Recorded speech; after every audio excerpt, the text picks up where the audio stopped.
Good morning. Wait, it's not even morning. I can't even finish that one. That would be a scam. What is up, one and all? Welcome back to Midweek Muster.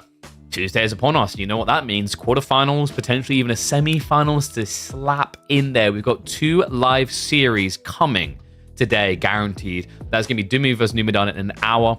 And then we're going to be able to get into Voldemar and Cat after that. Both of those live. We are going to begin by checking on the Elyon and Kazuyohan side of things. So we're going to be having that series. And then if we have room in between, we're to squeeze in a few of the core versus the winner of that game. So nice amount to go through today. We're figuring out exactly when semifinals will happen, when they're available for scheduling. Likely it's either the semifinals are today, or we're going to have to force them to Thursday, because we wouldn't even be able to watch them from a replay if they oddly happen on Wednesday.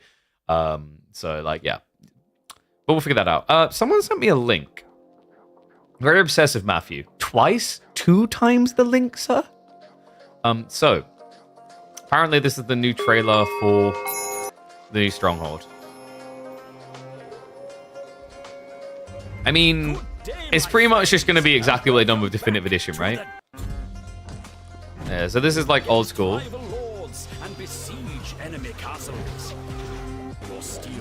Hey, these are still the old graphics, right? Also, yeah, let's go. Man, am I the only one who just kind of prefers the old school graphics, though? Okay, I'll give them that. The units look better, but I think the buildings looked better in the old. Is that fair? I feel like that's fair. So yeah, it looks like Strong Crusader's back. Might be with a higher scale population. I mean, like, it's a remaster. It's something that a lot of us want. Great. I might pick it up. I have so many games I just don't have time with at the moment. I have, like, constant catch up. Like, I still need to play through Witcher, for God's sake. Give me a break. So, yeah, it is a bit challenging to find time for all the games I want to do. So, we'll see. I might pick it up. I've got loads of games on my docket at the moment, right? From, like, Against the Storm, Age of Darkness, Total War Warhammer. I am even contemplating picking up Dynasty Warriors Origins, which is where hours upon hours will just disappear. So yeah, there's a lot of freaking games to get through. But let's start getting for our AV4 games. Gonna load up now. We've got Elyon vs Kazuyohan. Opening game. What have they got for us? So game number 1, it's going to be Bohemia, of course. And that's going to be Chinese versus Malians.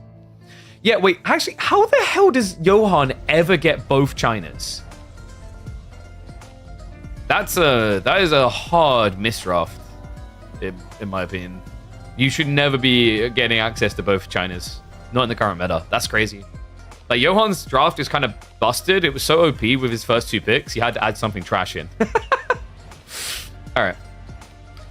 Currently playing the campaign from the first and better Stronghold. Yeah, dude. I will agree with that. I prefer the campaign of number 1. Like, I'm a number 1 guy. The only issue is obviously, like, the multiplayer. Yeah, you have to play. Like, Crusader's better for multiplayer for sure. But Stronghold 1 was good for me. That was where my experience with it began. Still, to this day, goddamn love that campaign. Especially the Marshal. Played the game a lot when you were a kid. Maybe you just play it for nostalgia. Oh yeah, 100% worth revisiting. Stronghold 2 is dog crap. Legends is pretty dog crap.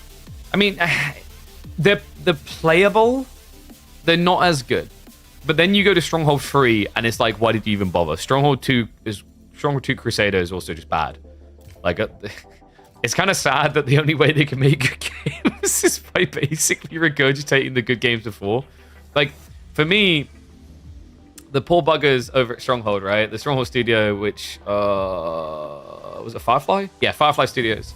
I feel bad for Firefly Studios because they're one of those devs that's stuck in a perpetual loop of trying to reclaim their previous glory, never able to.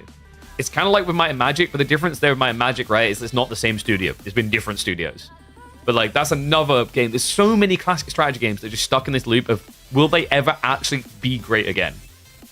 For Might and Magic, I'm praying we're going to get that with what is basically just a copy and paste update of Might and Magic 3, or at least the rumors say. And then, of course, with like Stronghold, with the Definitive Edition, they finally hit it out the park. Basically by copy and pasting what they'd already done. Crusader released before you were even born? God damn, stop making me feel old. But like, there's so many good strategy games from the early 2000s and 90s, right? Like, the ones that really break my heart is like certain ones that you'll just never see again because of like the licensing loopholes. Like, you know, a lot of people probably never experience Battle for Middle-earth unless they go and buy a disc copy. And a lot of people don't even have disc drives. Like, guys, would you like to look at my PC, my clean PC, and go, where's the disc drive? We don't need them anymore, right? Like, my partner's like, why didn't you put your disc drive from your previous PC in the one you just built me? Because I basically took my old components and made her a PC, right? I was like, because this case doesn't have access. How old am I? God, now you're making me think. Hey, how old am I? 30? 31? 31. 31. Born in 93. I'm 31. It's a good sign when I don't know. I'm 31. I'll be 32 soon. Jesus Christ. 31 is old? No, not for this video game, it's not. Dude. When you're in the AE4 like, sorry guys, but we're boomer esports, let's be real. That is young? I feel old saying it. I feel young though. I'm spry. I broke my ankle just a few months ago climbing walls. Actually, like, breaking bones doesn't convince people you're young, you know? Celtic Kings Rage of War, I can't say I did. Cossacks, the OG Cossacks actually is goated. I don't think like the new Cossacks have really caught up. Like, basically, didn't they pretty much remake Cossacks with Cossacks 3? Like, Cossacks 3 is literally Cossacks 1. But instead of calling it Cossacks Definitive Edition, they basically they called it 3? I'm still confused at that choice. Bird looks 26. I'll take it. Recently, when I'm like, how old do you think I am? People are like, 35. I'm like, I'm not that old. If you lose the beard, dude, okay, so I contemplated something really dumb. Not rare for me. I was like, what if I did decide to do like a subathon or something this year? And I set one of the ridiculously high goals as like, he shaves his beard. Now, some people are like, that's not a big deal, KP. It is for me. This beard has been on my face in perpetuity. I think I haven't shaved this thing off in like 8+ years. I've never been without the full beard. The closest I've come is maybe taking these sides off to a goatee very temporarily. But like, I don't even know what I'd look like without a beard at this stage. Right? Like, ugh. Naked mole rat, man. Naked mole rat.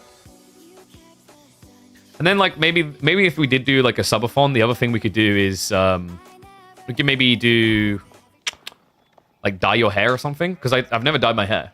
The closest I've come is when I done, like, tips, you know? Like, which doesn't touch the roots. Does a filter to remove your beard? Yeah, and I tried one of them, and I did not like what I saw. It just made me look fat and weird. Frosted tips? Yep.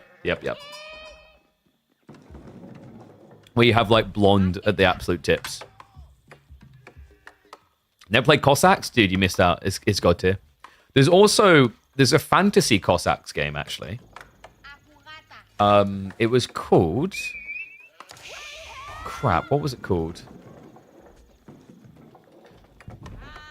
I'm trying to remember the name of it now for you guys. Like, I played it. It wasn't bad. It's not as good as Cossacks, but, like, it's okay. So there was a game... Heroes of Annihilated Empires is what it was called. Came out in 2006. So you play as like elves and like demons and stuff. It wasn't as good as Cossacks, but it was decent. All right, should we get ready to go? So we're catching up with the brackets here. Ilyona versus Kaiser Johan, and I haven't got a good feeling about Ilyona here. Like, we're in round of 16. Elyono has had deeper runs, but what I've got to say is what I witnessed in the draft made me lose all inspiration straight away. It's a bit, maybe I'm being a bit harsh here, but like opening Rus and Delhi, but giving your opponent Chinese UG feels like a loss straight away. It's not irredeemable. It's not impossible to get a win in this series, but I think across a 3-game series, Elyono might have trouble here. In theory, if he can get past China's UG, I think his draft looks better.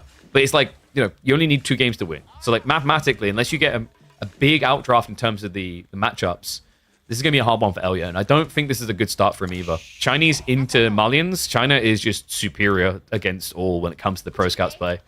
Such a brutal sieve to deal with. Curious to see what Elyono's angular approach is going to be. Likely we'll be seeing Pro Scouts here, but it just means your Pro Scouts is going to be weaker and worse, right? Like your timing is always going to be a bit more crippled compared to the Chinese. And we do already have the Imperial Academy coming in. By the way, I was discussing the behind the scenes, and I'm not sure if we are going to remove Bohemia, because the more we kind of assess the spawns, I know SAS had that, like, outrageous spawn, but when I was thinking about a lot of the spawns, they weren't dire for the most, right? Like, most of the time, they're kind of reasonable and playable.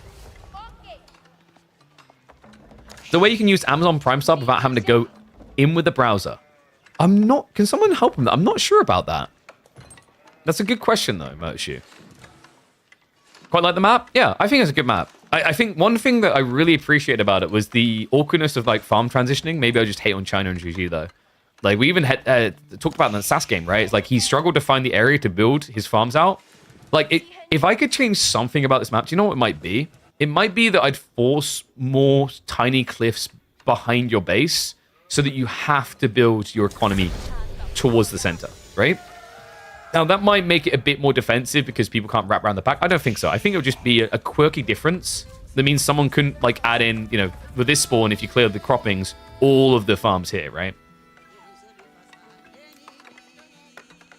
China and Juji in Pro Scout meta is like donating HRE and visiting Node. Exactly, right? Like, it's actually crazy they gave this over, especially when you consider the map pool, because we've got Dry Arabia, we've got King of the Hill. King of the Hill is really good for Pro Scouts. We've been noticing that quite rapidly, and Dry Arabia is just always decent for it. So yeah, like, with that in mind, when you think about Elyono's civ choices, he's got Arabids, Malians, Delhi, Rus. He has 2 out of 4 civs that can play Pro Scouts, while Kaiser Johan also has French and Ottomans. So he has 3 civs that can do Pro Scouts.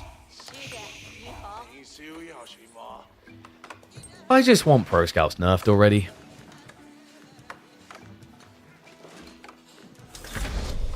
Wait, what is that comment? It's kind of horrible seeing your philtrum again if you're used to having a moustache. Wait, is that what the part above your lips is called? A philtrum?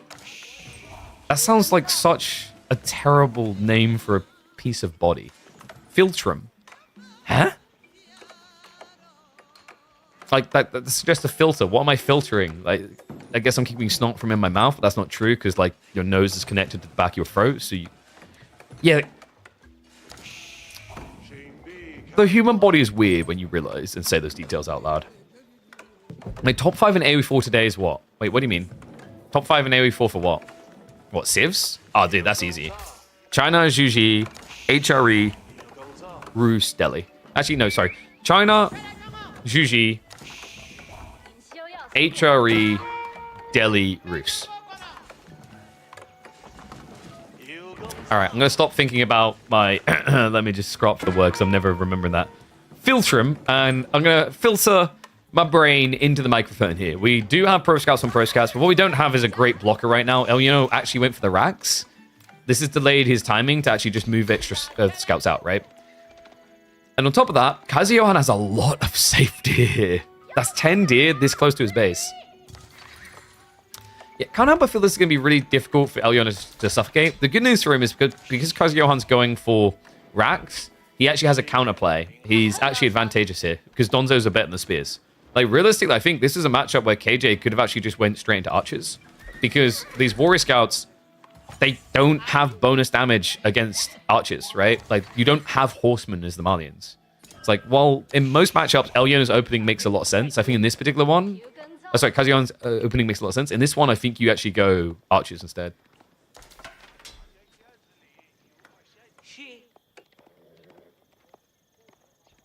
I'm going to do another stats grab afterwards, see which civs are picked and won. I mean, dude, I wish there was a way. There's no easy way to scrape data on amount of games where Pro Scouts is used, right? There should be, because AOE4 World has build orders. So all you'd have to do is look for the research of Pro Scouts, and you could actually calculate the amount of games where it's got by at least one player. And then you could also, if someone really wants to dig into the API, you could then take that data and correlate the win percentage of Pro Scouts. And then we can finally put numbers to all my rants. Now, I'm not going to do it. I'm busy casting, 6 or 7 hours a day.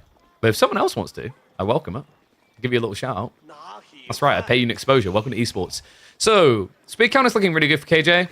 Elyona's slowed down. He only went for 3 Donzos because I guess in his eyes they're a bit too pricey. Now he's switching archers. This is where things get a little bit tricky because Kazuyohan can actually now just play archers gradually into Jignu.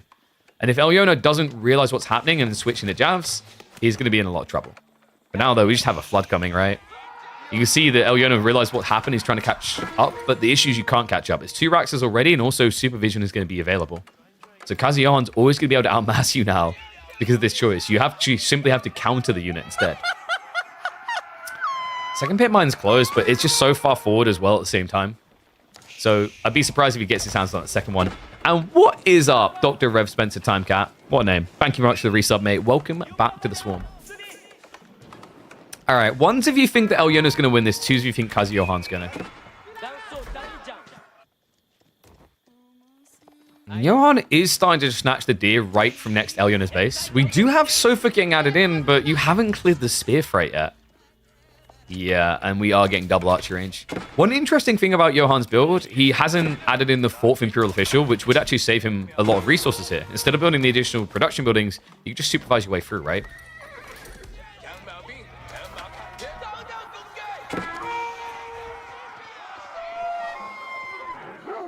You have to subtract Delhi from data because they get it for free? Yeah, if you want to go really deep, but it's fine. Like, you can keep it in there otherwise. Because, the reality is good Pro Scout civs counter Delhi anyway. So, I don't know. I don't think you need to necessarily remove it. I think it would skew the results of the statistics the unintended way, if that makes sense.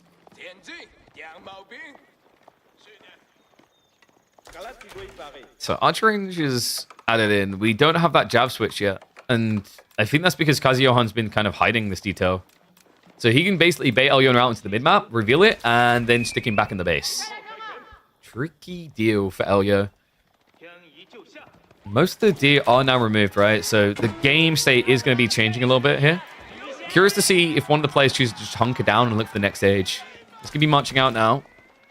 And the first archers have been seen early, but Kazuyohan going to keep scaling, and this gets kind of disgusting, guys. Look at the gold that you'll be able to generate here. Remember, 8 per unit. And then on top of that, the blacksmith's going to give you 64 gold per tech. Ludicrous. I still, every time I say it out loud, I shake my head. And this is just going to allow him to churn his way through all the technologies, which is worrisome because Elyona is playing a long feudal without blacksmiths. Hasn't got anything to show for it. I mean, this could basically be decided by a lack of tech.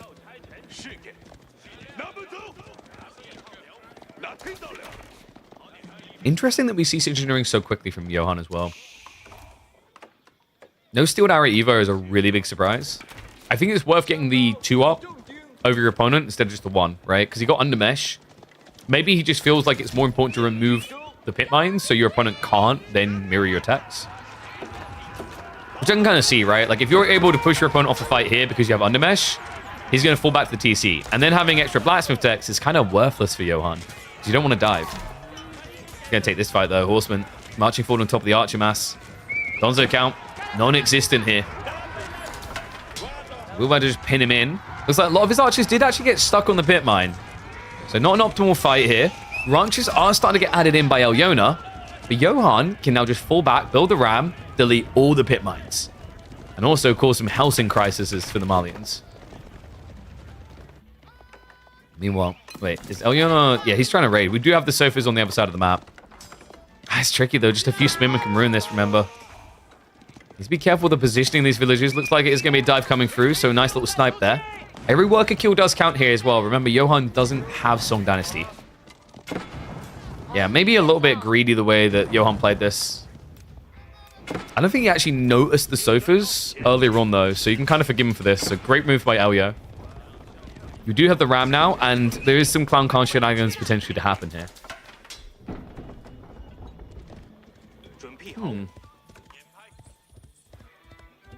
I think Johan might just try to force a reaction to this and go castle now.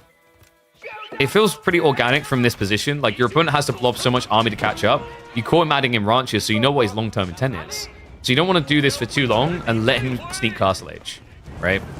Especially considering that if Elyon was switching to javelins, you'd be in trouble here. The rough part is Elio hasn't switched at all. No, he's still just going Archer Donzos. Love the value of just that single ram as well. The crazy thing is, like, if you just take out this pit mine, you've almost refunded the investment, right? In a weird way you have, because remember, the pit mine's 150, but they take 15 seconds to build. Your villager has to walk out, so with all that idle time, you're actually missing out on additional resources. Do I have insights if there's a patch on the horizon? I cannot confirm or deny for less than 10 subs. The answer would be, I don't have any information to share, but I'll take 10 subs.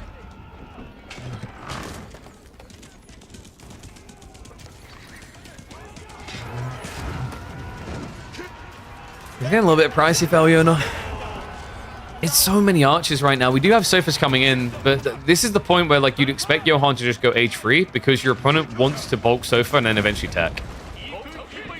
And now, you don't really want to get an archer race against this because, like, you're going to need spears to deal with the sofa. The archers already count you. So it does stretch you a bit thin. Johan instead decides he wants to go all in, though. We have more rams getting added. Not sure it's entirely necessary here.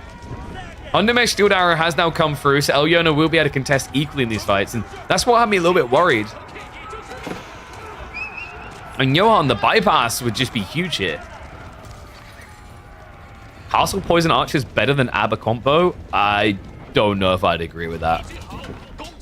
Like, situationally, sure. If I'm hitting a unit that has maximum armor, great. Poison Arrow is better. But you really think that Poison Arrow is better than Composite Bow Archers against unarmored units? Why would you just poison people when you could kill them faster, right? Donzo's not going to reveal themselves here. Looks like the Horsemen are going to be able to wrap it in. This could be big.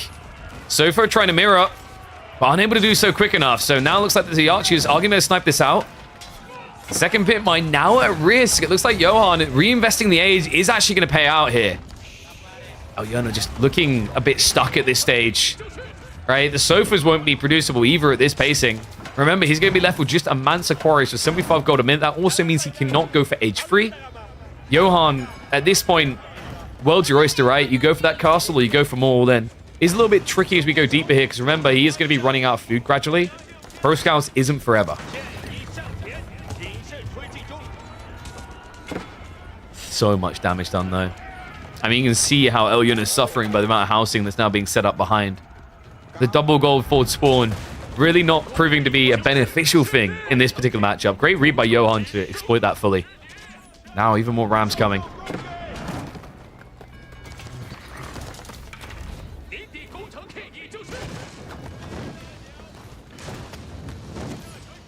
No, Elyon can't gather gold actively. There's none. Like, look at the spawns, right? Everything is in the center of the map from here. He'd have to go wide. Like, Elyon could have theoretically snuck on flanks. It probably would have been his one way out of this. Because now I just don't know what your solution is. Like, you can see he stockpiled 1,200 food, which is completely worthless unless you can get age free. And I don't know how the hell he's meant to get age free here.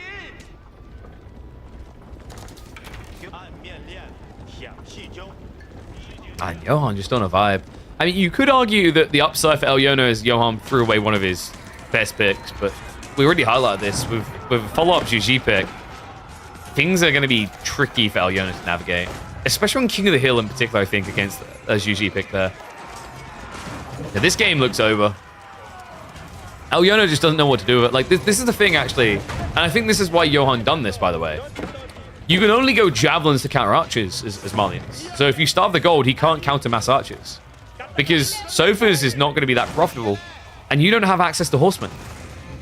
We mentioned it early on, right? It's like Pro Scout, the Scouts rather, they don't have bonus damage against range until age 3. So Warrior Scouts isn't your golden egg. At this point, Elio is just processing the loss, and there we go. GG. Curtains closed on game number 1. Be a win for KJ. Yeah. China winning in my tournaments? Only like every single game. Such a powerful pick. Well, it's cute, so that's going to be 1 on the board for Johan. We'll have to see if Eliono is able to strike back. Reminder, by the way, in 30 minutes, we have got... Drum roll, please. I can't hear you drumming. Drum louder, drum louder. Drum. Yeah, there you go. Numadon versus Dumu is happening in 30 minutes. So we'll be casting that one live. And then we'll have Voldemar versus Cat 2 hours after that.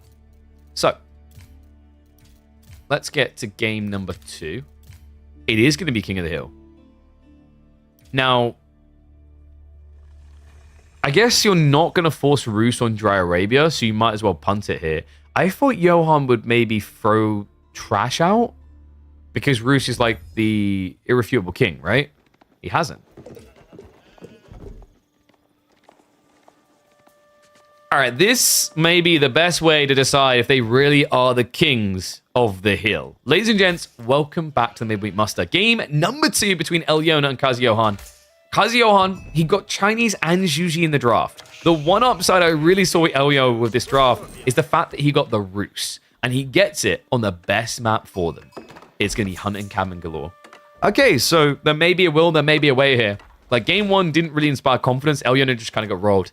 Zhuji versus Roos, we haven't seen too often. Roos, in theory, should be very comfortable in this matchup. You just play pro scouts, you rush the castle, horse archers, not very easy for Zhuji to counter. Zhuji can play pro scouts as well. They theoretically can get castle age as quick as you. I'm just not really sure what you're meant to build at that stage, right? Like, do you really want to be going lances into horse archers? Zhug could be the solution, though. So if Johan has a plan to play a little bit of feudal age here, it could completely undermine the Roos game strat.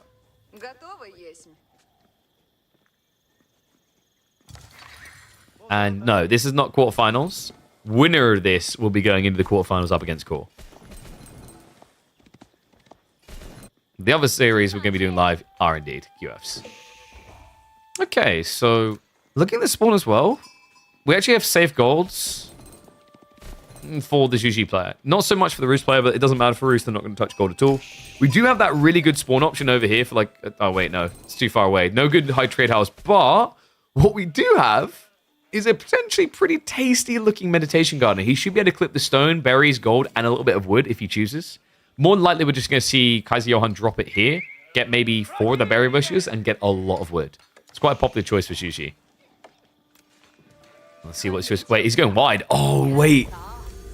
Oh, so... Okay. That's a little bit different than what I was expecting. He doesn't care about the wood at all. But he also didn't clip this berry, so it's a little bit of a waste doing it this way. So he ends up getting, what, 42 food, 25 stone, 25 gold. I think the wood would have been better. I guess Johan, this at least gives you an ability to get some hand cannon slits down the line. And, you know, if the game drags late enough, that passive stone is going to be very useful for a TC transition or keep drop in the center. Golden Gate is coming on the other side, though. And this should just be a castle race, which is why I'm kind of sticking on the 2x speed. I think the better way genuinely is for Johan to open with pressure. But looking at the wood gathering rate, like, this has to be pro scout stables. And he will get a better timing, by the way. Remember, Eliona can't compete there. Also, another tricky part is you don't tend to flood the scouts early as the Roos, because there's not as much sheep to yoink away. So, fairly balanced spawn gen in terms of sheep gathering. I think that's one thing I kind of like about King of the Hill. It almost feels, I don't want to say impossible, next to impossible to get like an 80-20 sheep split, right? Roos might be the one civ that can contradict that because they can produce more scouts, but it shouldn't really change it too drastically. And the reason is because you have to build the hunting camera first and then produce the scout, right? So that's a pretty big window of op. That's like an extra minute before you have your second scout. So in that time, like, your opponent should have scouted out to the midpoint and then rotated in. So they should get at least a third of the sheep on the map.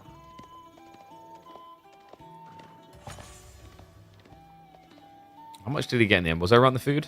Yeah. So we got 40 food.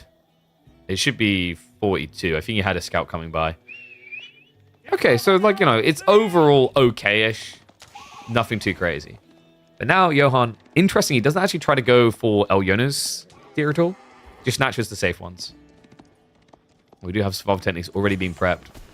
All right, one's if you think Elyona's going to win this game. Two's if you think that Kaz Johan's going to take it. Because we can very much see what the picture's going to be here, right? Pro Scouts in a fast castle is borderline guaranteed with this type of opening. But Johan sticks a stick. I don't know. Wait, wait, in the spoke in the wheel. I always get that saying wrong. He's gonna cram a giant log in the wheel of Elyona's plan. I love this, man. Like we said, you want to go Zhuge against horse archers, right? It is the counter. Now, the interesting follow-up detail is if you get Zhuge in position, Elyona can't build anything else that he really wants, right? Because he needs gold. The passive gold is great, but if you have to start actively producing knights and you have to go men at arms and castellate, like these details, it's not feasible to really do. So it looks like he did try to snatch from the other side. He's at least keeping an eye on things. Meanwhile, Elyona playing a little bit blind here, doesn't know about the Zhuge on the way. We do have survival techniques coming in very delayed here for Johan.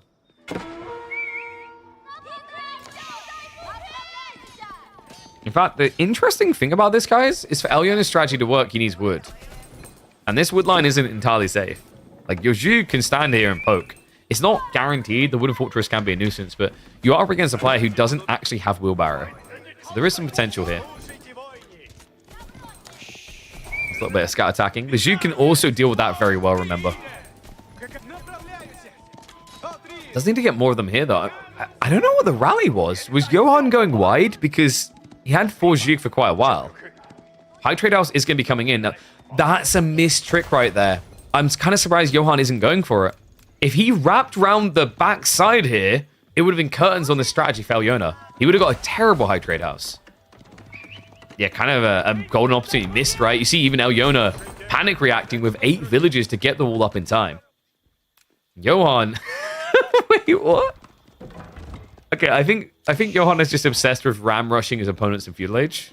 This is the second game we're getting it. And game 1 was a game where you would have expected him to just go for that castle play as well, right? So a little bit of a pattern starting to emerge here.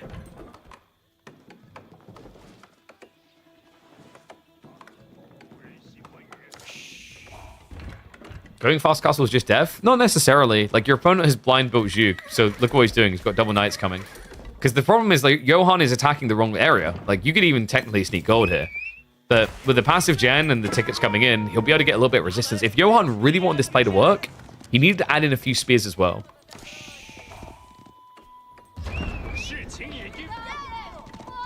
So, ram built, but, I mean...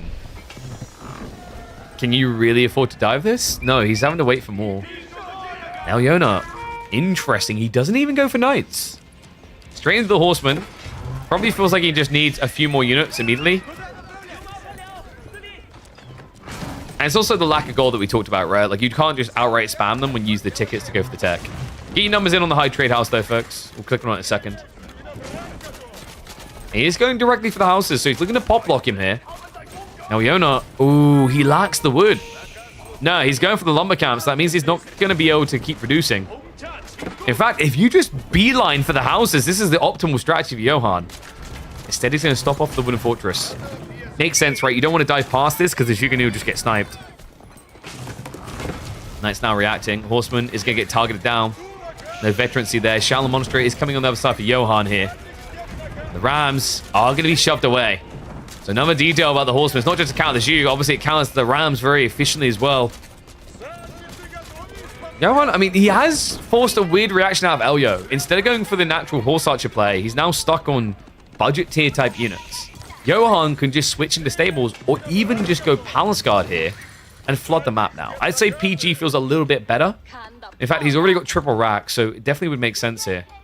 High trade house is going to be 256 gold. Not bad.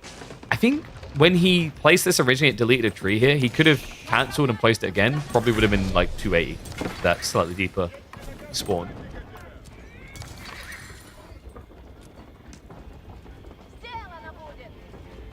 So tech out complete. Johan should be shuffling out pretty quickly. Looking at the spawns, pretty easy to wrap wide here. In fact, he's still drawing a lot of Elyona's attention to the south. Elyon needs a second component here. Horseman alone is not going to carry your game, right? Horse Archer Horseman could make sense, even on a delay. I think he's just scared because you've seen Zhugnu, right? It just feels like Horse Archer's his death. Ram not able to body block there, so Johan is going to end up losing the repeated crossbows. He was queuing up the veterancy, which is quite interesting here. I mean, the idea of them is pretty smart against Horse Archer threat, right? But losing this many in the process doesn't feel great. Spears are now arriving. That should be enough to force Elyon away. Eventually. But still a good trade overall. He killed several of the repeated crossbows. Only lost 2 horsemen. And we do have the race for relics now underway. First warrior monk has hit the field. Wait. Johan hasn't built any monks. He can't afford them. Oh no. Okay, that's a bit of a blunder. I mean, Johan, at this stage, you kind of wish you went for Mount Lu Academy instead. I think Mount Lu Academy is underexplored on this map, by the way. Because of the lack of long-term food and the win conditions you aim for, the idea of just taxing for extra food isn't terrible per se. Especially if you end up doing one of these spawns where you get a 25 stone, which he did, right? Like, you're gradually going to end up with what you could put into a TC anyway. So that just makes the Mount Lu Academy play feel a bit better. Because once you have 2 TC, you don't feel as bad about the fact you had to build 4 taxmen. And Johan is obsessed with ramming here. Dude, if you like RAM so much, you should go and buy the Kingston Fury Beast 64GB RAM kit. Okay, I'm sorry, I had to do it. Look, all I'm saying is if there is a RAM company, Cough Kingston, that wants to sponsor AoE4, reach out to me. It's a very easy thing to slot in there. Here comes the insert brand RAM. It's genius. Come on, you gotta give me credit on that one.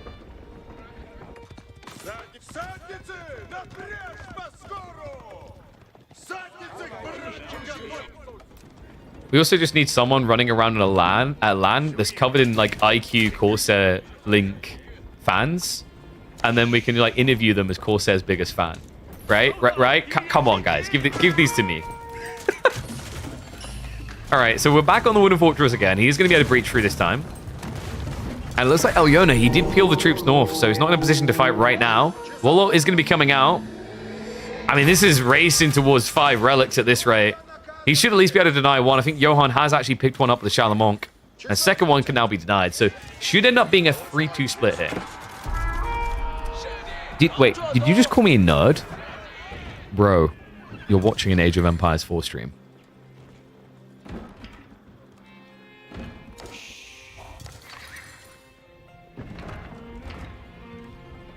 I don't know if it's physically possible to call someone a nerd without being a nerd too. If you watch RTSs, right? We're all nerds. So triple ram coming in. Horse such a reaction's now in. Is it me or is Elyona countering himself here? I feel like he's countering himself. Just for raiding, I understand like 5 or 6, but like there's no point in mass horse archer here.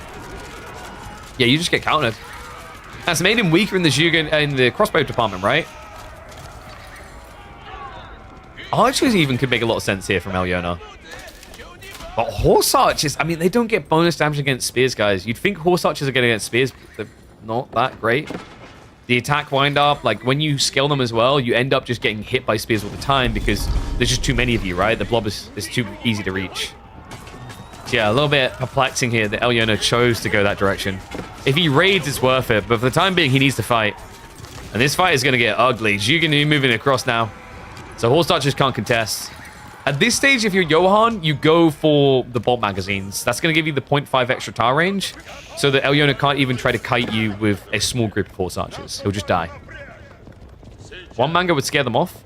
Yeah, but mangoes are weird at this stage, right? Mangoes always feel weird at the start of Castle Ace. They don't really provide the protection you're imagining there.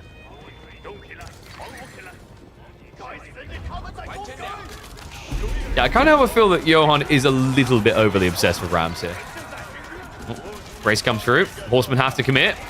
Where are the spears? We only have 6 in there. Saint's Blessing does activate. The Zhugen are going to trade out against those horse archers we talked about, though. And this is what I had. in my mind that I was worried about. The Rapier crossbows got more value than they should have in that engagement. And now Yona, although he's going to be able to reclaim his base, it feels like a pricey engagement. You can see it by the destroyed value. So many horsemen going down the drain is problematic here, folks, because they divided the map with pro scouts. What does that mean? That means Yona has less runway now because horsemen are the most expensive food unit in these engagements. Johan now switching into PG, still got Rapier crossbows coming. Oi, oi, oi. Yeah, the high trade house is now up to 286. So basically about 3.5 relics there, then 4 relics. It's 7.5 relics.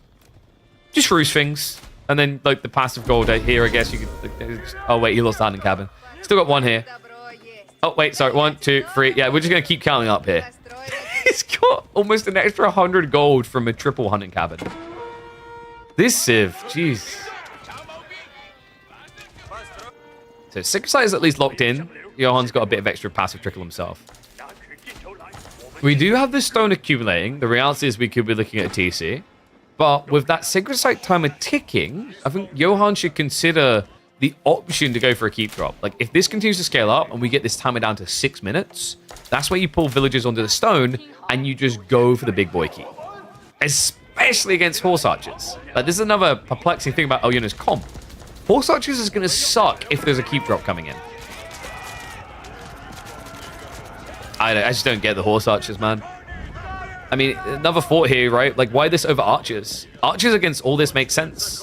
Not so much the palace guard, but everything before this. Crossbows, Juganu, spearmen. Like, the archers is the golden solution. It's also a more cost-efficient one, right? It costs 40 resources less, and also burns less food per unit.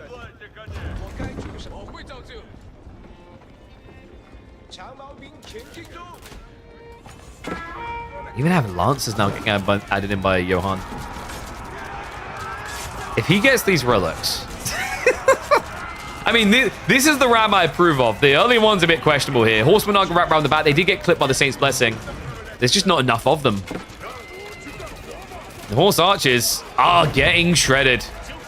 Boys Fortitude is not making enough of a difference here.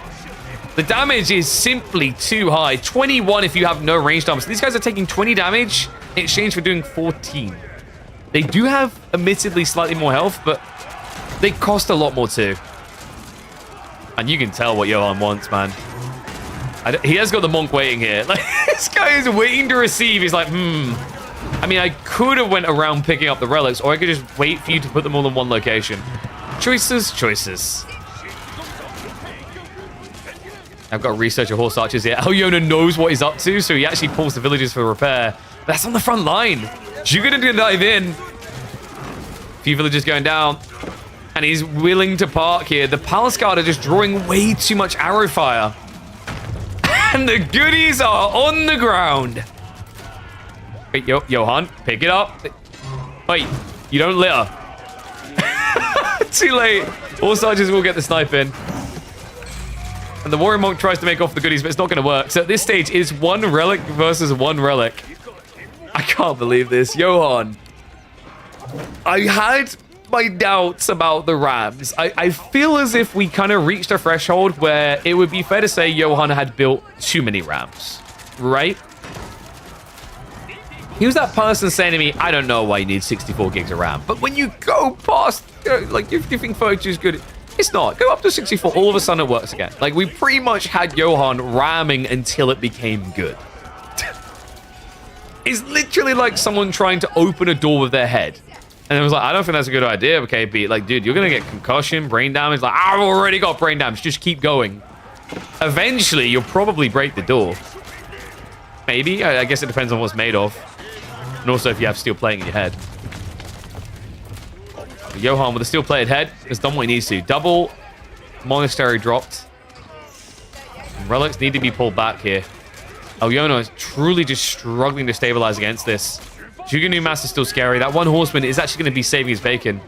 It's only a temporary reset. Now, food drain is going to be real here. Because Yona, at this stage, the thing keeping him alive is the ball play and the berries on the flanks. These are risk, not rewards, right? Like, if Johan checks these flanks, they kill you in this game. And oh my god, that's killing me. 21 villages. So the rough part is that Elyo yeah, I don't think he realized for quite a while that that was happening. So economy really inefficient from him. Johan now moving out into his own berries. The board's still untouched for him. But we talked about using that stone. It's exactly what Johan has done now. And the timer is down to 4 minutes. And you have mass horse archers against the castle. Now, this might be news to people, but small guy on horseback with a bow usually doesn't do very well against a stone building. It's a problem. Elyona now has to switch into siege. Now, that in some ways is very doable, right? Like, you've got wood, you've got gold. The problem is, Elio doesn't really have time. We're 3.5 minutes away from victory.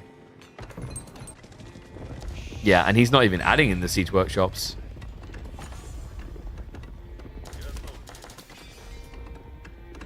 I don't know, man. I just think Elyona's brain got a little bit broke by Johan's weird, consistent ramming here. We have men-at-arms getting queued up, so that can theoretically dive. You also have to keep in mind, we do have God Vision, right? I don't think Elyona came in range of the keep. You have to be suspecting it, though. Like, why else would Johan back up without taking the relics when he's got a Sacred Site timer ticking? At that stage, the outcome is obvious, and this is brutal, by the way. Nesta Bees, as nerfed as they are going to hard counter Horse Archers here. Remember, they do a pretty lofty 33% extra damage against range units, which pretty much offsets all the value from Boys Forts here.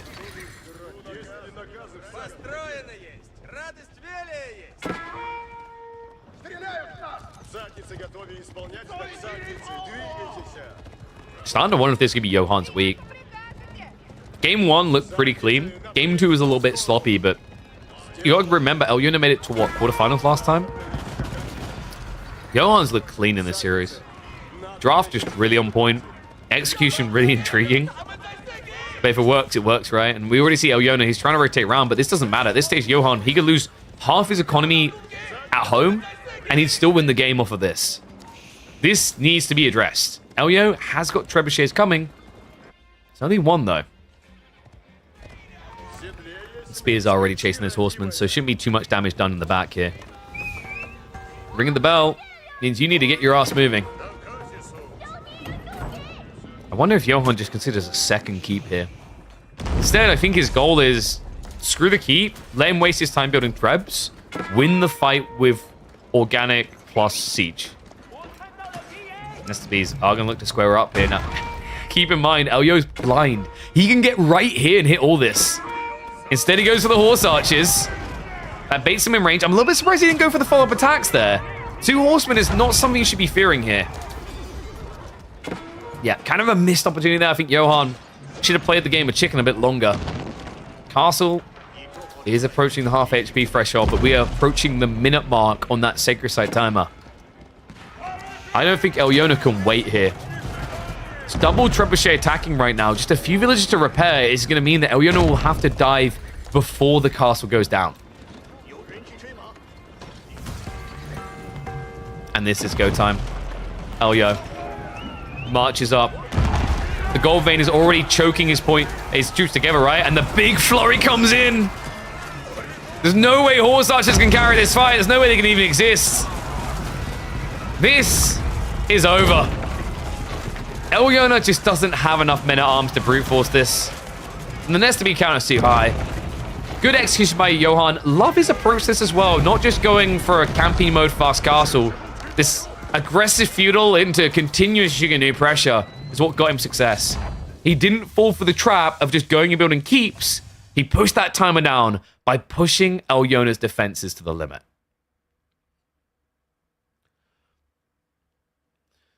Marine Lord, like, dude. Like, I don't know if Marine Lord is here as, like, the curse for Elyona games, or if he's just genuinely here to support his bro. It don't seem to be working out, though. So that is going to be a 2-0 victory for good old Elyona. He was already dead? Oh, yeah, dude. He was, like, long dead in that one. He might as well drum up the hype for the fight, though, to see if he can do it. Yeah. I mean, like, look at the draft. Do you agree, Marine Lord? I don't think Elyona's draft was that valuable. Like, I don't think you can afford to give Zhuji and Chinese, like, ever. Not in the current meta, right? Like, he did get Roos. In fairness to him, he did get Roos. I just think Delhi's kind of poo-poo on a stick. You think it's okay? What, giving China and Zhuji?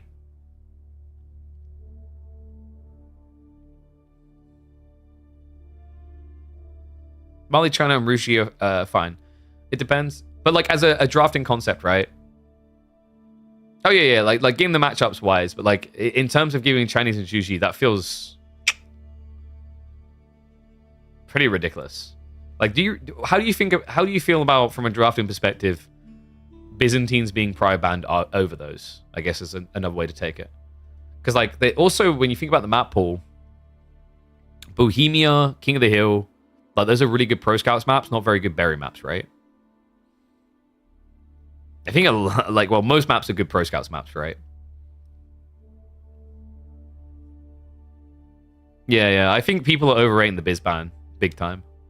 I just don't. I was saying, like, for me, the power rankings right now is like Juji China, maybe interchange those, and then you've got, like, I'd say HRE Delhi Roos.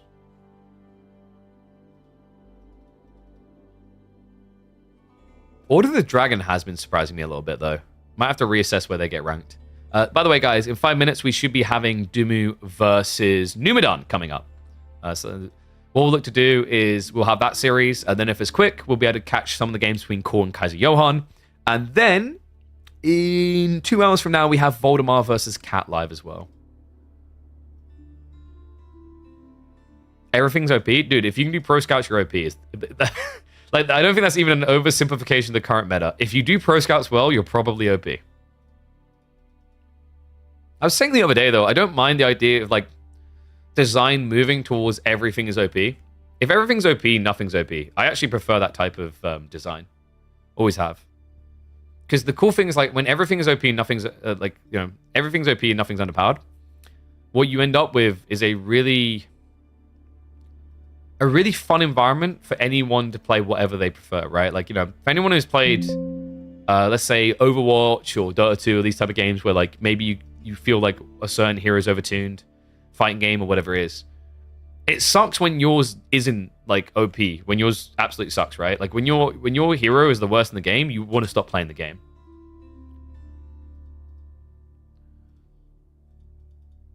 Like, did you guys ever think that, like, if we looked back at when French went out of meta entirely, there was probably, like, a dunk down in player base count? Boom. All right, so keeping an eye on it, they should be starting their draft in a second. Knowing Ben, he's probably gone to get a snack or some crap. Oh, so is he? Did he enter a game? Yeah. Okay. We'll catch Ben's game while we wait. He's playing against Tracor and he's, like, only 8 minutes in, so we'll speed through to that one live. Classic. Always the case when people got serious to bloody play. I would have thought, like, knowing Ben, he usually would have got, like, a snack around now while he waited, right? Unless this is... No, it is live. Okay, so what I'll do now, let me grab the game.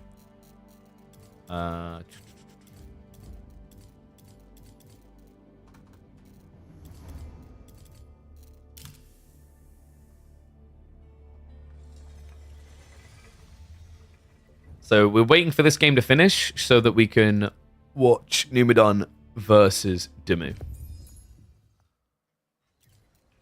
And I'll hit it through to live with you guys. Oh yeah, on Thursday rather, we'll probably try doing the enhanced broadcasting thing where I send multiple streams through so the quality's higher for those that don't stream 1080p. Because we have successfully been upgraded on the internet. We now have equal upload download. Maximum power. Oh god, wait. Okay, Dimu, please. It's a Chinese mirror. This game could be 50 minutes long. Poor little Numidan is buzzing. He's warmed up. He's like, I'm ready for my series up against Dimu. I'm going to clap his cheeks. And now he's going to have to probably wait an hour. Good lord. Alright, one sec. I need to turn the heating off as well. What's the sheep count? A little bit better for Dimu, but both of them got some of it. No one went for fishing. Like, guys, If you think watching pro scouts in tournaments is boring, imagine you're on the ladder and this can happen. Ooh, wait, is Dimu doing something different?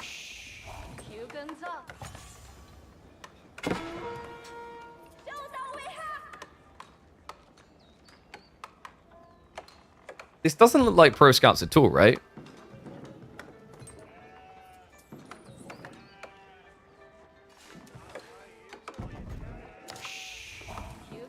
Always cursing in his copy pastas. I was like, where is this going? Where's the catch? That's way too much positivity. Someone needs to be the other end of the battery. Wait, who's going for a Barbican rush? But does he do it on the deer or does he do it in the bait? I think you do it here, right? Like, maybe? No, because if you Barbican drop the deer and you don't garrison, he's still going to steal the deer. He's going for the tree lines. Are you kidding me? Oh, this is sick. Benny boy. And he's doing it in such a snaky way. But Trackor sees him with the scout coming home. Tang Dynasty actually making the difference there. I bet there's no villager pull from Trackor. Wait. I think he could have pulled the villagers, guys. Like, it's tricky. I guess without willpower, it feels way too risky, right? Well, it's been a while since we've seen this from the Chinese. Shout out to Dimu, who's like, mate, I've got a competitive series of Age of Empires 4 to play. If you could just die quickly, thanks.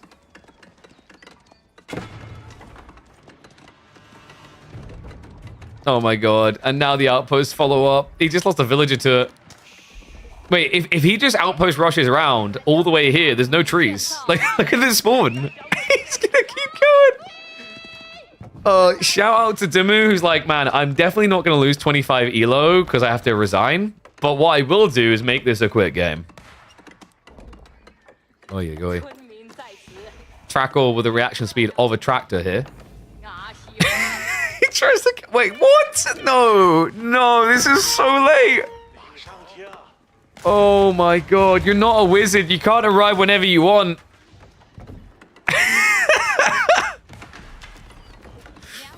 He's gonna pull the villagers to beat him again. I think maybe Dimu could have been a little bit quicker on this villager pull, but he was a little bit paranoid about the pull, right? To counter him.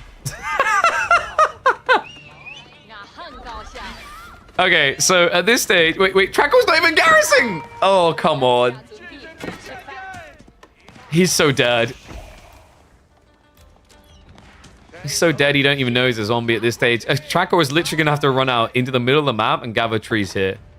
But like, if Dimu just builds stables now, he kills him, right? Admittedly, he can't because all of his wood is going into outposts. And we're actually getting horsemen out of Trackor now. Yeah, but it doesn't matter. And we also have hand cancelets coming in. Dude, this is so doomed.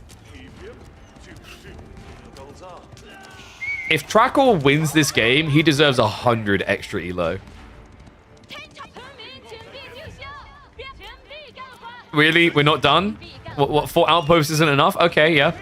At what stage are we just overcompensating here? He cancels it just to bait him in. Hasn't got hand cannon slits yet, so without hand cannon, it's a little bit weirder to try and do this. Yeah, it's just gonna be a little bit more reserved. He's trying to block the berries now. Villager is at least gonna get sniped. And yeah, I think Dimu... this might be an outpost too far. Oh my god. So we found the counter to pro scouts, guys. This is it. This is how you deal with pro scout players. You need to pick China, not do pro scouts, Barbican rush them, and then outpost rush them. And Bob's your uncle, 25 elo will be yours. Oh my god, he's just relentless. One annoying thing, actually, is having this vision, this lumber camp is griefing him, because if you time it right, Trackor can dive in between the hand cannon shots to stop the villagers.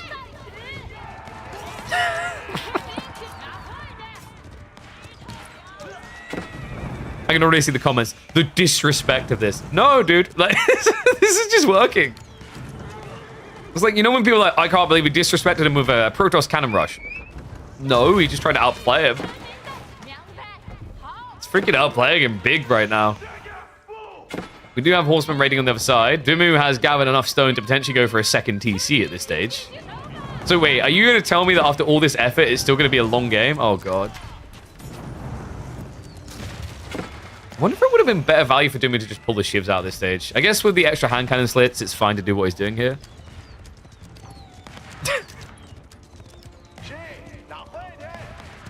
Trackor's internal thought process at this stage is end me. Another outpost is coming because, you know, Dumu's got all this stone. He needs to spend it, guys. The outpost reaction. Wait, it's 7 versus 7. Yeah, you need to pull a lot more, but I think it's going to be too late. The outpost is going up first. And no textiles either is kind of crazy from Trackor. I'm a little bit shocked by this. More villagers going down.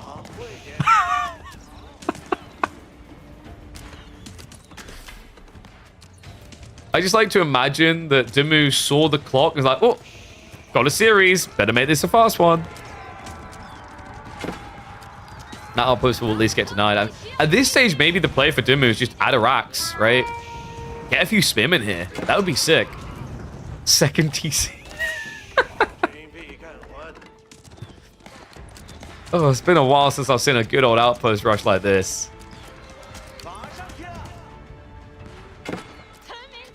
Looks like we'll lose more villagers just trying to shuffle away. I mean, surely, like, every time I just look at the next outpost, I'm like, maybe just a production building? No, this guy is relentless. And that is also 5 villages idle, right? Like, Trackor right now is technically behind by, what, 18? Because it's just villagers not working. So, yeah, he's going to fix that and get them to work. We'll lose another one just exiting the area. So that's a 13 villager lead right now for Dumu. He's got more hand cannon slits on the way.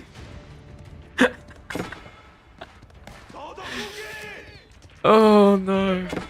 And wait, he gets baited. He actually comes in range here. Yeah, Dumu, he could have stuck in the tower and got another worker kill there. We do at least have wood gathering now for Trackor. He did do what we were talking about. He walked out to the middle of the map. Dude, it's going to be free TC. It's going to be... Wait, is it going to be free TC and fast castle? I don't know if you can call 12 minutes fast, but... It's got so many outposts. Dumu has now built 9 outposts in this 12-minute game. As you do. As you do. No pro scouts for you either. As you do. Oh, what's that? Sorry, did I say 9? I meant 10 outposts. At least he's trying for it.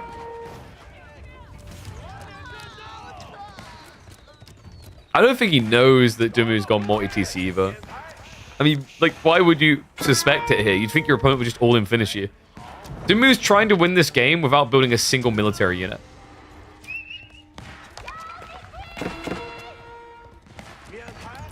Now, I didn't hit local record, and now I feel really bad. Because this game's hilarious. 100% uploadable. The how to win an Age of Empires 4 game without building a single unit build.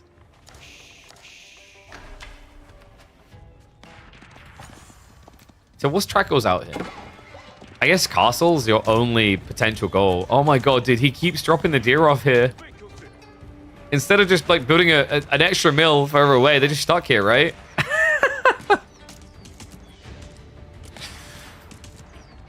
I think he's got maybe 2 deer here. He can't... I mean, he could pick up the rest if this wasn't garrisoned. And, oh my god, we have Imperial Palace. He is indeed going castle. Now, at some point, Dumu has to build a military unit. It's coming. But I think that's cheating. That's outrageous, Dumu. You're getting castle age, buddy. Just build a castle. Why do you need these annoying units? They require attention, right? Oh god, these knights, they're so fragile. It's like having a baby. Wah, feed me. Wah, you still haven't fed me. It's been 12 hours. Wah, 2 days? Dad, come on. Okay, don't report me. Monastery also following this up, so Dumu is just going to yoink away all the relics while being 2 TC and having basically double the economy already. Have you not done enough to him already?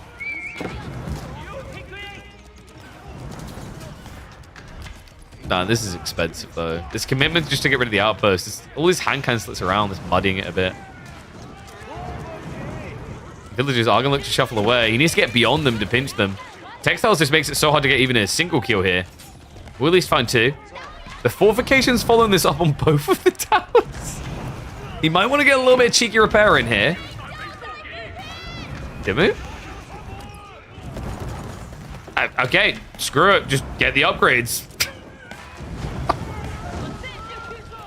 And 2 towers to make for a more epic tale than the second Lord of the Rings movie in this game. Rax are following this up, so he's aware the Lance is coming. In fact, they've already arrived. He has to body block with the Horseman. This is not ideal, though. This is over. Like, Trackle, he's been trying to scrape his way back into this game, but at this stage, the outcome just has to be blatantly obvious. You might think the outcome was obvious about 8 minutes ago, and true. But Trackle is a trooper. Similar to the reaction speed of pulling away from these outpost rushes, maybe the reaction to GGing was delayed as well. No. No, please stop. This is painful to watch. Actually, it's quite entertaining to watch.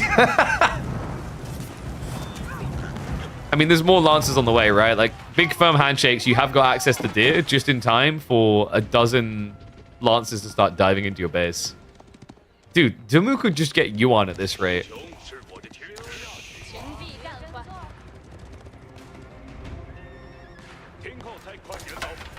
What point does this become BM? What, like Trackle not leaving? I'd put it a different way. I want you to put yourself in Trackle's position here. I'm gonna lose a game like this?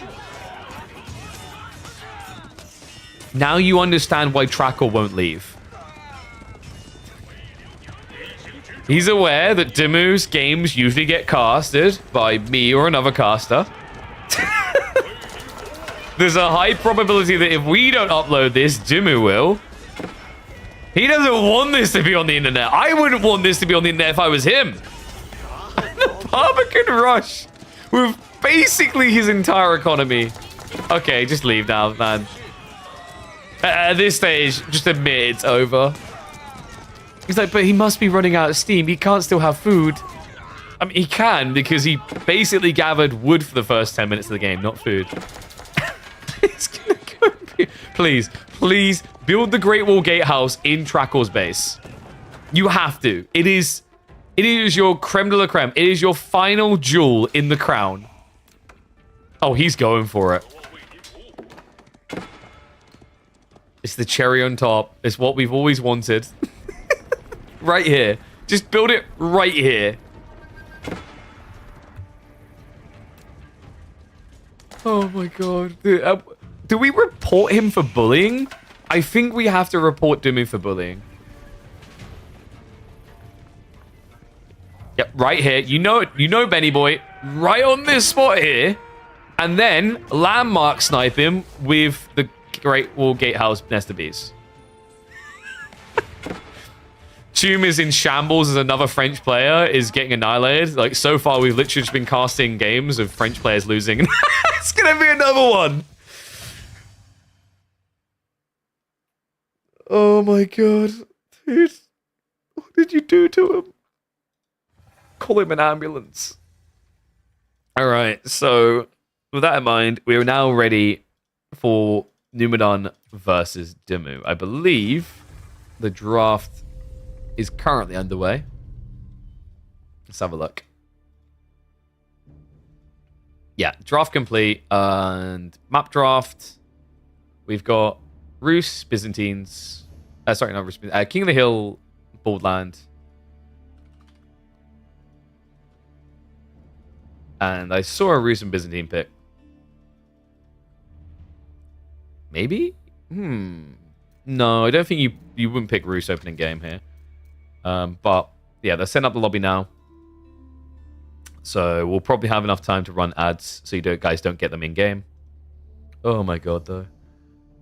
Did you miss Voldemar versus Cat? No, Voldemar versus Cat is in 2 hours. So we'll have Dimmu versus Numadon, and then it will flow through into Voldy versus Kitty Cat. Okay? And then after that, what we'll do is we will check in on Core versus Kazi Johan. And semis, probably none of them today.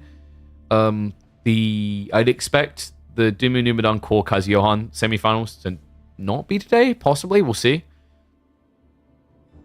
B wanna maybe be surprised because at that stage, like, you know, it's gonna be 6 p.m. CET at the at the start point for Voldemort versus Cat. I don't know, like if Cat wants to stay up that late or Voldemort wants to stay up that late against B.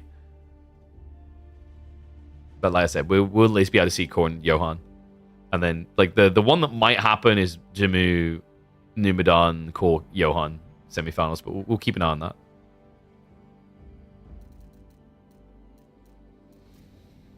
So it shouldn't be long until we're in game, by the way, because Dumu, because he's streaming, right? Like we won't have a delay on the lobby. So they'll be hopping in a sec. What I'll do is going to run 2 minutes ads now, so that we should be good to go when we're in game, okay? Numadan versus Johan semis. Damn. You want them underdogs, huh? I don't know. A lot of people seem confident that Core was going to annihilate this week.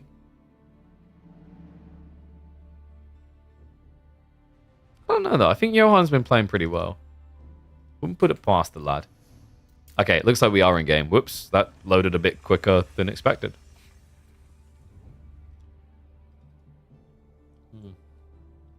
There might be 1 minute and 40 of ads here.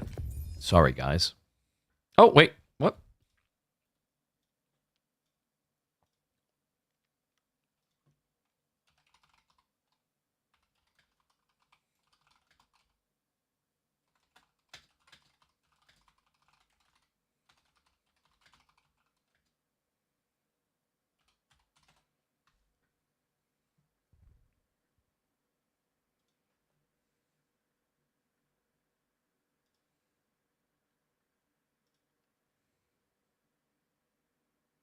All right, looks like we have got a few minutes until we're in game. Apologies about it, guys.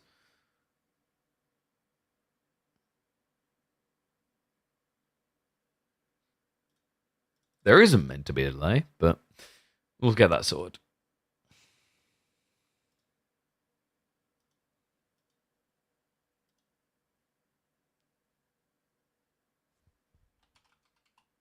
Just going to type a reminder as well.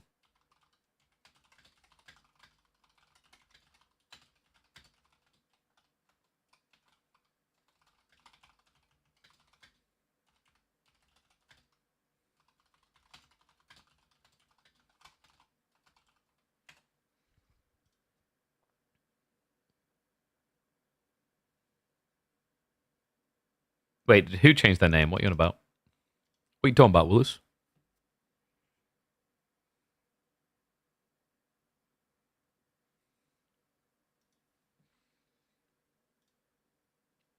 Love the attention order of the Dragon's again. Yeah, I think like I think it was Puppyboy that said it. It's kind of just an underutilized Civ.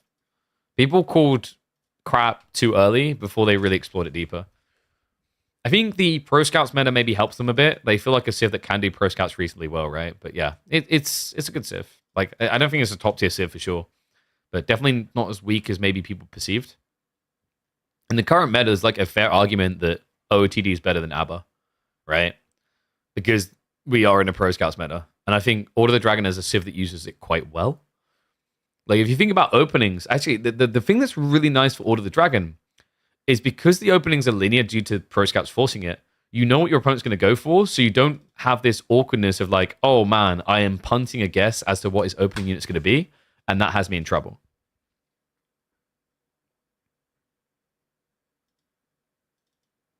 Gamba? Oh yeah, let's get Gamba up.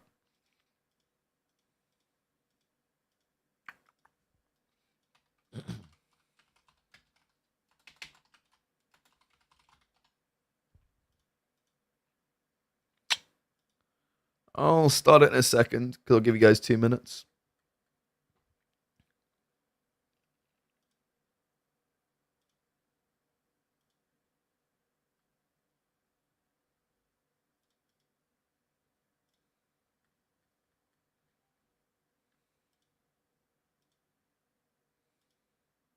Wait, why can't I start predictions? Oh, that's why. Just trying to trigger a third option. Oof. But wait, actually, like, this is kind of weird from Numu going Byzantines, right? I don't know about the Biz pick. He had HRE, Ayyubids, Ottomans. Actually, Numu's draft is kind of odd. Ayu for Baldland, right? And then I guess HRE for King of the Hill. Also is kind of a flexi pick against what? Maybe Malians? Unless he wanted Ottomans versus OOTD. I'm not sure about that though. I think this can be good for Biz because you know how I mentioned you're predictable because Pro Scouts? Biz isn't because they don't do Pro Scouts. And because you get 2 unit arcs, your opponent kind of struggles.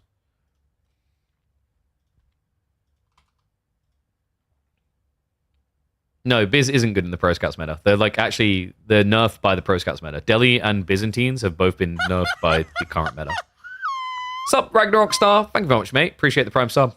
Thank you, thank you. Remember, guys, those Prime subs are free, so feel free to drop them here because you already paid Bezos for them. So you might as well get your value out of them and get to avoid any ads. Whoop, whoop.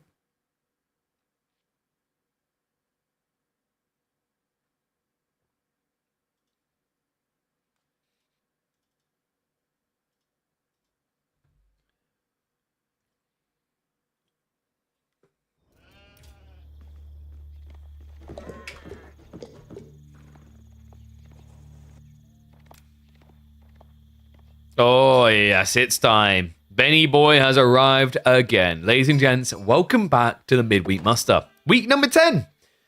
We're a third of the way through. And we're already deep into the brackets. Quarterfinals here, a best of 3. And Dumu has gone for his Dragon Boys. This guy's obsessed with his Civ right now. Bohemia's going to be the map to open up with. And Numenor's done something a little bit different. Byzantines have been a little bit of a hit or miss here. The berry spawns aren't always generous to you, but gotta give it to him this time around. It may actually be a desirable play.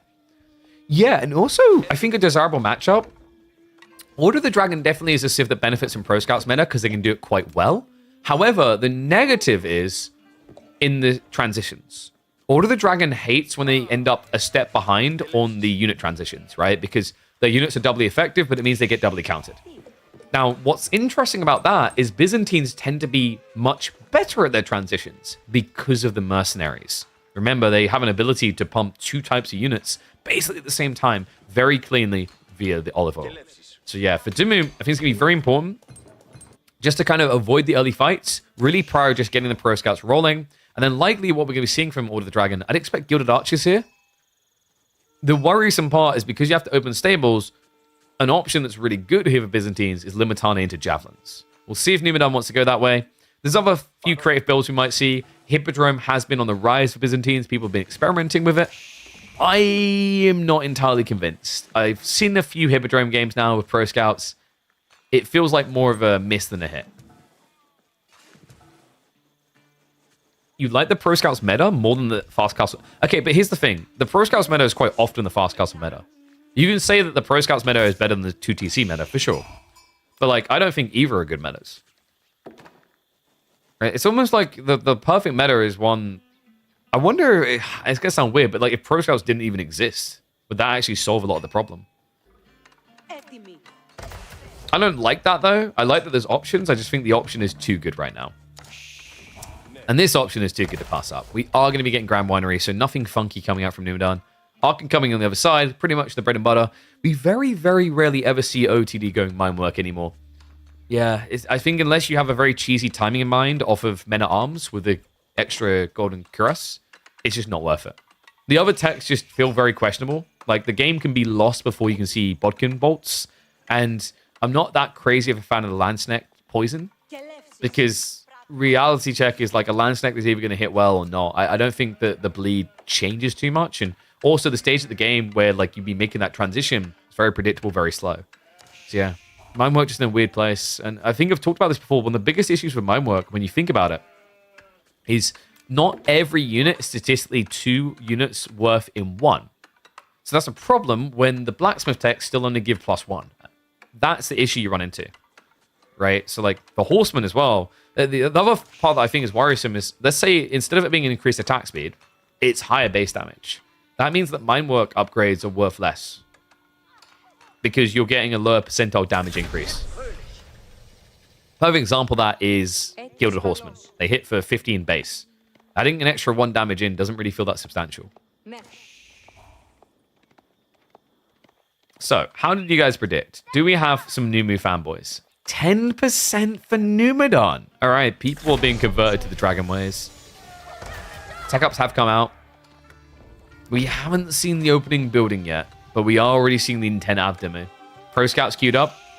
Will easily be a stables player here. Now, this is where Numadons probably want to hang around to guarantee this. In fact, even easier, yeah, just click on the gold vein and you'll already know what your opponent has done. That in mind, curious to see what Numu's answer is going to be. Limitane plus Javelins really does seem like the most sensible choice here. It's just a bit tricky because the reality of like that play, you think, oh yeah, I counter the Horseman and then I counter the follow-up. The problem though is unless you have like a lot of troops, those Horsemen are just going to run in and 2-hit your Javelins. Defensive upgrades are much better. What, for Order of the Dragon? Variably, not always.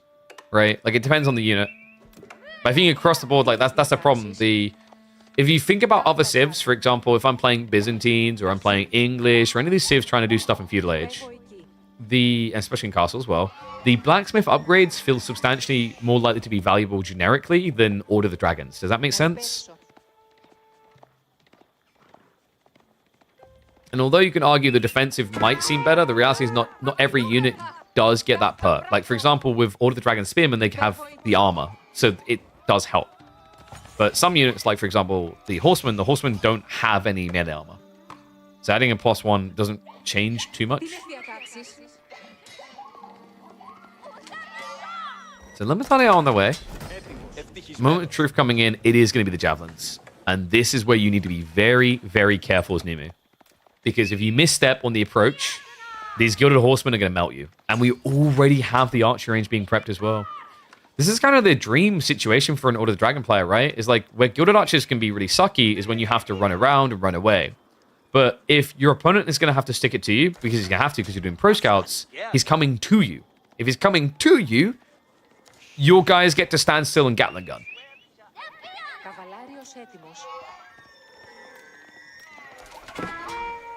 Nice little stab on the cheap, just taking extra food away. First Limitane is showing his face here, but you already see he's just bypassing. Yeah, and Numu now has to pull back. You can't just stand on the deer because you're going to need to guard at home if you want to get the Javelins up here. Yeah, I actually think that Dimu's done a really great job of dividing this now. First Gilded Archer comes out, he'll beat this entire army here. And then the Horseman is actually able to just rally away from this, knowing that Numadon can't chase. Okay, so we have to look at the deer spawns to really get a picture of where Numadon can fight. He's going to be too late to the north side. South side is really close to Dimu's base. That doesn't seem like an option.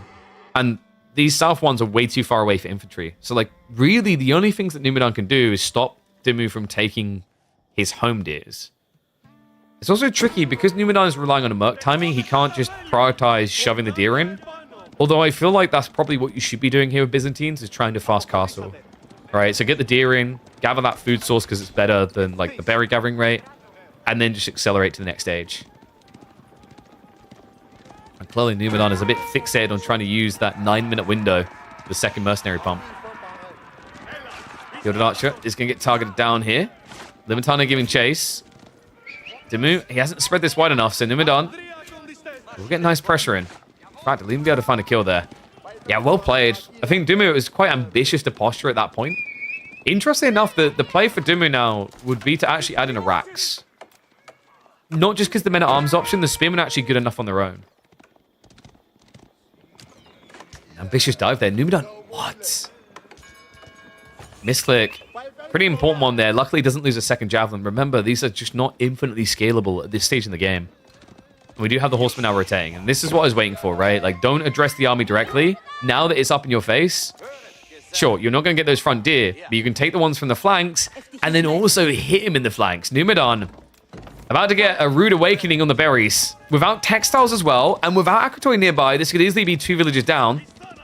Dimu, definitely just going to commit to this. We'll get the stab in. There is a brace coming out. The Akatoy does get activated. He'll still snatch the kill and get away. And that also did force Numidan to stay at home. So now, Dimu can pull the deer home, then go for these ones. Like, this is basically just teasing. With no pleasing waiting for the Byzantines right now. He has stockpiled a lot of gold, so realistically, the play now for Numu might just be a tech switch. I'm starting to think that was the original intent, by the way. But he got idled on the food, right? So, like, he miscalibrated his economy as a result of that. Dimu is also starting to stockpile a little bit. It's not bad that he's adding in Gilded Archers, even into Javelins, because these units do scale really nicely for the start of Castle Age. And we even have Men at Arms, another unit that's going to do really well upon arrival in Castle. Guys, remember when Pro Scouts used to be significantly cheaper? Don't remind me. You guys remember when Pro Scouts used to be in every single... Oh, wait, that's happening again. Oops.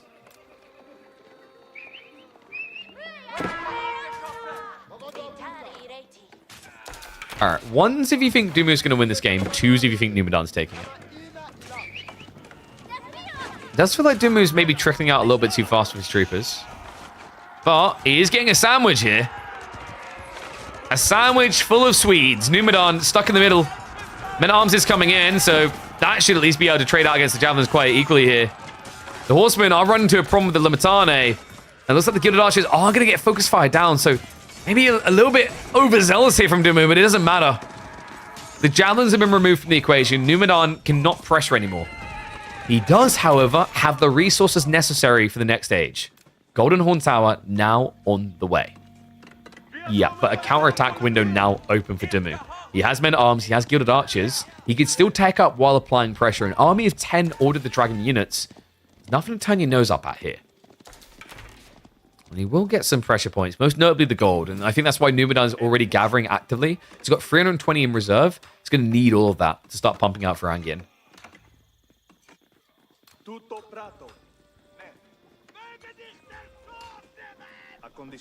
He has at least got a reserve gold, right? But still all leading south side, which is bad news against infantry. Is there a way Numidan can play this without gold? It's difficult. With all the olive on the north side, you could exploit that to get into jabs, but camels are going to feel worthless against Gilded Men-at-Arms.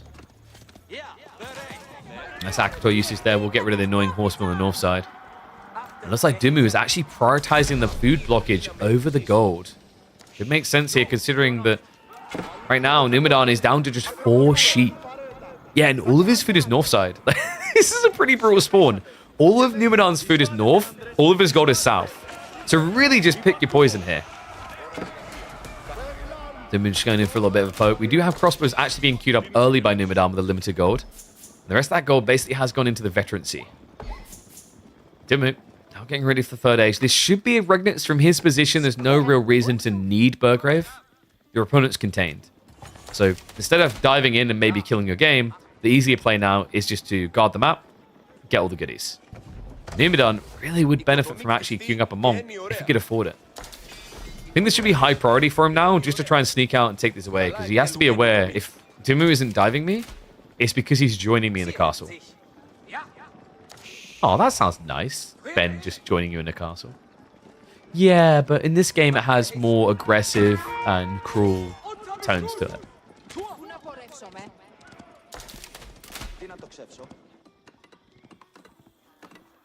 This is tricky as well. Like, if you were dividing the deer between you, Dimu's runway is maybe 15 minutes, 16 minutes before he starts to just exhaust the deer, right? But because this is all deer for you and Numidan none, Dimu's runway goes up to like 22, 23 minutes. Good Archer in the meantime is going to idle out that food. Numidan needs to actually get the javelins over here, but right now he's getting distracted on the south side. So that one Gilded Archer is a really big problem. Shivs have to come out. Oh wait, but they don't do so optimally. I mean, that was just a feudal archer. Imagine if these boys get vetted. Instead, we do have Benny Boy going for his favorite unit of all, guys. Gilded Crossbowman. This guy builds more Gilded Crossbowmen than I think the next 5 All of the Dragon players combined.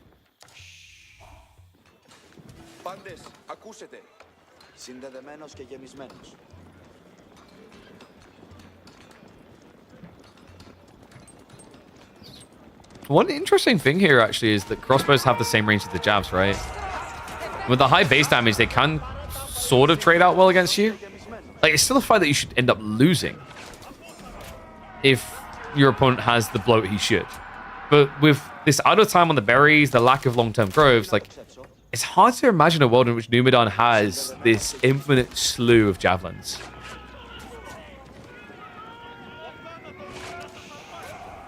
Gilded Crossbowman costs 80 gold and Janissary costs 100 gold. Which would you rather have? Janissaries, because I have a military school and won't pay for them.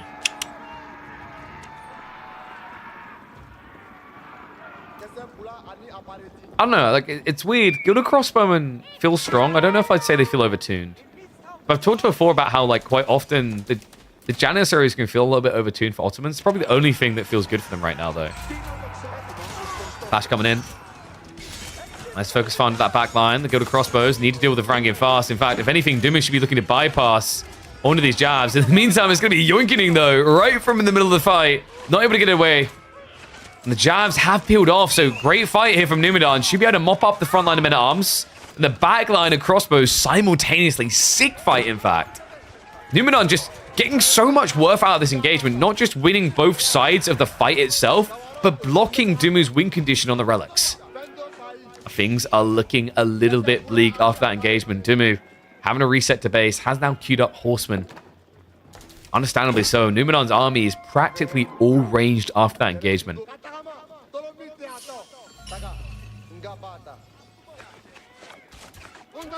The greed is not looking good. Dumu.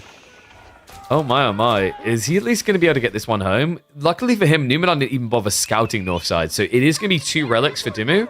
But 3 relics for Numidan is a really big deal. I question whether he'd be able to get enough javelins together. With the garrison inside of the Grand Winery, he can. Because remember, it generates olive oil this way. This is what he needed. If he just goes Limitane Javs, Numidan is in a phenomenal position here. Weirdly enough, he seems to still be focusing on those Varangian.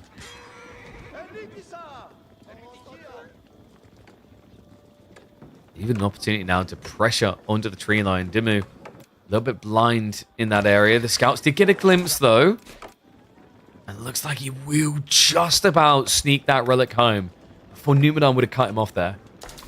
Really important as well. You need at least 2 relics to justify the Regnants. Dumu, even quick on the pull away. Doesn't lose a single villager on that tree line. Numu needs to be a little bit careful. He's technically overextending now. I think he's relying on this choke point to stop any counterattack, right? Like, it's very difficult for Dumu to get in without being seen. Very difficult for the horsemen to saturate as well. Dumu is going to lose the scouts. It's a little bit unfortunate. There was a little bit of deer left on the map, but nothing grandiose. Horsemen are going to charge in. Not the ideal way to start that fight. The Varangian front line is melting quite fast here. The horsemen are rippling around on the flanks. He goes straight after the crossbowman. Means the men-at-arms should be able to dive deeper here. Numidan with formation shuffles. Can he actually save his bacon? I mean, this is tricky. You have to turn around with something to attack, but with this many crossbowmen, any one Varangian is just instantly going to die. And you just see the damage these guys do, right? It's a free hit killer. Horseman is going to go down, but at this stage, enough damage really has been done. Numidan fully reset. You start to see what I'm talking about with the crossbowmen, the archers, like the higher base damage means they're not as terrible against jabs as you think. Second wave of Varangian has now arrived. Horseman count down to just 1. So this is the stage where Numidan should be able to stabilize. He does have a mangonel emplacement coming. However, waiting for that upgrade is costing him dearly. The horseman micro is on point. Dumu is just going for the backline entirely. Yeah, understanding at this stage that the crossbows don't matter. He just needs to kill the javelins. Count now down to 7. Mangonel Tower comes out and Dumu retreats at the perfect time to only take 1 shot. Dumu, in the meantime, is going to be going for the Sacred Site control as well. With farm transitions should be underway for both players. Yeah, so Dumu now up to, what, probably about 12 farms there.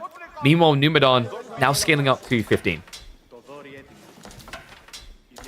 Did Numidan just not make Spearmen? He had Spearmen earlier, but like he didn't have a reason to remass Spearmen because Dumu hadn't been building Horsemen for a while, right? Like he thought it was switching to be men-at-arms crossbows.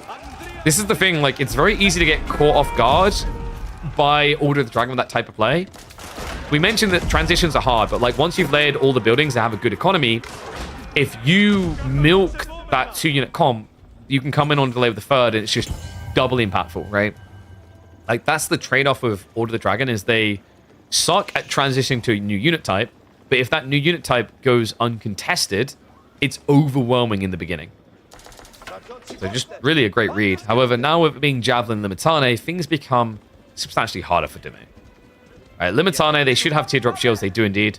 With the shield wall, they're not exactly going to be dying too fast here. And because there's Javelins, this Gilded Archer comp from Dimmu can't really stand still. If they can't stand still, they're not really a Gilded Archer.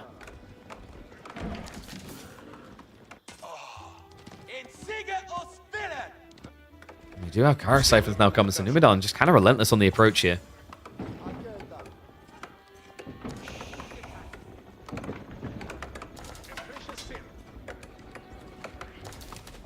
Wonder, can Ben actually hold this?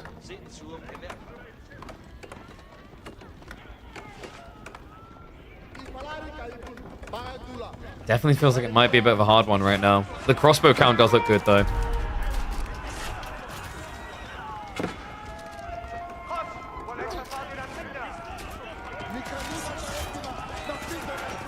Problem is the javelins. I'm pretty sure he has enough jabs there to easily just one-hit a Gilded Crossbowman. Pressure coming in here. He's starting to snipe them down. The front line's been held back by Dimmu. The Horseman now can just ride on through. But there's still a handful of Limitane here, and he's going to turn with them. Able to immediately just block that play. And Dimmu now lacking the food, right? Remember, he's wearing his heart on his sleeve here. His food income is on this screen. If he gives over any more ground, he is done. Javelin count is at least expiring a little here. Numidan down to just 11. The crossbow count has been hit hard. 4 remain, however, Dimmu has found a blessing. Gilded Archer count now up to 11. We do have 6 Camel Riders. Now, that's interesting, actually, because if Numidan hid that detail and Dimmu got baited into more Horsemen, he'd be in a catastrophic phase of the game. But instead, there's a potential for Gilded Archers to carry you through here. They're a very interesting unit, folks, especially when you get this, Scale Armor. It's got 5 ranged armor on each of these guys.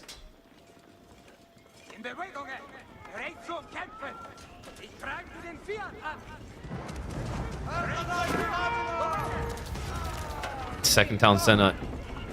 Wait, really? What are you about the second TC? You're talking about Willis. Here, imagine it, mate. Oh, you want him second town center? I don't think you do. I think second town center kills your push. Better to just get the system level and keep pushing right now. Okay, if he just moves these Kara Siphons on these farms, Dimmu's flatlining. He's wasting all this effort on his single house.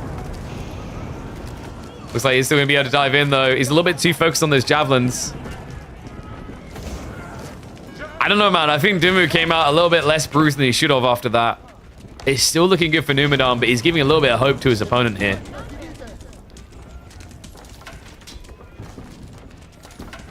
Kara Siphons are just going to peel back, and Numidan... There we go. He is going to be going second town center. I don't think it's necessary. But it does give him that safety wagon, right? Like, if this game doesn't end now, he will inflate. It should end now, though. Dimmu just doesn't have a front line at all. And with the Camel Riders, like, you're just seeing how long it takes to kill one of them. This is bad. It means javelins aren't being traded out anymore. It means that Dimmu's entire comp is counted. And it means that Numidan is going to be going into game 2, leading this series.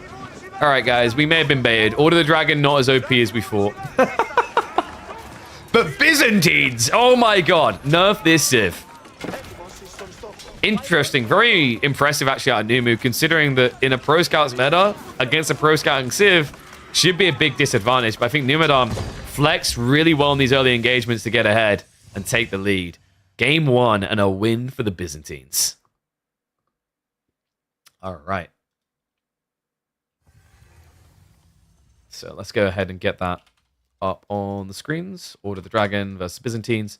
Win for the right. And we'll get ready to hop into game 2.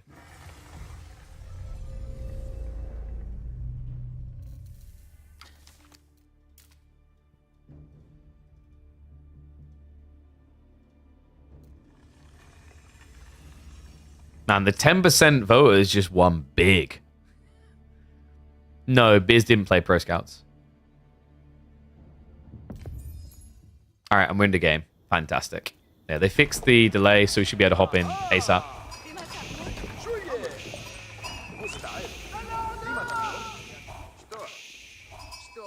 There we go. Thank you, lads.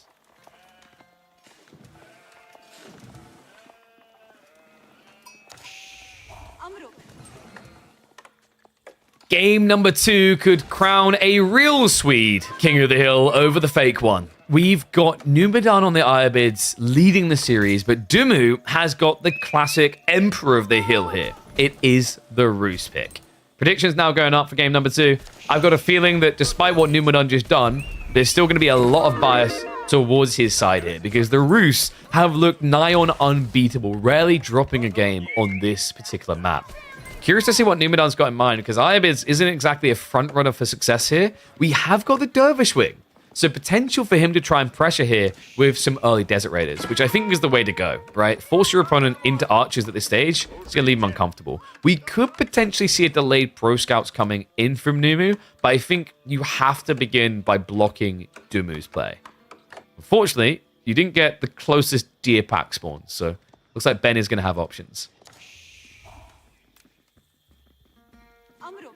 Your predictions are million horse archers. It is a little bit weird into Ayu, depending on the build. I've seen some very, very odd Ayu builds. One that does come to mind that I've seen people try against Roos is Mass Desert Raider Strap. In theory, it sounds cool, right? In practice, the problem you run into with Mass Desert Raider is the scale point is way too slow. And wait. So you're watching a game between two people living in Sweden and you can't bet on them as a Swedish person? Well, that is an existential crisis, my friend. Sheep count is actually fairly good for Numidan. I say fairly, really good. Obviously, he did start on the berries, but considering that it's like double scout opener, you'd expect him to be a little bit worse for wear than this. Dimu has already queued up the Pro Scouts. Logi wing out, stables coming down, and this should be Desert Raider, 2 Horsemen. You could actually probably just rush 2 Horsemen, but I think the Desert Raider is better. If he's able to get close, he can just waddle away at them real quick, right, with the 26 damage. But on top of that, he's able to finish off with ranged attacks. You can even get cheeky with some body blocks here, actually, I think, with the Dervish. Hey, why is Numidan running all the way over? Did he actually see that?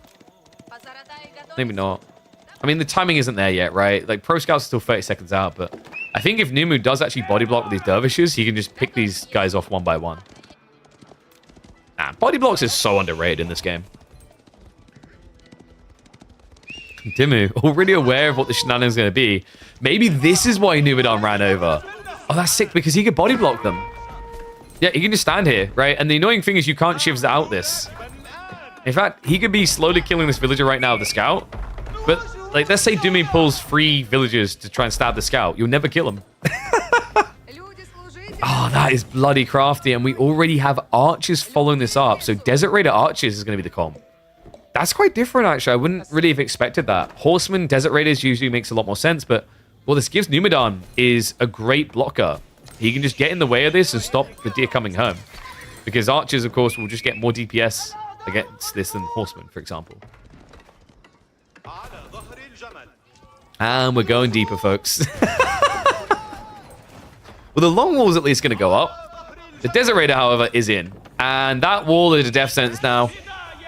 Melee mode activated. Should be able to get 1 kill from this, surely. He'll probably have to switch to range, but yeah, that's going to be first blood drawn there. Numidan doesn't even bother to pull out the bow. Good start for Numu. Is the follow-up going to be better? We have archery ranges from Tumu. Appropriate reactions coming through. I'd love to see Numu just going for a second archery range here. There is a possibility of like skirting into castle, but it feels like right now you kind of got Dumu dead to rights. Because the crazy thing is like until he has 15 to 20 archers, your dervish play isn't really that threatened. So your early archers should be able to win the trades, which means that Dumu can't come out. He has to make what little D he has last. He's at least still got the way out on the east side. Looks like Nimu's just going to let him pass. Yeah, instead he's focusing on getting rid of the hunting cabins. We do already have a wooden fortress down here, so you can't really dive that point. He could, with these archers, build a ram. I just think that's too slow against Roos. Looks like he's already giving chase onto those scouts. I have a feeling that this game could be over by like 12 to 15 minutes, one way or the other. Either Dumu reaches Castle Age and just kind of overwhelms, or Numidan... Dude, I thought he was going to starve him in feudal. He's going Castle. This is dirty. Because now you have the Camel Lancer follow up, right? Because he built stables. And your opponent's overreacting to what you've done with archers. So he did snipe one of these aggressive archers. Dervishes and the rest are going to shuffle out of here. Yeah, so this stage... Numidan achieved what he wants. It's kind of weird because in some ways it's not that bad for Dumu that he built archer ranges, but it feels really bad that he built this many archers. Like 11 archers, you're almost at 1,000 resource investment at that stage. And also, although you'll eventually use the ranges for horse archers theoretically, the negative is you've built them now instead of starting your tech up and then building them. Crafty, bloody bugger. So the Desert Raiders actually can come around the back here, so more of the scouts can be taken out. Archers should be chasing this, but right now, yeah, the gate isn't online. Dimu, he did at least get one deer stack home, but none of the secondary. On top of that, like Numu, he's already on his way to castle. Growth Wing is activated, 2 minutes away. And this means if Dumu doesn't start to snipe these dervishes, it's going to be a relic race he'll always lose. Desert Raider is a bit ambitious there, does get sniped. Dumu has to know what's happened here, right? Like, why is there not more units? It's very blatant to him at this stage what Numidan's done. But you see the value of the dervish now, right? The amount of archers Dumu had to build to feel safe isn't just because he couldn't see that Numidan had stopped producing. It's that if he came out with, say, 8 archers versus 4 Desert Raider and 2 dervishes, you won't put a dent in it.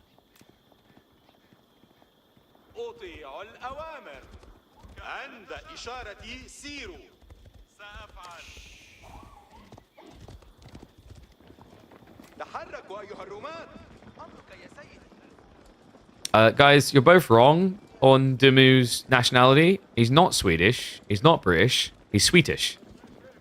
Oh, isn't that cute? Okay, so Dumu is ready to pull the trigger. We have got high trade house coming in. This is going to be a true stress test of this landmark. Does give a lot of gold. Get your numbers in. In fact, I think he got the perfect embedment in the corner. Yes, this should be a very high one. Longer feudal as well, so he might have cracked an extra tier. However, a big advantage coming in from Numidan. One that's going to eclipse the amount of gold you get from the high trade house, because with 7 villages, it's like you've got an extra 210 resource gathering, then you've got the 10% extra on top. Basically, like, this eco landmark choice from Numidan is going to balance out quite well against what the Rus are now doing. So we have got more walls coming up. Unfortunately for him, there's no stopping the relic grab. He's going to yoink and run. Dumu. No, he isn't going to check it. So the safest relic is already pulled away. East side one coming as well. I think we're getting a 5 relic game here. And we should already have Camel Lancers getting queued up. Numidan has been a little bit slow to produce them here. Yeah, food a little bit lacking by the looks of it. That's interesting. Another thing that's kind of intriguing is that Numidan didn't use those archers to shove these deer in. I think he might have been able to get them all the way to the TC before the scouts came out. Now it's a little bit too late, right? Like, Dumu is coming for your deer. I think that's maybe the one criticism I have, right? Is that for Numidan, maybe the one thing that could have been done a bit cleaner is using this downtime to get deer to your base. But it's like a small detail that's easy to forget in the grand scheme of things. It's like Dervish is going to run into his death there. Numu's reaction's a little bit slow. Does still have one in play. And already... Wait.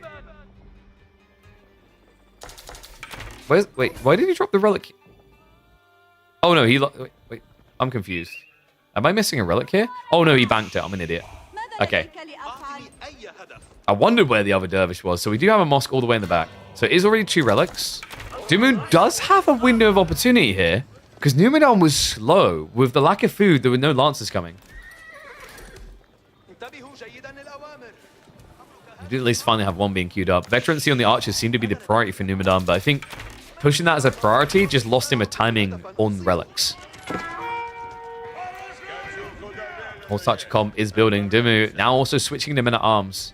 So no play into spears makes sense here, right? Like you don't want to give counterplay with your opponent already having archers. Knights is also kind of a no-no because your opponent has got camel lances.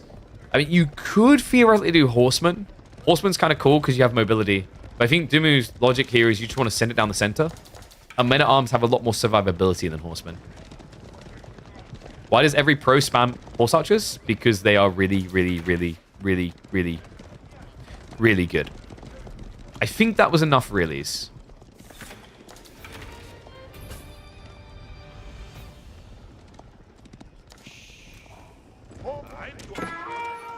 If you think about it, the reason why horse archers are so good is because fast castle is so aggressive right now. Horse archers feel bad if like you play long feudal first.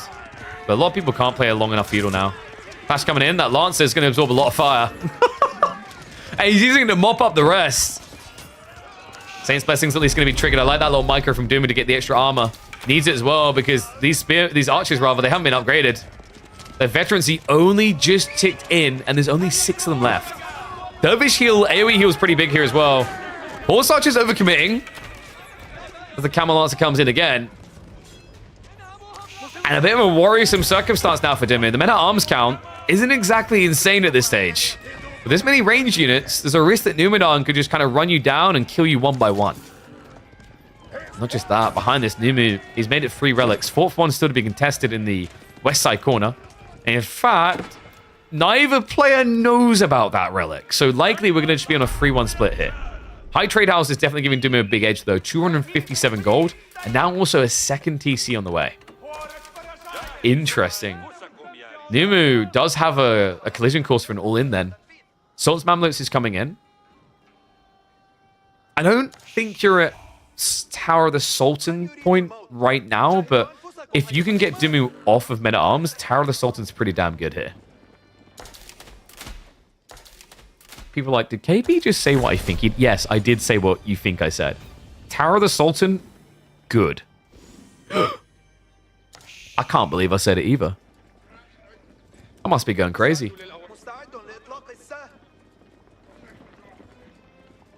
Military Academy coming. So it looks like Numidan is just going to transition to mass crossbows. We do have... Okay, no farms at all. The house has made it look like farms in the back. He has got the berries on the flank.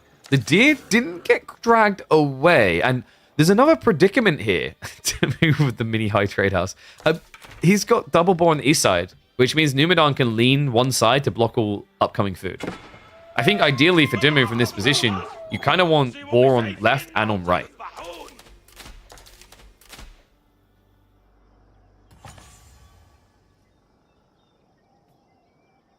Why are you guys being weird about the Tower of the Sultan? It's reasonable if your opponent doesn't have the men-at-arms. Guys, if Dimmu's just playing like full ranged army, which a Ruse player can usually end up doing, Tower of the Sultan takes 800 hits to kill. 800 hits. I rest my case. And I rest these nuts on your forehead when I Tower the Sultan you.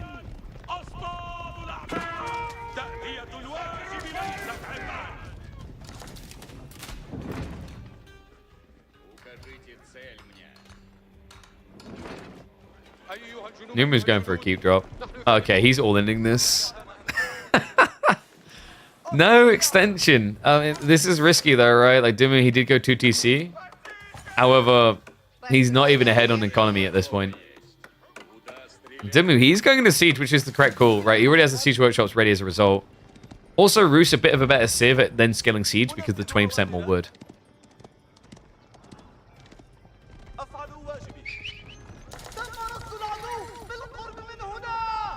Tower the Sultan is bad. Guys, why are you gonna be haters? Okay, so here's the thing. I think people's opinions on Tower of the Sultan are outdated. Tower of the Sultan sucked when Springald was a thing. Tower of the Sultan is actually now situationally viable because Springald doesn't exist anymore to counter it. Right? Like, that's what made Tower of the Sultan really, really bad. Look at this. Numenor, he's going to drop a keep. He could have just built a Tower of the Sultan and had a moving keep. It's outrageous. It's a castle drop coming in. 7 minutes on the timer. And it looks like Dimmu did see it early, so he's completely aware that this play is happening. And he knows it's going into mass siege. Now, this is tricky. I actually think Dimmu's disadvantaged here. Manjaniques, with incendiary shots, can hit the entire army. Dimmu is going to be hard-pressed to get the correct targeting with these mangoes.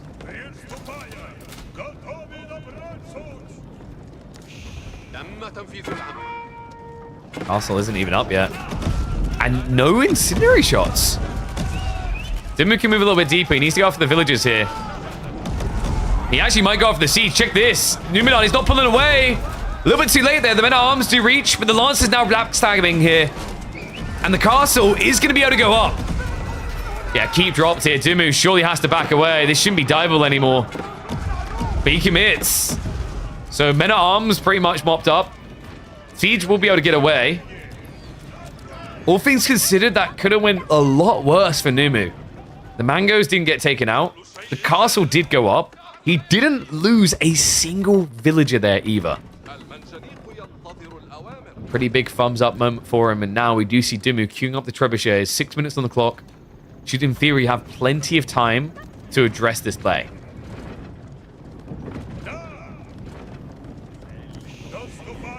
Now, all I'm saying, guys, is before you hate on Tower of the Sultan, can you please tell me the movement speed of this castle?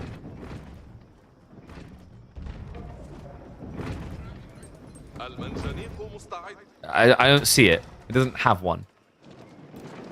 Just saying. Could have been chasing him away. No, in that situation, he would have like ran through, right? Because he chose Mango and Mango.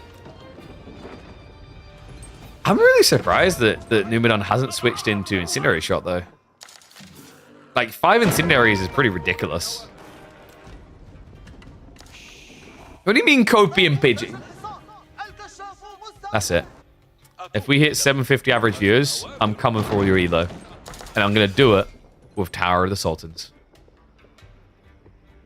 I'm going to change my account name to All I Do Is Tower. No, All I Do Is Sultan. I'm not going to make another nuts joke. I promise.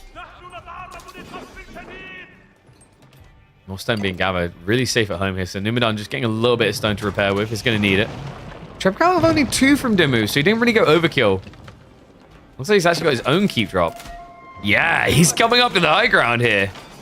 Wait, the villagers are going to be in range, though. And the mangoes are chasing. You can see Dimmu's got plenty. 7 mangonels. And counting now. Manjaniques, they go in. Stereo shot scudding through this. Textiles is going to make it feasible, surely, for Dimmu to do this. I'm not convinced, though. He's skirting it. The mangoes are attacking the wrong thing. They go for the castle. Can he scud this? Villagers trying to dodge. 2 go down. There is no keep to protect him. The dive is coming in. And the horse archers are starting to whill away at the injured. Kinetic shots. A little bit overkill on one spot there. Not really the micro that Numenor needed. Villagers are now being pulled to the spot. Numu down to just 3 mangoes. He needs to answer this. But he keeps whiffing. Man, this is where the burn shot would have been worth it. Men-at-arms have at least snuck in. Rather the Ghulams. But the army is gone. Numenor, he doesn't have a back line of siege really left here. Laura front line. The decap's going to be coming through.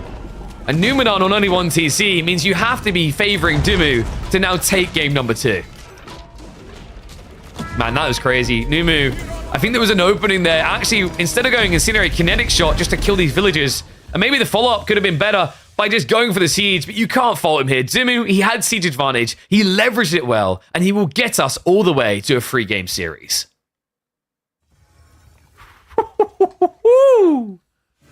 Benny boy. Sacre bleu. So we will be seeing a game number 3. We'll give the rubber-dub-dub to the Rooster. And that means that we settle this on bold land with a bold player. probably going to be an HRE game. And Dumu... Ooh.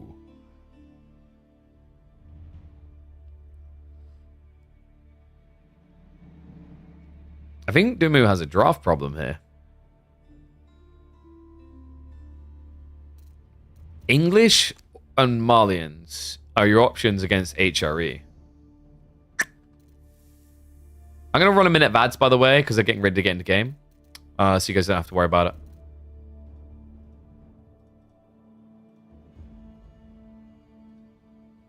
Yeah, like, dude, I actually think did we talk about this? I think we said at the start of the series, like, if we get 3 games, Numidan's draft is better, maybe?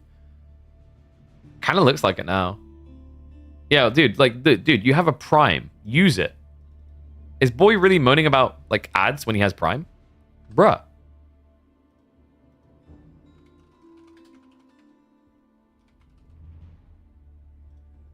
All right, so, 1 second, let me have a look at this. Oh yeah, I'm trying to think, like, what are we going to name this series? Oh. Dude, this one's good enough to upload for sure.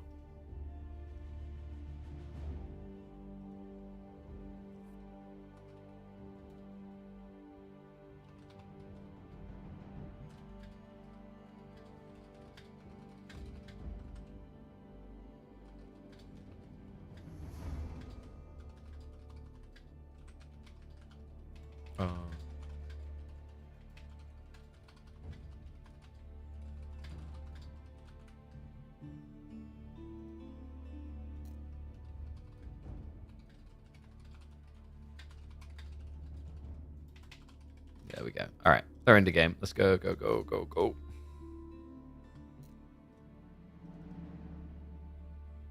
Marlene's okay if we get good spawn. Dude, I think you just get outpost rushed or, like, spin rushed either way.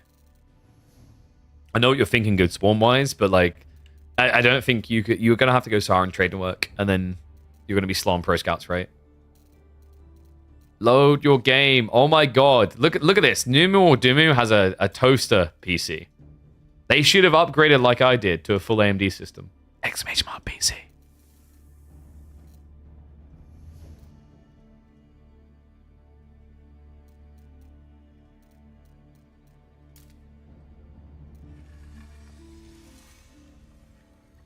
Yes, I do indeed have the 7900 XTX.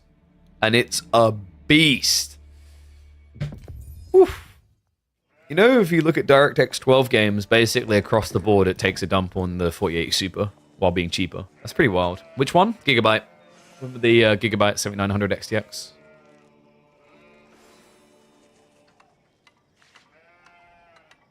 All right. Oh, yeah. Let me do predictions for you guys. And we'll speed up because they're like 10 seconds ahead of us.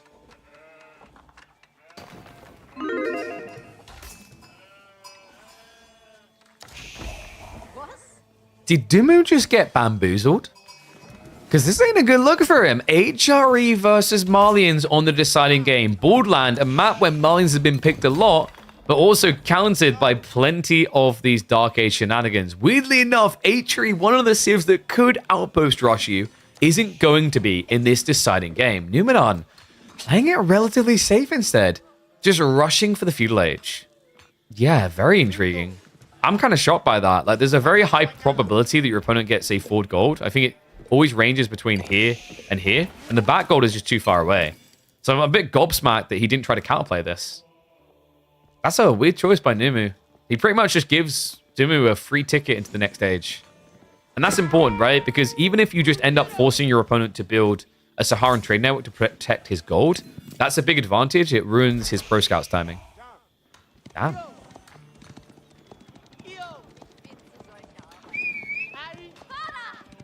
I wonder if KP says he has a... Wait, do I have a yellow tint with my glasses? What are you on about? What are you talking about, Willis? I was going for the Bono vibes today. All right. So, prediction-wise, you guys are kind of 50-50. Okay, there's the big investment I was expecting to come out. I mean, that right there is banking on the Dumu name, not on the Civ matchup. Like, HRE is meant to just be able to roll over the Malians here. But yeah, this Arkham priority, we'll have to see if it pays off. Other side, it's just going to be the safe Mansa coming in. Remember, Borderland is a map where aggression is usually rewarded It's not easy to just camp in your corner. And also, with Pro Scouts meta being in full swing, you have to come out anyway to get those deer.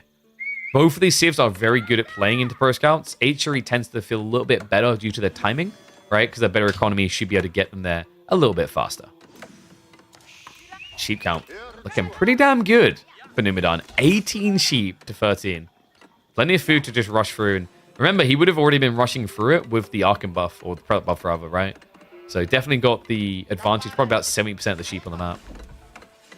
65, 70? Yeah.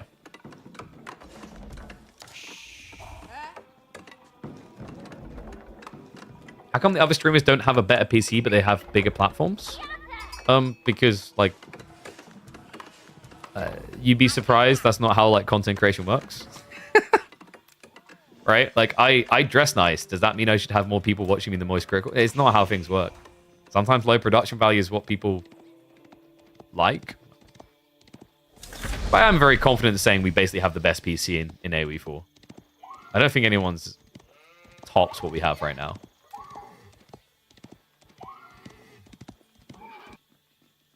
So, opening play here for Numu should realistically be Rax. You play a few spears and then you fill up Pro Scouts, but I think because of his choice to optimize around Feudal, I mean, dude, if you were going to do Rax, you would have done it in Age 1, right? Like, this is just going to be a rush towards Pro Scouts.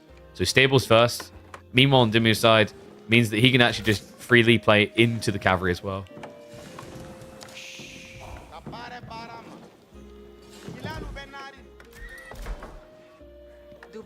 So what is the win condition for Dimu? It should be to get to Castle Age. Farimba is an option now because you are playing Pro Scouts. For Numu, I think you're better off trying to keep this in Feudal and just killing him before he scales ranches. Right? Your economy is going to be pretty good, but it's only good for a small window. Think about the Archon placement, folks. Like, what is the problem in this game for Numidan? It's that this is one of the worst Archons I've seen. This is like a 2 out of 10 Archon.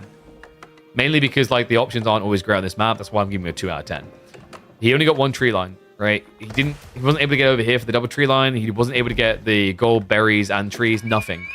It's literally just a single tree line, which means that Numidan has a very thin window to do noticeable damage before his Archon becomes basically just a food generator. So we do have Rax in the stables follow-up. Yeah, it's just getting more peculiar that we went this way around. HRE are probably one of the best civs at blocking Pro Scouts play, and it's because of the spearman movement speed. Remember, they have marching drills, so you can just zoom on top of the boys.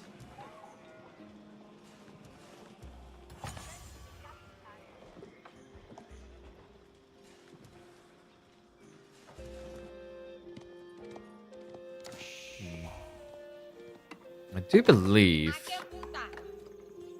this, I'm trying to think if you actually want Farimba in this game. You should because of Mansa Musafadi. Like, I actually think Mansa Musafadi is just your win condition here for Dimu.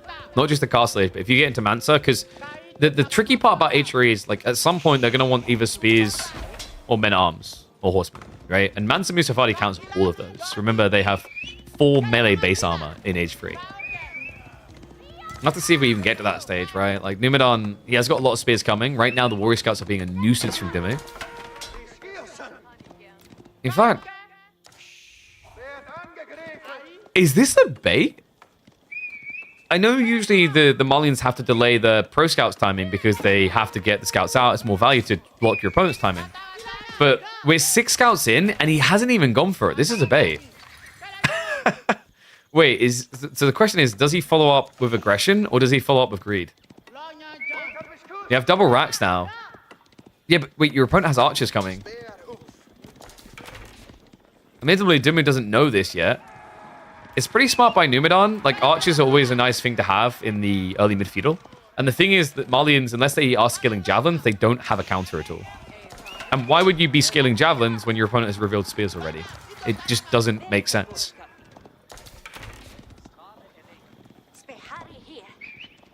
This is very unorthodox from Dimu. And there you go, ranchers are coming in. So he's genuinely just trying to buy time to buy through to the next age. We wondered if this was going to be Farimba, because on this map, Malians probably about 90% of the time do Pro Scouts, but they're not going to be seeing it today.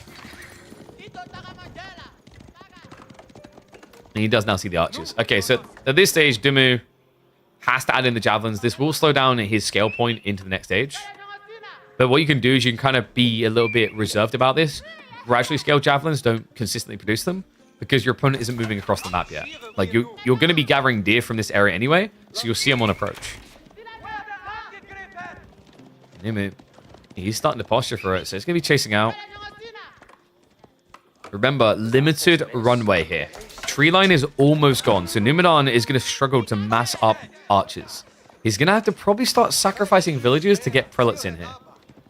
Yeah, I think when you want to play along feudal, mine work is better on this map.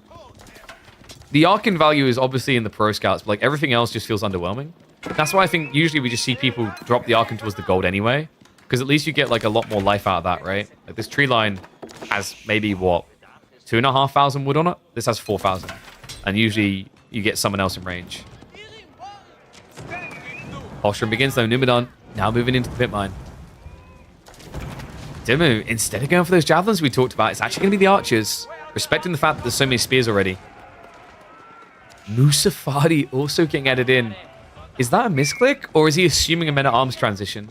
I mean, it kind of makes sense, right? If you're building archers, your opponent could go MAA. We can see Numidan has no intent, which means the Musafadi is just kind of a waste. Okay, come on, dude. This guy is a mind reader. So men-at-arms are going to be coming in from Nimue. Nimue's like, I've seen this show before. I mean, it kind of makes sense, right? Like, your opponent does have all the deer. Sofas will be just as good of a counter there. He still has this very big issue around spears, but the whole idea for Dimmu is if he can now thread the needle into Castle Age, these sofas immediately become very valuable.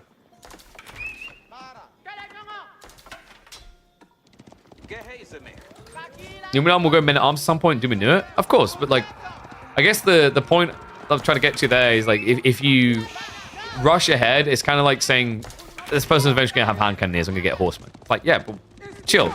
Still a few minutes. Because you could have been more efficient at countering what's here now, right? And because you've got defender's advantage, it means you can still layer the cake afterwards. You do have javelins finally getting added in. Numidan, he's starting to stockpile a little bit here. I mean, you just see how absurd the H3 economy can be, right? That he's able to hold on to this much while still having this much in the field.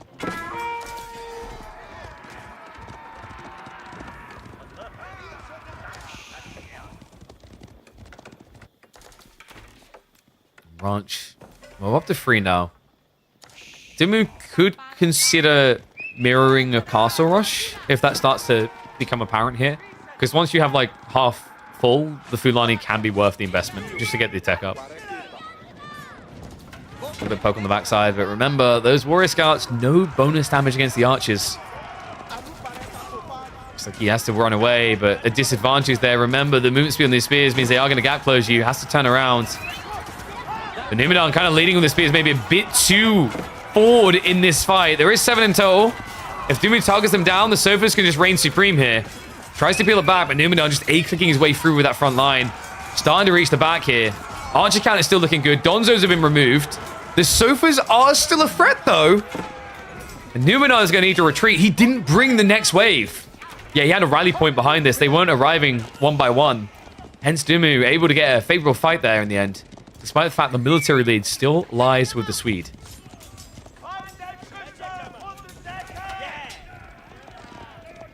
Numidan, and now forces the reinvestment, keeps him away from that Castle Age.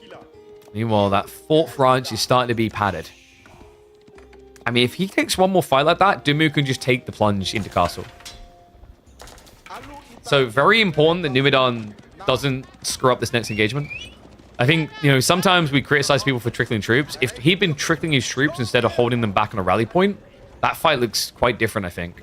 You'll be seeing Dimmu double down on this age and Numidan maybe skirting by.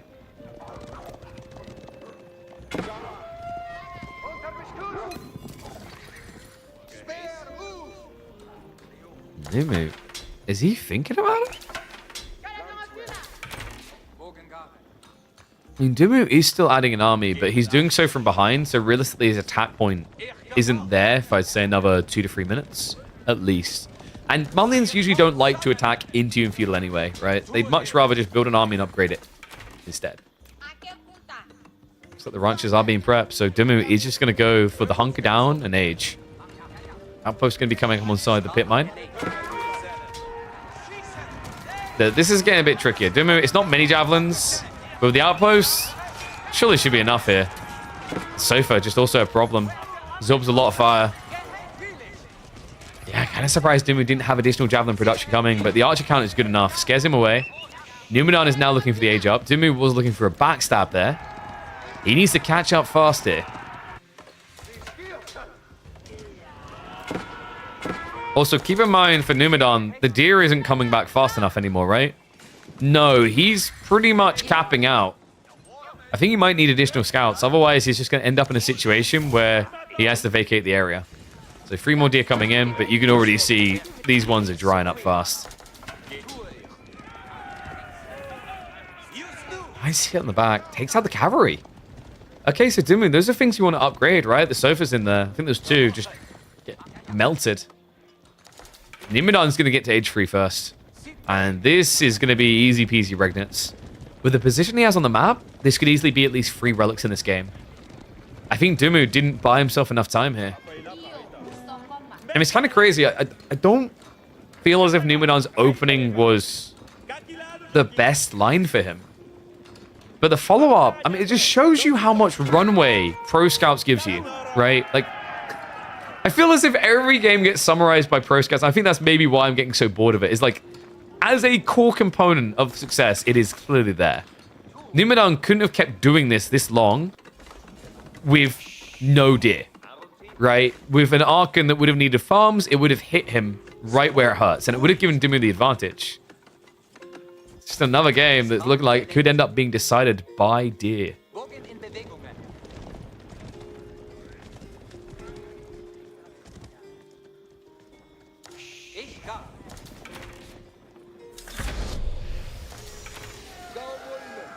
So, tech up complete.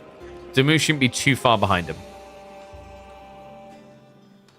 The thing is, if Dimu can survive long enough, Numidan is not a typical HRE boy where he's got 20 farms ready to contest you. So that's something we have to be really conscious of here. However, once we get those farms in, once we're at like 80 economy, the Fulani effect isn't really as impactful anymore.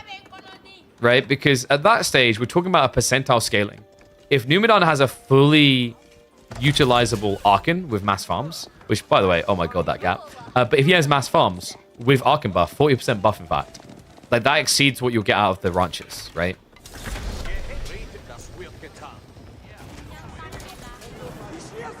Numidan now starting to pressure in here. We do have knights being queued up. Dimu is going to give over the 4 pit mine here. Has got all the upgrades coming through. But the problem with this play is you've just given full map control to Numidan. And with that, it could easily be a 5 relic HRE game. I mean, he's already got 3 prelates out in the field, right? I think he may have even pulled the Archon. No, so 2 running. 3rd one about to spawn here. Numu, he's shuffling around the back. He's looking for that other pit mine, understanding that Dimu, with just a Mansa Quarry, would not be able to get a Castlage army, so he'll block him out there. The reinforcements are already in position here, so this could be disastrous for Ben. Numidan doesn't realize yet. He's going to start diving in. If he just rallies new troops here, Dimu is dust. Instead, though, he's a bit too tunnel vision, so it looks like Dimu gets another stay of execution. Lancer finally diving in, but a little bit too late here, now with the army arriving. Yeah, and he's going to peel and bring it around. Leaves a small retinue to deal with the pit mine. Archers are on the way. Dimu getting more and more jabs to address that problem.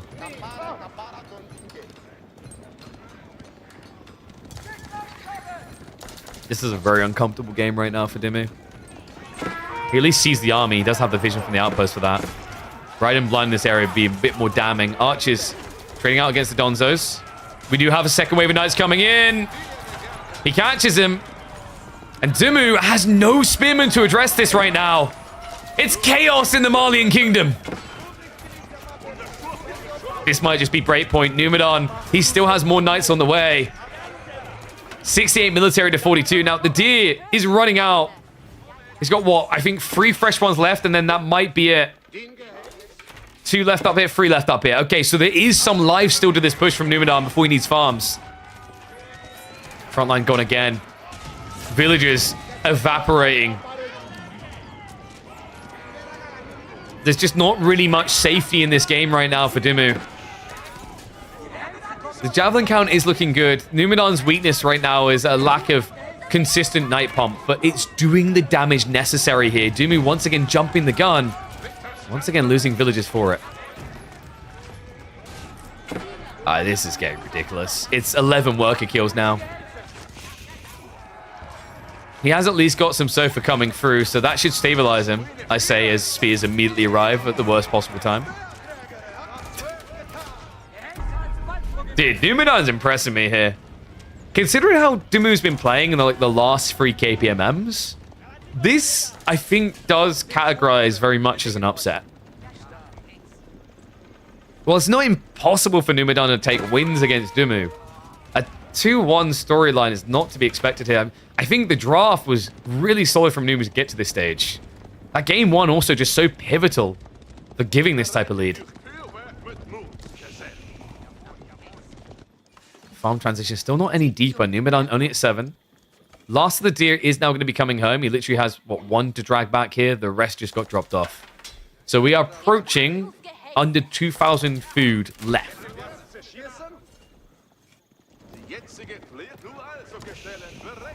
Numu still needs farms, but Dimmu is taking risks on the gold now. Starting to spread a bit wider. I think also he's kind of forced to spread wide because the tree lines are thinning pretty fast.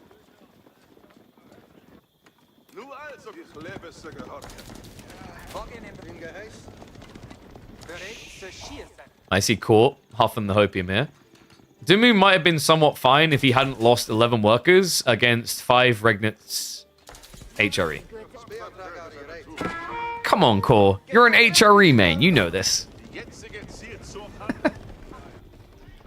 Yeah, I think Dimmu played this very naturally. Not naturally. What's the one for? Very organically, right? The fluidity with this attack into Relic Gain.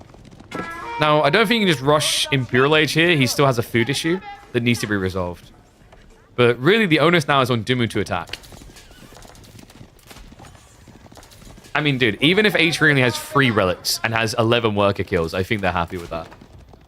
Fulani's worth, what, about 20 villages? But then the Arkan can now start to buff up as well. Like I said, Numu's weakness here, of course, is now going to be this transition. This is a window where Dimmu could potentially do damage, but he needs to be fast. And unfortunately for him, we already have Numidan prepping the crossbow for the Sofa raids.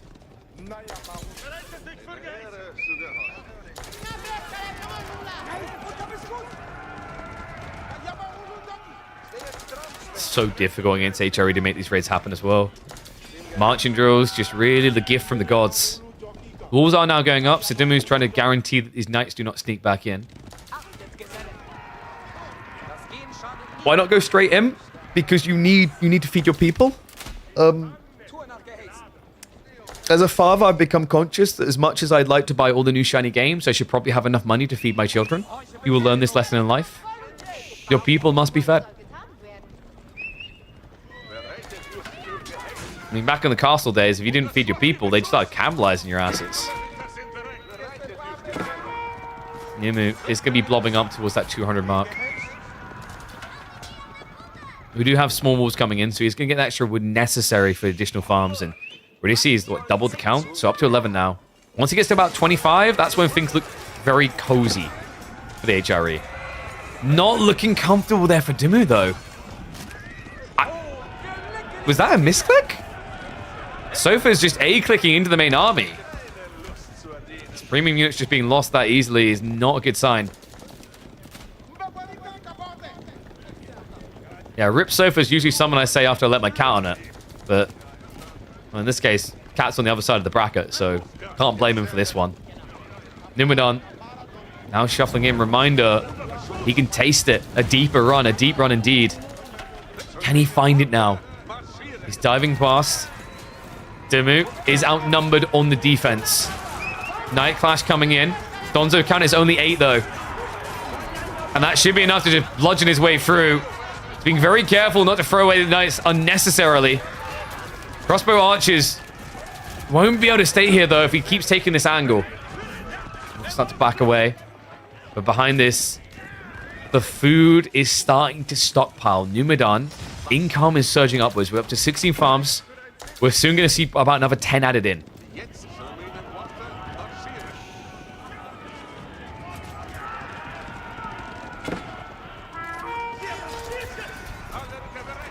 We have the Musafadi warriors coming, so Numidan's men-at-arms transition is going to get counted, but I think the idea there for Dumu was to get a good fight and remove all the archers for the Musafadi play. With them still being there, it's not as simple for him. The only upside right now I see is like the walls aren't up yet from Numidan. He hasn't hunkered into that corner fully. We do have a night raid around the flank, but the wall's at least going to give an early warning. Problem is, Dumu is on a collision course for the H3 base, so he might not have the troops to pull south for that. He's got to hope that this attack makes Numidan come home. A bit of damage on the front. Numidan, a little bit sloppy there. He has got these emplacements coming through, though, and with the relics, it's not really something Dumu wants to commit into. Yeah, this is the challenge for Ben. His comp was really good at holding his base, but really bad at attacking his opponents. Do you see the issue here?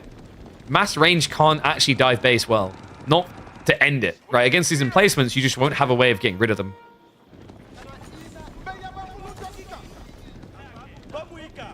Flange Nectar? If he had less archers, I'd be with you.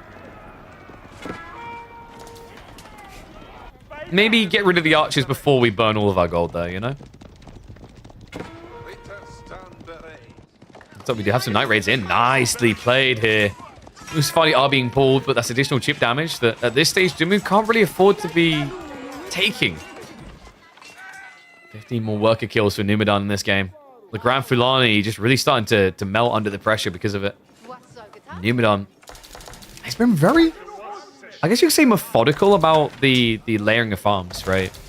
I kind of like this, though. Instead of just skimping on military and then getting overwhelmed, he's always tried to keep check with his opponent. Dumu, now that we're approaching max pop, this is where actually having less villagers can be a little bit of an advantage.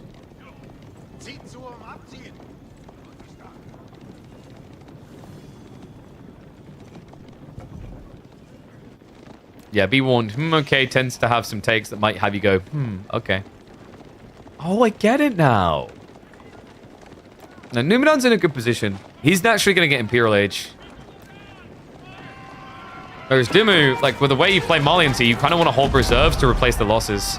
Mangonels are going to stop him in his track, though. Okay. So Dumu knows this is going to go to the next stage. He has no choice in it, right? Has to back up. There's no entry point anymore. Balance of Swabian now coming in. Very safe backwards spawn for it as well from Numidan.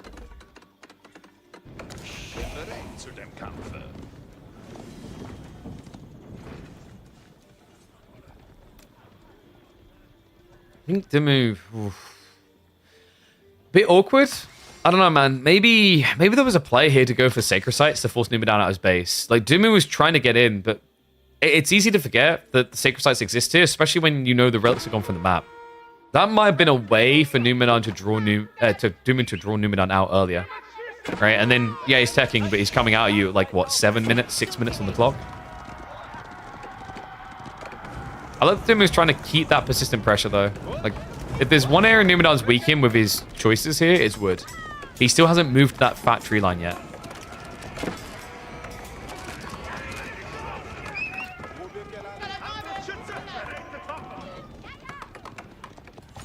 Hey, keep the abuse out of the chat, or I start throwing out timeouts. I don't mind there being disagreements, but we don't need to resort to name calling.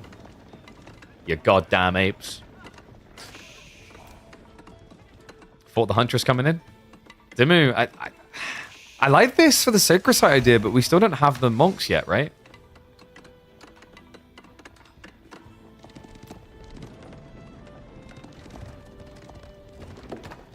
Numidan is going to get his elite techs first with this play, right? I'm starting to think Numenor may have HRE brain. This is getting a little bit overly defensive, but you can't help it. It's like when they tell you to toss the ring into Mount Doom. You're not going to do it. With 5 relics, the temptation to just sit there is too strong.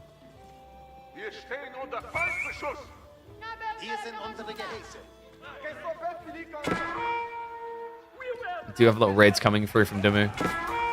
Numenor can buy Imperial again, but that's not really an option here. You didn't pick the Bastards. I mean, let's get some quality units in, right? He's still got a lot of archers and spears. Maybe hand cannoneers getting... Nah, not with the javelins. I don't mind the idea of just maybe getting some more knights to raid with. Or just going straight into siege. And yeah, there we go. He has got adjustable crossbars. Alright, this might be the teeth breaker, because Doom's army is pretty hard countered by mangoes. If he can stealth with the Musafadi, great, but like Numenor should be aware of that and building forward outposts as he moves up. He's already got outposts in this area that will reveal the Musafadi anyway. Alright, 1s if you think Dumu's going to win this. 2s if you think Numudon's going to win this.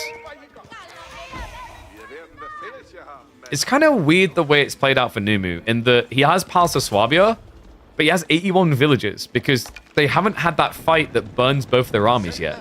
It's like the tech up didn't really help Numu from the natural point that it would for HRE, which is I'm now going to have 140 villages, right?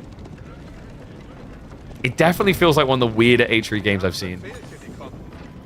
Keep drop now coming in, so the 8k gold to be secure here. And yeah, Numu basically needs his army dead and Dumu's army dead. Because his economy should be better, right? Much better, in fact. Like, we basically have all the farms set up now for Numu. Was a little bit of wiggle room to set them up here that he didn't take, but outside that, it's fine. 31 farms deep.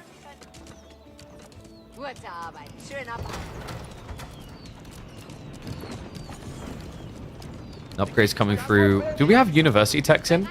No uni yet. Okay, that's very surprising. From Eva Player. Alright, I'm a little bit shocked by this. I mean, Numu, crossbows, incendiary arrows, like the amount of value out of incendiary arrows on its own and EAT.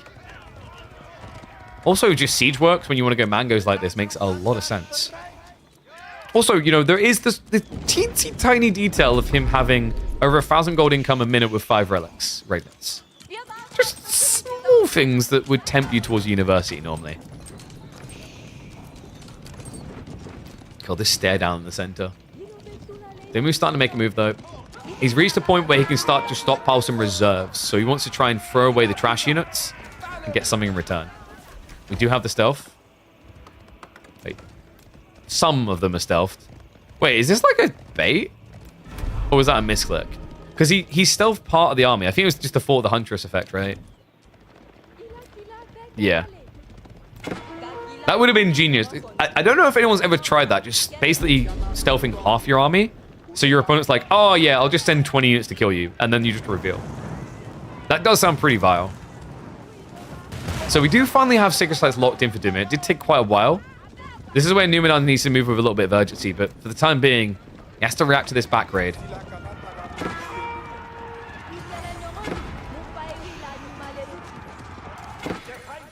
Going to buy a little bit of time on the clock, but nothing substantial zone. What Dimmu really wants is some kills here.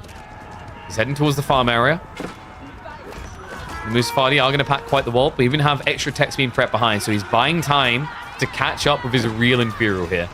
Meanwhile, Numenor, you're seeing that correctly. He's finally queuing up EAT, but he's also getting ready for Landsknechte. Oh, this could actually be the time. I mean, he's got the mangoes now to answer all the mass ranged, and then the Landsknechte to sweep through mass Musafadi. Does still have to worry about the sofa play that Dumu's starting to scale more into. This is annoying, by the way. Like, at this stage, like, why is H3 not catching these? It's Farima leadership. He's moving at 1.58 movement speed. All of a sudden, marching drills looks pretty pathetic. Ring a Rose is happening right now. Meanwhile, it looks like Dumu did try to step up the second wave. Won't be able to get in, though.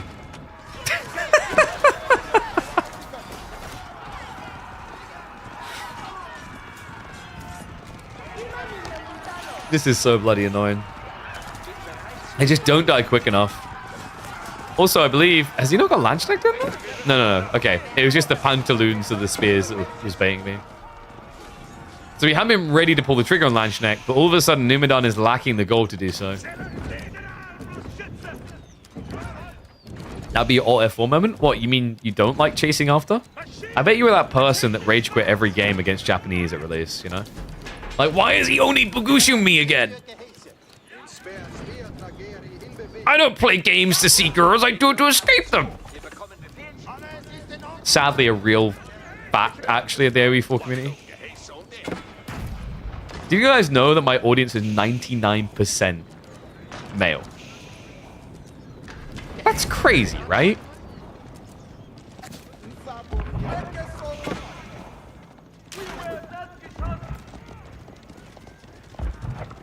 The raid's not that big of a deal. It's not really about the raids, it's about what it's actually achieving, which is that Numidan isn't blocking Dumu's win conditions. Sacred sites, techs. He's buying time.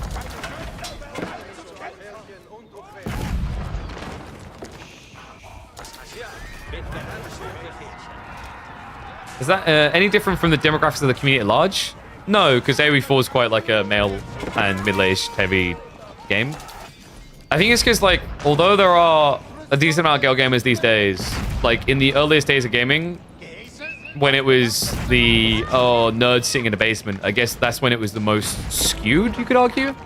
And if you think about it, Age of Empires is, age-wise, a game that skews, like, older, right? On average. So it kind of makes sense. I was about to say, Bella's also here. So I don't know. Maybe I got 2% today. Big Pog. Hoogies. We're setting a new record. Ash coming in. We do have the local knowledge to make him a little bit more tanky. First strike could be pretty good, but not really getting enough done yet. The Mangoes should be the breadwinners here. Culverins are sniping into the Fort the Huntress right now. Numidan may have a little bit too much backline and not enough frontline here. Yeah, and he's now fixing that. We have Landsneck, men at arms, spears on the way. His goal with Mangoes is simply to have them be his back. He needs extra to push with here.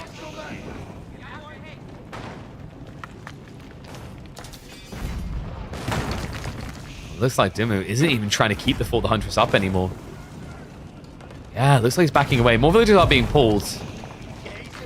And the funny thing is, Culverins are actually pretty terrible at sniping villages. So you can't even deal with the repairers, right? It would take 3 hits from a Culverin to kill. No Mango commitment underneath the keep either. We do have trebuchets from Numidan. I'm just confused as to where they are. Oh, they're coming. Very slowly.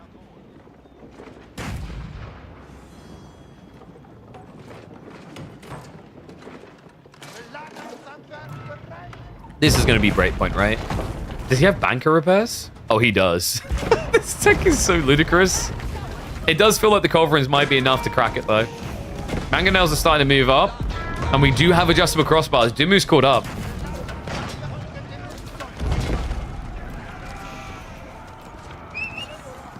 Girls can't joke about nuts? Exactly. What if someone's allergic? That was a dad joke.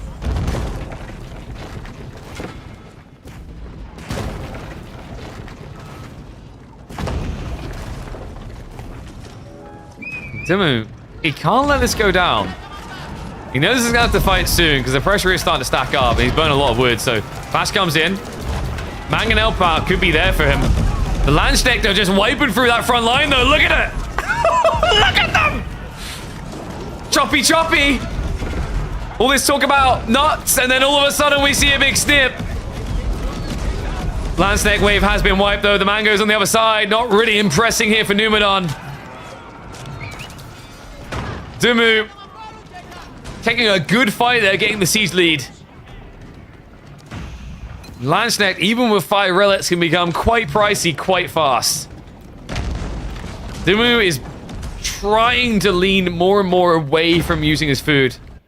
We're seeing at what? A grand total of maybe 20 farms? 15. He also is missing the level 3 food tech, which would also be buffing the cattle. But who cares about food? Just build more siege.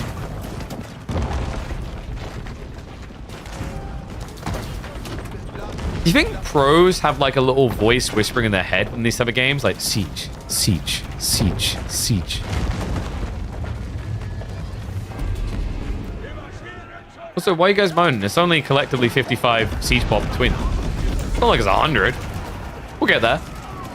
There are more mangoes queued up. Flash comes in though, and you gotta be careful. Because sometimes having too many mangoes doesn't equal win, it equals easy loss. We've seen it before. I think the record was like, was it 20 mangoes from Doom on this very map that backfired in the 2v2s. The issue is adjustable crossbars. You spread out just a few mangoes, they can wipe 12.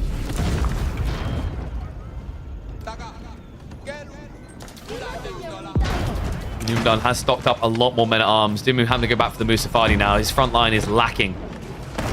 For the Huntress is getting roughed up constantly through this, but you're seeing Dimu kind of starting to reach a point where the wood income might struggle to hold this. Men at arms dive comes in, and Numidan, surely this has to be it. The shots for the Mango. Looks to dodge out. Siege Works will keep him alive here. No Siege Works for Numidan might be his big golden mistake in this one. The Fort the Huntress is down though. The men at arms are in, and the bombards have been sacrificed to it. This surely has to be breakpoint. Yeah, Numu, he just has the income to keep pumping this. Dumu, not so much. Feels like there has to be gaps in either food or gold gathering. And also the men at arms just aren't dying quick enough to even adjustable crossbars here. Really is making the difference, and it makes sense when you think about Mango's getting bonus damage against archers, and archers also just having half of the effective HP of this counterpart unit on the other side. Wave after wave flooding, even a few Lancenet just getting added in for good measure. Mango's kind of struggling to hold this. Only upside I'm seeing right now for Dimu is this derelict landmark is actually stopping the Mangoes from efficiently moving up, so they can't risk just clustering on the side. Looks like a few of the melee units will be able to just shuffle out and deal with the Culverin. Crossbows will be there to address, and there's an attempt to repair here, but Dimu, it's not going to work. He's down to 122 population. Numidan looking like he's going steady at 170. Both of them definitely struggling to re-max. I think part of that is probably down to Numidan's lack of full production here. Yeah, he has got 16 Raptors, but it doesn't feel like he's regularly stockpiling a lot of troops behind this. Mango Smashes are coming through.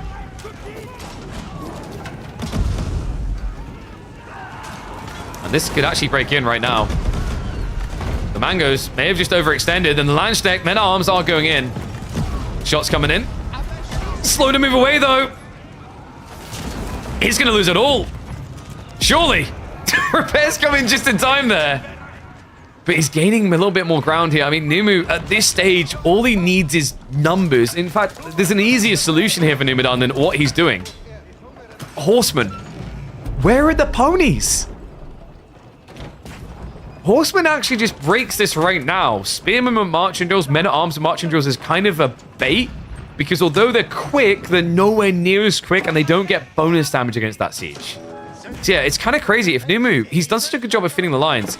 If he just goes Lancenecked and maybe a small coupling of horsemen, he breaks this.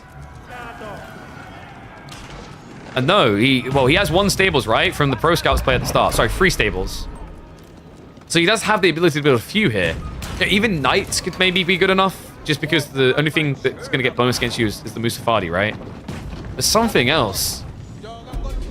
I think he's got HRE brains, like infantry good, must build more. In fact, it looks like Dimu is suspicious that there should be Cav. Okay, what is it with Dimu just sensing what's coming next so on point? There's only 2 Donzo, but he already started prepping them before Numidan queued the first horseman. We have biology, guys. This is the break point. It has to be for him.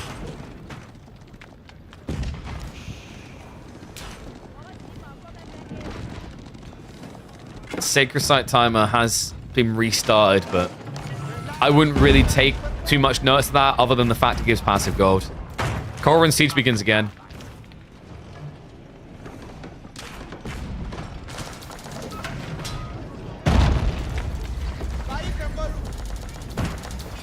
Nango's... Wait, if he blind fires this...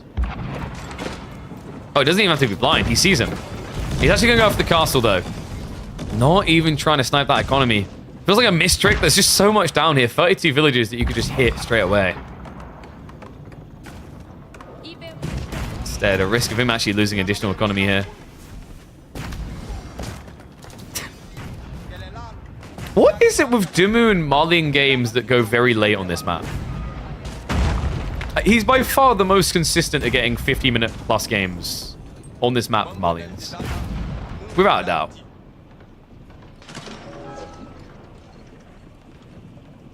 No, guys, it's not GG yet because people have been saying GG back and forth. So, like, it's almost like when we do a poll in chat and it just pivots back and forth, you know?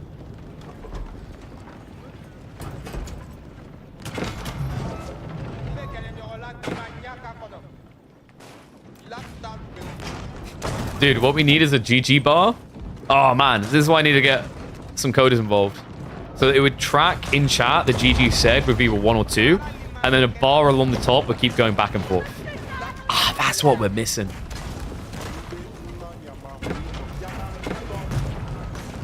Siegeworks is finally coming in from Numidan, by the way. This is the thing that's made it very difficult for him to continue the push.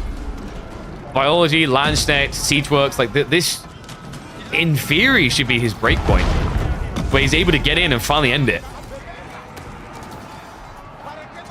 A lot of Musafadi, but a lot of Landstedt to answer it. Now, you need to be careful about the way you use them here, because the mangoes can easily wipe Lansk. The men-at-arms that you want to bait the siege fire onto. Horseman not able to ripple on that north side. Do have some attempts, though. How many times does this landmark have to die? And how many times does Dumu not just have to have late-game Malians, but also it come down to this landmark? We all remember the Voldemar game. I think Voldemar's going to be remembering that 10 years from now.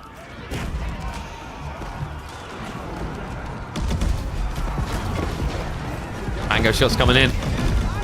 Nice hit there. The horseman got let through.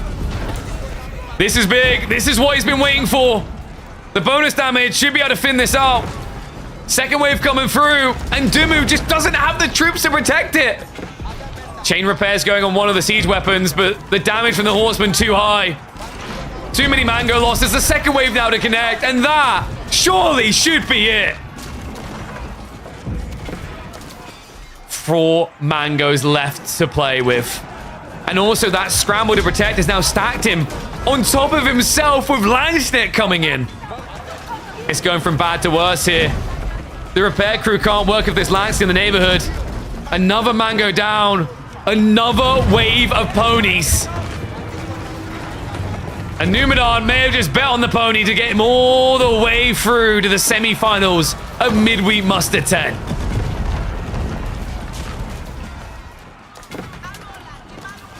Man, what a play. Finally it came through. Numidan. I mean, this is all down to the early mid-game. The 5 relic advantage, very rarely one that HRE can't exploit to the bitter end.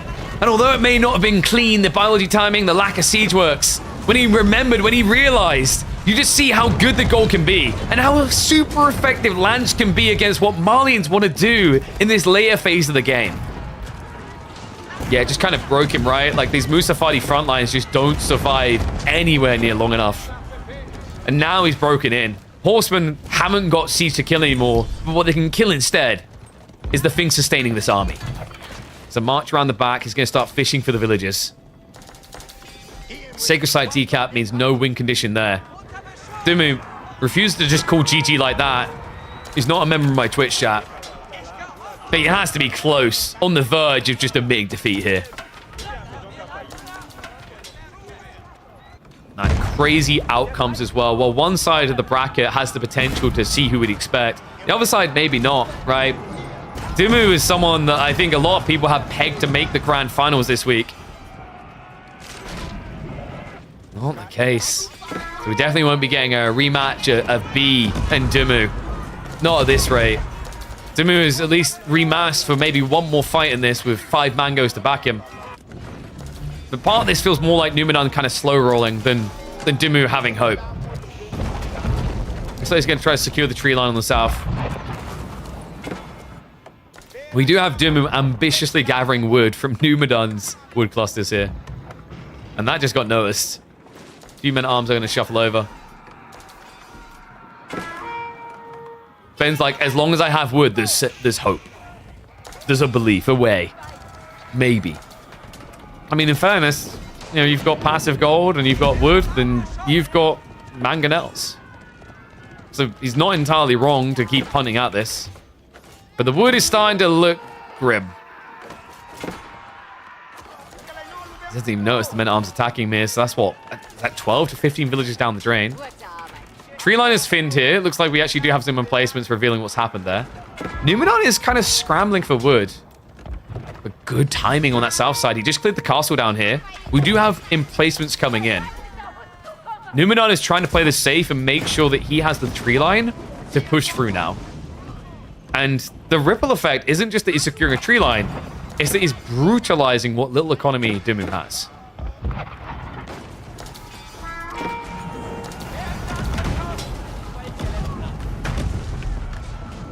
And yes, warrior scouts are weaker than horsemen, but it is only food to build them.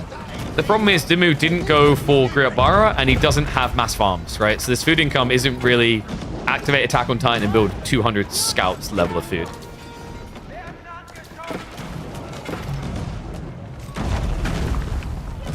You can see how much respect Numenon's showing him as well.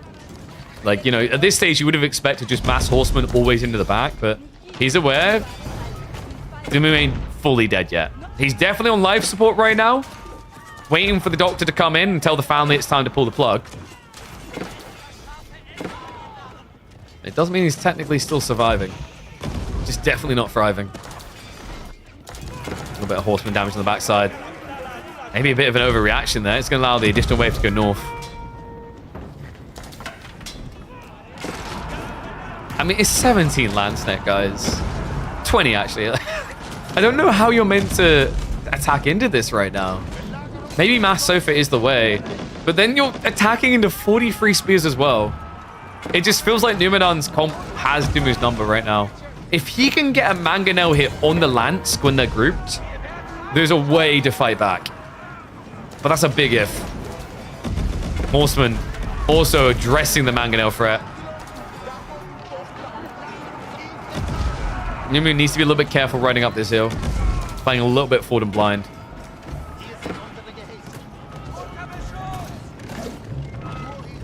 Win the game already. Sorry, what was that? How is this not over? It's crazy as well when you think about Borderlands conceptually as a map. You shouldn't really get late games like this often. Well, spread of lines, and now like a hot knife through butter. The Landsnet, the only thing in their way is their own comrades. This should be the breakthrough, surely, but no, instead, Numenon, he's melting to this! What? The Landsnet weren't even fighting! Are you kidding me? Numenon, most of his Landsnet there were in the center, and they were bodying each other. So Dimmu able to spread wide and break through.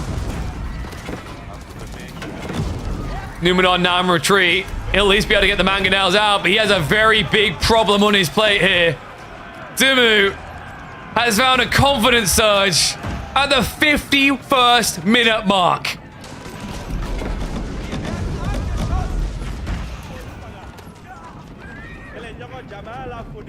Numenor may need to rethink the comp. 40 spearmen into the Mustafari, just actually causing congestion for him. Also enabling Dimmu to sustain himself on wood-heavy units in a game where he's still getting wood. I think Numenor, that's maybe his biggest issue, is that Dimmu has consistently been able to play on these flanks. Although there's been occasional harassment, there hasn't really been a flatlining of wood income at any stage for Benny Boy. Sacred Site's now locked in again.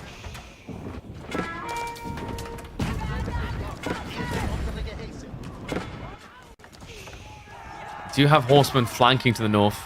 Just need to commit through. I don't like the way that Numenon's now approaching these direct fights. Like, that last one has to have him a little bit dazed here. Now, he's overcompensating into siege. Remember the thing that killed Dimmu in one of those fights where he had siege advantage? It was the too much siege blobbed up. Right, 5 mangoes can take out 10, easy peasy. Because of the way they form the lines, right? Like, they double fit the lines, and it means that they're clustered for the shots.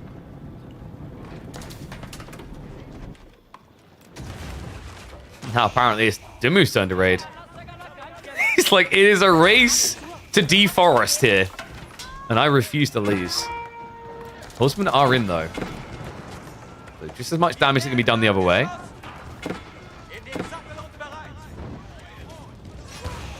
Right, Dimu isn't even pulling away from this. They're sending up a few Donzos now. We do have a shuffle in on the backside here. Reaching farms is going to be difficult though. In fact, it looks like Dimu is funneling everything to the north side of the map now. And we do have Numidan snaking south, so more wood's still going to be coming in. Really important considering he keeps going back to spears and horses. Greased axle? Wait, was he really missing greased axles the whole time? Well, I'm pretty sure we had it from Dimu. Yeah, it's just such an important tech for kiting with his mangoes. So, cut off here from the horseman. We'll be able to mop up the archers. That raid over here, is it me or did Dimu's villager count go up? Like, it doesn't really feel like it's budged. And the issue is, like, Numidan hasn't had that classic HRE game where you have, like, 120, 140, whatever economy, and you blow 10k food. He's done a good job of keeping reserves here. What worries me is, like, Numidan doesn't queue extra units. The reason that's a problem is, like, when he takes a fight, where are the new troops, right? Where's the second wave? If you're waiting until you lost it to build that wave, you're going to have a problem here. And we do indeed have traders. Dimu, 6 so far. He does have a few toll outposts, right? 1. Yeah, so not getting the maximum extra gold trickle out of this.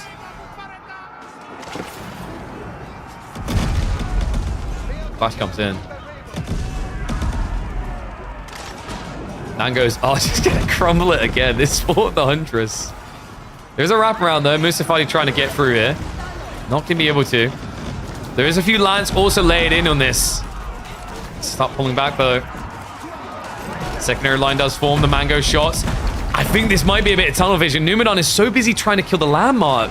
He's not killing the army. No, and with 10 mangoes, that's a big sin, right? That's 30 of a 200 potential population. Basically just fulfilling the role of a trebuchet here. When it could be fulfilling the role of a tactical nuke.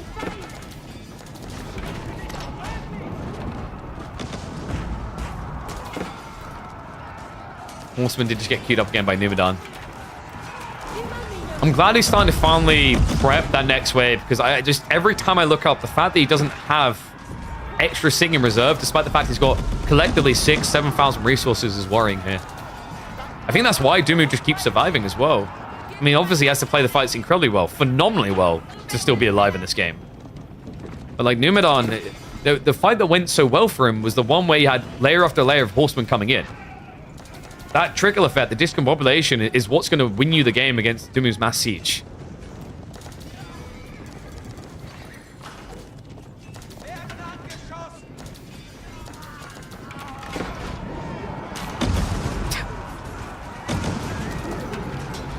Numidan is creeping up here.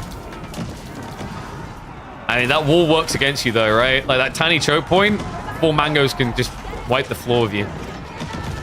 I'll say he's going to be pulling a repair crew because we actually have quite a lot of injured mangoes after this.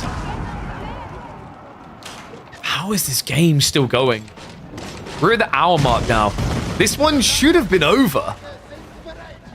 Like maybe 2 to 3 different times there was ways that this could have clearly be done.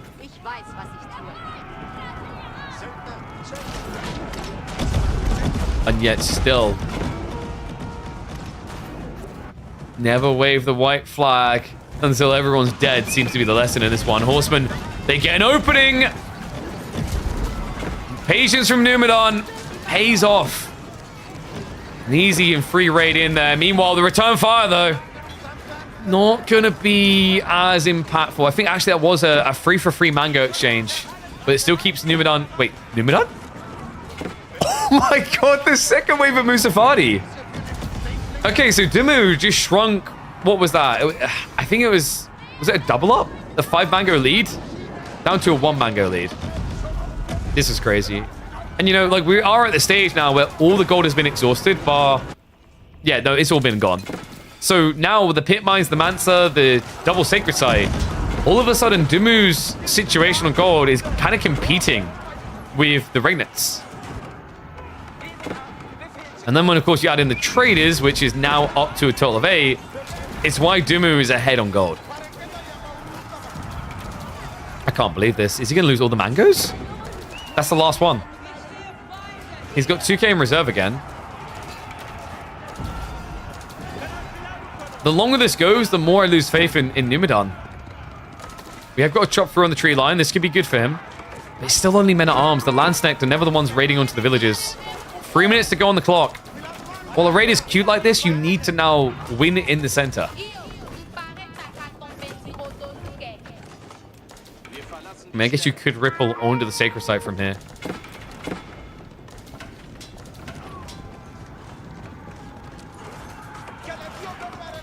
Damn, imagine if AO4 did have like a sudden death type element.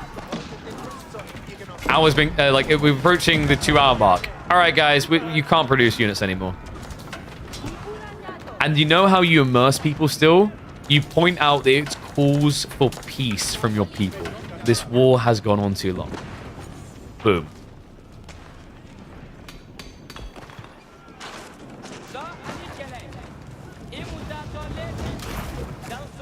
Why didn't Numidan stop the sacred site? Because he can't. He stepped up and lost all of his mangoes. Like, this isn't easy. Dumu really is just kind of outflexing him in these fights now.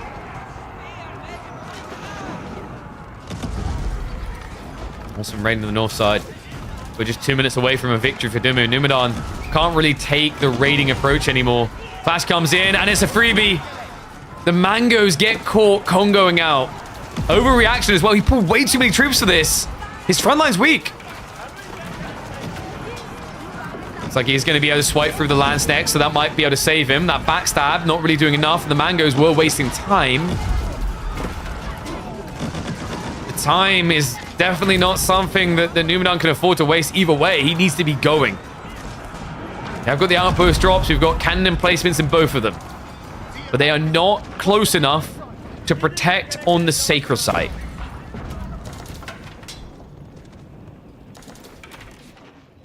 Numidan knows he gets one shot at this. One opportunity to make the game go another 10 minutes.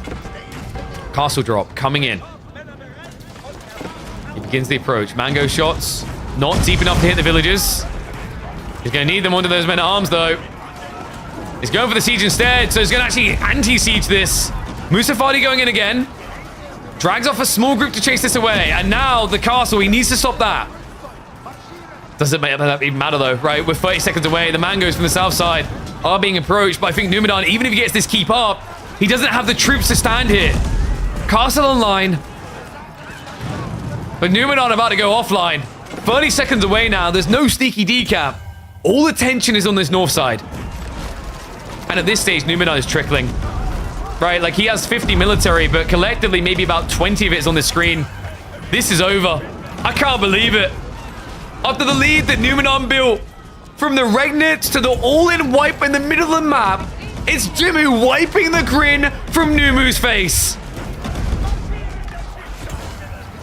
He's trickling troops. It's all spiraling out of control. Dumu, with an insane turnaround here, is going to take this 2-1. What is with this man? Delivering the most absurd Borderland Marlian games we ever see. Built different. Surely there's not going to be a decap now. Surely this is over. He's paused the timer. He's pulling villagers. There's no way. He has got mangoes pressuring this. One good wallop is really all Dumu needs, but he's not able to easily find it. Snipes another one of the mangonels. New wave coming in from Numidan. Dumu, where are the troops? He's got Donzos on the way, but the mangoes are in trouble, and Numidan has pushed him away. No way. The decap is half complete here. I can't believe this. 12 seconds away, and the siege is all gone. Numidan is not dead. Are you kidding me with this game? Tick-tock goes the clock. but not quick enough here. He gets the decap. We are not done yet.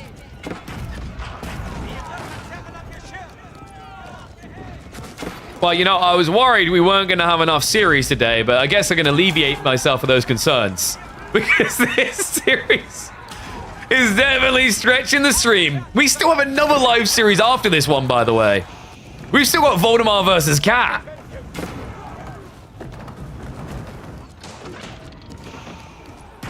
Numu needs to push in from here, though. He may have actually drained Dumu. Can he follow through, though?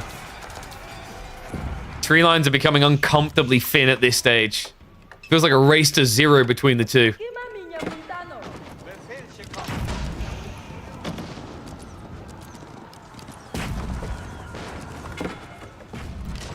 How the hell does Eva win at this rate? That's where I'm at in this one. I mean, realistically, you know, when everything's drained,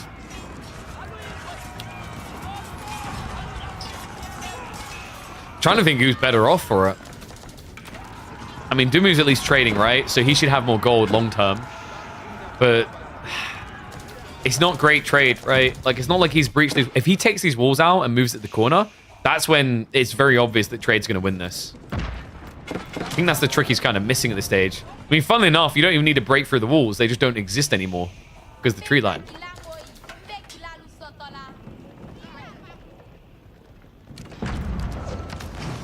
Yeah, but at this stage, I don't think it's as much about the fact that trade costs pop as your ability to re-boost all the siege after losing it. Numenor is now up to 51 men at arms. Highest count I think we've had in quite a while. Tricky part is everything's being pulled north. I feel like actually like what Numenor wants to do is draw attention south and then go north because this is the farms, right? So like, actually, what you're seeing is Dumu might have a problem coming now with the trade being spotted, but this is the only vulnerable eco point on the south side, right? He's no longer gathering trees here. This surely should be where you start sniping it. There we go. Numenor does see. There's only 8 traders so far, though.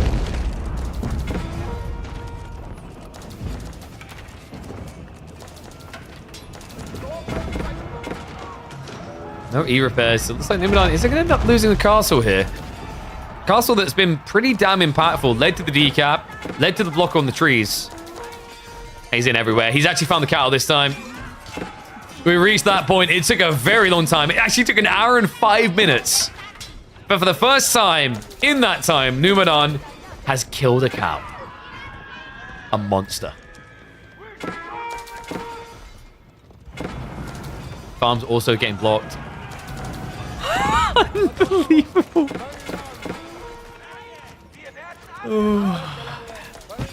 I hope Dumu keeps signing up, is all I'm going to say. Because, you know, obviously it took Numenor to do this dance as well. Between this and the Voldemar series, this man has some of the most ridiculous Borderland games I've witnessed.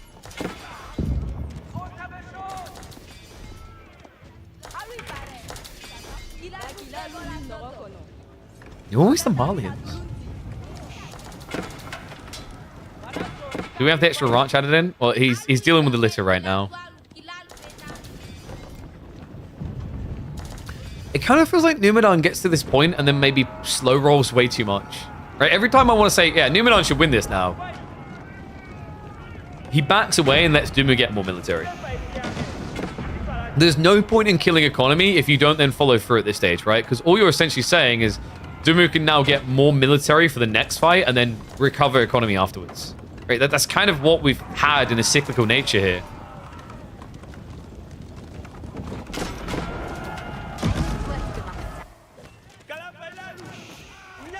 Little baby raids coming on the flanks here. Trying to think if there's anything else that could be useful. I mean, silk bowstrings is kind of cool for the archers. But at this stage, maybe a little bit too pricey.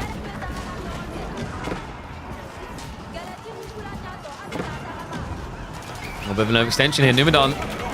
Wait, where's the rest of the army? What? So here's the tricky thing at this stage in the game. At this stage in the game, it just kind of feels like you need to have full production. But also at this stage of the game, If I had a select all trees button, there'd maybe be 100 if you're lucky. So like, we're reaching the stage where wood actually becomes the real gold, because you can build trade, you can have Regnit's relics, those will get you gold. But trees? No other way to get wood. Right? You're not playing French, you're not playing Abbasis, you can't do that with traders. And I think that's where maybe it's kind of falling right. That's also something that I think Dimmu done really well in the mid game, is he had a lot more forward infrastructure, at least at one point. Started to get demolished eventually. We have trebuchets now. Horseman raid is going to hit nicely though.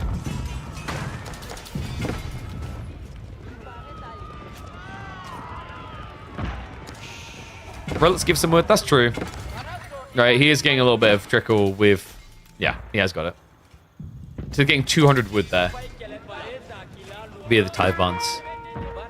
But still, like 200 wood a minute isn't going to be enough to encourage you to build like 10 raptors in the middle of the map, right? It's just too risky, because if you backfire in that fight, your opponent's going to take those raptors away instantly. I like this from Numidan though. This is what I want to see more of, is he always does this once and then stops, right? And I don't know if that's because maybe he feels threatened by Dimmu, but whatever it is, it's like he needs to consistently be doing these tiny raids. That's when you'll see the food income go down. Like hitting one farm cluster and then stopping isn't going to change anything about this game.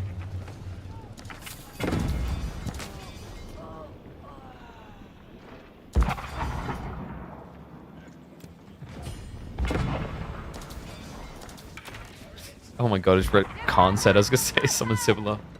I was like, at this age, old men may need to go for a nap. The retirement home might call them into action.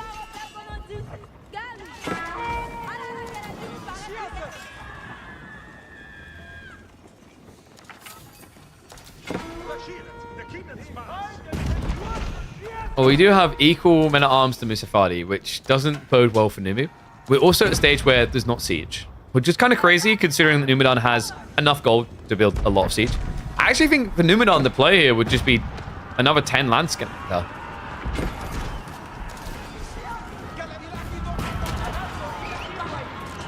How does Dimmu have Sacred Sites again?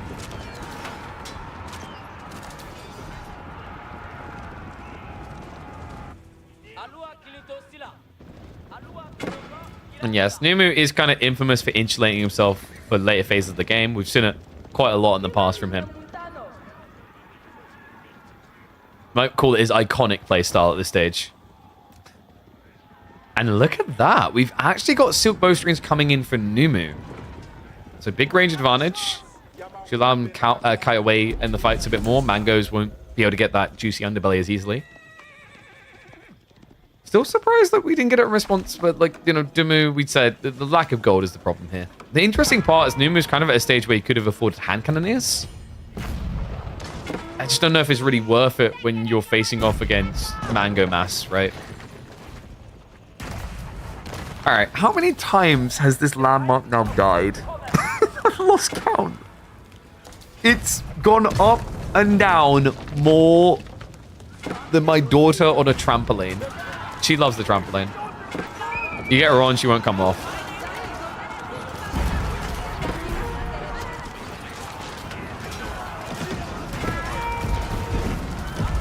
Push coming in here. We do also have the cannon placement in, but it doesn't really matter against 130 military. Oh god, it just feels like the scrape at the bottom of the barrel in some ways compared to where we were with Siege before. Looks like Numidan will be able to hold, so Dimmu is going to have to reset and back away. Yeah, I think the crossbow archers was really doing a lot of work there in that engagement. Too much time to gap close for the Musafadi. How much wood is still on the map? I wish there was a select trees button in this game. The things I would do with that button. Like, press it.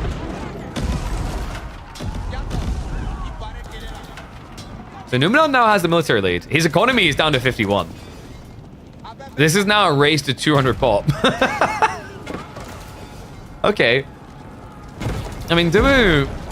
It's a bit worrisome when Numidan has the military lead because Dimmu's army isn't really about quality, it's about quantity. Mass men at arms, crossbows, like Lance Nectar. For Numidan, it's about quality. He shouldn't have the lead like this. Starts to push in. Only one mango here, Dimu. Playing with 5. Needs to address the men-at-arms quickly, though. They are starting to shuffle around the sides. That's going to keep him out of the fight here. The backstab comes in the other way. We'll be able to find that one mangonel. Numenor still with 40 men-at-arms. The numbers are thinning. Musavati just a golden solution to this, right? Almost feels like Numenor needs more archers in this engagement. Lines are getting a bit thin. He will be able to reach the back of Dimu sooner, but I think the mangonels have him freaking out again. Second wave of men-at-arms coming on the south side, though. Unfortunately, A-clicks do kind of bog them down and don't keep them chasing on top of the mangoes. Okay, so 2 mangoes removed on one side, 1 on the other. Numenor does still have the military lead. No, but we need to push. We need to push. All right, she's crowning. It's 12 hours of labor. Get that baby out of Borderland.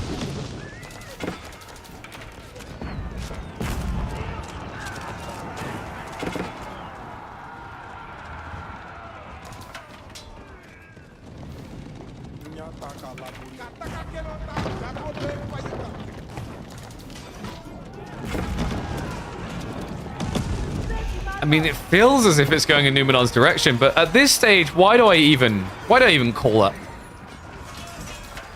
I should just put elevator music on for 2 hours.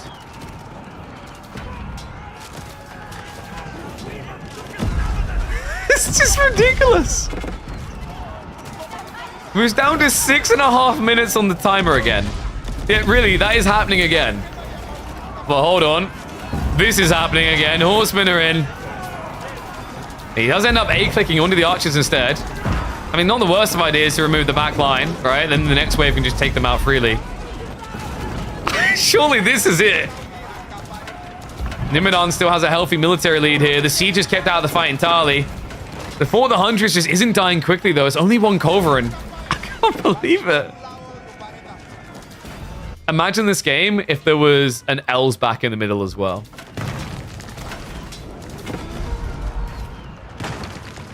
Well, it is a big military lead again for Numenor. There was a flank raid coming in. The farms are getting idled out. Numu has been hit on the economy a little bit when it comes to what matters, the food income. However, you really think it looking at its population. I feel like most stages of this game I've looked up and Dumu's been behind by about 50 population. And yet still somehow not dead. Does that feel like a fair summary? I think that's a fair summary of the game.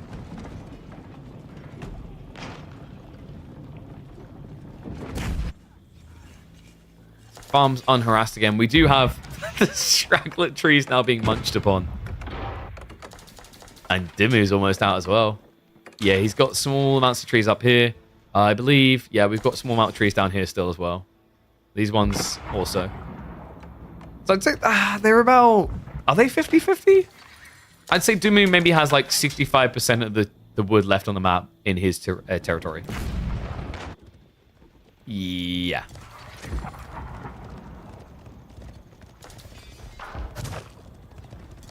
Also, not going to be shuffling down, up north rather. Wood is really important for Dimu.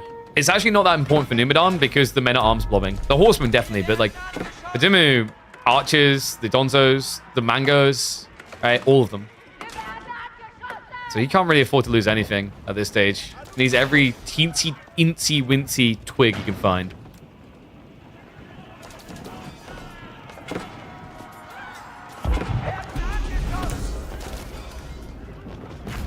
All right, at this point, I think it's funner to try and predict when this game is going to end. 1 hour and 23 minutes.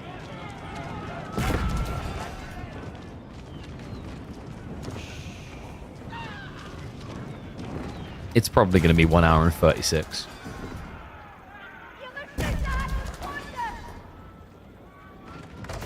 Okay, so here's the good news.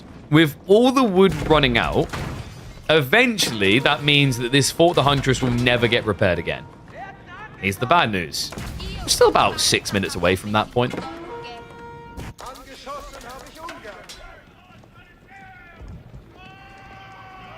Another raid coming around the back. I mean, it's only a small one, so Dumu will be able to attract a bit of attention. Falls a bit light of time, but The problem is, by the time he arrives at this raid, look at the state of Numidan's economy again. It's over 3,000 in reserve.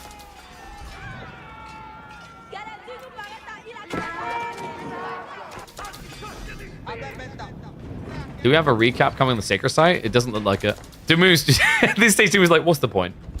I'm going to capture it. He's going to decap it. We're just going to go around in circles here.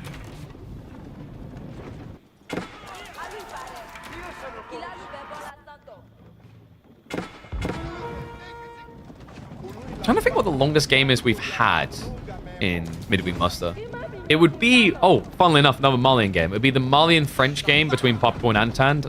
No, wait, we've had a 2-hour game, haven't we? I think Wham's game. I think the record might be close to 2 hours. This one, weirdly enough, feels like it has the potential to break that. Why does Numa keep backing off when he has a big military advantage? He's scared of the reproduction of Malians. He's scared of overextending because he'll get ambushed, because like he doesn't have vision deeper. You have to remember, like, at the end of the day, we have God Vision. Numu is probably giving a lot more respect to Malian late-game economy than he should be here. Especially when he has 5 relics.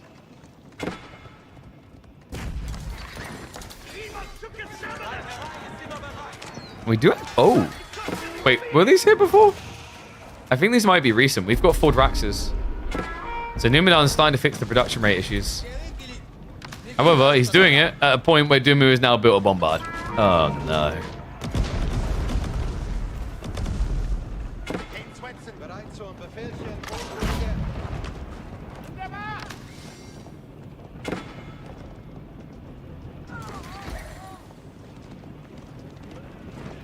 We have no horseman wave coming. Dumu actually going into javelins again. I mean, Numidan does have 48 crossbows, right? He's kind of reached that peak late game comp.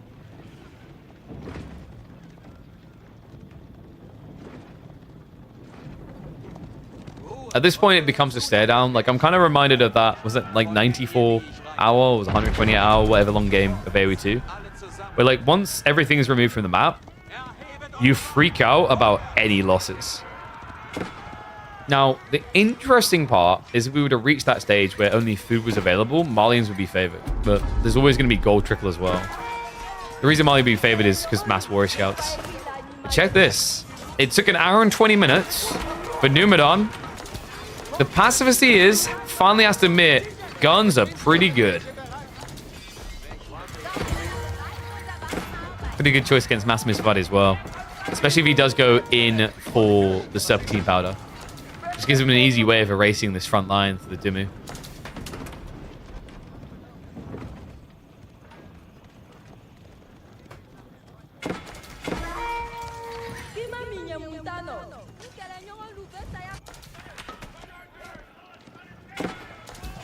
"12 years later."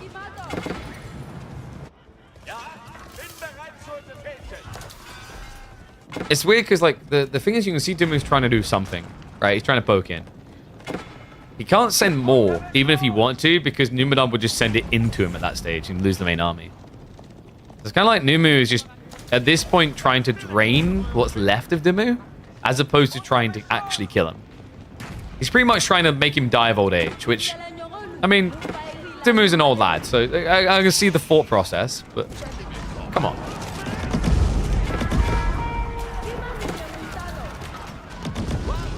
Worker kills?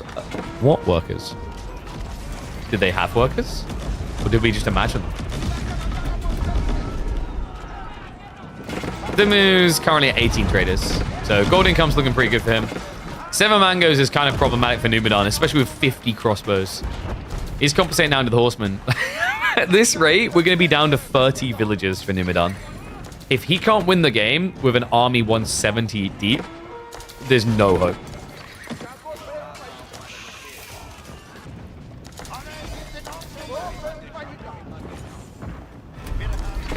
Oh my god, he started the sacred site again. Can I just go have a nap? We'll come back afterwards. Like, I'll go for a 30-minute nap, come back. Game's probably still going to be going. just like they've done in that Age of Empires 2 game. Yeah.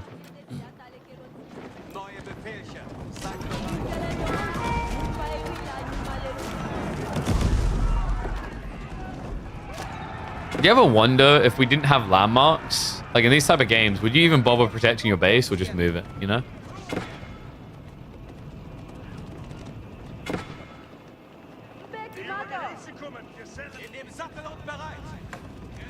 Oh, I'm not tired. I just want one of them to do something.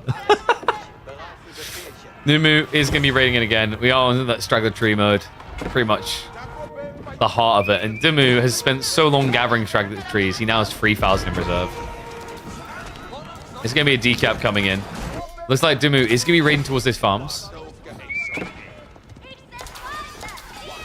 Might give Numadon an opening to go higher in military.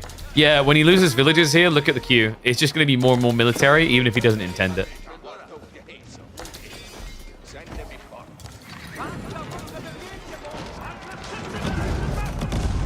So everything got pulled back by Dimu. Yeah. Completely forfeited off of the sacred site location, but he's coming back in with a new wave.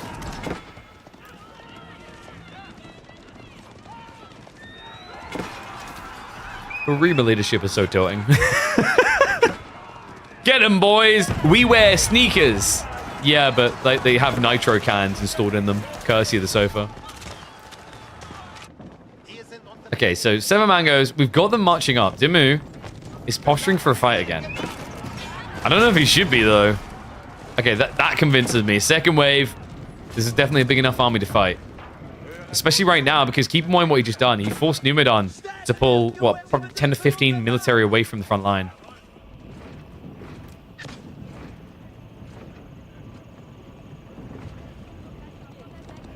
At this stage, Numadon is kind of like that person that dips their toe and is like, I think it's too cold. With this much military, like, your troops should just be able to go in on the flanks, right? But I guess he has a new problem now. When he's down to like 50 economy, if he loses too much military too fast, he doesn't have the eco to replace. That being said, we're talking about a player who has almost 3,000 food income and almost 1,000 gold income with 48 villages. I think he's fine.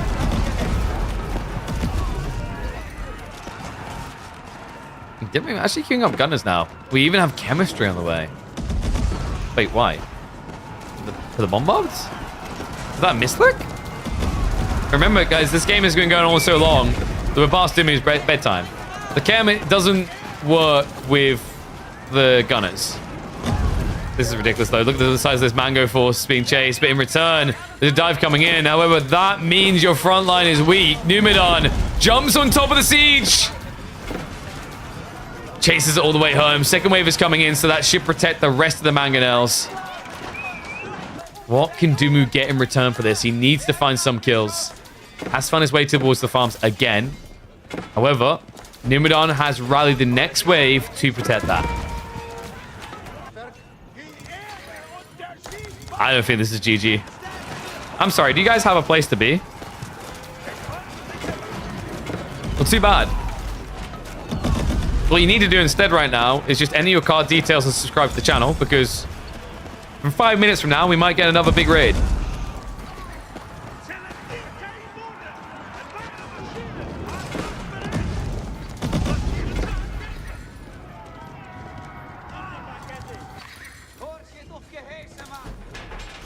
Surely Numadon. Yeah, he has got hand cannons coming. I think this is just your play now. You can gradually scale hand cannons here fairly safely. It's a little bit risky into silk bowstrings, but we have to remember that Dimu never got that tech, so the archers don't really have the ability to snipe you freely.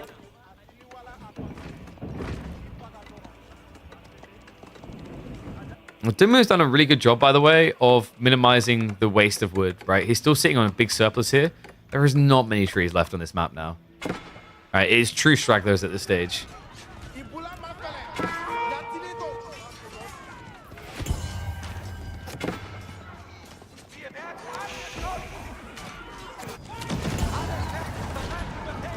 Well, I'm almost certain that the semi-finals on this side of the bracket won't play today.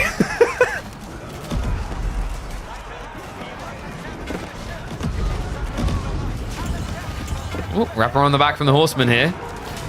We'll be able to get some more of the siege. At this point, why even bother with mangoes, right? He's still got 6 alive, 2 more queued up. Numenum really needs the mangoes gone before the hand cannoneers can win the fight. If there's 8 mangoes when he goes in, all the hand cannoneers are dead. So at this point, he actually has a justifiable reason to be very reserved. Still, with 20 population space into horsemen, you could just be flank raiding again.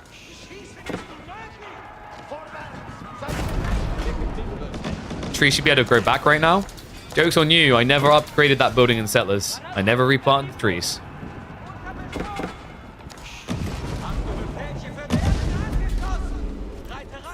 You ever think that maybe once upon a time that's what forestry done? Planted new trees? Oh god, no. No, no, no, no, no. This game of infinite food is enough of a problem. Let's not imagine infinite wood.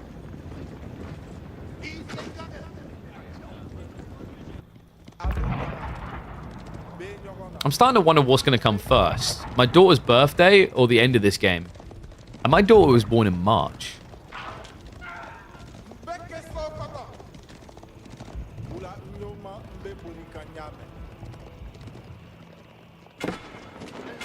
We are marching again. Dimu is always just barreling for those farms.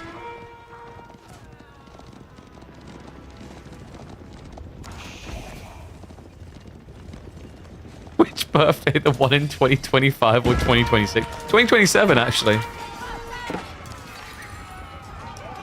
So a bit of a better hit on the farms this time. A lot of idle time being achieved. That's going to draw the entire army home. Dimu can't really burn through this outpost. Right? Right? I mean, there's no way that Nimidon wouldn't just press the button. They didn't press the button. Okay.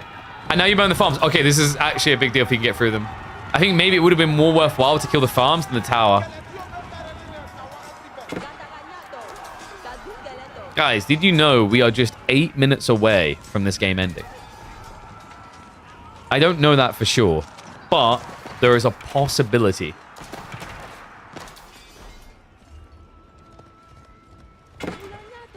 Whoa, whoa, whoa, whoa, whoa, whoa, whoa, whoa, whoa. I'm not a liar. Okay, the goal of a good caster is to speculate constantly until you're right. Right? Miss 100% of the shots you don't take, and everyone remembers the one that was correct.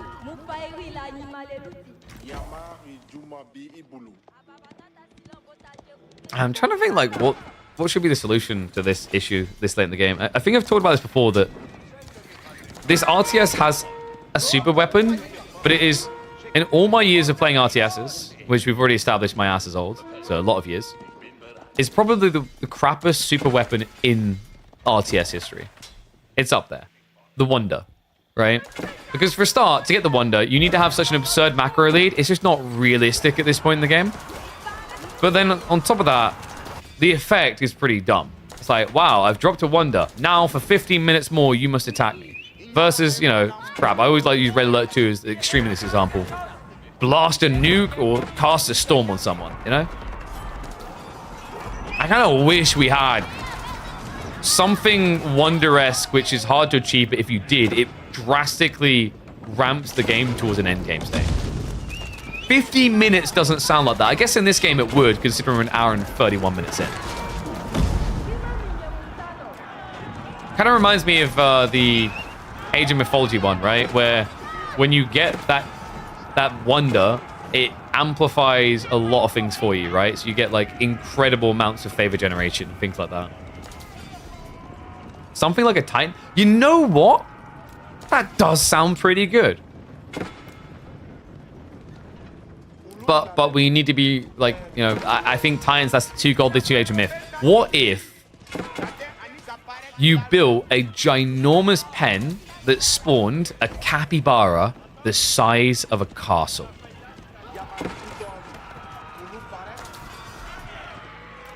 The interesting part, by the way, is like the solution to these issues that I've highlighted before. We've shown before. We've shown it in team games. We've shown it in free-for-alls. We've talked about it, and it's also something that already existed in a previous game made by the Relic devs. The timer, resume. That would actually solve the problem, right? You could still get late games. They'd be more rare. But like, you know, capturing the sacred site for a minute would have relevance. Whereas like right now, with a 10-minute Sacred Site timer, I can afford to take a breather before going in again. A really big breather. Hold on, take a breath. Hold your breath, folks. Hold it for 6 minutes. And then realize you're going to suffocate. I was fixing it because this is not going to be over. Sacred Site's paused. Mangonel mass is big. Up to 11 now for Dimmu. However, the men-at-arms just keep sneaking in.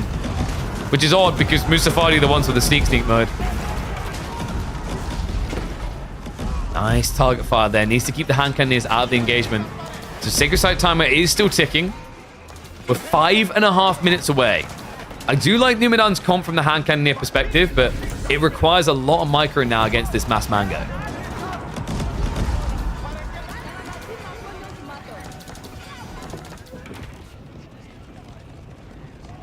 Numidan needs more eco. He might need more military. You say potato, I say potato.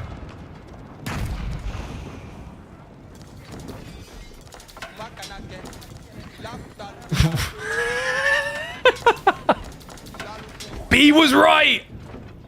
They're all doing it now! Wait, why is he doing it, though?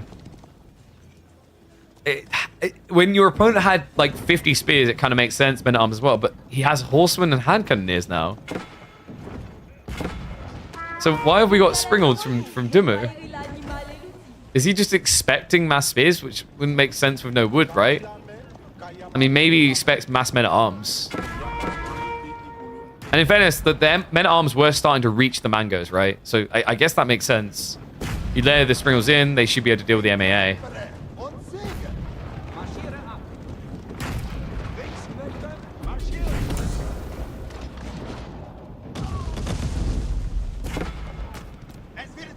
Problem is, like, I don't think Springles work unless you can get 10 to 15 of them at least. You only have one. Mango shot's gonna be coming in. Needs to target that siege. The Stagger Nature are looking good. Numidan, a bit slow to pull away there. However, the horsemen have reached round. And the men-at-arms are through too. Numidan is gonna be able to wipe the siege here. Dimmu just sends it deeper though. Instead of retreating and losing more, he decides to take more from Numidan. Could this be the end? Numidan, he doesn't have much left in queue. Food income also is not really keeping up with it anymore. Dimmu having plenty left in production lines coming out. And the Sacred Site timer now under 4 minutes. We could be seeing another picture finish here on the countdown. I think Dimmu lost maybe 3 siege, possibly 4. Just sick read as well, man. Like, most people, when they see the horsemen coming, they panic and they pull away. He sent them in. That was a smart read because it made sure that Numidan couldn't turn with his siege. It meant his hand cannoneers couldn't fight. In fact, he lost quite a lot of them in that engagement. Back down to 13.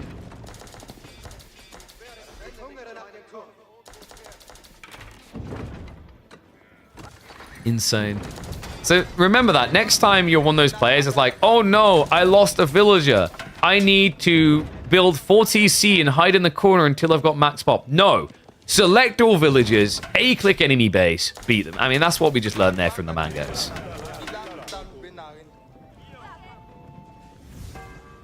And yes, Numidan does have a Pulse of Swabia. You just wouldn't really believe it.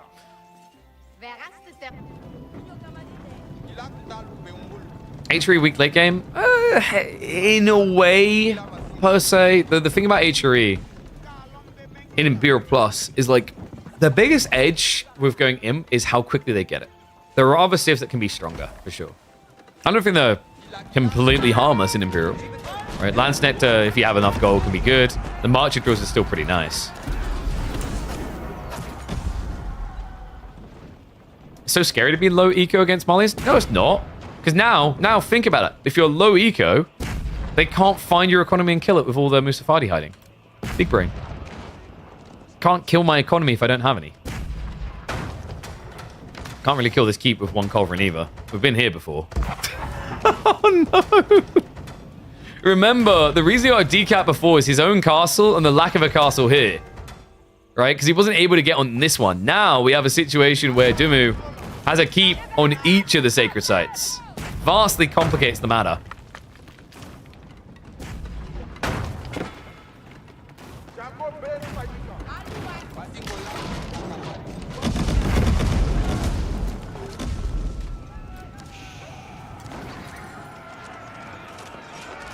Nimidon, he knows he has to go soon. This is probably his last opportunity. The economy behind this, the lack of production, getting queued up means this is do or die. Put up or shut up. And he's about to be put down. He's losing too much front line too fast. The villagers are on the sacred site. Ben has had enough. He says this game is ending now. I've got to go put my son to bed. I think he's got it, guys. An hour and 40 minutes to round out this series.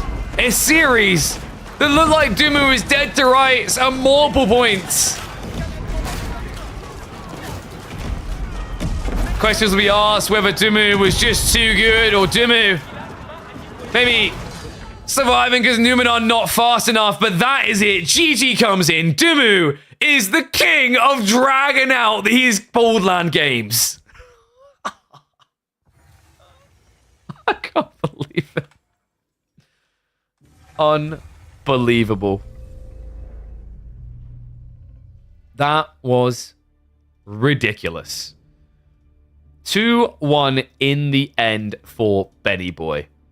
God, what is he doing to me with these these games on Boldland? All right. So, believe it or not, we aren't done yet. Oh, wow, KP. There's more? Yes, there's more. So, we are going to be hopping into our next series, which is going to be Cat versus Voldemar. We've already got the draft, or we should be ready to hop across pretty sweet. So let me have a look here. We're going to be having almost the same map pool. So we're going to be having Bohemia, Boldland, and Dry Arabia. Clearly, Cat saw Voldemar's game against Doom on Boldland and went, I really want to stick him through that again. So be warned, we might get another one of those games. No, probably not. Cat doesn't play that way per se. So it should be a little bit quicker of a game. Unbelievable. I can't with that. That game. I mean, that did. Usually, like, at the moment, I've been uploading series as a whole. I don't think I could do that with that one. That'd be, what, a 3-hour series? Good lord. All right, let's have a look. Change necktie? No, we got to get in a game, silly.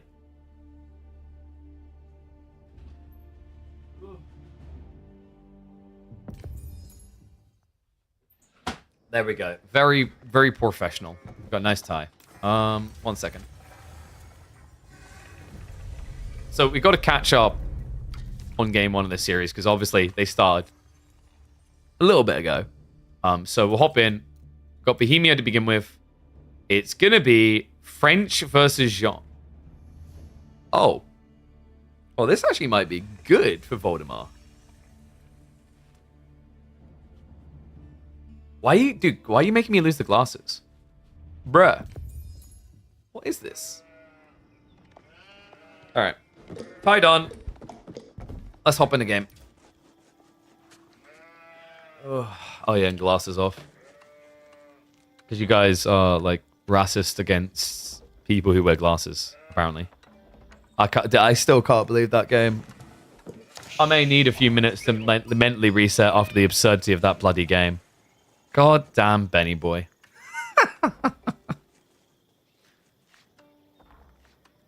Alright. So, French versus Jean. This is usually pretty good for French because you're able to just play, and we'll speed up because we want to get as close to live as possible. It's pretty good because you're able to just open with knights, keep mirroring knights, and as long as you don't get out-microed in the fight, you're gradually going to build a bigger economy and win the game. That's essentially how you play it with French. Curious to see what Cat's answer is going to be to that conundrum because there's multiple issues here. By the time you're going age 2, you're already a villager behind, basically, because French is faster TC. By building Jean into level 2, you go 2 villages behind. So you have to attack really quickly. Gamba? We'll do Gamba for the second game. Like I said, we're playing catch-up. That's why we're on 2x. Try and get through this fast. In fact, because they're literally just going to be going into feudal age, we'll make it fast. I thought maybe Cat would try for an outpost rush. It's a good thing he didn't, because Voldemar did get the back spawn on the gold.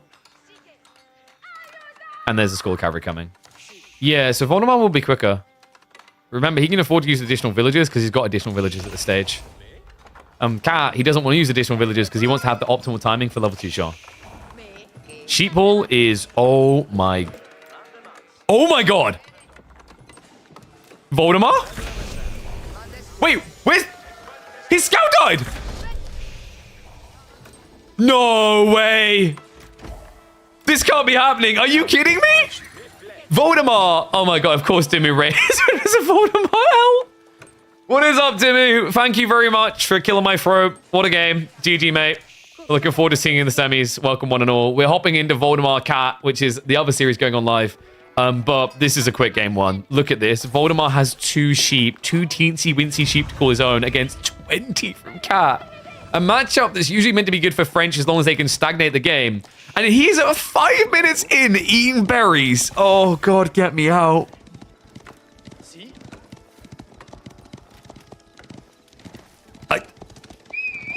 How do you play this? Like, you have to get pro scouts. It's literally your only option. But with Jean and more knights coming, like, I don't think that works. I mean, Voldemort, he's basically having to put the food into scouts instead of into knights. Cat is already gone to 3 knights. He knows. That's it. GG comes out. We've speedrun game number 1. Cat already in the lead. Oh my God. Are you kidding me? That's so twice now with 3D clan members, we've seen the most brutal skew of sheep in Bohemia, right? We had the Cat versus Sass game, which was ridiculous. That one was even more ridiculous. Voldemort ran into the TC, I believe. But let's get ready for game number 2. Because, guys, game number 2 needs to be substantially longer. Any map could make that substantially longer game, right? Any map could allow that. How about Borderland? I hear this map is really, really good for making games long. Couldn't imagine where I got that idea, though. Let's hop in.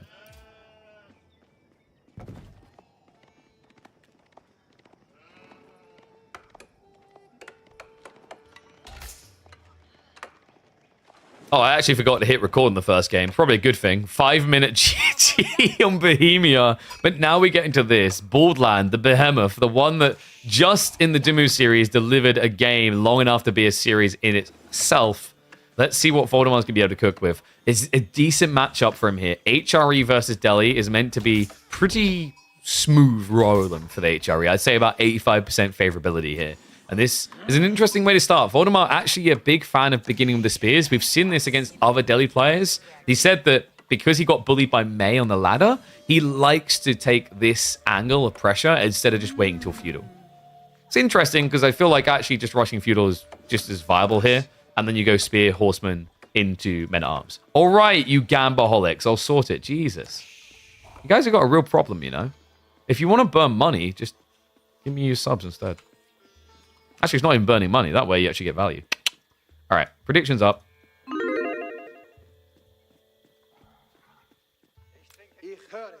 Yeah, you're right. We actually might not have time for Gamba, given the average game length for this series so far. Makes no sense unless you follow up with tower. Agreed. But even if you follow up with tower, it doesn't make a grand deal of sense, right? There's a second gold vein, and also, you know, yes, it makes the Dome of Faith a bit weaker, but it'll catch up. I don't know. I'm not personally a fan of it. Like, I think I talked with Voldemort about this. He explained his logic was because of the way that May played, so he wanted to open pressure, then follow up with more pressure and feudal. But what you can do instead is just go feudal, get an Archon, blitz. I think on this map, he has a really good Archon as well, between the 2 tree lines. You can also play Mine Work in this matchup, by the way. It's not necessary to win against Delhi, but it gives you a very oppressive timing in feudal with Mass Spears and Ghazi. But Cat, he's just trying to chain heal his way through this, but that was a miss micro right there. Waited way too long to pull away, so loses a villager. He can end up losing more to this. Okay, so all of a sudden the play that really shouldn't pay off, paid off. What? Okay, that's kind of wild. He's wasting so much of his time as well. This is a little bit dirty. It's all just about idling now, right? Like, he's got 1 worker kill. He's already happy with that. The idol is the cherry on top. Meanwhile, he's prepping for an age up himself now. So this should just be Archon on the double tree line, and then you can follow up with Horseman right? And then after the delay, you go archers.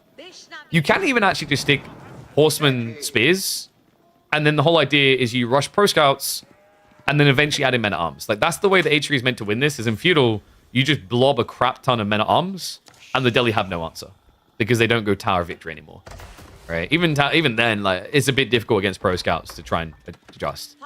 And the reason why this is so effective against Delhi is because of the reason that a lot of pro scout civs are effective against Delhi.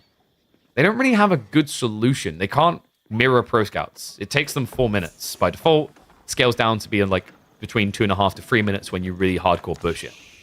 That's bad, right? That means that your opponent is going to get pro scouts in a third of the time. All right, you know what? The worker kill kind of made it worthwhile, but this justifies it more. I'm kind of impressed now for Voldemort with this detail.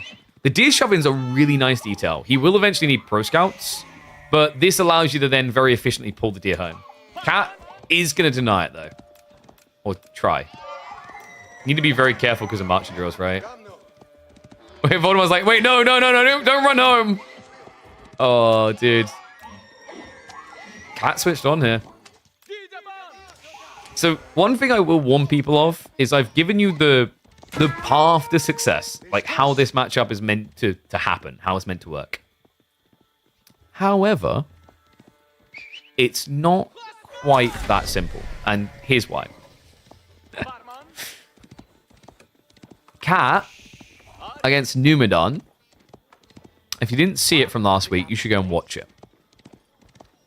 Mass Elephant Springald all-in happened against HRE. It shouldn't happen, really. You should be dead before that stage. But if there was a person that I could maybe trust this idea to, it could be Cat. I mean, he is a Springald believer, right? Him and B just seem to be carrying the idea of Springalds forward into the community. Archery range is coming in. That's pretty interesting, especially considering that Pro Scouts is so highly desirable here that your opponent should organically be going Horseman anyway. And he is. Yeah, so Horseman double racks, kind of what we were expecting to see here. No mill, though, which means that Voldemort is just going to try to play without Pro Scouts. He has got 17 sheep here, so plenty to work with. Just not sure it's entirely necessary. I guess maybe his thought is he can just add in farms with double tree line. Pro Scouts just feels so much better.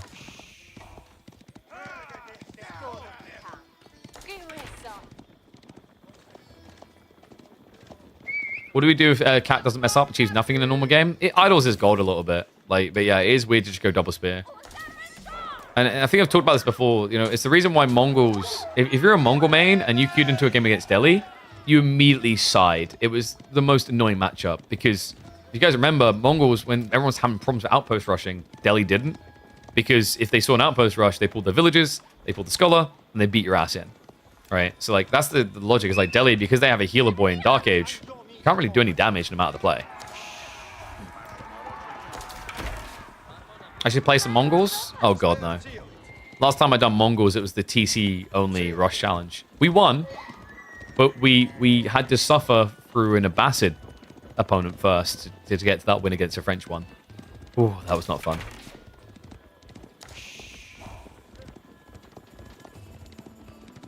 There's no way a real cat could play Age of Empires 4.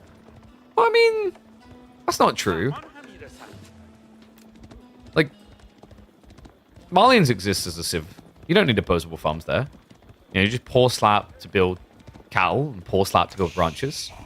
And then you regularly pour slap to build lots of sofa. And you win. Easy.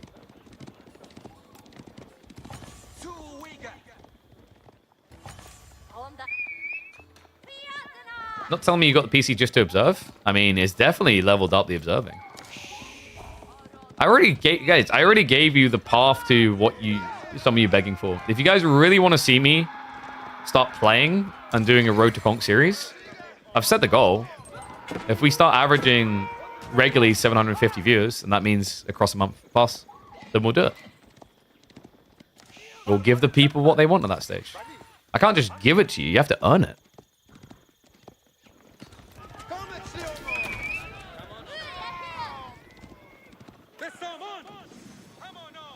So Voldemort has gone Men-at-Arms pretty early, but this will be sustainable over time. He's pretty much doing the build that Dumu done before, right? Like, we saw Dumu's approach where he didn't bowl with pro scouts. That was in the earlier round, right? I believe that was up against Starflark, where Starflark was playing Delhi. Dumu basically just ignored the idea of going pro scouts. He added triple racks and just spammed. Like, this build is a bit different in the Voldemort added in the Horseman, but outside that, it's more or less mimicking what Benny Boy done.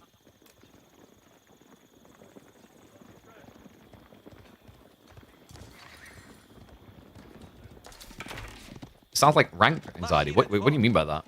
Nah, dude. Just giving you a goal to hit. Growing the channel through it. Oof. I'd like for us to be able to get back to having a day where we do community games, actually. It was fun when we done that the other week. It's just always a challenge until we've got enough people that come to the channel. It's a challenge to get those games off the ground. But they were hella hilarious.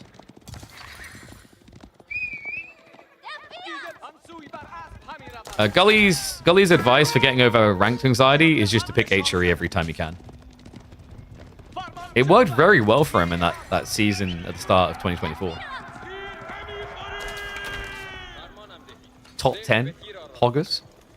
Alright, so this game is now officially weird. Why does the Delhi have pro scouts but the HRE doesn't? This is not the usual game.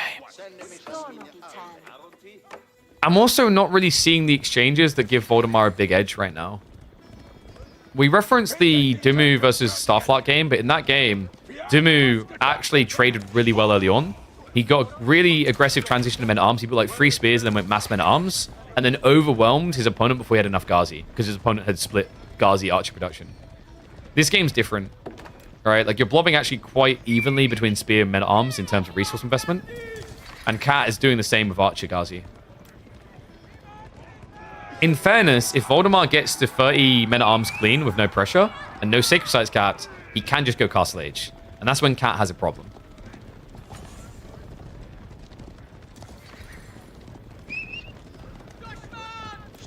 Speaking of which, Cat is now marching out for those Sacred Sites. We do have the skulls being pulled. He'll have them for the healing in the fight as well.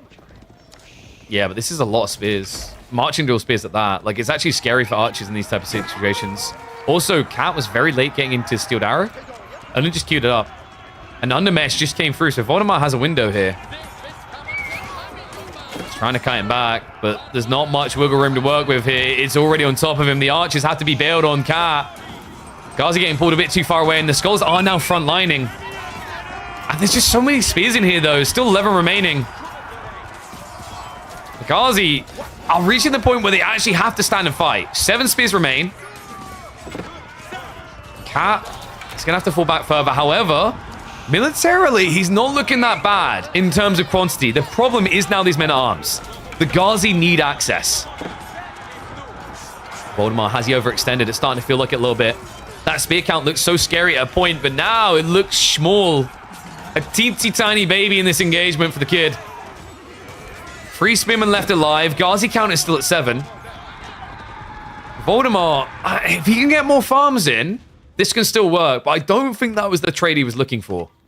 No, because now when you reset and things calm down, Cat can start kissing the boo-boos better. Meanwhile, any damage done to your formation remains here. The Cat will get a stay of execution, gets time for Steeled Arrow, but we do have Bloomery coming in. Love this detail from Voldemar. It's actually worth getting your hands on Fitted Leatherworks as well, because you know your opponent needs a lot of Ghazi here. He has a Prelate. True. Let me just pull that guy out. I mean, in fairness, if you want to min-max it, you could use the Prelate to heal, because the Arcane buff refreshes every X seconds, right? So you just need to know when the internal clock is ticking. We haven't reached that level of perfection yet in AoE4, though. One day. One day.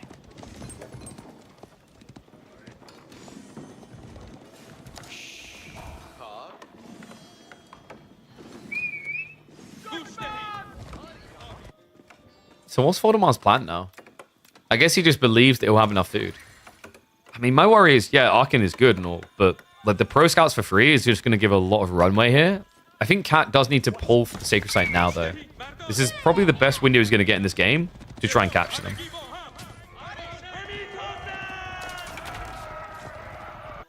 Weirdly enough, though, he's just chilling. Another cool detail here, by the way. If Cat does get on that sacred site, what is Voldemar missing? And what can Cat do? Walls. He can wall around a sacred site quickly, and then this army can't attack you, right?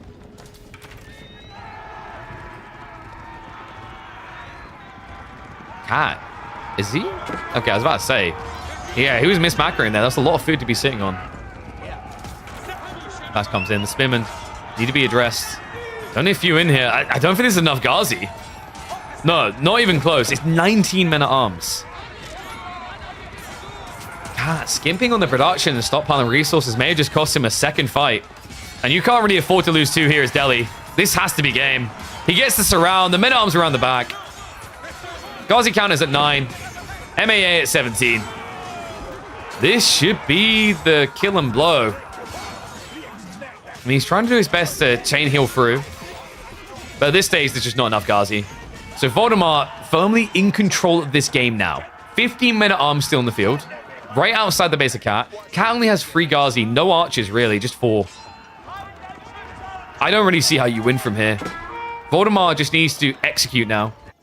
Right? Still queue up some men at arms, but just start to thread towards Castle Age. Goddamn, Bird Snow has a 40 watch streak? Get a life. Actually, don't. No, keep watching. I like it.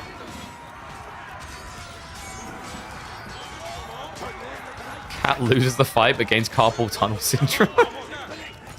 I mean, if Springald spamming didn't give this guy carpal tunnel, I don't think anything is gonna, you know? I think he's safe. Okay, so Cat has got a little bit of food behind him on the berries as well. I think the deer is starting to thin. He hasn't brought them all home, right? Ghazi is remassing, and remember, Voldemar, although he won that fight, he may have overextended here. It's a lot of empty health bars there. Yeah, and also the runaways is going to cost him more, but we do have a blob of spearmen on the way. All right, what do you think, guys? 1's if Cat's going to win, 2's if Voldemar's going to take it. Choose your horse. I mean, the answer is always Ghazi horse, right? I still can't believe we had like almost a 2-hour game into a 5-minute GG. But I'm happy that Voldemar at least looks alive in game number 2. Have a decent clash here. God, surely he can't keep this up forever. Like, Voldemar isn't going to age. You see what he's doing now, right?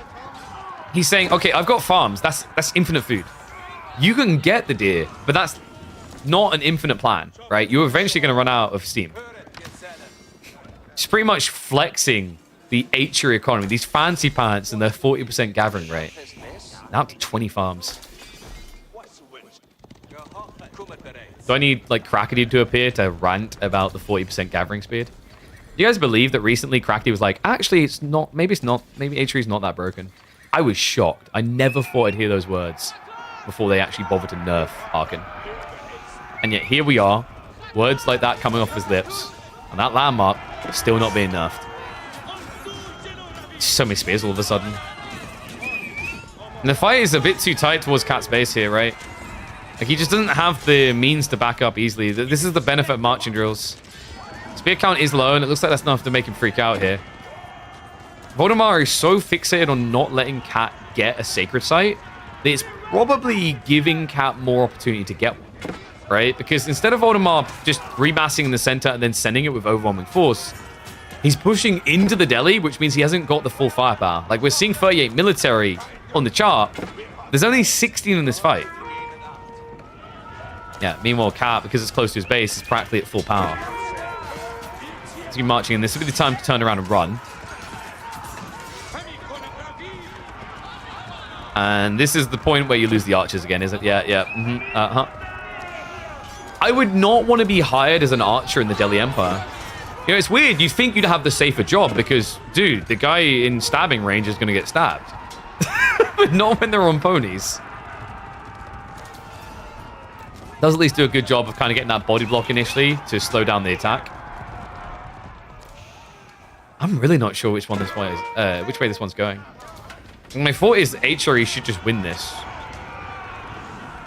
But Voldemar really seems to be allergic to Castle Age. He's now up to 30 men at arms.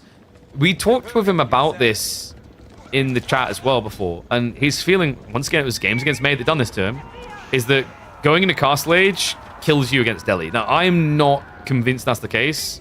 I've seen way too many examples to the contrary. Like, once you're at 30-minute arms, you are more golden than an HRE player in yellow with Inspired Warriors buff on them. That's pretty gold.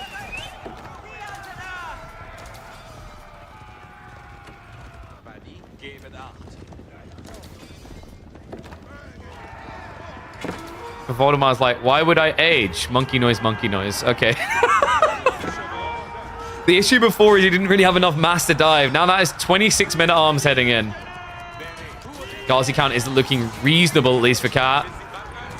Not sure if his position on this is agreeable, though. We dive underneath the TC. Archers and choke points. You think they do a little bit better, right? Because ranged, able to fully maximize their DPS melee, no. There's just so much melee. Oh, dear God. I mean, this is the stupid part. At this stage, if he trades relatively evenly, all that matters is that Cat isn't gathering. Right? Cat right now has, on average, about a third of his economy not working. Actually, it's bigger than that. It's 2/3. So although Voldemar is throwing away a lot of army, it doesn't matter. This is surely over. He still has 25-minute arms. And Cat has nothing. That's GG. You smell that? That's a declining win rate for Delhi. Oh, it's a good time to be alive. They told me 2025 had good things coming from AoE4. They weren't lying. Delhi losing games. Golf clappers all around. F's in chat for Kitty Cat. It's not going to be a simple, easy breezy 2-0 this time around. No, Voldemar has rallied. We will be seeing a game 3. Now, Cat is one of those players that doesn't immediately just GG. We'll often see this out of him, where he'll give it a little bit extra time. We've literally seen this man with one elephant try to hold back against an army of 50.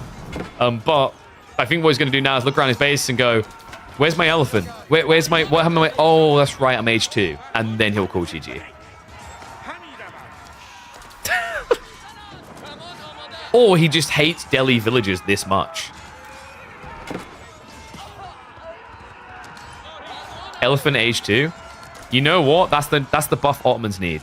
You know they can get a great bombard? Let them spawn an elephant too. GG. Game 2, Voldemar able to strike back. We're going to a third. Okay. I'm happy for that. Hell yeah. So let's mark it up. So game 1 was a win for Jean versus French. Game 2 was Delhi versus Holy Roman Empire. He strikes back. And we go into a third decider here. Let's see. So Dry Arabia, with their comps... I mean, it has to be Byzantines versus Rus, right? Oh, yep. All right.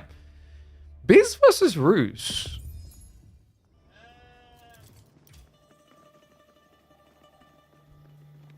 How good is Pro Scouts? Let's find out.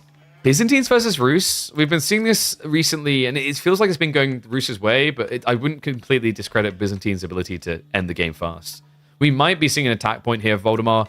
Voldemar is an interesting player because sometimes he does go for these kind of stagnant games, but I think he's also the type of player that you could just envision his beginnings as a council hall rushing English player. You guys get what I mean? Like sometimes the walls go up everywhere, and sometimes he's clearly looking to end the game by 10 minutes. I think Byzantines is definitely a good sieve for looking for that type of window. If he's going to go for it, we're likely to be seeing Limitani into Javelins. And it might... No. Maybe?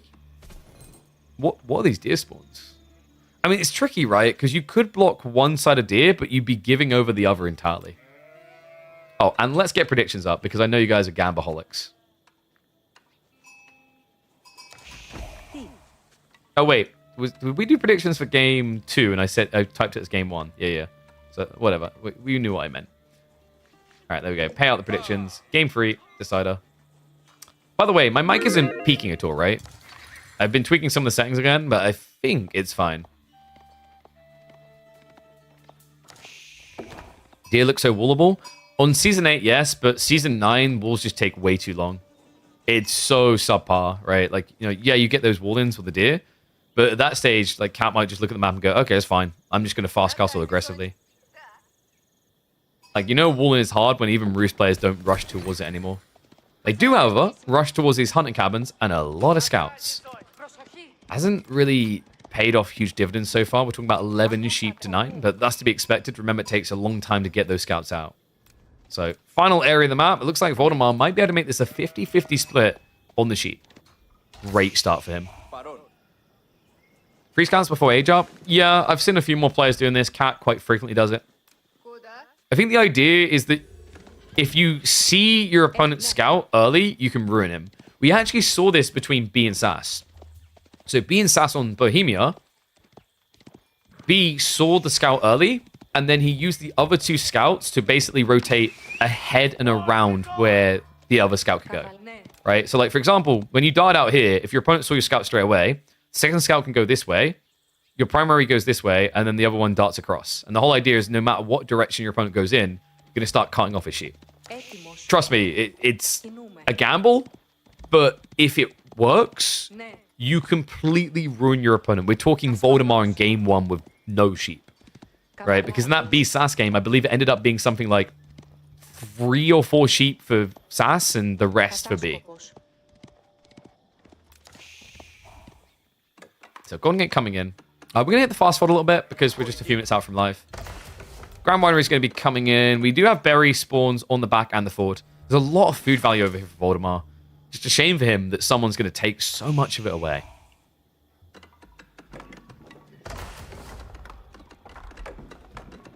And also, the point to like it not being worth it for the age up, I guess my counter argument would be if you're in a matchup where your opponent can't do pro scouts, I don't think it matters as much. I'd agree, it's probably not worth it to do free scouts against, say, French, Chinese, UG, Malians, but, you know, this is not a Hippodrome build. You aren't anticipating pro scouts at all. So I think in some ways you can get away with delayed timing, because although Byzantines might try to attack you in the first few minutes, we've seen even when you've got civs that are very good at attacking, like Delhi, like Byzantines, they still struggle to actually block pro scouts entirely. And yeah, here we go. The follow-up detail, Cat has come back for the initial deer shove-in. So the whole idea is you're probably going to be able to get the deer to about here before it gets intercepted, if it gets intercepted. If it doesn't, it's all the way to the TC.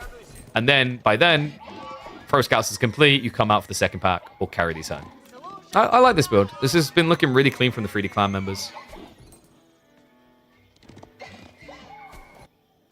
Other side of this, what have we got? Racks coming in. Okay, so Limitane into Javelins. By the way, 1s if you say Limitane, 2s if you say Limitne. I always love doing this to people. Where are my 1 enjoys? You say 2?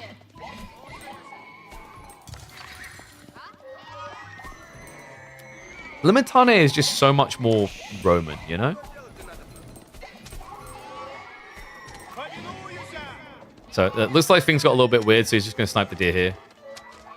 And we're only, what, 20 seconds out, so it's not too bad. He could even just get in position to start shoving these deer back to make it a bit cleaner as well. You're Greek. Does your opinion count? No. Limitane was before you guys took over in the Byzantine world, right? You were the Varangian. I mean, actually, I don't know if I say Varangian wrong, because I say Varangian. But is it Varangian? I think Malister is yes. All right. Anyway, scouts coming across. Voldemar's just snooping on what's actually happening here. We already see the pro scouts are shuffling out to the west side, and he's actually going for the walls. If there was any player that was going to do this wall, it had to be him, right? I mean, props to the person in Twitch chat who brought it up. Doesn't get much more wallable than this. The question mark is whether it's going to be quick enough before the deer arrive. He won't be able to stop 2 deer from yoinking, 2 scouts yoinking the deer, but the rest should be safe. So it should be worth it for... Oh my god, Voldemar, chill. He's like, oh my god, walls! It feels so good to wall again. I'm going to wall here, I'm going to wall there, we're going to wall everything! So he'll wall here as well. And then you do a small wall towards the TC, at which point the scouts can't go all the way around. And also, because he opened with Limitane, the scouts can't just block the palisade. Okay, that would have been kind of sick, actually. If he'd left it that deer and killed the other one, that then forces more wood investment for Voldemar.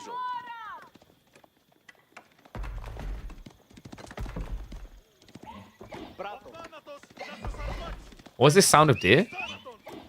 I don't know. Isn't that the noise deer make? Like when someone says, let's like get the deer to come, and they use one of those mating horn like things, mating noise like horns. It kind of sounds like that, right? At least in movies. I've never been hunting.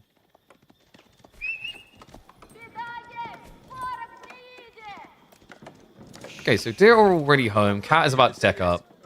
What has Voldemar really achieved at this point?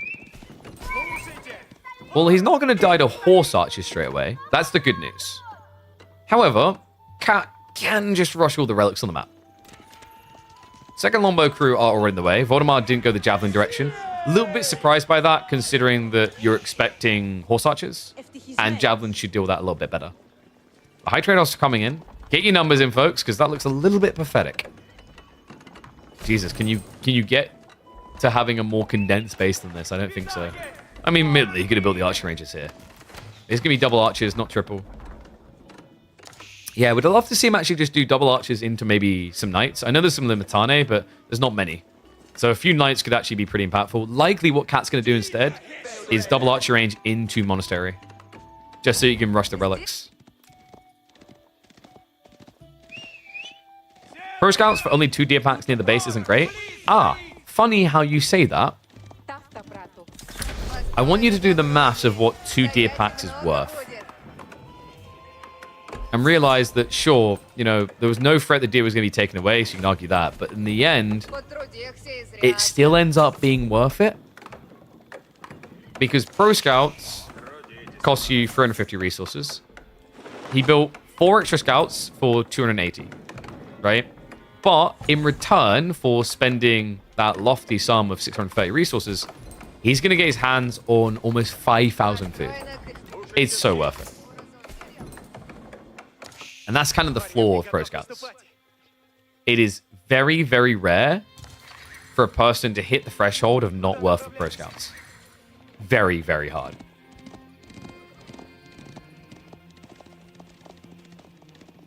That's true. That's actually a fair point. Roos didn't get the gold as well. So, like, you take the 5,000, you add on an extra 10%, right? So you get, like, almost 500 gold worth.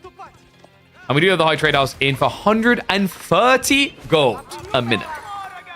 Not just that. Remember, it's also an extra 35 a minute because he's gathering the deer off that. Power of high trade house.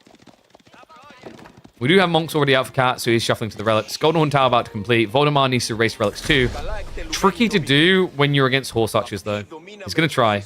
He should at least be able to get this one safely. And at that stage, I think you send the Lombo Limitane here for the secondary. We can already see that Cat is going wide. Second and third Warrior Monk now being queued up. Winner versus B today? I wouldn't anticipate it. It's getting pretty late for them. And I don't know if B's on standby.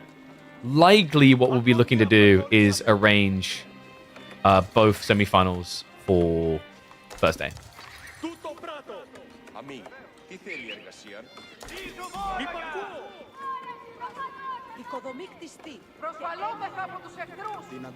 Which, shout out to the players, by the way. A lot of them have shown flexibility to allow for that. It's definitely better for a broadcast, bare minimum, to have 1 semifinals on the day, if not both.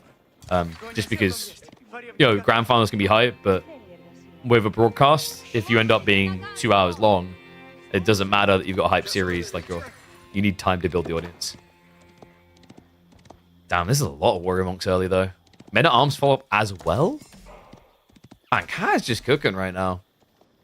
And we have a full shuffle out. He's not even going for the safer relic. The Warrior Monk does see, peels away in time. The beauty of having a cavalry religious unit. So snatch away this relic. If he rotates around, he could potentially come back. Voldemar's already hunting, so this is looking like a 4-1 relic split. In fact, practically guaranteed at this stage. This Warrior Monk could have actually just ran back for the safe one, but there's already someone there to grab that. Yeah, and it looks like Voldemar isn't even going to try to cut it off. There was a potential opportunity. The problem is it's so difficult. You'd have to use Limitane. I don't think it works, right? This is the thing. 1.22 movement speed means Lombos never catch you. Which, saying that out loud is just absurd.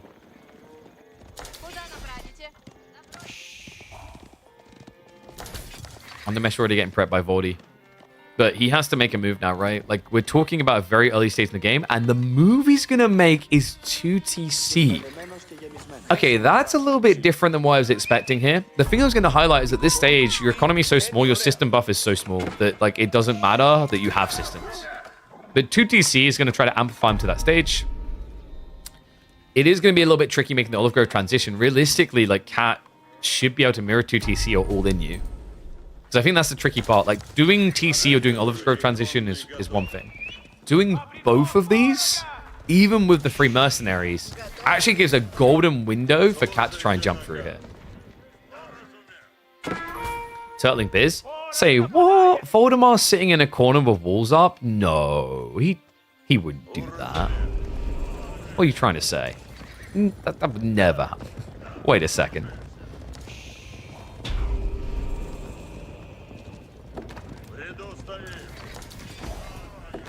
All right, ones if you think Cat's going to win this, twos if you think Voldemar is. We can very clearly see what the plans are.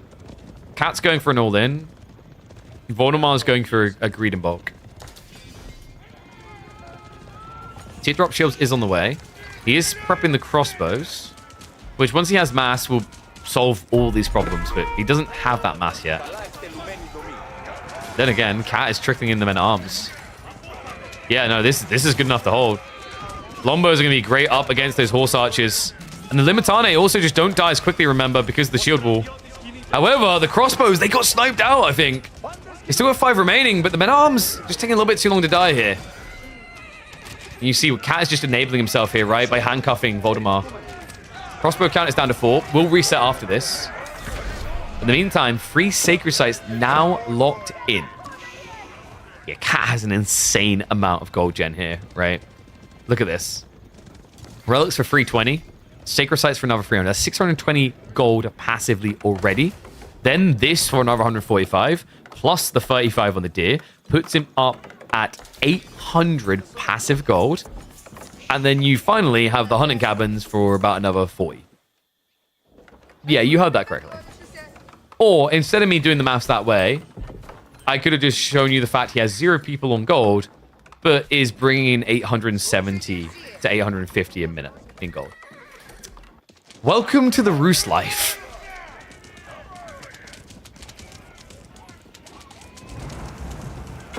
Yeah, this is like you could be a hardworking individual trying to sweat and toil your way from a working class family, or you could just inherit an emerald mine in Africa, right? Like, those are the options. Roost feels like the latter a lot of the time. It's just so organic and easy to get to. And we have Horseman Switch coming in. Interesting. Voldemar is kind of reading it's going to happen. You're seeing him adding an additional Limitane here. But I think Cat has complicated it for him, right? Men-at-Arms plus the Horseman is going to be hard for Voldy to answer, and I love that as well. Divine Light. So we're going to get a focus on the Saint's Blessing coming through for the +1/+1 armor and the +2 damage.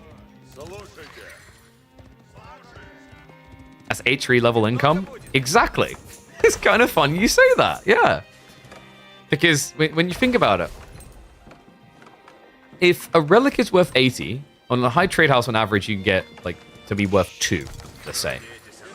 You kind of have a mini Regnitz effect already.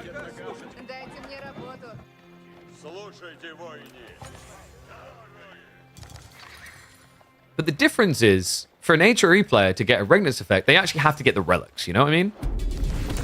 Okay, they were looking very intently into each other's eyes. So we have a Mangonel Tower. Do you really think you can decap that? I guess he does have the army coming. But funnily enough, yeah, just send him 1 He's going to pull him back. Funnily enough, the Horse Archers would have done this a little bit better. Just kill them over, snipe, leave. So it won't be a decap straight away. We do have a Mangonel Tower to complicate this, though. Like, Voldemar's fight point is here to bait Cat in. The issue is that's a very wide fight point, and if you bring the army out here, there's nothing to stop the Horse Archers diving in here. Right? So it's pretty much pick your poison. Death by Sacred Site, or death by hemorrhaging of villages. Cat instead brute forces it. Ambitious choice here. Warrior Monk just needs one little stab, one little poke, and there we go. Look at the armor values there. Lombo mash should be enough to kind of stabilize this. There's not enough melee to break through the Palisade defense, but Cat doesn't need to necessarily break in. He just needs to contain. I say that, the Horseman just came over from the east side, so that is going to break in. Oh, this could be game. Voldemort, like, it's Lombos. You can't run away. And he's got the Warrior Monks as well, so just even more armor. That's it. There's no comeback from here. Voldemort, he just hasn't got the wiggle room. The Olive Grove count, not really impressing here at just 15. And the eco lead that he bulked is about to disappear. It's 30 horse archers across the map. And they're coming in from every angle with horsemen. Damn, what a timing there, Cat. Just so oppressive in this deciding game. Yeah, I mean, just trying to go into Olive Grove's anti-C, we highlighted the issue of it. I like the idea of the walls from Voldemort, but you see what I mean. 2 deer stacks is good enough. Think about it this way. He spent on the deer play. We said, what, 630 resources? But how much did this cost in wood? Maybe I'd say like 100 in wood. And then the idle time to build it with 3 villages is so long. At that stage, it doesn't feel that bad to have only got 2 deer stacks. Voldy is trying to hold on as best he can, bless him. But at this stage, there's nowhere really to run and hide. He has to vacate his entire base. You're pretty much starting from scratch. He has at least, what, decapped the Sacred Site? But now all his villagers are going to get decapitated. So it will be a rematch from Midweek Muster number 9. B versus Cat. A series that went all the way down to the line before B went on to dominate the finals. Guaranteed to be one of our hypest semifinals. I'll see you in the next chapter. GG, Mr. Voldemort. An ambitious attempt, sir. Kitty Cat just a bit too clean. You don't like Bohemia? What's wrong, man? Just get some sheep. Don't include that map again. So this is the interesting thing and why I highlighted as players you should be giving feedback on how you feel about these things. Because I don't know if we've fully locked in the map pool, but we were thinking of other things being a higher priority to rotate.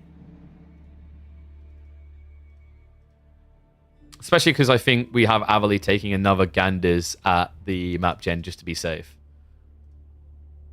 How went Dimi vs Numedan? It was a 2-1. In fact, let me quickly update the score. We didn't have a chance. We hopped straight into the game.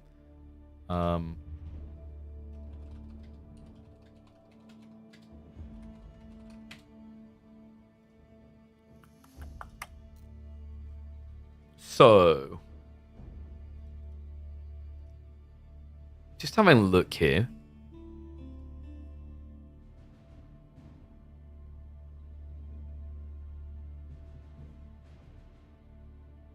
Ideally, it would be nice to have one of the semifinals today, just in case it goes really late again. We need to find out.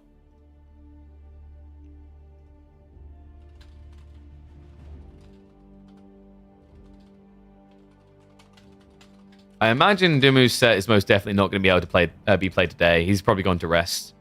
But I'm wondering if we can have B versus Cat. We'll check. I'm just updating the rest of this. While we wait, we can have a look at Core versus Kazi Johan.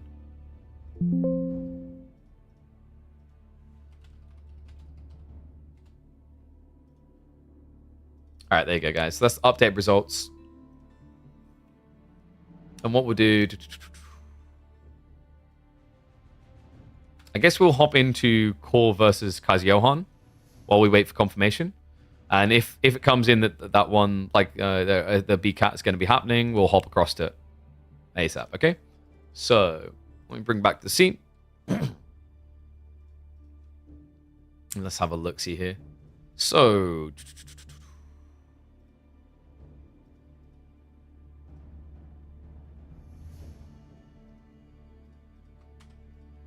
Let me just reset. So Bohemia, Dry Arabia, Boldland.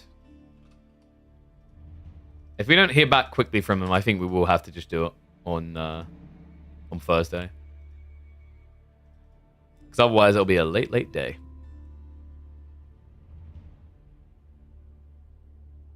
Brain is mush. He's coming back. The return of Crackety.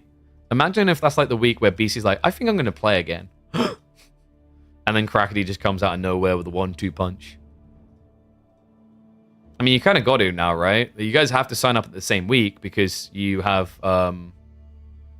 you've won each, technically. Wait, what about the... Oh, yeah, you're right. Sorry, you're correct. Good catch. Sorry, guys. Elyona did not win 2-0. Like, I'm rubbing salt in his wound there. No, Elyona lost.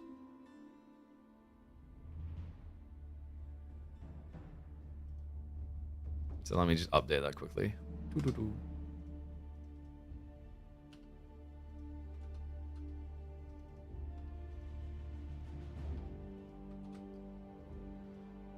One-man production crew, guys. Alright, there we go. Nice. So, let's catch some of the core versus Kaiser Johan.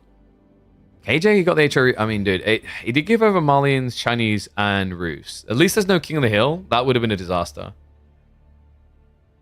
Mongols is kind of interesting here, though. Baldland, probably.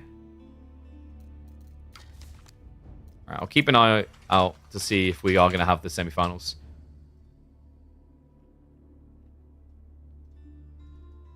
Let me get the data ready. We'll hop into game number 1. It's going to be Rus versus HRE. Interesting HRE pick. I would have expected HRE on either Dry Arabia or Baldland. I guess the issue of picking them on Baldland is you don't have as much tree to work with, so Archer option feels a bit weaker.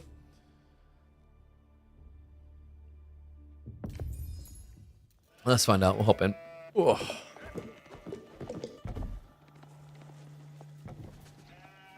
God blimey, my throat though. I'm worried my daughter may have got me ill again. I'm hoping. I'm just imagining it though. I mean, I don't know how she does it, right? Like, she would just be back-to-back chain killing us at this stage.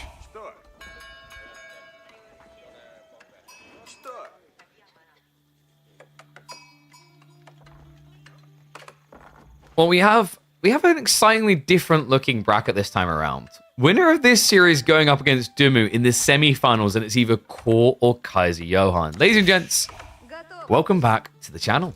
Midweek muster number 10. Opening up on Bohemia, we're going to have Rus for Core and Johan taking the HRE.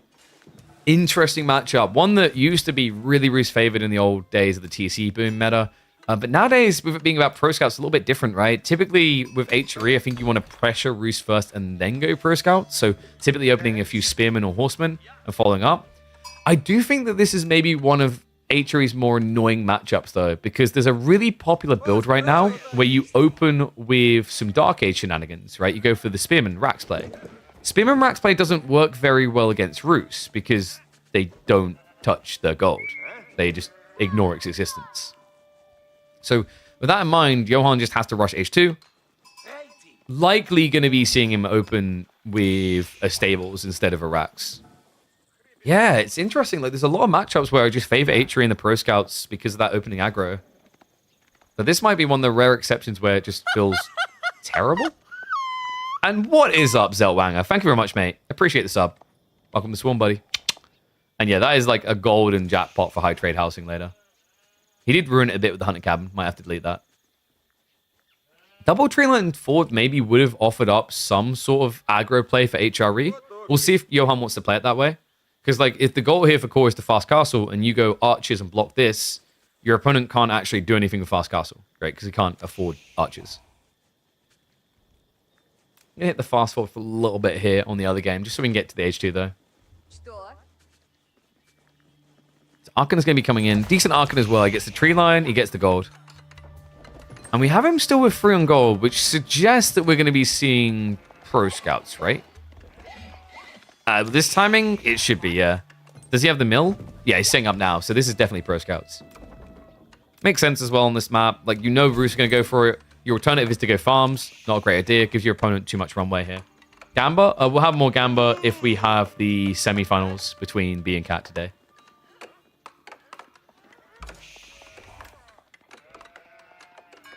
And look at, is Voldemort still hit? That's how you get sheep. I'm sorry, Voldemort. 14 sheep to 9. So better haul for core with the double scouter. And the whole map has now actually been covered, so no more to grab. Pro Scouts triggered first because Johan core just a little bit behind. But where he's going to be ahead is in the scout massing, right?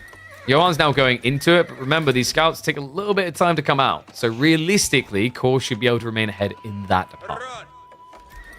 Yeah, you can see Johan probably feels like the time is a little bit off, but the fact he's even using 2 villages to build it up. Now a long way. Rax is going to be following up, so we'll be getting the March Dual Spears to move around. I wondered if he wanted to do this versus like, just trying to pump out a few horsemen, but it makes sense, right? Like, you're already adding in scouts. Can you really afford double stable at the stage? No. Spears are at least viable. And look at the yoikening here. Core's actually just going to snatch the back. I mean, he's got time to do so, right? The first spear isn't even out yet. He says, thank you very much. Johan even actually just felling one for him. And this is where this guy's got his work cut out for him, right? Because Johan doesn't want to use his scouts to attack the enemy scouts, which is a little bit surprising, actually. I think he could have done that. He didn't have pro scouts ready yet. And although you know you can't win 1 versus 3, if you bait core to attack you in return, it buys time for the spearmen.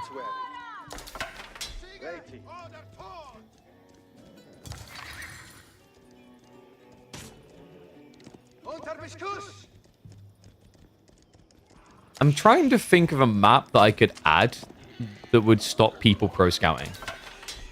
And I'm not sure. It's like the board got involved. It's hard, man. It's hard to find that map. In the current meta, like it, unless there is 0 deer, it feels very difficult to convince people not to go pro scouts.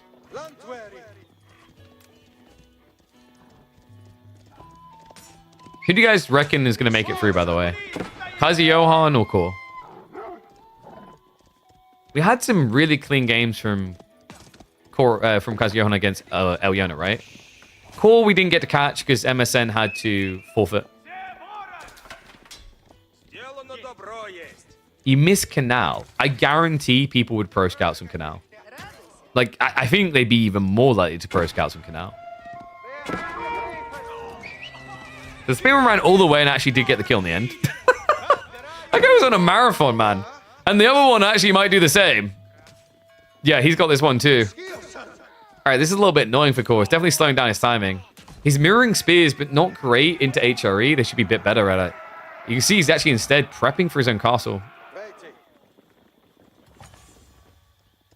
And what? He has more scouts now as well. So kind of problematic that Core is trying to mirror the play. Does so from kind of a disadvantageous position here. I don't think he can do any damage with this. And now, because Johan has got racks already, I mean, he's not going to be opening men at arms. More likely is going to be he goes into horsemen or knights.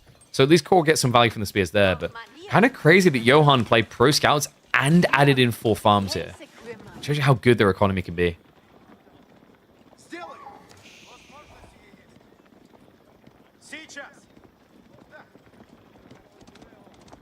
Yep, pro scouts on chaos. Wait, have people started pro scouting in free-for-alls yet? Has it rippled into the free-for-all environment as well? I mean, I just don't pay attention to free-for-alls anymore. Do many people? I don't know if I want to say free-for-alling died, but I feel like the hype around it has declined pretty heavily. High trade out. Wait, no. No, no, the spot goal. The big boy high trade house. With blackjack and hookers. Apparently he's allergic to blackjack and hookers. All right, get your numbers in, folks. It's still going to be decent, right? He's still touching a second tree line. It's just, it feels a bit sad. He could have probably deleted the hunting cabin and got it 2 deeper. But at that stage, like, you're losing out on 24 gold. And wasting 100 wood.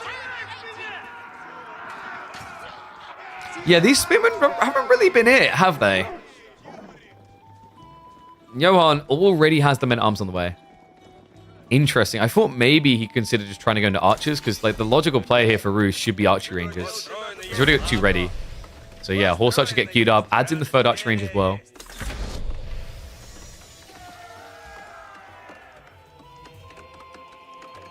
Построено добро есть. Стоять и много будет.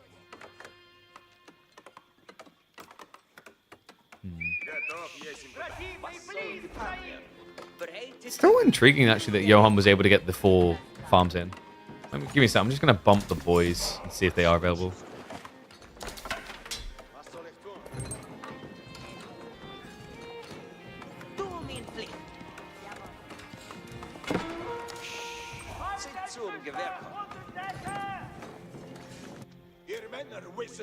He's already guarded on this. I mean, the horse archers should be able to fin through, but the whole idea of this play, especially the opening men-at-arms, is meant to be waste time. Kind of unfortunate Johan didn't get into the upper tech. But I guess you could argue, like, if he only ever wants 3 men-at-arms, it's not worth betting those guys at all. So, horse archers were slightly delayed. Prelate is already moving out for the mid-map choices. And he also has a safe relic coming home. So, good start here, actually, for Johan. Core could still end up getting 3 of the 5 relics. In fact, maybe he can even deny more. Yeah, a bit tricky now. Although, second prelate, okay, come on. You got to give him points for style there. The second prelate could actually have chain healed there and ruined the whole plan. Instead, though, Johan chooses to be greedy about this. Yeah, so it does get seen. And does get snatched on the north side. He doesn't even realize it. Such is not quite able to get that finishing touch on the additional prelate. However, the second wave might make this a bit hard now for Johan to hold. Maybe?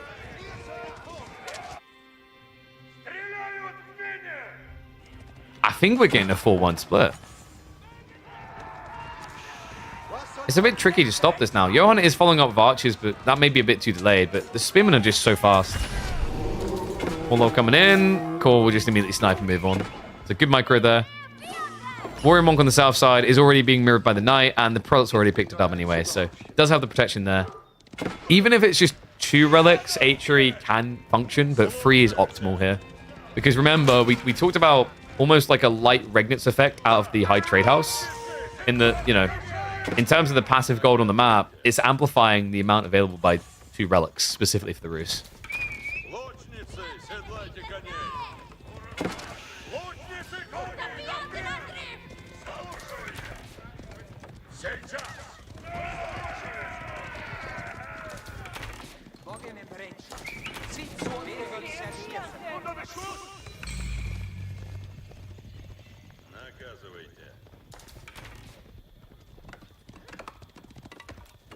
One worry I'm having for Johan right now is, like, his spawn isn't very wallable. Yeah, he's trying for it now.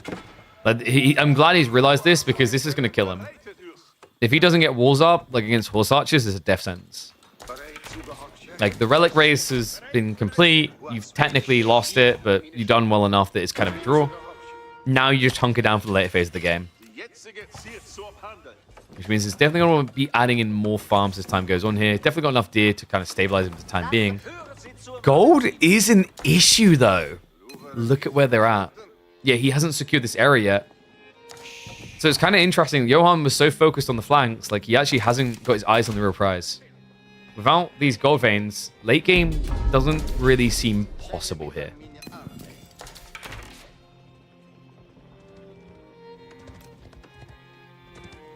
Hit the fast forward a little bit. Water Fortress is going to be coming in. Interesting from Core.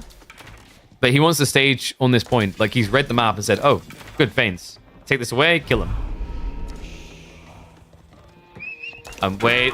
Oh, no! Johan, he didn't know! He never scouted it! Core found an entry point. He's already in the back. That's going to force mass idle time here. Johan is in trouble.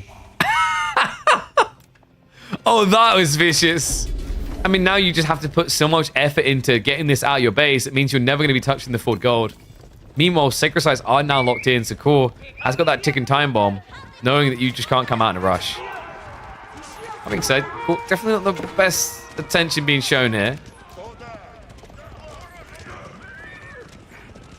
We'll be able to get the horse archers out the other side, and that has tipped off Johan, please. Johan, please.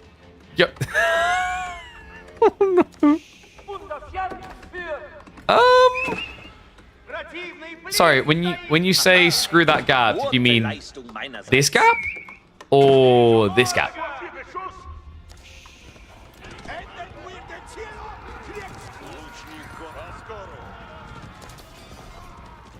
I swear to God, if Core just rotates there again, Johan is just going to shave his headboard and scream while yelling, "I'm Brittany."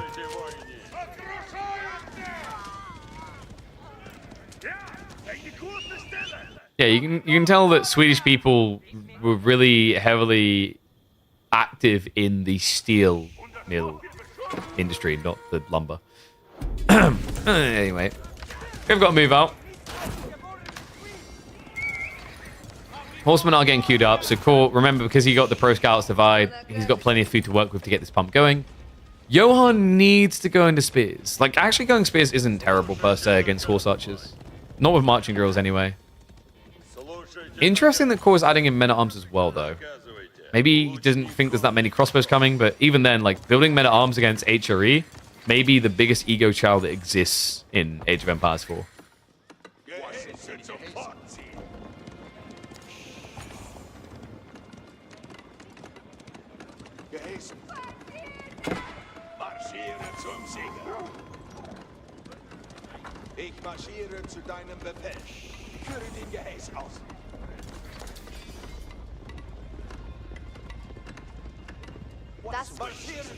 Gold is so awkward. Yeah, I think that's the intention of this map, though.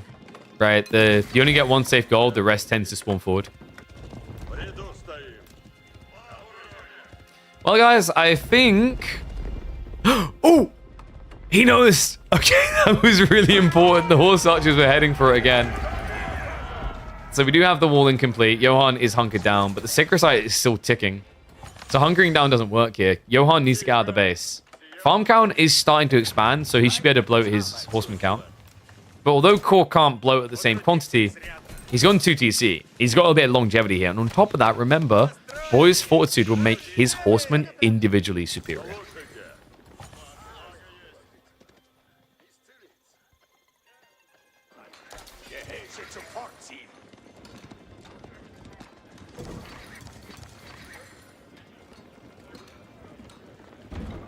Ramp play now. I mean, you have to address it now, right? I don't think Johan knows about the MAA. I think really he just kind of punted into crossbows because it's a good all-rounder, right? And you need some sort of backline to this formation.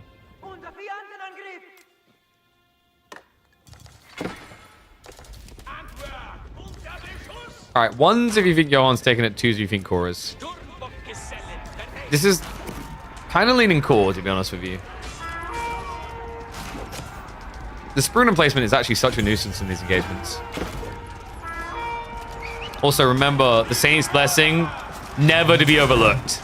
Buff just triggered in. Everyone just got substantially more tanky. And that is a lack of front line from Johan. Where is it? I mean, the horsemen aren't here. Where are they? I'm so confused right now.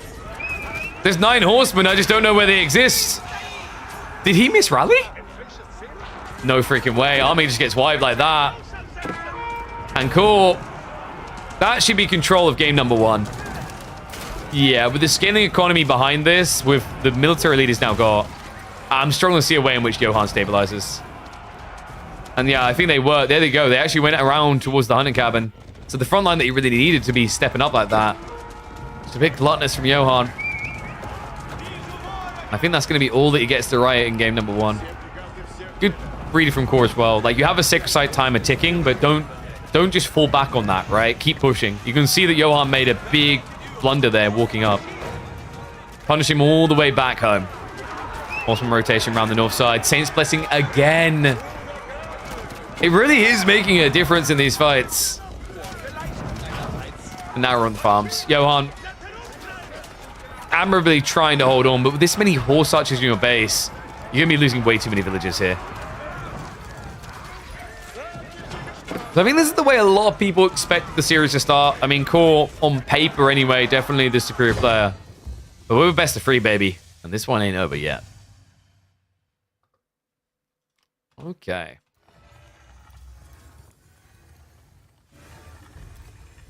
So we know that Dumu's series definitely can't be today. We're finding out about the other one now. So I'll let you guys know when we have additional details.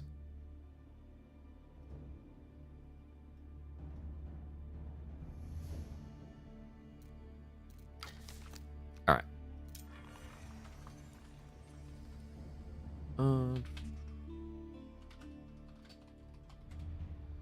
So, game 2. I mean, with Johan's draft, he could just force... Do you just go... Boardland? Yeah, Boardland. Ooh. It's Chinese versus Delhi, though. What's my daily hair routine? My daily hair routine is rinse it, and then blow dry it, and then run through it with some wax. There you go. Yo, I'll be real though. Blow drying is not even full blow drying, just half blow drying at least. Is a game changer. It gets a bad rap. Like people are like, oh, it's very girly. Nah, dude. Well, a little bit of effort, and it just pretty much just stays up. Because I don't I don't wash every day. Oh god, that came out wrong. I don't I don't use shampoo every day. I just rinse, right? And because you rinse with things like wax, not all of the product comes out straight away. So it's kind of just it's an efficiency cheat. The next day you just get actually kind of a different look to your hair, and you still then with blow drying have a firm hold.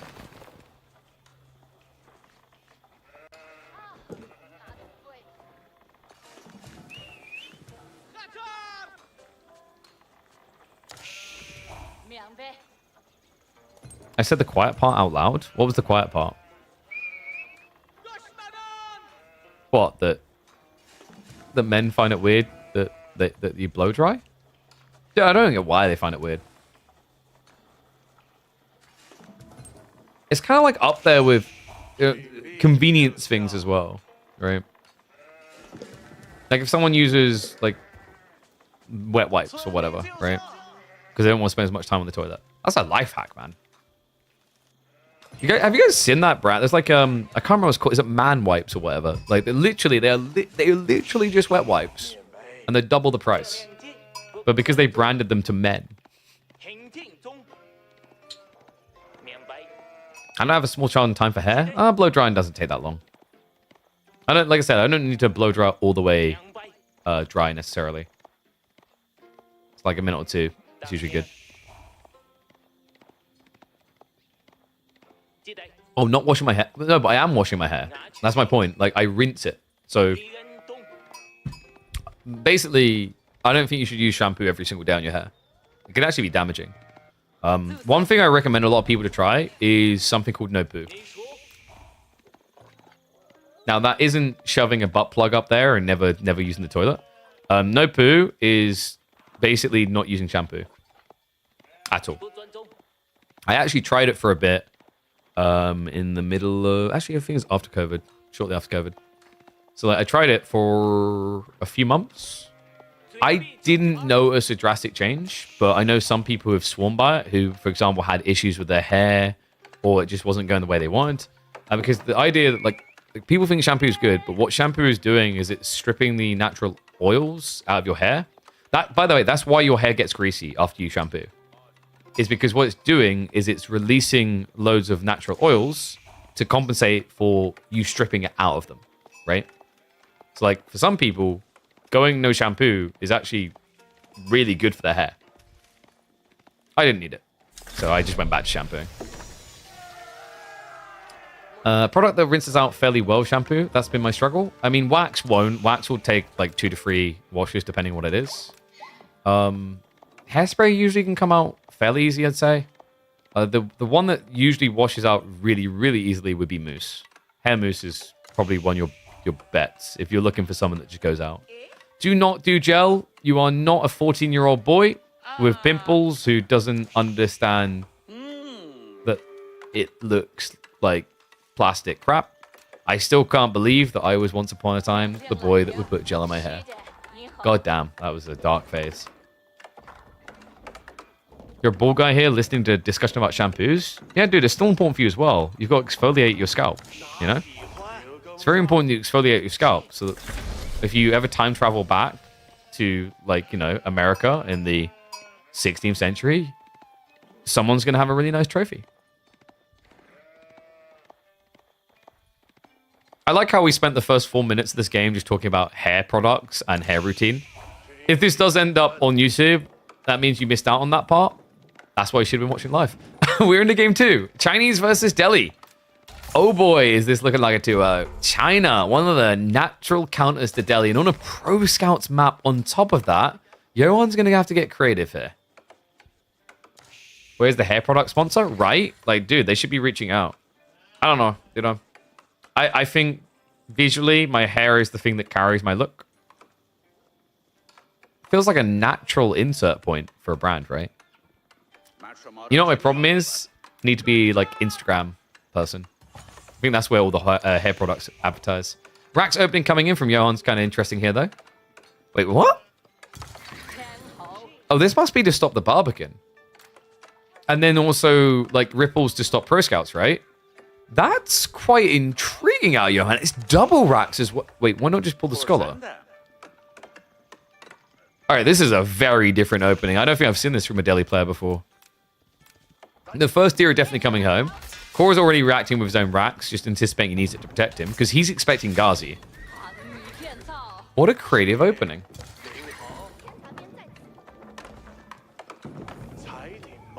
Oh, there you go, guys. Is that my guarantee? Is if we become a very, very big streamer, we'll start our own hair product line? Damn. Never thought that was in my future. But here we are. What do we call it? You know what? I don't know about like the call out, but I know like we make a shampoo. You know how like everyone calls us KP? We call it KPoo. There you go. I mean, that would also be a great name if I came up with like some sort of like poo stand. You know, someone that helps you like the what's it called? The squatty potty. All right. Anyway, onto the game. We do have just mass spearmen coming, which is cool because he can technically block out the deer, but then the follow up is he should be able to wall the map and go for sacred sites. This is intriguing. But I'm still not convinced it works yet. It's definitely a very different way to go. Yeah, guys. How about smearing a little bit of KPoo in your hair? See? It just works. It's very natural. No, there's nothing that quite beats the feel of running KPoo across your hands and then just sliding it through your hair. Age of Hair Police. What's up, Nick? Thank you very much for the resub, mate. Welcome back. Yeah, we're in like chill phase here. I still don't have confirmation on where we're going to have a semis today. I mean, there's talks of one of them happening tomorrow, but I don't think that's going to be acceptable. So we'll figure it out. Right now, though, man, I'm kind of inspired by Kaiser Johan's opening here. He's going into Ghazi on such a delay. It's kind of crafty, right? Because, yeah, you're already seeing it from Cool. He's prepping in the archer ranges. He's going to be going into the Barbican, so this should be a delayed play into Shuganu. The Ghazi are going to be perfectly timed to contest that. Cheeky bugger.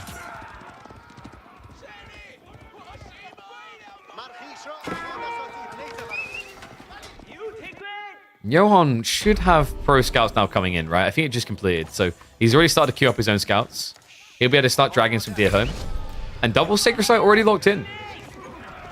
Meantime, Spears more than an ample to just block the move onto the additional deer packs. A dry pomade? I don't... pomades are really, really sticky, right? They don't come out easily. I haven't used that many pomades. There was one... I can't remember the brand. It's really cheap, though. I don't know if it's... I'm trying to remember the petroleum ones are quite dodgy. Is it petroleum? Or whatever it's called. They don't come out easy. Yeah, I tried like black and white, and I was like, damn, this thing holds, but holy crap. Does it take a war and a half to get it out? Look at that. See, I said that YouTube wouldn't be involved in the hair product discussion unless they were watching live. And now they're getting it anyway. The interesting directions we go in. And this map name, this one is going to be Borderland. an appropriate name for a map where we're spending most of the map talking about hair products, I think.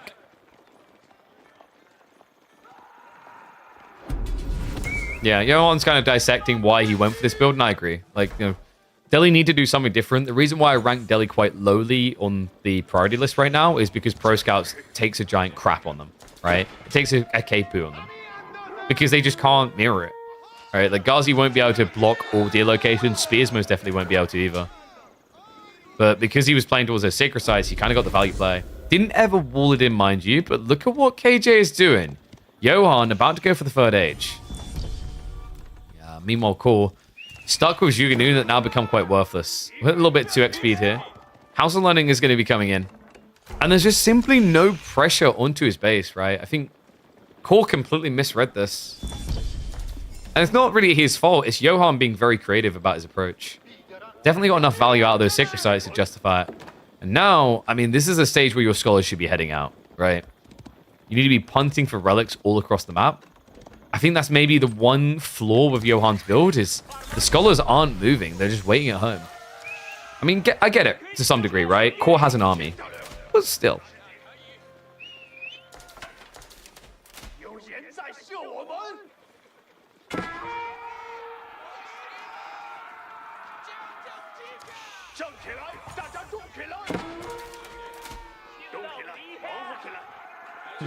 Okay, so I just got confirmation in.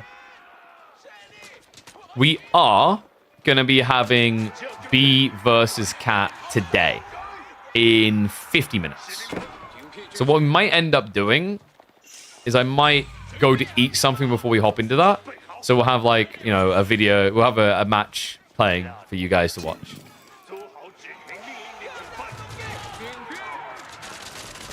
So you're going to get the mop up. Use a little bit more 2x here. Johan does have the men-at-arms coming, but not rapidly here, right? The gold income has been a little bit lacking, so he's fixing that now.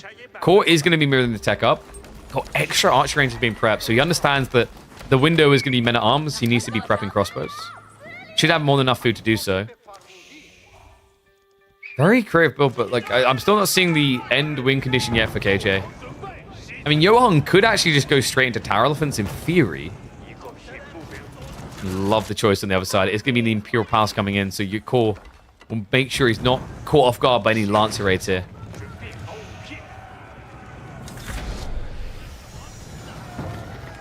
Play on this game or is it live? We're catching up on this game to see who's going to be going up against Dumu on first day.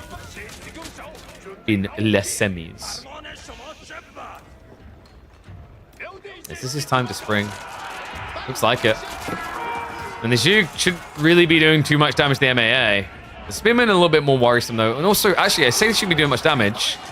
Yeah, if he supervises for the veterancy, this turns into a rough fight for Johan. He doesn't have any ranged armor whatsoever.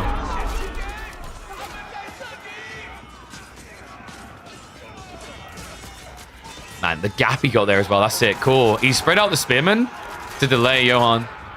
I mean, it's still going to be a good fight because it is men-at-arms. Homeblades is still, what, minute and a half away. And we do have Lancers being prepped behind this.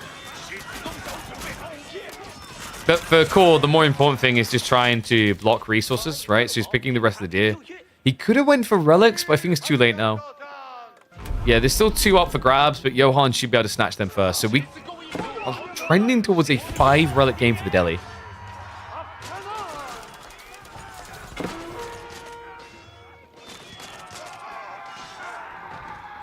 But yeah, so definitely locking it in. It should be B versus Cat at 9 p.m. CET this Tuesday.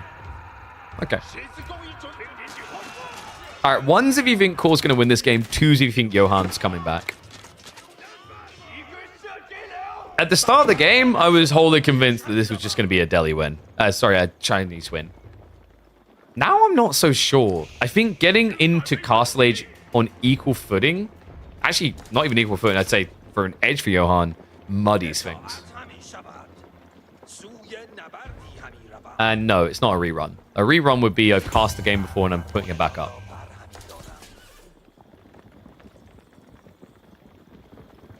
How many more games have been cast today? We've got Cat versus B coming up after this live. And that's our semifinals. A rematch, actually, from the last semifinals. Could be a very long day of streaming still. Because last time that went 5 games. Good lord.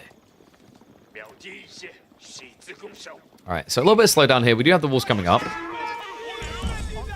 All bar one relic has made it home, but the Lance is already patrolling south side, so it should be difficult for Core to contest there. He is finally going into monks, though. Definitely worth it if you can at least get that one relic.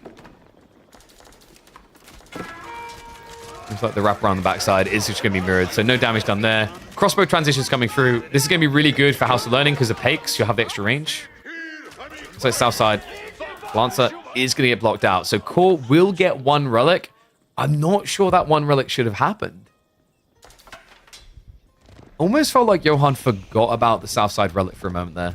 I mean, you can see him shuffling down now with the Scholar, but at this stage, it should be too late.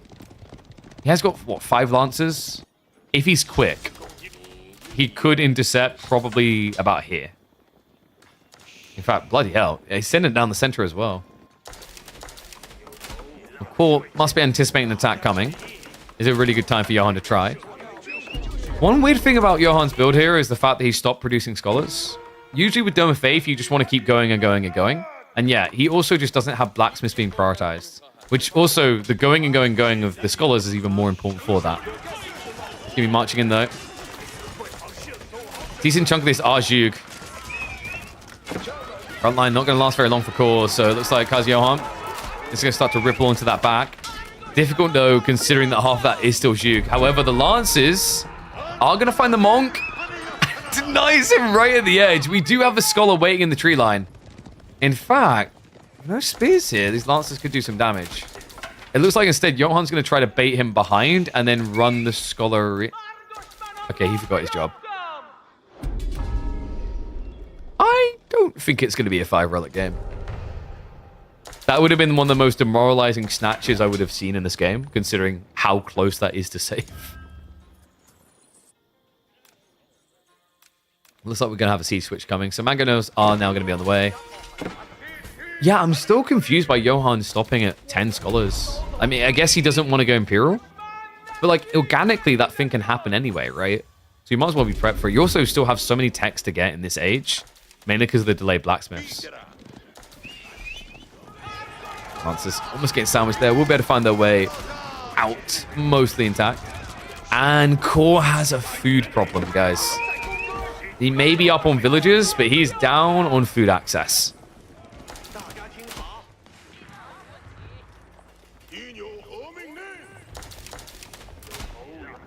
And, oh, keep drop on the front. Cool. I mean, you're China, right? There's no way. Oh, God, he doesn't have textiles. Cool. This isn't going to work. So the entire eco lead is gone. The plans crumbled there. All of a sudden, back to neck and neck on villager count. Johan taking the lead here. Unbelievable. What a brutal hit there. He's going to try again. There's a Mango this time that might make it a bit harder for Core to try and stand here. Oh, you almost torched that. Mango shots into the back. Second Mango now arriving. Core has got Shuganu, but he can't easily reach them here. The villagers are going to go instead, but that's even more economy loss. Are you kidding me right now? Core is all of a sudden, in the span of a minute, from being 10 eco up, 15 behind. Unbelievable. Kaiser Johan is going to lose the back of his army now, but well and truly worth it in this game for what he just done to the German.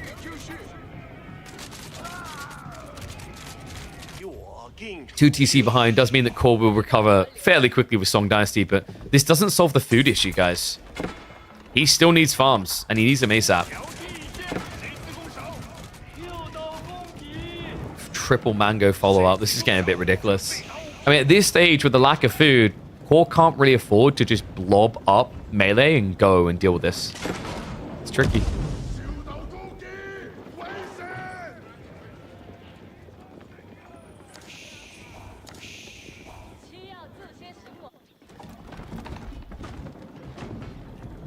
Do you have the 6-side timer ticking? I wonder if Johan maybe pulls onto stone here, just the keep drops. Would also give him his own TCs to mirror, right? Not immediately, but eventually. Instead, though, he's prepping trebs. I mean, Core does have a potential gold issue down the line, but it's, I don't want to say far down the line, but a decent kick down the road. All right, he has got 4K behind him, has got the taxation, so it's not like he's just going to run out like that. Core instead, is he prepping Yuan? I mean, this has to be Yuan. I don't think you can Imperial Age here. Imperial would kill you. And no, like, ironically enough, Core is the German and Kaz Johan is the fake German. He's Swedish. He likes meatballs, long walks along the snowy beach, and building furniture.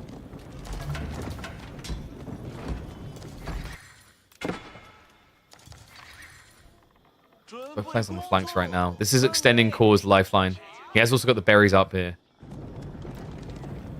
Oh, yeah, and hate the Danes. Can't forget that part. And the Finns you're indifferent to these days, right?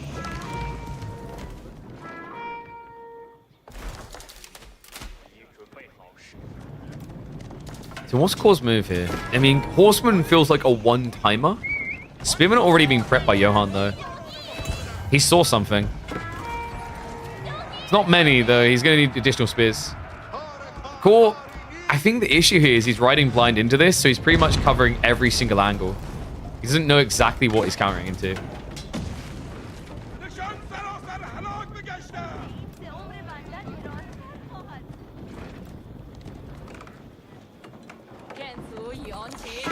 Wood might also become a problem soon for Core.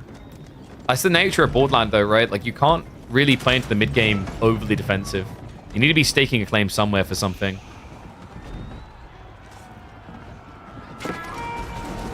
Flash coming in. Trebuchet is slightly overextended, but the mangonels are the more important thing here.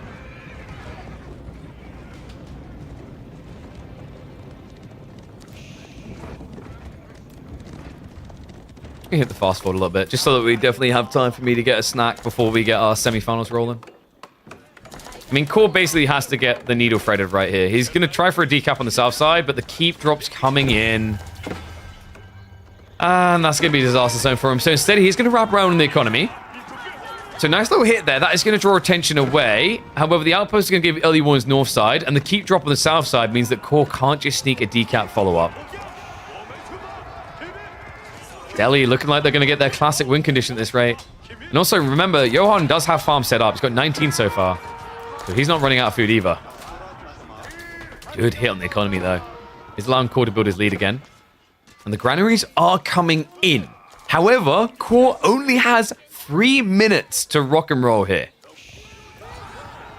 It's a very small window. It's going to have to be swift about this. PG is now being prepped, but that's Palsguard and a 35 crossbowman. Not exactly ideal here. And goes one weak sniped. I'm starting to wonder if the play here for Core would have been to go Nest of Bees, but the problem is he went for the Imperial Palace. Usually a great play, but meant the Clock Tower wasn't on the agenda. He can't just afford to rush you on at this stage, right? He's not max pop yet.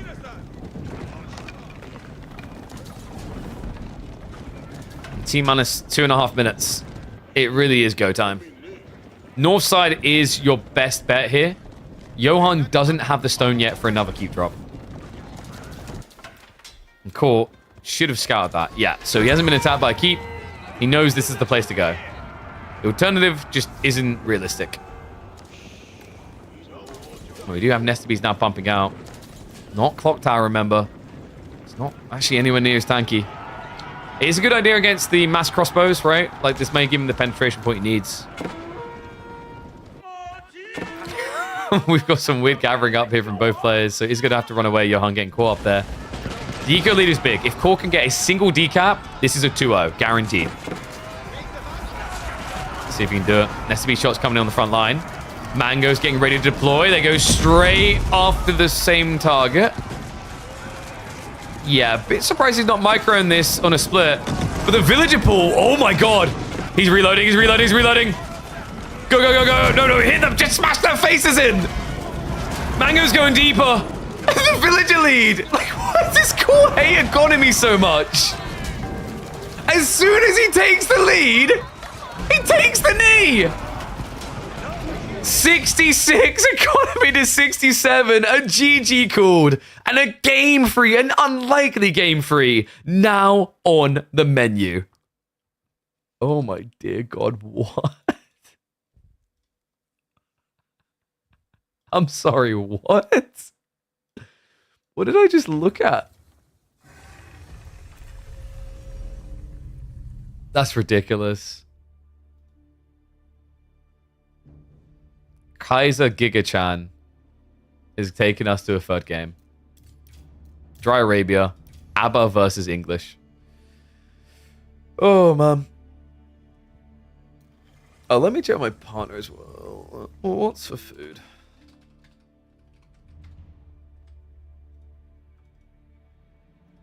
So we'll load in now and we'll hop in straight away.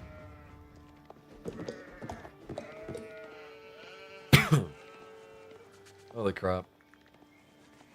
So yeah, just a reminder, by the way, the other semi-finals. So we're going to be having B versus Cat in 40 minutes. And then Dumu versus the winner of this will be happening on Thursday, okay?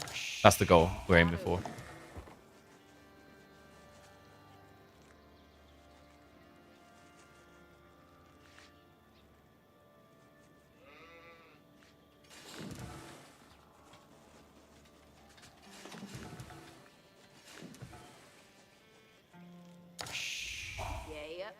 Whoa.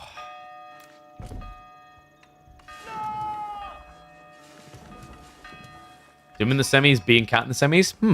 I feel like I've seen this before. We've danced this radio in the past. Okay, deciding game number 3 here. After an unlikely outcome in that second, we get into ABBA versus English. This can't be a TC race. Core has to do something aggressive. I don't think this is a Civ that you can win in a TC race against. And Johan, he has to be thinking about Eco Wing, right? Isn't this really favored for English? It's been a while since we've seen it. My feeling is it should be, but I'm just going to bluntly say whoever goes Pro Scouts. I still believe in the ABBA build that can do it, and I've even seen English do Pro Scouts a few times here. ABBA of Kings is definitely step 1 on that agenda. But yeah, Eco Wing coming in. So Core, I mean, surely you attack here, right? I don't think you want to turn this into a TC race. Not with Eco Wing coming in for ABBA.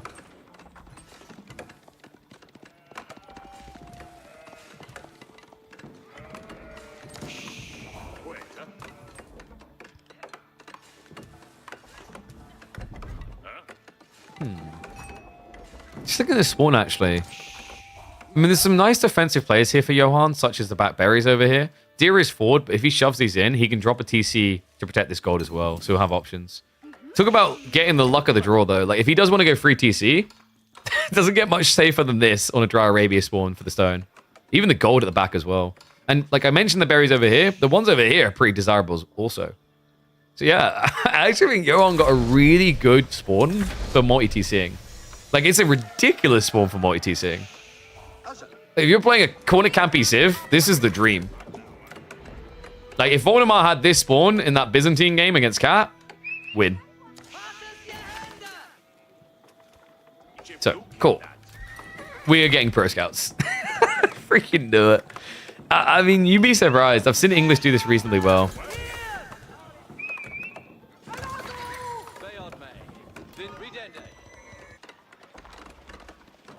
It is going to be free TC, right? Like, with the TC being dropped in the goal like this, I think he'll keep the options open if he feels like he needs a fast castle. Considering it's going to be Pro Scouts, maybe you just want a fast castle here. Otherwise, it's going to be a very long feudal for you. Pressure coming in. Great start here. It's cool. Is able to get a kill on the berries there, unexpectedly. Just want you guys to realize this is about to be English with almost 10,000 extra food in a game where they needed it. It's cool. I'm not sure if this is the original plan to have actually gone for Pro Scouts. He has no sheep left. He's got 3. Meanwhile, Johan has 20. So yeah, not only did he get the good spawn with the berries and the tree lines, he also got the good rotation. So everything's looking pretty bloody good right now for Johan.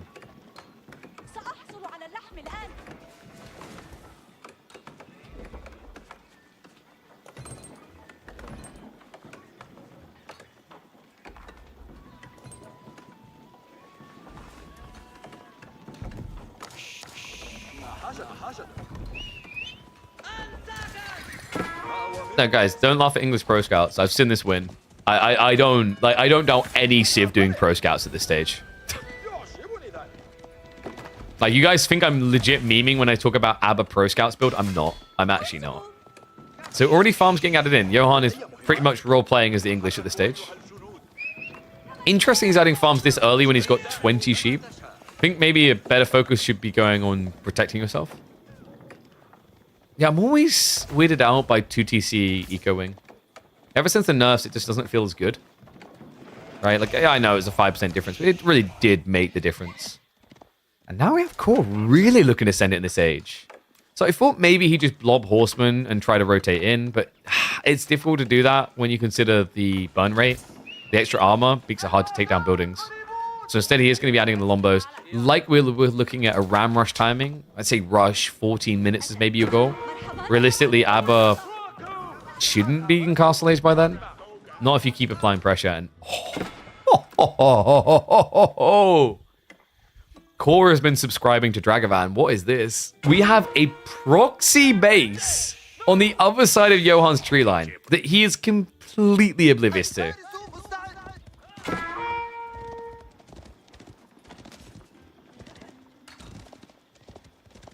I'm pretty impressed. Like, this is cheeky and sneaky. Very different approach out of Core in Game 3. Pretty ballsy to do it for the third game as well. One dot. Yeah, Outpost is going to be coming up. He's looking to block the gold. Like, his goal is now to keep Johan in H2. If he can do that, curtains closed for the Swede.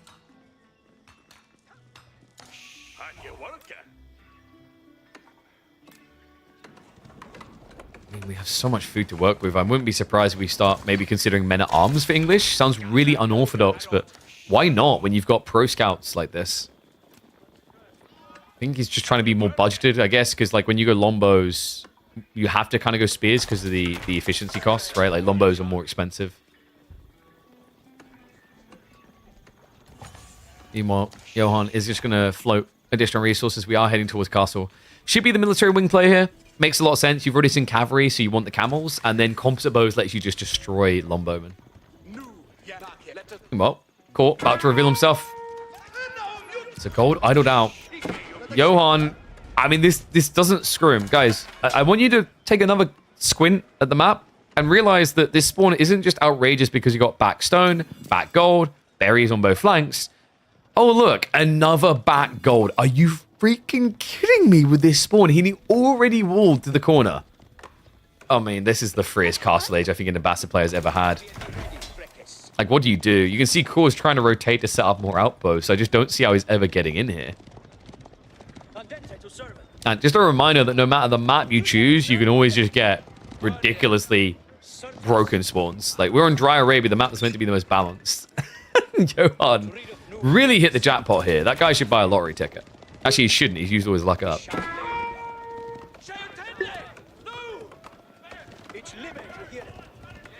So it's going to try to dive in, but the spin count is already a little bit scary. Lombo count looking decent. Could get some damage done here. Johan is being a bit of a cheapskate right now. He's not adding in any horsemen, nothing else either. Villagers just running for their lives right now. Oh my. Johan, he has an 11 villager lead, but it doesn't mean you can afford to throw away a few like this. He's trying to prep the Raxes, so his counterplay to this is Golems. The TC will be able to mop up the Lombos, at which stage the Spearman should be able to carry this engagement. Turns on the Horseman now. And that looks like it's going to be good enough. So, in the end, for all that dive activity, Core only achieved 2 worker kills here. That's not going to be good enough. Oh, 3 worker kills. Okay, well, in that case, it's not. Wait, he didn't even get that. Come on. All right, 3 worker kills, guys. That is good enough. No, I'm kidding. It's not. Core is trying to prep Rams alongside this. The only reason that this doesn't look completely over is because he has a proxy base, which means his next wave is going to be there again straight away. But this is looking bad. He's blind punting. Great dodge here by Johan as well. First Golems just got queued up, and the Camel Riders are already in play. So the King, the Horseman, they're royally screwed. The villager like, wait, where are you guys going? You're meant to be pinned. Remember, by the way, throughout all this, Johan still had so much sheep, he's sitting on 9 to work with. So even if you block the external resources, he still has food. Not just because the farms, because he's got basically another 2,000 in cheap. Type in again, though. Where are the camels? Johan, come on. This solves literally everything. He's like, nah, this spawn's OP, man. You can't use us for 2 minutes. You have to wait. This is getting scrappy. You notice that no one attacked the camels? Camouflage. That's what that was. All these chicken littles running around. These guys just chill. They're like, you know, don't move. They won't think anything.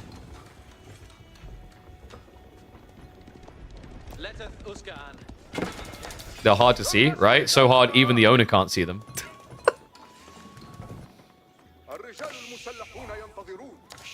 Camouflage. Oh. You know, you could have, like, here's the thing. You could have leveled up the camouflage joke by using the KP camo. But you have to subscribe. All right, at this stage, Core is desperately trying to catch up. We do have him saving up. I think you have to go King's Palace here.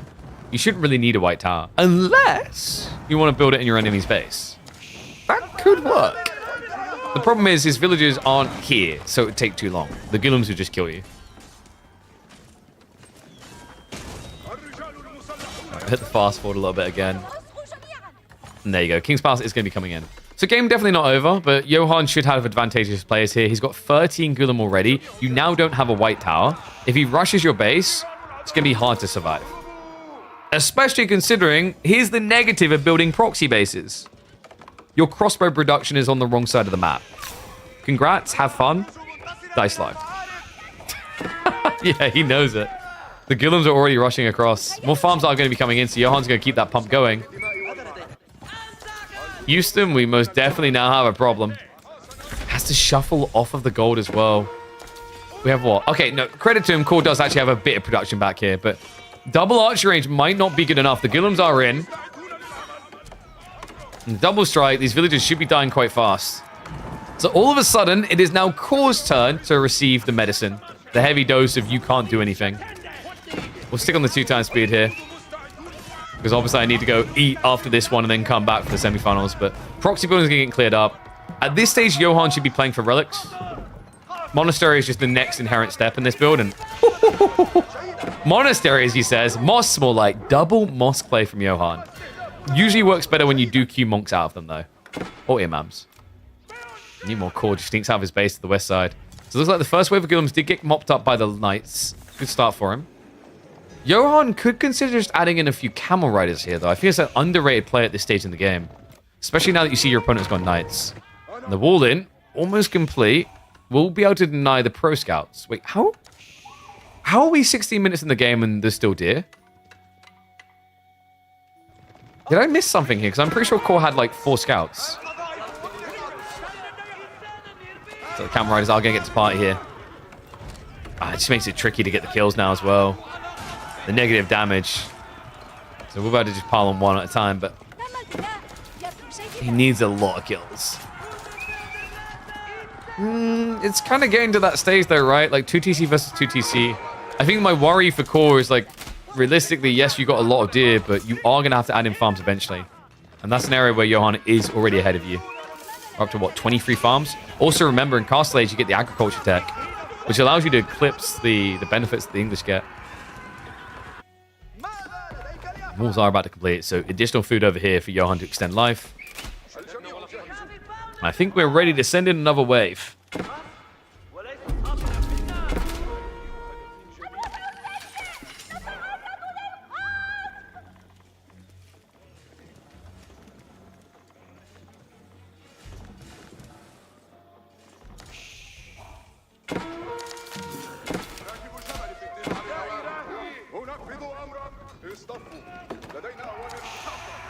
Who do you think's winning this, guys? 1's for Johan, 2's for Core. This one's getting a little bit snug. It looked like it was swinging one way full, then it pulls back the other. Now we're just kind of like an even Steven state, I'd say. I think Relics is probably the deciding factor here. I mean, Johan has a much bigger army. But he needs to leverage it. It's a slow-moving army. And the issue for Core, I think, might be that, like, ideally, what do you do to counter this? Crossbows yourself and maybe a line of horsemen? He doesn't have the farms for that yet. Relics are at least coming home, so Core's already grabbed 2. He's got a third behind him, so he's going to win that race. Johan somehow only ending up with 2, barely, despite the fact that he went double mosque. Bloody hell. Yeah, something definitely didn't go according to plan here for Johan.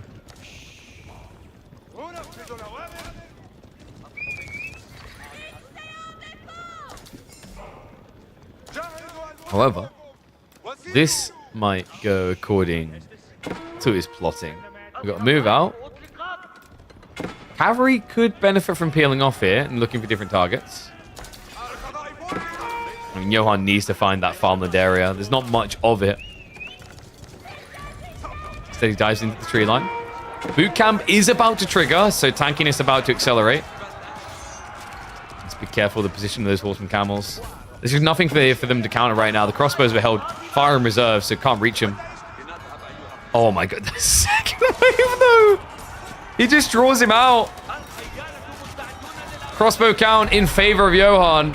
Just needs to leverage it now.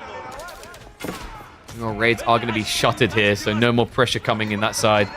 And Johan now going to extend the villager lead. Cool. It looks like he was trying to gather stone for a keep drop to maybe give him that protection we talked about.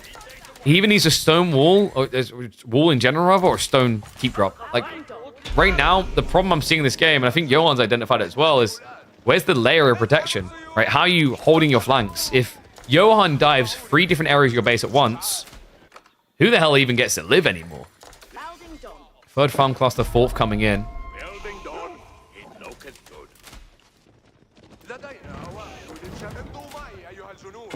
And we have rams, so Johan looking for some permanent damage here. Pretty smart. Just shut down the farms. That's your goal here. Don't let your opponent blob. Gulam count just looks ridiculous, by the way. 26 now. Armor-clad men-at-arms are usually pretty good against this, but you only have 13, and your opponent has over double that in crossbows. Core's got his work cut out for him. The walls are at least going off the flanks. 3 sacred sites have been locked in. And Johan now looking for his march to victory here. Going to force the villagers to idle. Flash comes in. Now, you do have the attack speed buffer, remember, but hasn't got the citadels. And on top of that, the front line looks like it's getting erased a little bit too fast here. The Ghulams can't even get in quick enough yet. Oi, oi, oi. Only 12 crossbows against 26 Ghulams. It feels like you're facing off against a doom stack here. Starts to shove him back into the choke points. With the economy lead as it is, and now the military lead. This looks like it's going to be a 2-1 comeback story for Johan to lock him in for a showdown, a best-of-5 semifinals against Timu. Damn. I mean, props to him as well. The way he played game number 2, I feel like he earned it with that. Admittedly, you got to feel a little bit for Core. Like, this was the best Abbasid spawn I've seen in a long time. But you start to play it to execution. And that he most definitely did. So, Core will be going out in the round of 8. Definitely an improvement. He's getting a little bit deeper into these runnings. And Kaiser Johan now with his best performance by far in the midweek musters.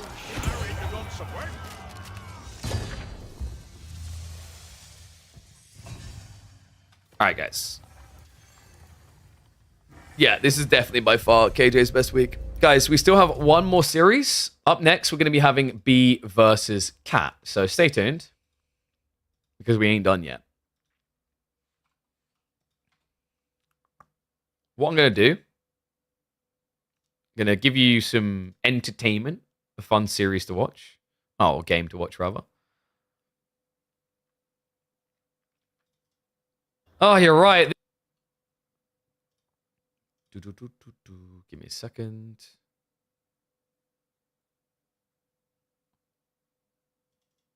Oh. I'm going to give you guys a SAS versus WAM game. And then when I come back, we should be into B versus Cat, okay? So stay tuned. Definitely don't go anywhere. Hang around at Sports the channel. And then 20 minutes, we have another live series, okay? Let's watch Dimu versus Nimu game 3. I don't need to buy 2 hours, 20 or 30 minutes is good enough. All right, so enjoy the game, and I'll be back very soon. Oh, yes, the time is upon us. We are into the quarterfinals of Midweek Muster number 9. Ladies and gents, welcome back. Wham versus Sass.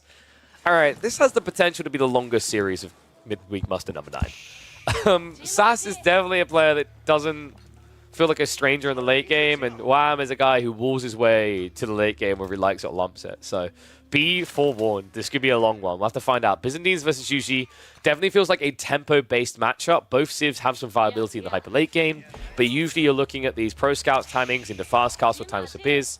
I'm wondering actually if Wham is maybe looking at a pressure-oriented build here. When you go up against these pro scouts-esque civs, one really cool move you can do is just go for like a very early Kyro Siphon to punish your opponent. Forces reactions out of them, right? Let's just see if that's the way he wants to go here. The alternative is Cataphract's Fast Castle, which can also work quite well. I think Juji and Chinese deal with it a little bit better because they can spam spears, but with the gulping, you still have a lot of potential to roam. Yeah, looking at spawn, actually, Sass has some options, right? He has the safe one at home with the stone, berries, and wood. Could go a little bit further back here. I think there's a spot, actually, yeah, where he could clip 8 berries. I think you might be able to get either the gold or stone, but not both, and the wood. But instead, he's going to go for the safest possible. So 1 right next to his base. Part of that is because he hasn't scouted the corner. So yeah, doesn't know. Sheep count is looking really good for Wham. Yeah, so you can actually measure whether Wham's going to win a game based on the amount of sheep he's got, believe it or not. If he has 5 sheep, it's an auto loss. But if he has 20, it's looking pretty damn good. And remember, guys, this is 20 while gathering sheep already. So this is just a really, really solid haul out of Wham.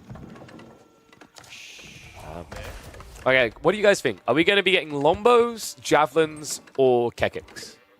Get your guesses in the chat. I think this is a pretty good Lombo game. The cool thing about doing Lombos is it also keeps Cataphracts on the table. I think that's another part about why Lombos has remained so dominant, is of all the options, it feels like the most enablerist one for fast castle Cataphracts. So tech up's complete. Rack's being dropped already. Okay, so we might actually be getting Javelins. Limitane is about pro scout block, right? In fact, if I'm not mistaken, did we not see a very similar opening from Wham in his first game against Starflark? That was Byzantines versus Rus in that case, and he opened with Limitane plus, was it Archers? I'm trying to remember now. No, I think he had Javelins. He had Javelins. He might have added an archery range as well. And then he rushed to build a ram on the other side. The whole idea of that type of build out from Ram, by the way, is to force a fast castling Civ to play the Age. But we know that Juji don't necessarily have to be shy about playing Age 2 in the same way that the Rus are. And don't worry, Pro Scouts is definitely coming. We have a stables. We've just got a bit of a miss macro. Sass hasn't actually queued it up yet. There we go. So on the way, as expected, will only take 30 seconds. Like, Juji don't really get punished for delaying their timing as much as other civs. Other side of this, the Limitane are already shuffling out. And we should be about to see his Merc choice. Is there a world in which he just doesn't build any until Castle? I've seen this a few times where you just delay your mercenaries until you're in Castle Age for a timing attack. But I think he's going to want to block out his opponent here. Sass has opened with the Horseman. As often we do see with this build for the Juji, let's get 1 or 2 Horsemen to harass. Palace Guard is sick, though. I like this from Sassy. This is looking good. Yeah, that's actually a sick read. So Wham needs to get some range units out here ASAP. Merc House now being dropped, but it means your Limitane are going to be on their own against this. Man, that is a really cool play. PG works well with this build because you have all the food to enable it. And the whole idea is you only need to build like 4 to 5 Palace Guard maximum, and then you can go Castle Age.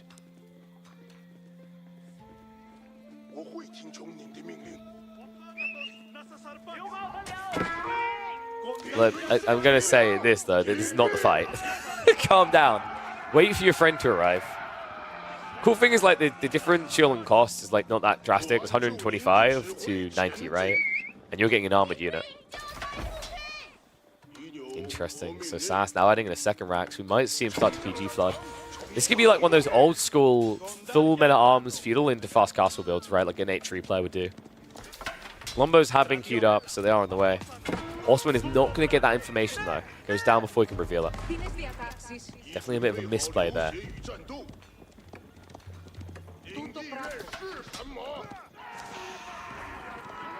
Oh yeah, PG hits substantially faster, by the way. Just to emphasize that. It's like 1.38 versus a really pitiful 1.88. And you hit harder. Faster, harder, pretty much everything. And the only upside Limitane have over a normal Spearman is they have 10 extra health, right?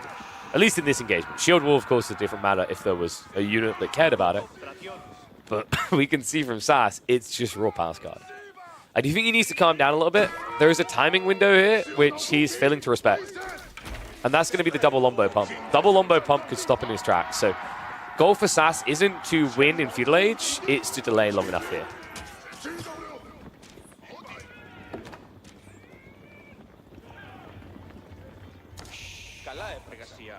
So, Olive Grove's getting laid in already for Wham. This is probably just going to be an old school Golden Horn Tower. I'm not expecting Kades at this point. I mean, Cadavrax actually can do quite well against PG. More likely, Wham's going to be thinking Varangian.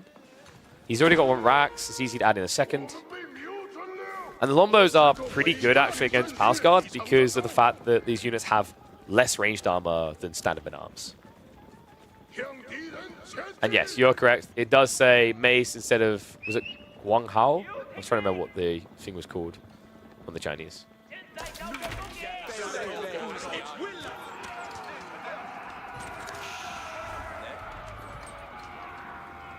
Okay, so Sass's goal really should be the age up now. Because he's at risk of falling behind here. I think he's just kind of misreading the situation. Maybe his thought process is that he can delay Wham from coming out of his base. He wants containment, right? While he picks up the deer. But this is expensive containment, man. I mean, Steel Arrow is on the way. Dialecticus is being used. Needs to get in fast if he wants to make this a good trade. PG just wrap around the back, but this is not the damage. This is an expensive fight for Sass. Guess what? One, maybe two Lombos maximum, but cost him several PG in the process. It's crazy, actually, because the alternative would have just been delay, delay, delay, drag your opponent out onto the map. Sure, Pro Scouts get blocked in the center, but there's still plenty of deer on the flanks for you. So instead, now you have bigger problems. Golden Horn Tower is going to be on the way from Wham. Sass can at least accelerate his own tech up, courtesy of just how quickly you can build with the Zhuji. But he's behind.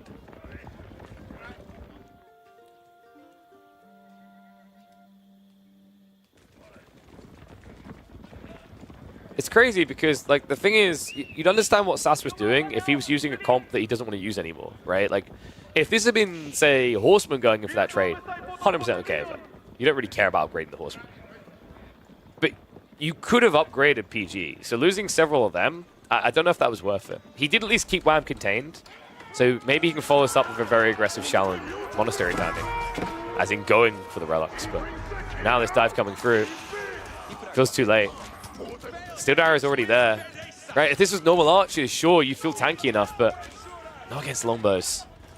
On the upside is, of course, how quickly you can at least run away, but for the second time, Sass just kind of diving in and not really getting much done with it. Mountain Academy's at least coming in, so we aren't even getting the Shallow Monastery builds. Yeah, he's just trying to cheese. He's trying to just one-punch this with Palace Guard. The response is already being queued up. Varangian going to be on the way. Wham likely thinking about going crossbows as well. Yeah, first one getting queued up.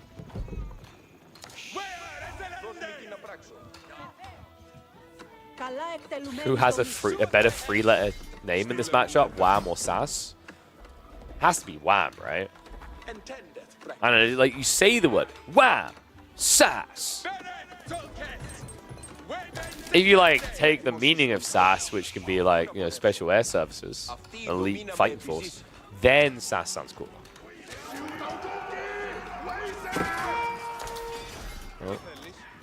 Smash coming in. I mean, the Palace Guard, I think his intent there was to pick 1 or 2 villagers. Doesn't get any. So in the choke points we go. And I mean, this is where the melee just sucks. Makes the life suck out of it. At least taking a few of the Lombos out, but remember, what Wham really needs in return is crossbow Palace Guard, crossbow Vrangian rather. That's his win comp, not Lombos.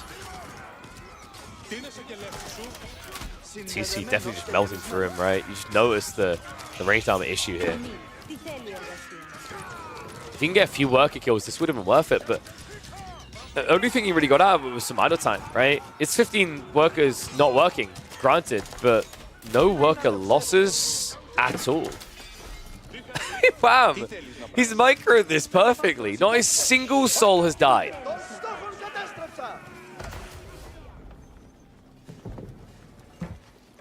Wham is a 4-letter name, though, when you speak it. Wait, how? How is Wham a 4-letter name when you speak it? In what world? Huh? Wham? I mean, no, I'm just going to say Wham, as in W-A-M. I'm not looking for a musical here. By that logic, sass is a 4-letter word, because I'm saying it like I got 2 S's. Alright, so, sass is trying to sliver his way back in this game. He's got Horseman, Palace Guard. What he hasn't got is Monks, and that's a problem. Doesn't have an eco lead. He's actually behind. Something went wrong here. And there it is!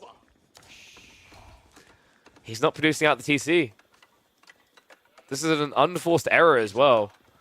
Scraps that have definitely added up. I mean, I expected a little bit, maybe from that dive, because he's very focused on it. But 2 worker lead like that is not a good sign. I mean, you could argue that, you know, he has got the meditation garden, but then again, I've got assistance, is what Wham was saying in response. I drench my people in the good stuff.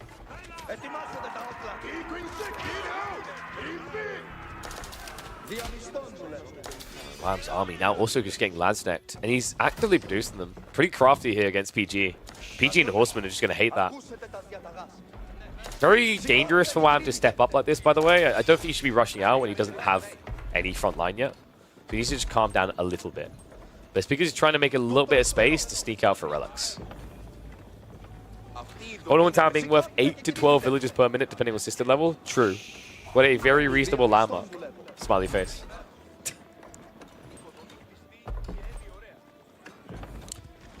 It's always fun when we've got Crackety here and Jushi's playing. Crackety, do you think it was right to go Mount Lu Academy from Sasa's position here? Or do you think that Shaolin Monastery would have been a lot better? Because my feeling is that Mount Lu Academy makes more sense when you have 0 army. But Sas had upward of 13 Palace Guard and Feudal Age. Kind of feels like at that point, Shaolin Monastery is better.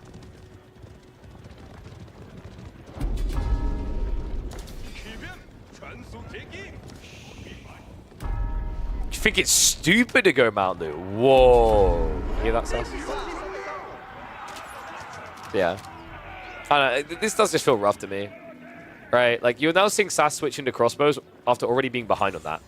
And Lombos will counter the crossbows as well. Like, actually, at this stage, I'd be a bigger fan of Sas just going cavalry.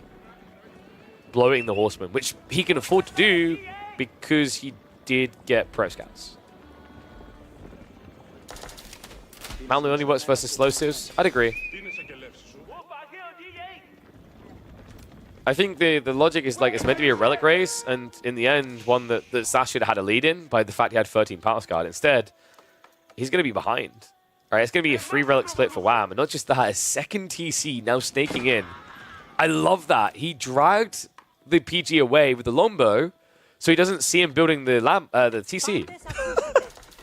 That was a sick little play from Wham. So it gets in the room, the space. Other side of this, Sas doesn't have 2 TC coming himself. He's only playing 1. Ah. It's getting harder to see upside for Sas in this game.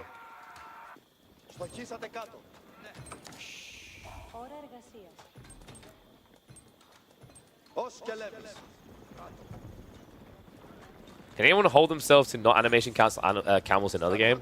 It's very hard because like it's so easy to do that you have this awkward issue. I'd say if, like it's almost what players measured to be animation cancel. There's examples where it's like obvious you're doing it to the extreme, but I'd argue there's a lot of gray area where you could argue a person is just trying to start a step, which is different.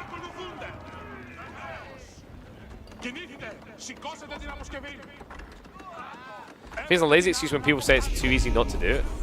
I mean, you say that, but it's almost like saying a person who has higher APM is like more susceptible, more likely to do it by accident, is the way I debate it, right? I don't know, it's a weird one. Like, I hate that we have to enforce animation canceling rules because it's just like, the more solid solution should be devs fix it. Class coming in though. Can Sass fix his position in this game? This fight looked like it was going to be quite good for him, but the crossbows at the back seem like they're going to be the difference here. I don't think that Sass has reached this backline quick enough. Longbows have been targeting down the crossbows. Crossbows are going to be doing the front line.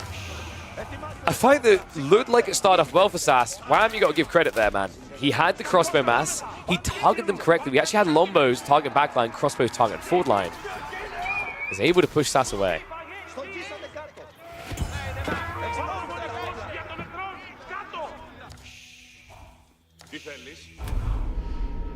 Excuses all I hear. I mean, you can make a fair point about like certain things shouldn't just keep cropping up in the game. Also, just certain things in the game that never got appropriately adjusted. Like, I am baffled to this day that stone walls are still available in Age 2.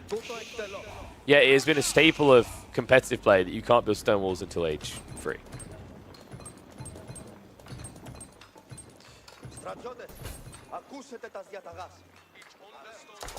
So, Jiangnan on the way. And yeah, we ignore the destroyed value. Remember, longbows dying don't calculate there, so it's not as close as you think. With Jiangnan on the way, I mean, you're now just playing a stagnant game where you're against 2 TC, and I really don't think Sass knows it. He has at least got Stone Gathering going, so likely we'll be seeing him add in a second town center himself. But he's already behind the farm transition, right? Wham is 20 farms deep. PG are at least going to try to wrap around the back. This could be a good raid for him, considering that Wham doesn't really have too many troops close by. However, if he sends one of those groups to Landstack Nova, it could be a disaster for Sassy. Stonewall's Age 2 is slow enough it would put you behind. Okay, if that's true, why do we keep banning it from tournament play?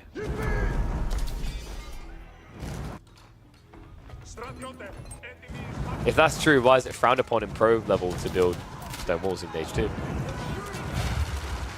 Because of legacy? Nah, that's BS.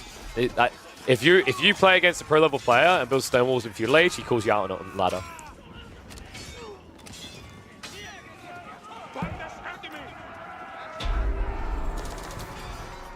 I've been in a player's stream before, and they've basically had someone do it to them, and they've like left the game and said there's no point. He's like stonewalling.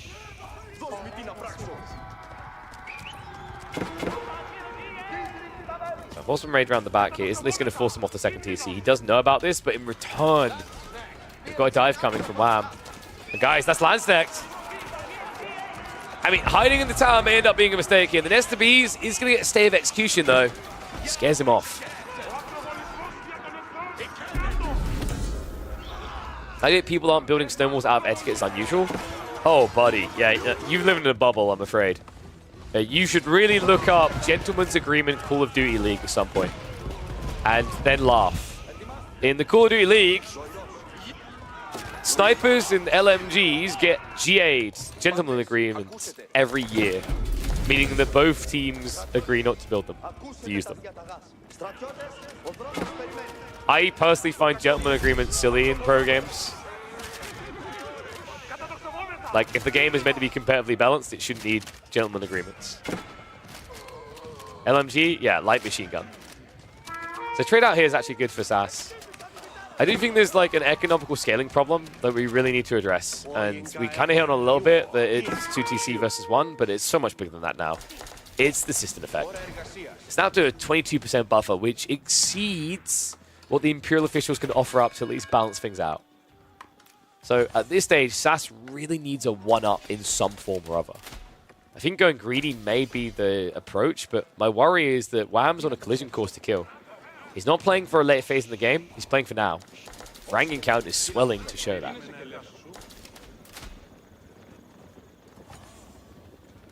Wow, yeah, well, you look at that, guys. You know, I don't remember the last time I saw Wham Wall. It was the last Wham game I watched. It literally the last one.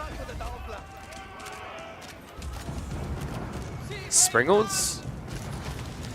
So, mathematically, Springles should be most effective against Rangian, right? Of like heavily armored units, because they have less base health. But the issue is you would have built Springles. STBs are blobbing up instead. I prefer the STBs as well. Like, if you think about Wham's army comp, it is majority ranged. STBs deals with that better than Springles will. Problem with what SAS has done here is it means he's camping. Like, realistically, Wham could go free TC.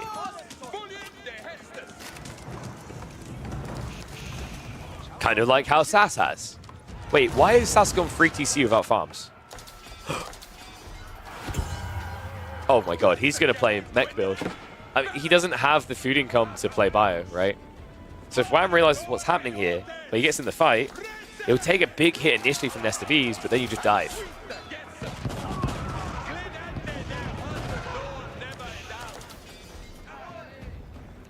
Adding 2 Springles isn't bad considering their costs. I mean, the problem is the moment you add a bit too much siege, your opponent just dives you, right? And I think like adding Nesta Bs and Springles, you're going to get dove. It's a very difficult line to walk. Also, this isn't China. It's not like you get the extra health to make them somewhat tanky. And that's what Wham's doing. He's fishing right now. He's trying to just pull SAS out from his base so he can surround.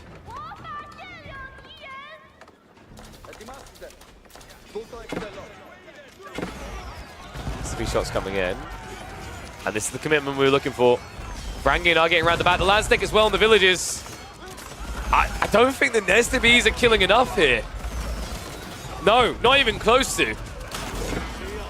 In fact, he's running out of front line. Rangian and Landstick are reaching in. Luckily, the Lanks are all dead. Otherwise, these villages would be getting cleaved down.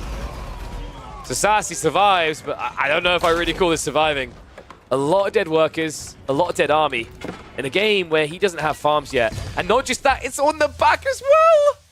The Landstick on the berries! Man, this is sick. I love this coming out from Wham. This is a masterclass on how to utilize Landstick and Castle Age, a unit that we rarely see these days, apart from the Golden Horn Tower production. Puts him a game ahead, but there's still more to come. Oh, wait, but you won't get to see that more right now. No, that is in the VODs. That was from last week's. Welcome back, folks. I've been snacking my way through to Rejuvenation, and now we may have overdone it, and I am in food coma mode. So, we are waiting for the draft between Cat and B. Looks like it is currently now underway. So, we are into best of 5 territory here. I'm just going to reset everything, and I'll probably finish eating my food. So, opening map is going to be Bohemia. We've got Rocky River, King of the Hill,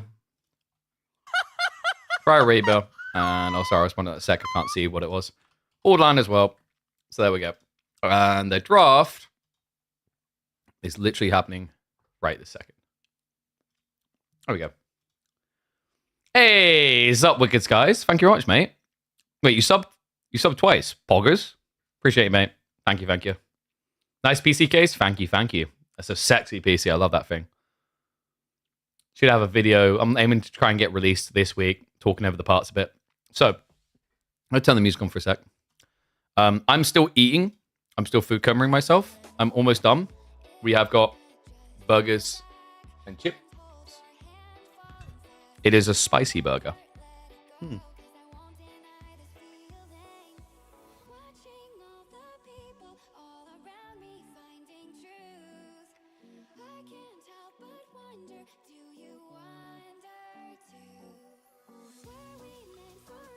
Thank you, thank you. Yeah, best of 5. So this is semi-finals. In fact, let me update the title because we're now live. The semi-finals. And we'll be aiming to have Kaiser Johan versus Dimu happening on Thursday before Grand Finals.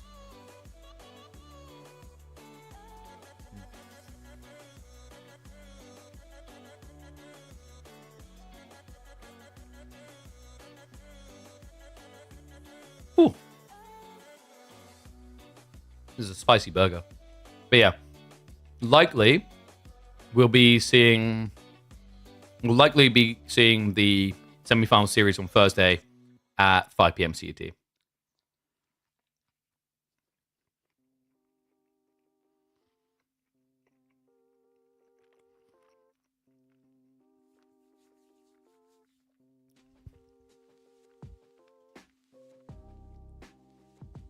And yes, Dimu won it. Eating on stream? Yep. Got to be done. We're like, what, 6 hours in the stream? Haven't had a chance to eat anything today. Got to pound it out.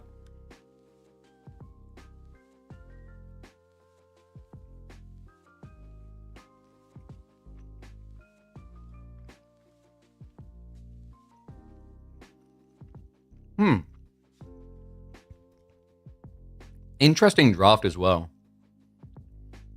Quite a lot of pro scoutage coming in from Cat's initial picks. Really like the HRE here. Not sure if I covered it more than the GG, but it has some volatility. It could have blocked your opponent out of that Delhi pick, actually. Ottomans is intriguing as well.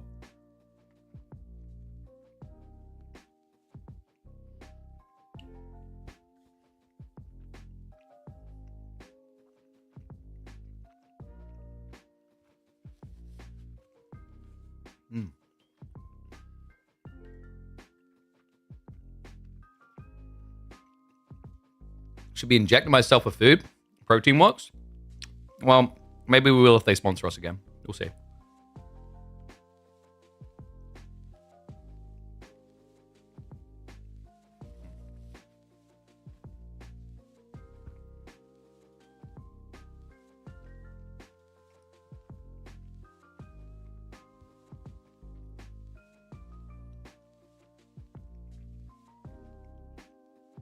It's a lot of chewing. So, actually, Order the Dragon. I think this is a snaky pick, this deep in. Some good matchups. I think Order the Dragon can work reasonably well against Malians. Definitely can beat Mongols. Curious to see if it can do against ABBA. It's also been a long time since we've seen H3 versus OOTD. I'd still favor H3 there, though.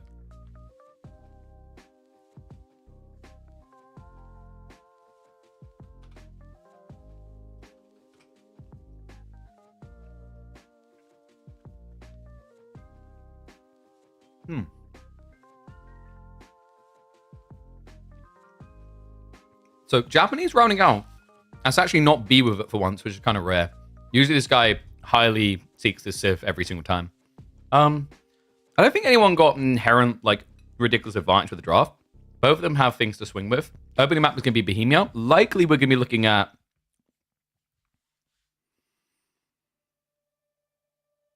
I wonder if B does something crazy like ABBA there. H3 seems the most obvious, but then Cat's going to go Zhuxi.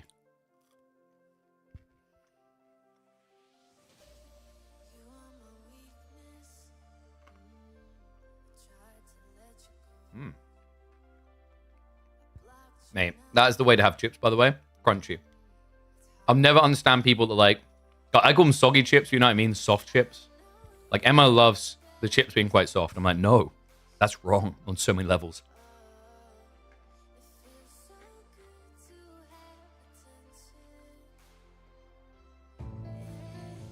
Is the microphone picking up the crunching, by the way?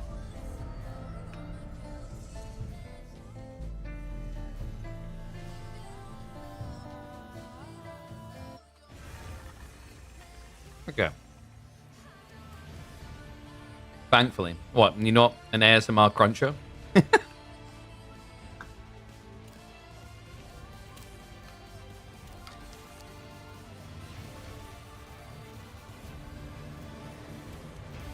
So, B and Cat should be hopping in game in a sec. What I'm going to do, we'll run... Okay, we can't run 3 minutes ads yet. We should be able to in a second, though. We'll run them in a second. And then that means that you guys should be safe when we're in game, okay?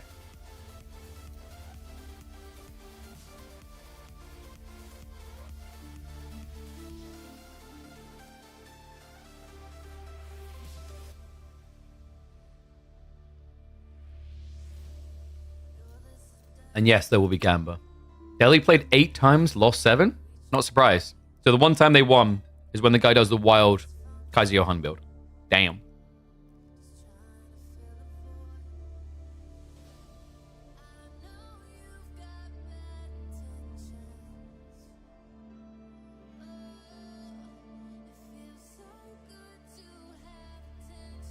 Almost uneaten. Literally just the last chips.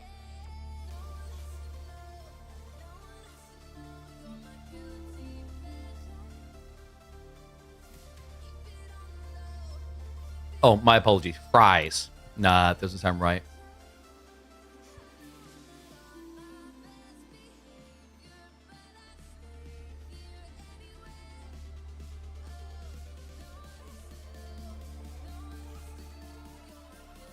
Okay, that is me recharged. Big poggers. French fries. Yeah, that's maybe more acceptable. They're just fries. I'm like, huh.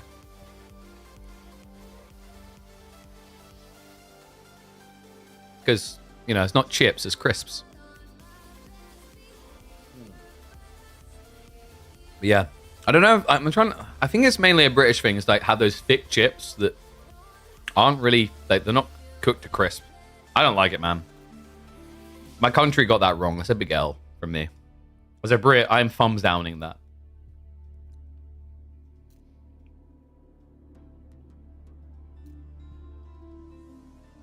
Okay. So lads should be getting us up a second. Remember, by the way, with the semi-finals, there is no redraft. So this is the full picture. We only have redrafts in the finals, which is the best of 7s. Give me a sec. I need to take my boot off. Jesus. Ugh. Sadly, this is not the type of boot you can easily do a shoey out of.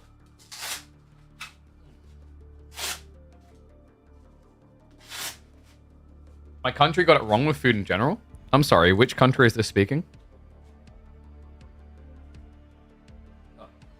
Look at this thing.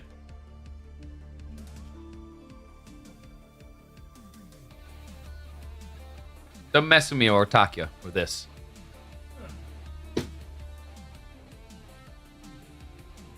Oh, Indian food. You mean the thing that we stole? The country of food, man. Oh, France. I mean, you know, it's good for you, though. While you guys are, like, cooking your kitchens, we're basically winning your wars for you. Whoa! Which is why we then steal all your food, because you gotta feed us. We saved you.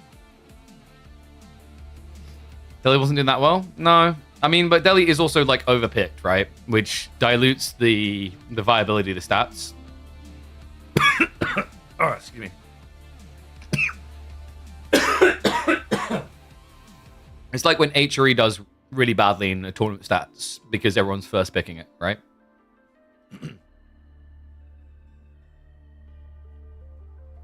You won wars against us? Yeah, but we won just as many.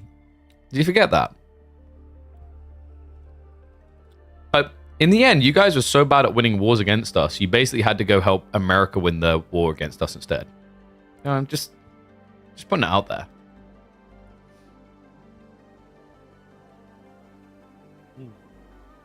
Apparently, being French was so bad, the guy who was French in Normandy decided to come across to us, invade us, and then become us. Just process that, man.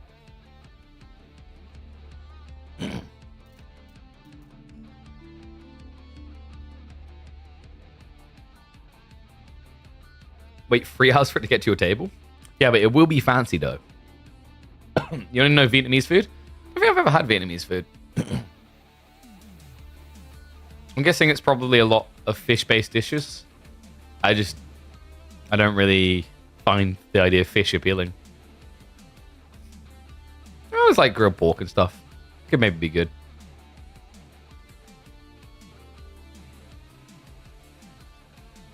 Communist, another way to say you're French? I mean, but we're called English. So... And there was that whole you can't beat us in boats thing. We're proud of that. And there was that whole surrendering to Germany in like a week thing. We didn't. We got a lot of things that we get to be proud of. Anyway.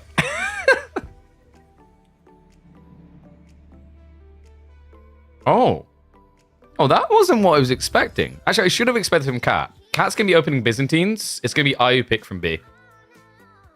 What I'm going to do, by the way, guys, I'm going to run 3 minutes ads, and that means poor little Yuyo's going to just have to assume he got wrecked in the argument, but he can't hear it because ads are running. 3 minutes ads now, because we're in game in 4 minutes. So you guys don't have to worry about ads for like an hour. Whoop, whoop.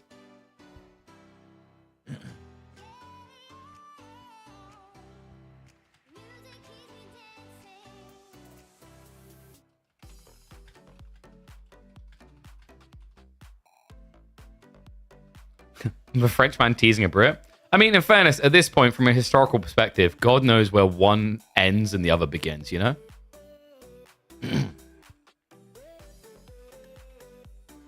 Our histories are essentially incestuous in the way that we just basically spent the entirety of the time screwing each other over.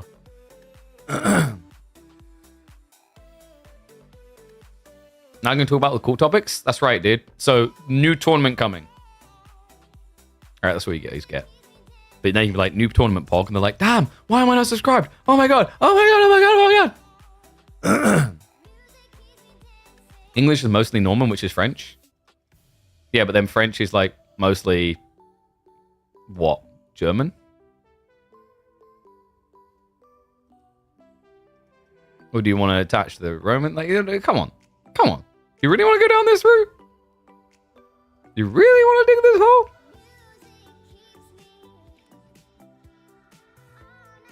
And Americans better not get involved in this, because then we have to go, well, Americans are mostly just British.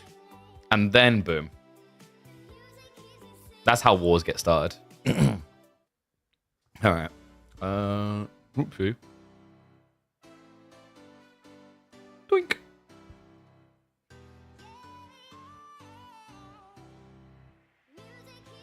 This song's not doing the vibe for me. Where's my... We need to hype it up, right? We need a song that really just gets you in the mood.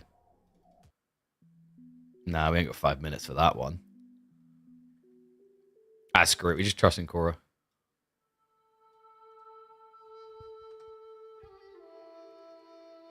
We're all just North Africans at heart, right? Like, technically, we're all just water people. When you really just drive it all the way back to where we came from, we're all secretly, originally just water people, right? First game, yep. In fact, let me start predictions.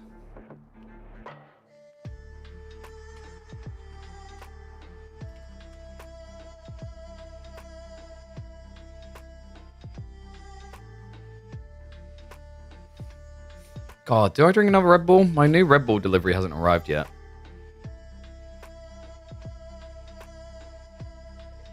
I should have got a cold one from the fridge, though.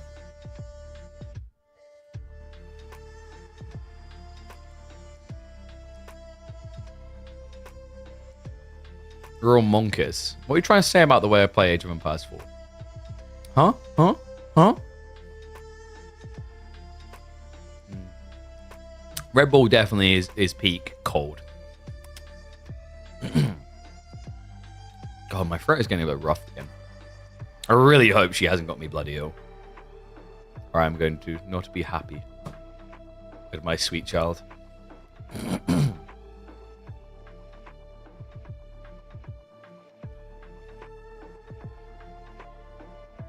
God, my throat's really weird today. Oh.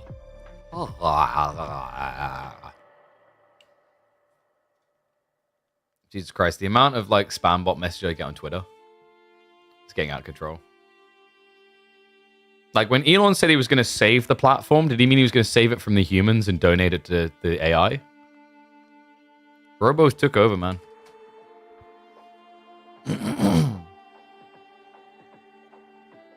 Gets blood faster when warm, though? Nah, I want it cold. Give it to me cold.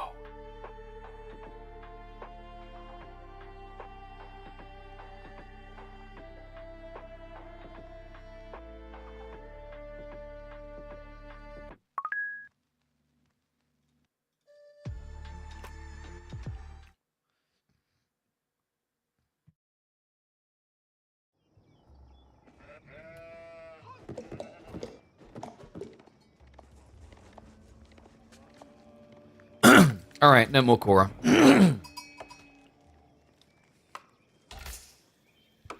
Oh, history just keeps repeating. Then again, when you're into the semifinals, what do you expect? Ladies and gents, welcome back to the channel. Best of 5 semifinals is a 3D clan showdown. B on the Ibids going up against his teammate Cat on the Byzantines.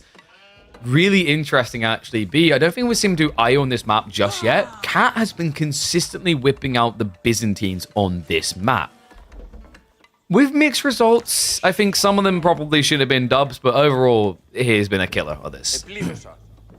So, basically, we have 2 civs that don't necessarily do pro scouts. And you know what that means, right, guys? Whenever you get double doesn't do pro scout civ, weirdly enough, it means they can both do pro scout.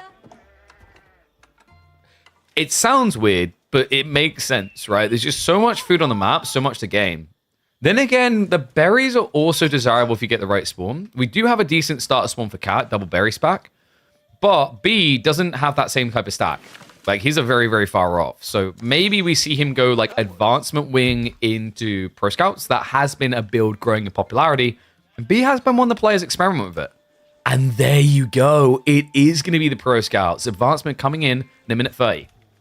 Now, the quirky idea of this, by the way, is very efficient timing into pro scouts, because by saving 250 resources, I mean, you're basically saving 2/3 of what pro scouts costs. So really nice from that perspective.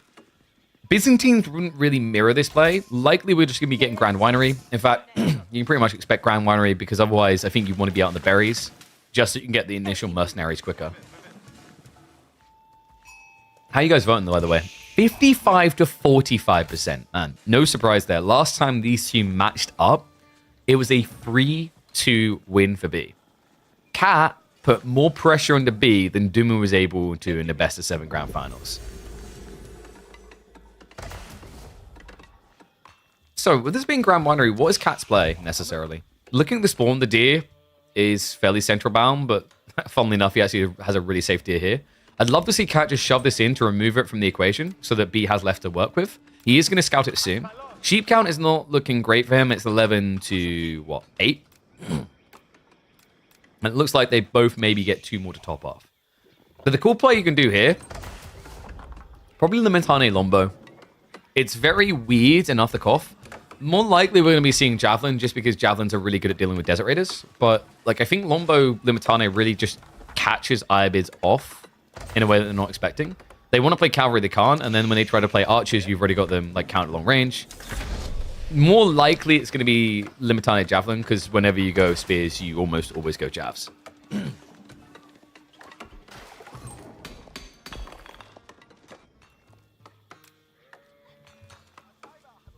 I'm actually wondering what the win condition is in B's eyes, because Pro Scouts definitely gives you a lot of options, but I don't think he's going to use that to play long feudal. More likely would be fast castles, so you just want to add in just a few units to begin with, maybe 2 horsemen, Desert Raider maximum, force your opponent to react to the play, and then bypass. He has got a really good gold spawn for that, by the way. Usually the risk of trying to bypass feudal age is Byzantines, especially the good Lombos, park on the front, block your gold. This is a much harder to reach gold vein.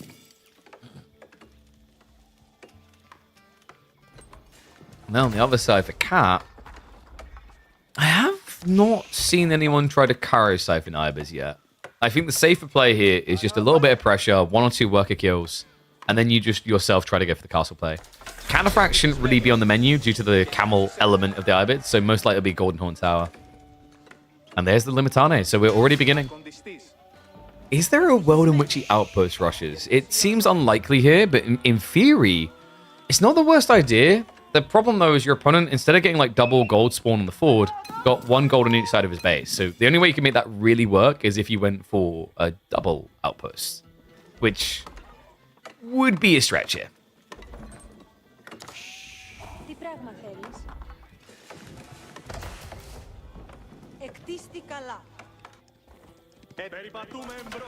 Wait, did B get even more sheep? He's at 15. Okay, so you just never took them home because you're Ibids, right? You don't care. A little bit risky, but the reason why it doesn't feel that risky is because Limitane take longer to come out due to the more heavy expense on them, right? So just a great read there. B just maximizing to get as much deer home before the Limitane get in position. Moment of truth here. Javs, like I said, seems the most likely. Lombo would give him more parking potential. I really like Lombos for when you're trying to kill villagers. I like Javelins when you're trying to kill army. That being said, with an archer range being dropped, if he does scout this, it's going to push him towards Javelins anyway. I kind of like that from B as well. You guys see that? Like, just the house here. We're not Age of Empires 2. This doesn't block off an entry point. But the whole idea is it just creates narrow funnel points. Makes it much harder if your opponent tries to go mass and dive. And there you go. It is indeed going to be the Silk Road.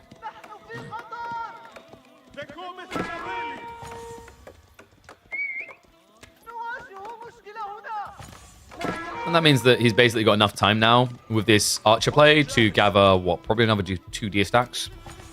I think for B, he doesn't want to play this out too long. Realistically, you can. Because of the horseman spam. And this is kind of cool, actually. Instead of horseman spam, are we getting mass spears? Yeah, because when I see a spear play like this, I don't think it's about adding 1 or 2. We have talked a little bit in the past about how really good spears are against javelin play. They're phenomenal, actually, because you're able to just rush onto your opponent.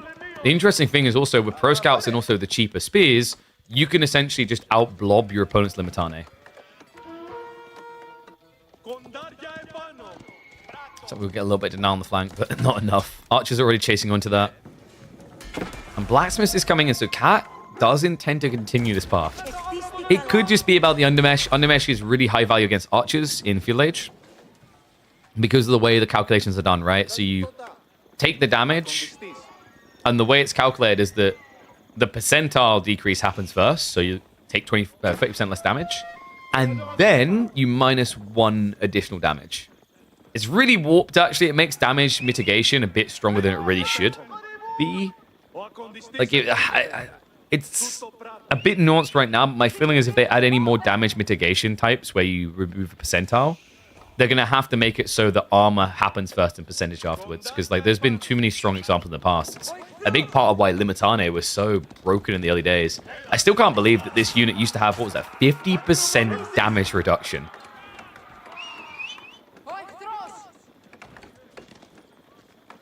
Expo Golem's incoming. It would be ambitious to pump for that. He needs to blob for the time being. We have got additional Raxes getting added in, but nice dive in there. Cat, obviously, with just 4 javelins, can't immediately get a kill. And I like what Cat's doing now. Yeah, he's cut all production. He's baited B. B's overinvested now. He's in for a penny, in for a pound, right? He's adding in a 3rd Rax and actually actively producing spears. So this hampers his timing. B needs to read what's really happening here and attack. And, you know, when he doesn't see additional Limitane, this should be a dead giveaway to him that Cat is being a greedy mother kitty.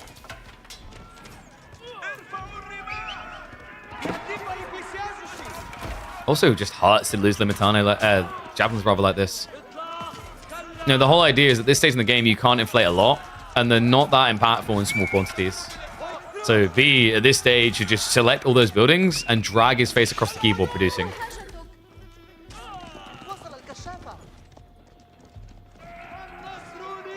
Alright, 1s if you think B's going to win this, 2s if you think Cat is.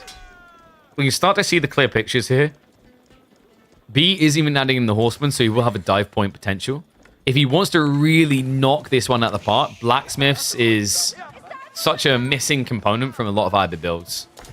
If he doesn't go Blacksmiths, this is pseudo pressure, pseudo tech, right? Half-half. One thing he can do that's really annoying, though, is even without the Blacksmiths, a ram could be worth it here just to try and remove systems. Like, disconnecting system, removing that's a big deal. And then the added benefit is that you can try to target the limited racks, even catch your opponent building them up. Because right now, Cat just doesn't have much melee to contest a ram.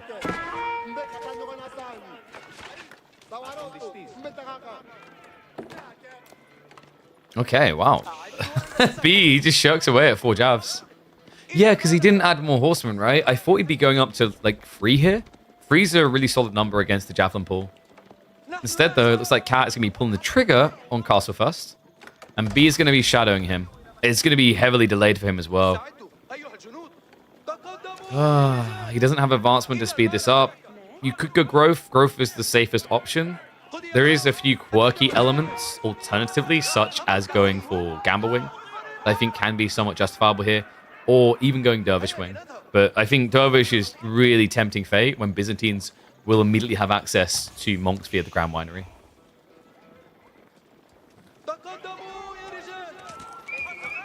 Poke in here. The A-click just betrayed him there. Oh no, so many A-clicks actually. He got baited under the wolf. He attacked onto the outpost. He's actually going to try to burn his way through this. There's 5 villagers inside there. Yeah, I don't think this works at all. B's just got to calm down. He's throwing away any potential with these type of dives. He's still parked outside the base, but we can see he's already pulled the trigger. And he's going to be going Atabegs. Wait. This could be Atabeg Gulam. Atabeg Gulam is kind of dirty, actually. An underrated build, in fact. Remember, Atabegs give the 20% extra health, and Gulams are already a substantially tankier men-at-arms. So you just inflate them. It's basically like having boot camp, and we've seen how ridiculously tanky a Basid boot camp Gulams can be. I think it's something like 234 health, which is more health than a Castle's Knight, actually. This is pretty cool. And the reason it can work here is because of the Pro Scouts, again, right? Like, he just has the food flood to pretty much play almost like a Burgravy type build. Javs are going to be able to intercept here.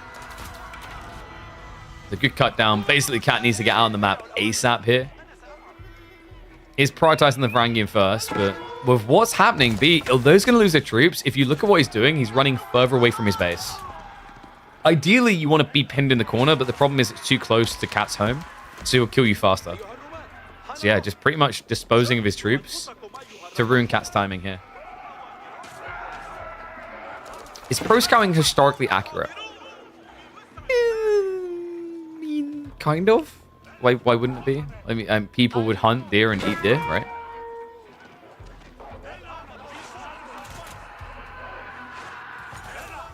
I don't know what you're looking for in the historically accurate. Yeah, people did hunt and eat food. It was occasionally a thing, believe it or not. I mean, you know, I'm trying to think of civs that wouldn't. Obviously, it would be a civ that wouldn't have deer in its country, maybe. But even then, like, if you eat Malians, you could say, oh, it wasn't deer, but gazelle.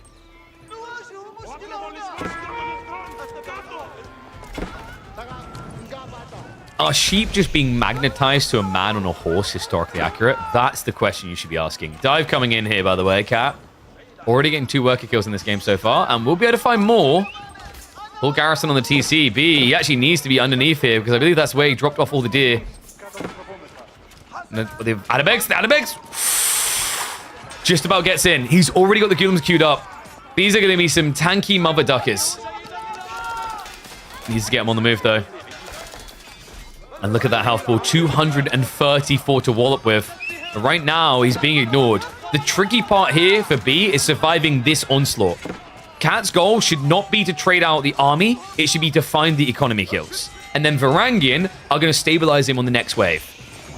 Yeah, he's going to be able to snipe out some crossbows. We do have villagers now moving. Textiles, a smart read by B to minimize the loss. We do have the first Lancers coming out as well, so we'll have to peel away. It's a 5-villager lead for Cat. But his comp could end up looking a bit weak here. Got to try and get away with the javelins. He's seeing the crossbows coming. He's understanding that the Varangian is starting to get counted. And Cat, he does still have enough olive oil left here, I believe, to get his hands on one more pump of javs. I think he's lucking out a little bit in the wrong way there, though, right? Unlucky. Camel Riders here. There are Lancers coming, and Camel Riders are great against Lancers, but at this stage, Javelins are your win condition as Cat. You need enough of them to stop the crossbow count, and then you basically just bog the Varangian and the Gulam down with each other. And quantity-wise, B is in a bit of a pickle here. 17 to 32. The Gulam numbers will eventually be competitive, but the problem you're running into right now is it's not 26 versus 25 seconds. These Raxes are right next to Systems, which means it takes 14 seconds to produce out of them. This is what B is struggling with right now. It's the Zergy qualitative nature of the Byzantines in Castle. It's like you are making your own football team and you can afford people based on the statistics around age, right? And we're like, well, a 12-year-old is worth like 2 points. If you want a fully grown like 21-year-old, they're going to be worth like 10 points in your team budget. But then for some reason, these are bioengineered children that are pretty much born to be space marines in the future. And they're still only worth 2 points. That's kind of how it feels when you play against Byzantines with this approach. Both of them whittling each other down, but I mean, this just feels done. B's going to get starved again. I mean, the idea for Adabex was pretty cool here. I just think the timings don't align. You need castles so much sooner or you need more pressure. Had B found a way of killing something in feudal, I think we have a very different opening game here. But now the outcome feels almost undeniable. Crossbows are starting to ride for Cat. B doesn't have any range comp. The Varangian are diving the primary TC. And the lead is only building from here. Yeah, even went for the ranged armor too. We do have B basically staying alive based on pocket economies, gold and berries on the flanks. But that makes up, like, what, probably about a third of his eco. The rest is stuck here. Stuck here with the angry Vikings. Worst people to travel on a bus with. They're always like, oh, when is this thing sailing? When can we go raid someone? Stupid Varangian. Lancers would be okay if it wasn't for the crossbows. We do have a slowdown hit. Wait, Cat. Not like this. He hasn't been rallying the troops in. I think in the grand scheme, it doesn't matter. It's definitely suboptimal what he's doing here. Like, he's misrallied. Because I think what happened there is he selected his army, A-clicked a unit, and then it died. And remember, when they die, your unit stopped moving. But at the end of the day, like, the problem I'm seeing is all the food is kind of front-facing. He's got a little bit of deer left over here. Once that gets exhausted, you're always in range. New crossbows are arriving, and this game is quickly becoming untenable.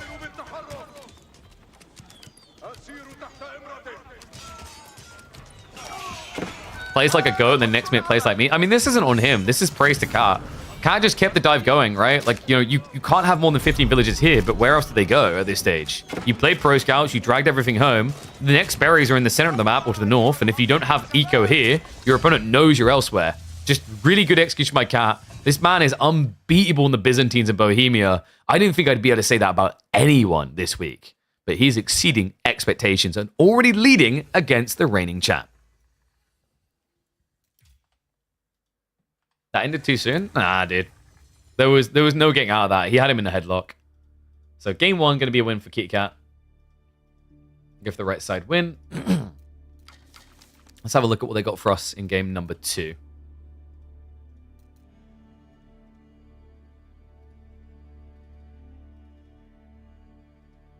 Marlins versus French. I think this is Boardland. It's a very Boardland-esque draft. With what else they had. Because Japan could be for King of the Hill. I've seen they like to do that there. And also works well in Rocky River. Juji, King of the Hill, Rocky River as well. Order of the Dragon, Dry Arabia, or King of the Hill. Yeah, by that process elimination, it makes the most sense for this to be Boardland. Marlins usually like this matchup because you both play pro scouts and... Wait, what is Dry Arabia? Alright, dude, this is 3D Clan for you. Am I full-time now? I don't know. Like, I still do other things, but, like, obviously we're working towards full-time. And then it depends on what you define as full-time. Do I do other jobs? Yes, I work my ass off doing several different things. There's behind the scenes. There's obviously then still being able to cast and host on different channels and different tournaments. And then there is my influencer agency where I represent some incredible content creators. So yeah, a few different things that I do. But in terms of like what I commit here, we do probably 110 to 120 hours a month on camera. And then there's everything we do behind the scenes as well. So yeah, we're pretty heavily committed, I think. All right, guys, I'm going to run 3 minutes ads now. So you definitely don't get them in game because we're 4 minutes out from live. I think they had a little bit of an extra break there before hopping in the next one. So I'll switch it over so you can see it. And I'll also set up predictions. Is there a horse inside? There is a horse inside my PC. I don't know how I managed to trap it in there, but I got him in there and he cannot get out. You want to know why? Because right now, That horse and his knight have to blow constantly on that CPU to keep it cool. That's how damn good they are. They are amazing blowers. Because that CPU never overheats. I could even put a dragon on there, by the way, guys. Do you want a dragon? We always have the horse. Is it time for a dragon? You ready? How about Durgan? You guys want a Durgan?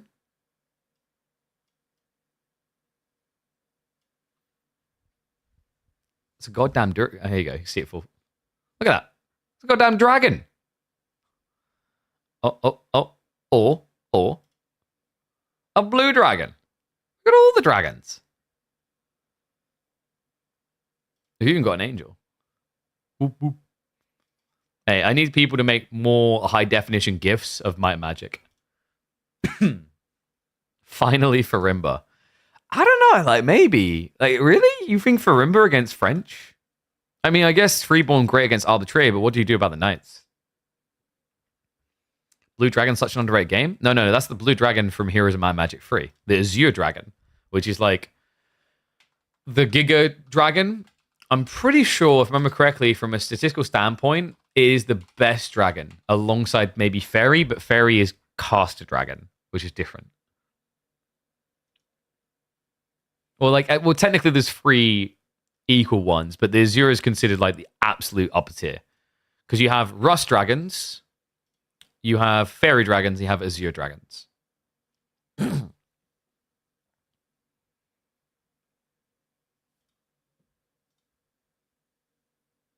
It's a free clan requirement that you're off meta every day of the week, man. Do I train my dragons myself? Yeah. That's why they just shit all over the rug. God damn it. I can't get them to follow anything I tell them to do. One time I said sit, and one of them sat on the other's head. Stupid dragons. Nah, dude. Black dragons are weak as ass compared to Azure. Like, Azure, Fairy, and Rust in Hom, you can't build in your settlements. So Black Dragons are like poop on a stick by comparison.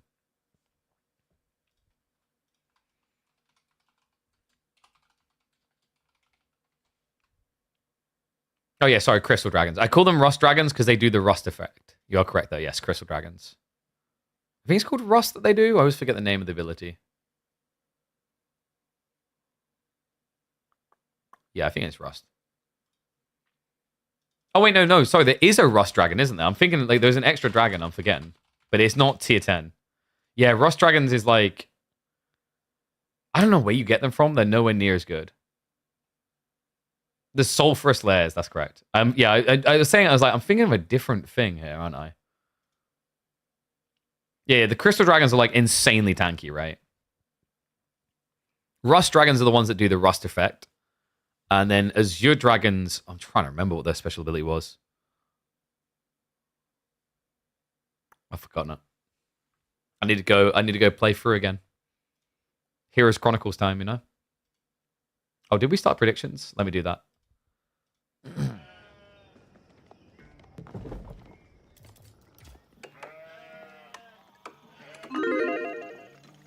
All the dragon talk? Aren't you used to dragon? Dragging these. No, I'm not going to do it. I'm going to resist it.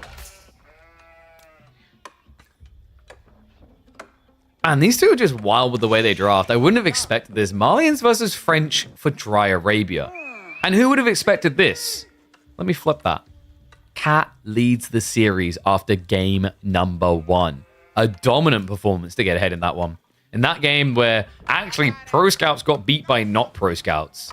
This time, I'm expecting full Pro Scouts. And with B equipped with the Malians, dare I say, Farimba is borderline guaranteed. We're going to find out. And yes, Revolver Joshua Law, I have heard of Songs of Conquest. I've played through Songs of Conquest.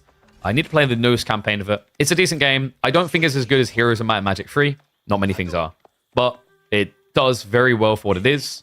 I'd love to see the devs level up and make a sequel to it. Because I think like more games like that is always a win.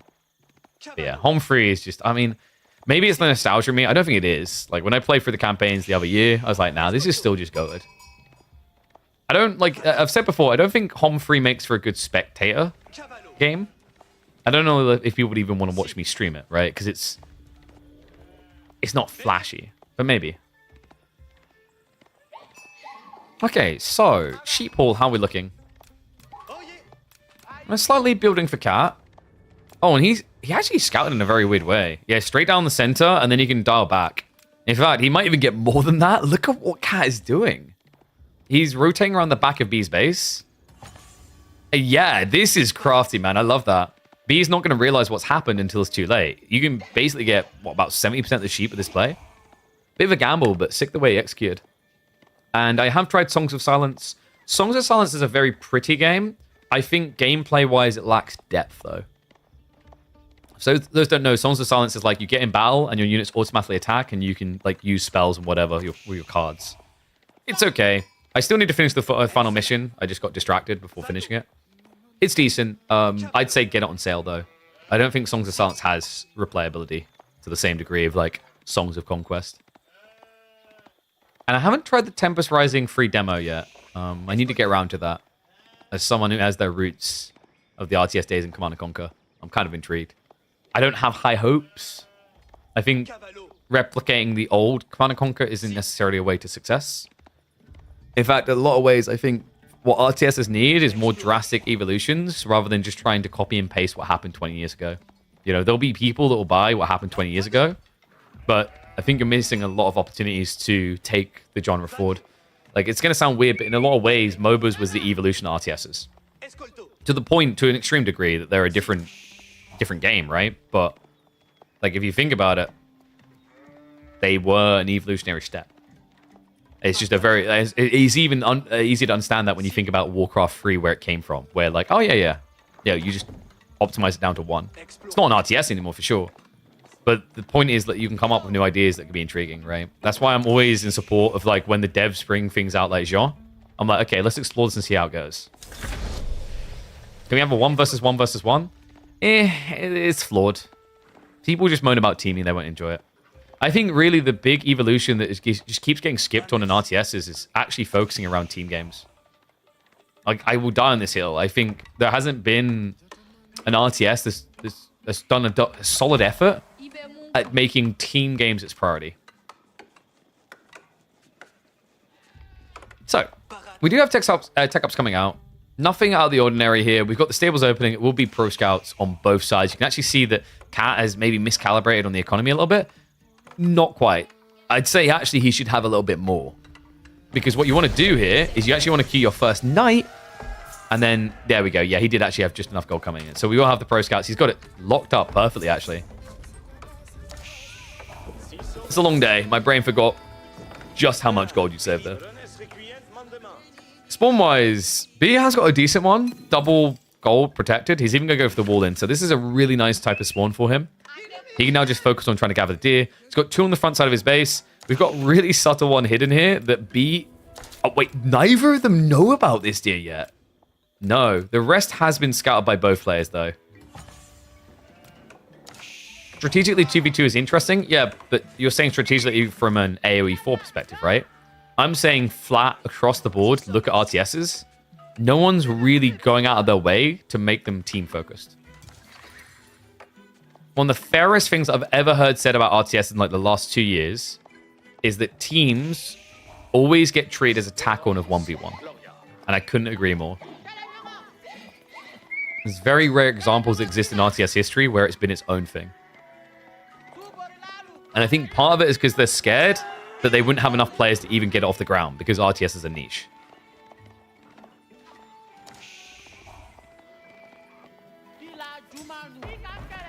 So, what's going up here? Knight is going to arrive in time, though. Oh, that was a cheeky quick wall B. He doesn't get the second piece, though. Nah, and he won't go... Wait. Wait, did he get the perfect position for the scout there? I think he did. Yeah, he body blocked him. Oh, that was sick. And now you can just build the gate and escape to the other side. And all of a sudden, this knight's in a bit of a pickle here because remember, warrior scouts are quicker. However, this can be a good thing for Cat. If this knight drags B to the other side of the map, when pro scouts completes, he's going to have wasted his play. And yeah, there you go. He understands it, has to pull back. That was sick. And these two are always just so entertaining to watch. I mean, this is the thing, right? Like, there's some people that are scrim partners that can be, I don't know, I don't want to say underwhelming, but the outcomes can leave you with a bit of a sigh. So one example I'll use is Lucifron and Vortex. It's not that watching them is not fun. It's the way that they would conclude a game. In their eyes, it was obvious by 10 minutes, right? Whereas B and Cat always have these weird little one-up plays between each other, and they don't necessarily just immediately wave the white flag when one step goes wrong, right? Even if they played it out, it's almost like they're trying to prove they discovered something extra over the other.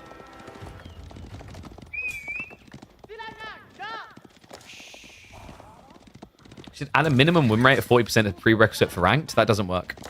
It's like, I don't like that.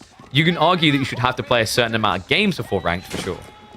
It's like, I think Dota 2 still has this where it's like you must play 10 games. I think it might be more now. Night Clash coming in though.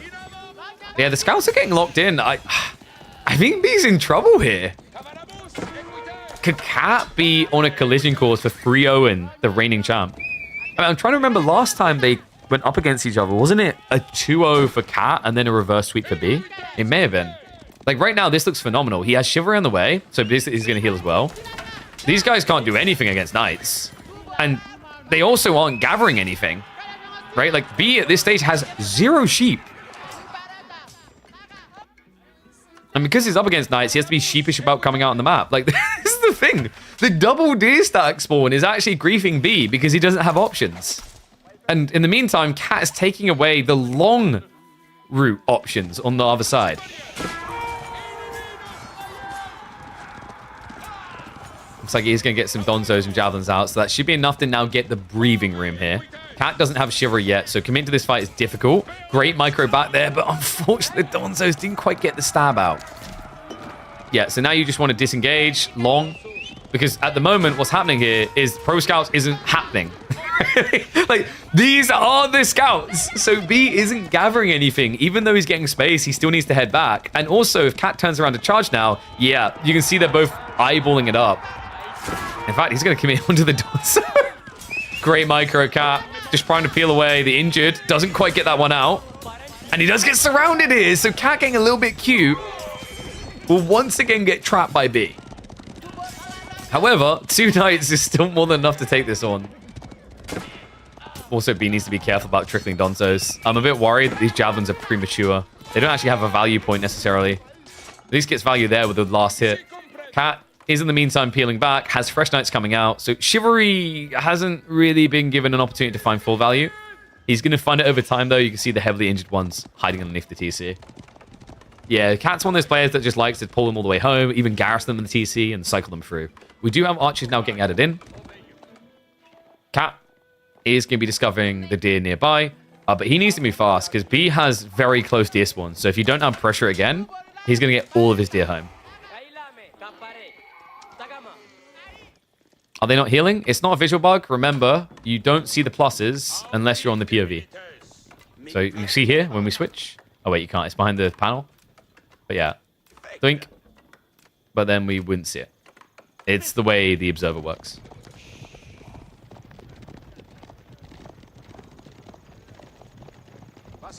Knights are back again. Second deer pack to be gathered. Donzo count isn't that scary right now. 6 Knights can take that. And now the archers are following this up, right? So if Cat gets this timing right, I don't think B can touch the food. He has at least got 1 deer stack home, but this means that Cat now can sneak over. A little bit surprised he's taking his deer first. I think this would have been a golden opportunity to take away from your opponent. I'd love to see Cat just actually pull 1 knight and go rotate. This is prime territory right now. If you consider what B's doing, he's putting everything at the fort. We can see this, obviously Cat can't, but you have to assume this is everything he has. And oh, B. No, honey, no. 2 javelin deaths.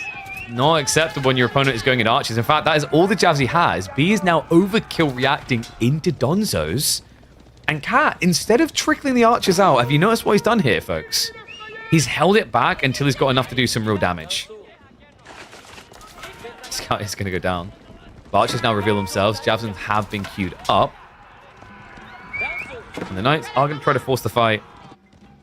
We do have a sofa coming in from B, but no clean target. He is at least going to idle the gold out a tiny bit, but nothing too long. In fact, wait, did he get a worker kill? It looks like he did. Nicely done. You do need kills over time, because if you're going to play a longer feudal age, France is going to build a lead. And I'm curious, is B just going to pull the trigger on the third age now? You can see what this is turning into. No cattle ranches down. We've got a Farimba play. I wonder if he's going to go for the Freeborn. Freeborn plus Dunzo is kind of dirty. It's just the classic A-click mosh pit. We've seen B sometimes just likes to wait, though. Right? Like, he won't necessarily start producing the unit from the Farimba straight away. He'll just hold on to it until you produce something for him to counter. And in fairness, as the game goes on, Freeborn does become better and better, because French are meant to be going arbitrary. And looks like we've got a little bit of yoinking. Ah, he gets free of the deer. Nicely played. Also playing down to the ball. Cat kind of getting to the stage where he could think about Castle himself. With 12 knights, Royal Institute definitely starts to feel justified here. Oh, Cat. He actually tanked the entire volley there. Wasn't quite enough Donzos. Archers are going to be a start step away. The Warrior Scouts don't get bonus damage against them. He needs the Javelins to reach. One of the Knights is going to get pinched, but not enough DPS to take him down here. He has to be very careful. This is a fight he could definitely lose. I think you can feel it as well. The Javelins just aren't picking apart the Archers fast enough. Cat is going to reinvest. Meanwhile, B has to slow his tech timing to get additional Javelins out. Now, there's a window here that's really important to keep an eye on. Once B is about 16 Javs, Cat shouldn't really be diving into him anymore. Before that, you can keep poking. And as you poke, as long as these Knights aren't dying, you are favored here.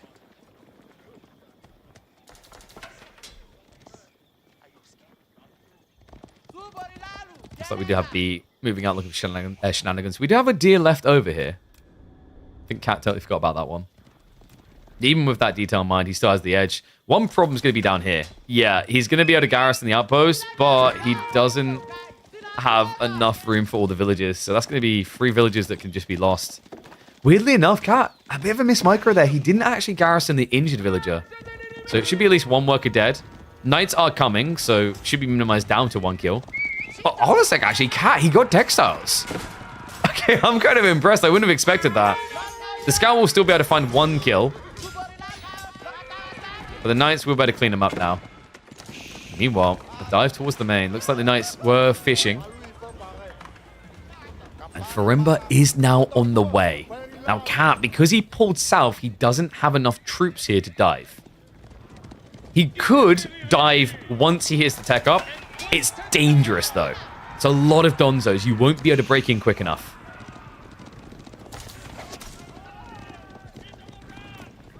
Stay's going to try to break around the back. So B will at least get his tech up here. But Cat, I imagine he's going to just stop production, at least of the archers, the moment he has the tech up. Knights is fine to keep blowing, like we said. You can just upgrade these. In fact, there's more value in Royal Institute the more Knights you have. Right? Because Royal Bloodlines can turn from, oh, this makes the game very competitive for me, to this is instantly GG.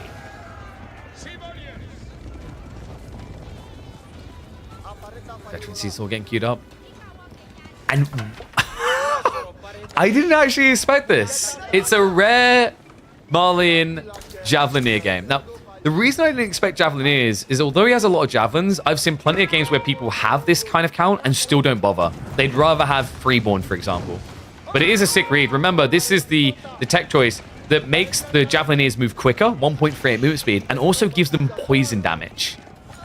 So a decent pseudo answer to the Knights.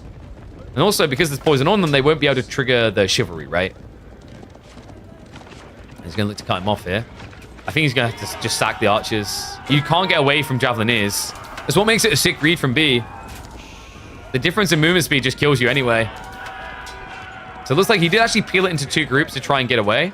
Tech up is coming through, but B is already in a position to do some serious damage with a push here. The Knights, they're looking for the commitment. Donzo's from the side is going to keep him honest, though. The movement speed compared to a Knight is 1.38 versus 1.62. The problem is Cat was moving with his archers, which slowed him down to 1.25. Hence why he was losing troops. So it does get the tech up. Whole area has been vacated. The villagers do not want to hang around here. He needs to buy time. He needs to buy a lot. I think the archers that he's trying to vet are just going to be thrown away here. You can't save them. He'll be able to get the veterancy. He has got raw bloodlines on the way. Whether he's going to be able to survive a minute, I'm not sure. This is a lot of pressure gunning his way. And he is now a one-dimensional comp. I wonder if B realizes it. Like, just going into the base is the winning play here, right? Like, even if you think Cat is starting to go into men-at-arms, the Javelineers can whittle away at that. Right? 10 base damage, the poison as well. Maybe should just make mass knights forget about archers? Sure, but the problem is your opponent has a lot of donzos, and javelins can whittle away at you as well. I don't know. I don't think knights can directly win the engagements. It's a little bit surprising, actually, that B isn't pressuring more. He seems to be paranoid that his opponent is going to be able to do more damage, which is understandable. Varian Royal Knights will 2-hit these villagers, actually 3-hit with the textiles, right? Showing a lot of respect, and has to, because B, a little bit of a slip-up here. He never actually walled himself in. We do have Relic Gathering now being targeted. In fact, the Knight did scout the double moss drop before it produced.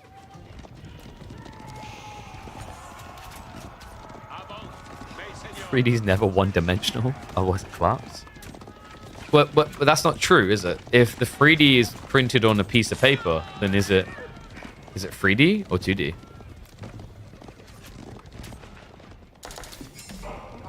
I guess it's still not one-dimensional. But wait, if 3D was to go bankrupt tomorrow, would that make them 1D? These are the questions we need answering. Javelineers and Donzos are on the way. And I don't know if Cat's got an answer for this. He doesn't have vision. And with the movement speed on the Javelineers, this could easily be 10 villagers dead. Needs to prep the line formation to chase in. Here we go. It's getting closer. Quick reaction out of Cat. It's not going to be quick enough, though. Not against these range units. And look at the way he pummels him down. You just can't get away. It's impossible. And all of a sudden, the entire economy lead you built up over almost 20 minutes is gone. Damn, I got to give it to him. This is one of the most convincing Javelin games I've seen. This tech usually falls really flat and just gets avoided for good reason. But he found the perfect game to do it, and he done it against mass knights. Cat can try to stop him escaping, though. We have got a sandwich developing here. The knights have the raw bloodlines. B, I mean, it's not even a range. No, he can just engage on the east side instead. He splits it up. He needs to go west. He sees it. There's way more javelins over here, less donzos. And now, like, on the second part of the fight, archers are going to be able to deal with the spearmen. And the knights should be able to clear this up. Yeah, there's not many spears left over. So, well played by Cat. He got distracted for a moment there, but immediately recalibrated and chased on in. It's so tricky, though. Even though you do counter these javelins, you're seeing the damage they do. The poison alone is just a big stinger. You can't. At this point, you're getting close to just pulling away entirely, because like once you're down to about 3, the trickle damage isn't worth it for the risk of snipe. So yeah, he's just going to back off here. B did lose his military advantage. 28 to 36 now. And the quality is definitely still there with Cat, right? Like, you know, it's one thing to say, oh, B has Javelineers, but you have to remember that these are Royal Bloodline Knights. I do believe, yes, he did. Clever lad. He got Cantle Saddles. So even just getting that initial charge in does immense damage into the Javelineer count. I mean, to one-shot a Knight. Knights have 5 ranged armor. These guys will only be doing, what, 7 damage per strike? So if you wanted to one-hit him, you would need... What was that? Like, oh, it's too late. 45 shots, I think. About 45. Obviously, poison could kill them afterwards, so maybe like having 35 is good, and then the poison finishes. Is it 67 shots? Are you sure about that? Because if your Javelineers are doing 7 damage each... You said 7, right? These have 310 health. So 40 shots would be 280. Yeah. 44 shots. Let's say the maths is questionable there. 67, like, dude, 67 maybe if you're throwing plastic. But remember, like, you don't need that many because of the poison. The poison's also just annoying because it disables the healing, right? This right now kind of looks scary for B. Cat is circling from multiple angles, and B, because he doesn't have ranches, yeah, he's just munching on the cow to try and stay alive here. I don't know, I think Cat is looking pretty good. It looked a bit shaky, but we see the gap that starts to emerge here, right? When you have to go Javelineers like this, it's very much kind of a, like, one big hit, and then the Knights still counterplay. Donzo count is at least good, but the problem is just getting on top of these Knights. I think more than anything, the problem for B is, like, the lack of long-term food here is going to kill him. You could argue that Cat's got a similar issue eventually. Doesn't feel like it's as painful for him, though, and I think a big part of that is the healing the Knights, right? It just gives you a second recharge, a second use for them. Instead of them just being, oh, this unit's pretty much dead now, let me commit it. Just take your time, come back again another minute later. How good's munching on cows? You pay 90 gold, and then you get a gathering rate of 1, right? So you can get 8 villages around it, which means that you are generating, what, 480 food a minute while spending 90 gold. And then most of that gold is, like, it's just passive. So it's actually a really good trade. Compared to, like, if you were doing, say you had sheep left over, that's 0.75. So you'd be doing 45 a minute, right? So we said, how much did we say we're doing? 480? Instead, you could be doing, what, 360? So it's an extra 120. And the cow costs 90, right? And obviously, you're not going to have infinite sheep. So, like, even if you equate those details, though, and said you could have infinite sheep instead for free for some reason, you're still talking about a 30 resource positive exchange. It's good. It's really good.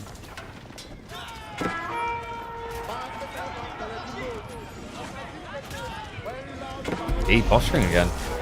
And the Knights are just going to A-click in. He shuffles around the side, though. He's reached the Javelins. Can B actually win this? The Donzos are clearing house pretty fast here. And the Javelins, it looked like a bit of a panic moment there, but I think the high base damage, the poison, was able to fin it a bit. He needs more Donzos here, though. Cat, he's microing away the injured. Just waiting on the side right now.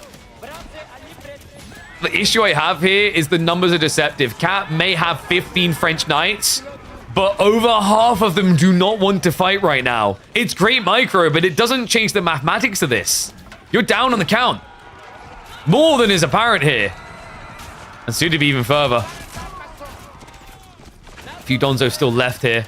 We'll be able to start dealing with the Knights. By God, I think he's done it. A new wave of Donzos coming in. Cat will not be able to touch the gold, and well, he's got 2.5k in the corner, but it's a long walk away. B is just one step away from winning this. You can feel it at this stage. Cat, you know, he needs too much time. One of the big issues that doesn't get talked about with Chivalry is not percentile based. It's incremental. And that means when you increase your health pool like this, it takes substantially longer to fill, right? Like that's a sleeper element that you have to keep in mind.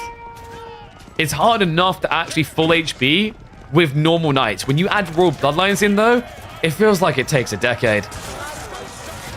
He just doesn't have that type of time on his side here. Just enough Donzos to hold those Knights at bay, and the Javelins are pretty much sticking the final nail in the coffin. History repeating itself between these two because it's not going to be one-sided. 1-1. Oy. These two know how to have a party. So, second game done. Good old dry Arabia. Malians versus French. Told you, man. Like, I think B is probably the funnest person to watch play Malians right now because he does these really funky Farimba builds. And he does them in very roundabout ways. It's almost like you pretty much have to read through the forest to see what he's really up to.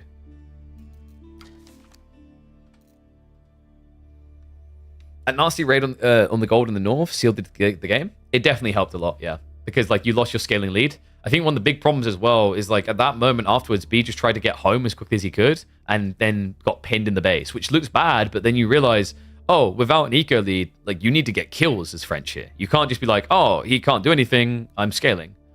So yeah, just great read. B with the win. Let me pay out the points there.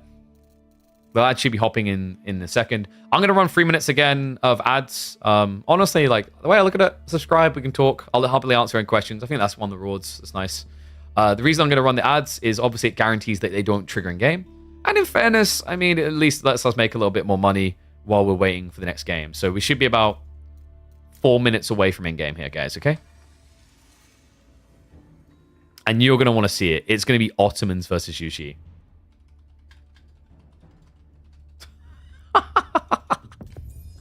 Oh, that's kind of wild. Can we skip the Pro Scout part of the next game? I mean, no, because I think B is going to do Pro Scout Otto. And remember, because these are live, we can't fast forward. Wow, wow, wow.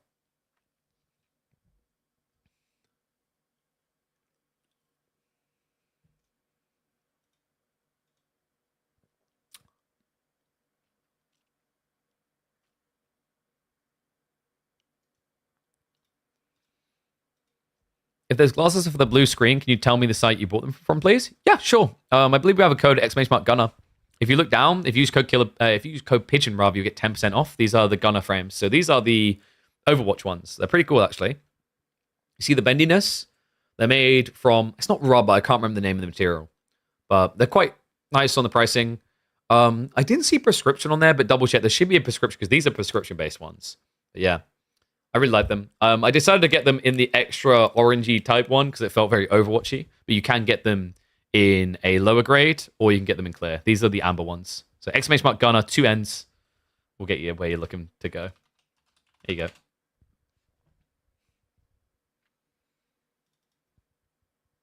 Can we skip Pro Scout forever? Soon, children, soon. All right, I'm going to start the predictions now.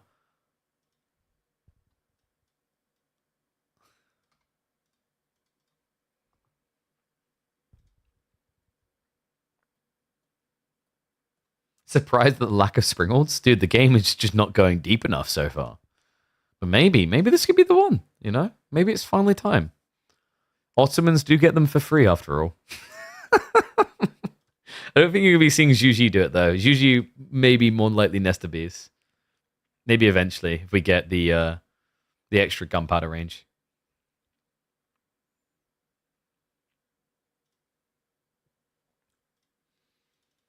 Oh, how are you YouTubers doing tonight as well? Reminder, by the way, if any of you want to catch the games after the stream, I always recommend watching them on the YouTube channel instead of Twitch. For a start, like obviously watching VODs to YouTube says, oh wow, these are popular, we'll push them to more people, which helps. Twitch doesn't work that way. And the more important thing is it helps support me because for some reason you'll get ads on both platforms. But while Twitch generates ads on VODs, it doesn't actually give the creators any money, which is super scammy of them. Whereas YouTube pays better ad revenue and does give you money.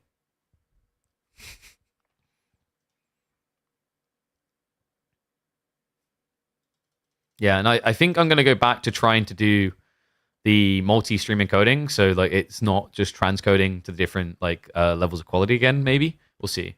I would do it if they offered up a way of doing 1440p actually.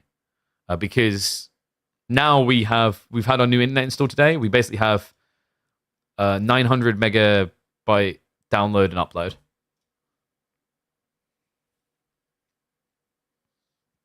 You think Cat will Pro Scout?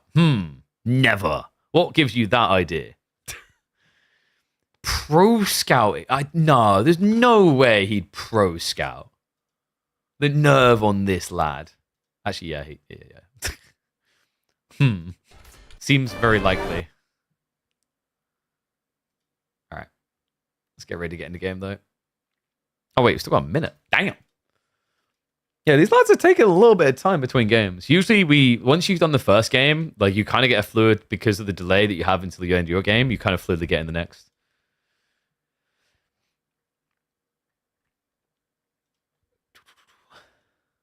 Pro Scout Fast Castle against Otto. You could add in a few PG. I don't know if you want to flood Palace Guard though into Janissary potential. I don't think you want it all in age 2. I think that's death sentence. Like this, you know, these guys are like, you know, Ottomans is like one of the hardest usually counters for feudal all in, right? Kazug, and you run into ranged armor, so your opponent mitigates a crap ton of damage.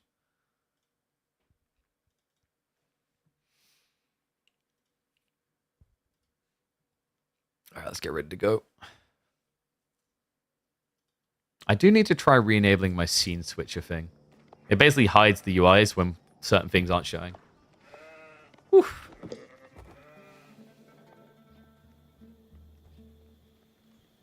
I bet they're talking and discussing strategies. It's always funny. Yeah, let's record and talk about it. It's actually always funny when I watch Cat versus B, because I know they're competing and I know they're trying to beat each other. But it almost sometimes feels like they're just going back and forth intentionally to just get you to a culmination of a 5-game series. You know what I mean? Like, there's an entertainer role that it feels like they're filling, but I know it's not that. It's the same when we had Anatan and B as well, right? Like, they're definitely trying to win, but their play styles, the way they draft, the way they clash, it's very rare you don't get a long series with these type of players. And this is going to be an interesting one. King of the Hill, no roost to be seen anywhere, but Zhuji is one of the secondary kings of this particular hill. B, on the other hand, whether it's because he wants to get a draft upside or he has something very creative in mind, has gone Ottomans. Now, Ottomans is intriguing here, folks. The military school opening has been surprisingly effective for that reason there. You see the rally?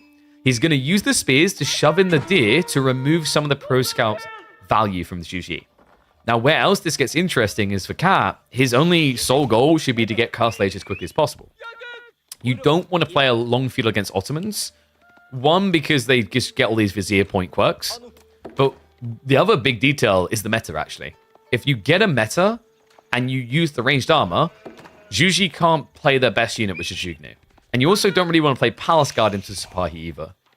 So yeah, I think for Cat, his win condition definitely lies in Castle Age. For B, there is some variability here. He might play some presence in the Feudal Age, but I wouldn't be surprised even if he plays into Castle, and for some reason we have 20 Springles in this game. Actually, get your bets in. How many Springles do you think collectively these two would have built between them by the end of King of the Hill?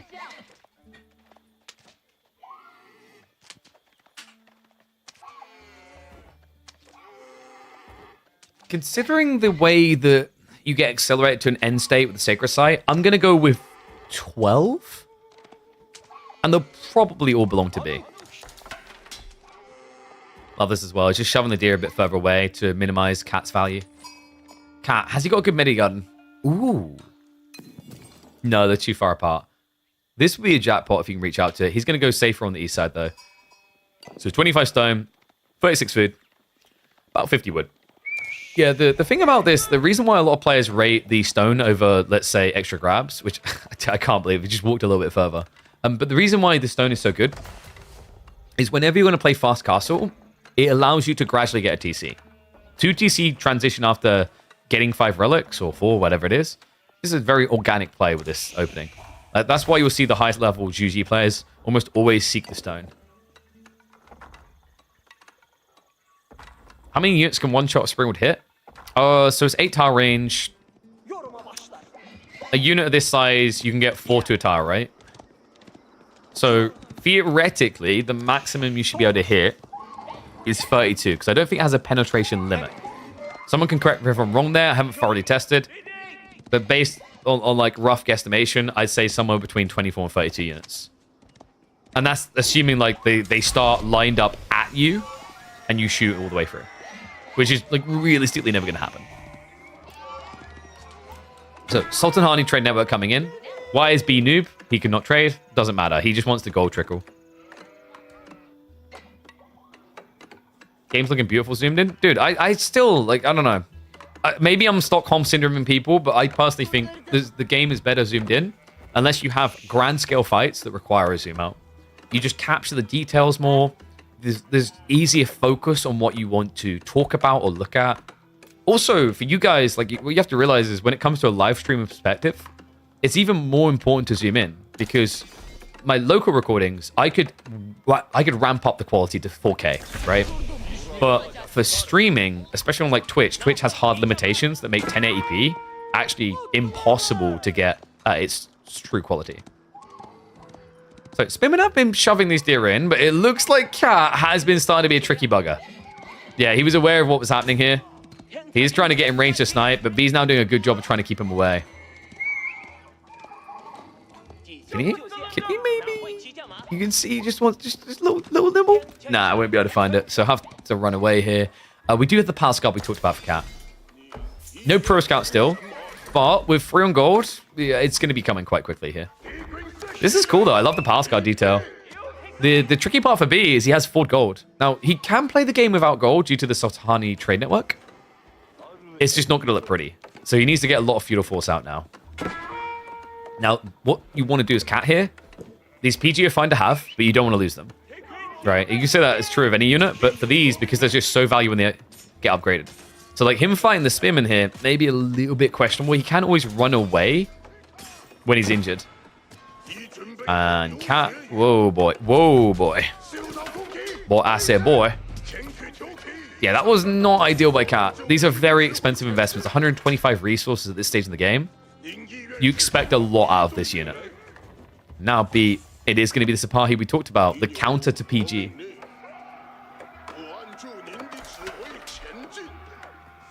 At some point, Springles are unstoppable. I mean, there's a population limit. But, like, I will say this. If you're playing free-for-all, Regicide, Outback Octagon rules, and you've killed 4 players, build 60 Springles. You can thank me later.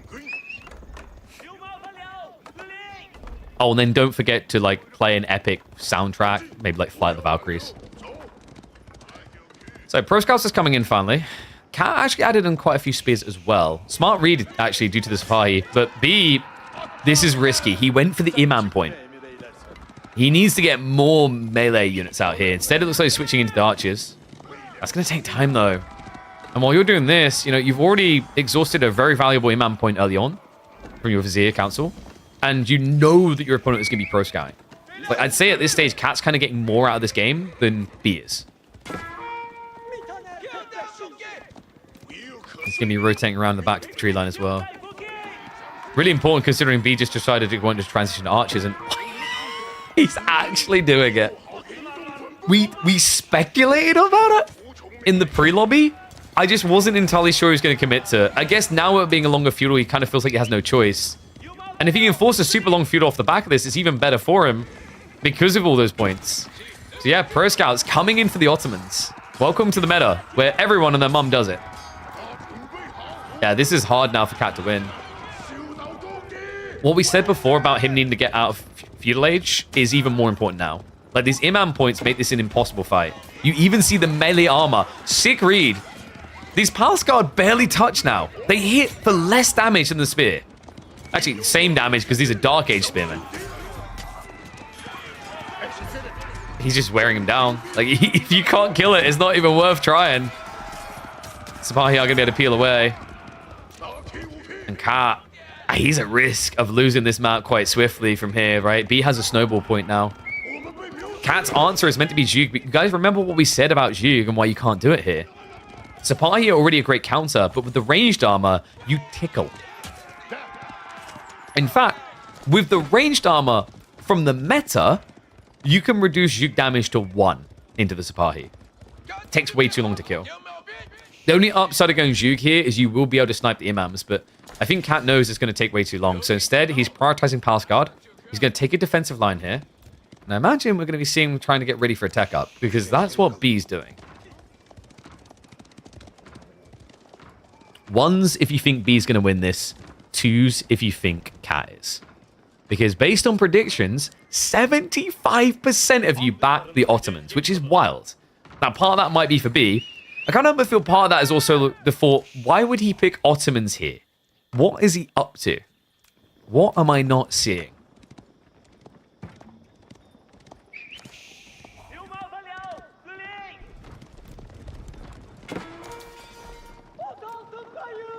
You do have walls coming up from Cat, but that's going to take some time. That just slows down the tech play even more. You know what? I know the buff that... You know what's wrong with Ottomans, guys? You want to know why Ottomans suck in the current meta?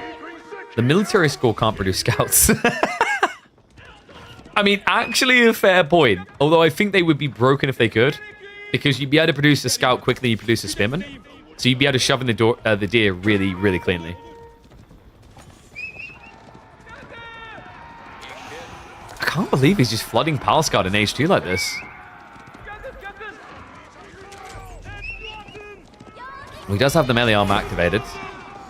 Supply count is a little bit lacking, though. I think B was getting a bit greedy here. The imams need to be protected. The problem, though, is look at how little damage they take. He catches a few of these archers, but he needs to get on the imams. You can see that B is intentionally keeping them away from him. He gets this around, though. He can't keep them. Oh, this has to be so infuriating. He's splitting the fight up a little bit. You do need to regroup so that you've got that heal aura. But look at those health bars and then look at these. It's not enough to trade. You have to kill. B is just grinding him down, man. We also have a lot of stone gathering, so this could be additional military schools, easy peasy. I mean, even 2TC doesn't sound that wild to me right now. Not with pro scouts. Not with the way Ottomans can play it anyway.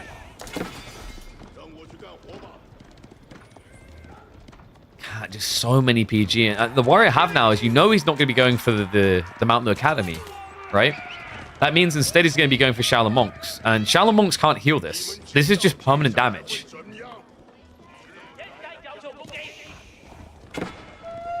Good news at least for Cat is he will be able to tech up faster. 1, because it's cheaper. 2, because his hammers are more sturdy, I guess. Love the melee armor idea. This would have been sick early from B. It would have given him a full push-in timing. I'm surprised he's actually attacking like this with so little Sipahi, right? Like, you can't get in. Yeah, a little bit of a mistake being made there, even losing one of them for free. He's got to be aware the tech is coming. I think from B's POV, he just wants to stop these relics. Like 2 on the left side is just an organic move for Cat here. But tech up complete. Veterancy is going to be coming through, and B now needs to rush his own age up.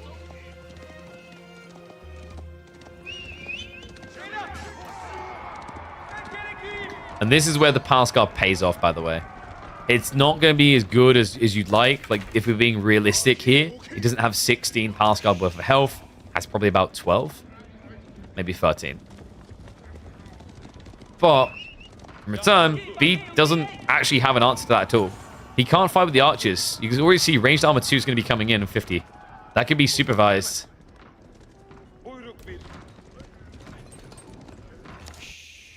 And wow, Cat, he actually doesn't chase this. A little bit surprised by that. I don't know if that was intentional or he just lost track. Because you want to be chasing your opponent back here, right? With the age advantage. This is like that classic older dodge. Like, if I tech first, I go men-at-arms or knights. Because you don't have a real answer. Men-at-arms in particular, right? Because you just don't... Like, the closest is Sipahi here. And before they traded well, but against castle variety, no. So Memoed Imperial Armory is going to be coming through. Because as we know, guys, when you lose faith in the world, when there's Yuji's all against you, when the Palsguard are flooding, the answer is simple. Build a Springald.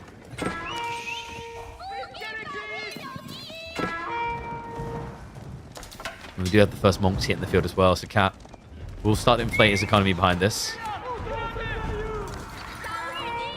I don't know about this. B, this doesn't feel like the tech is going fast enough. He's going to be forced to fight. Underneath the TC we go. That's the party front line, though. Are you kidding me? It felt like he barely even touched him. No. Mass melee. Like, you need to go around. The Sipahi are just so thick. Free melee armor. 155 HP. Is it enough to keep him alive? It looks like it is. Cat now going after the villagers. This is what he needs. Lancer follow-up is on the way. B, he has got double military school. He doesn't want to have to go for that Janissary point, though. By God, I think he might have done it. He does not give a damn about this. He's just not dying. The toxicity of healing in AoE 4. First Janissary is also coming out here. Will be a perfect counter to the follow-up Lancer. And he just can't reach him. I mean, a few workers are dying, right? The lead is building. Cat is ahead by 6 worker kills. Reality is not, because the traders kind of make up a bit extra here. That was a heavy commitment from Cat. And although B got scratched, I don't think he got infected. Ridiculous fight. And yes, correct to look at the destroyed value, because now you also got to consider that in Castle Age, the military school effect ramps up. They start to really add eco benefits to this stage. Sacred Site has been locked in. Cat will get a different type of advantage, or should anyway. But so far, we don't have a rush onto the relics, right? It's only 2 monks and a second relic now being grabbed. So there is still an opportunity to contest here for B.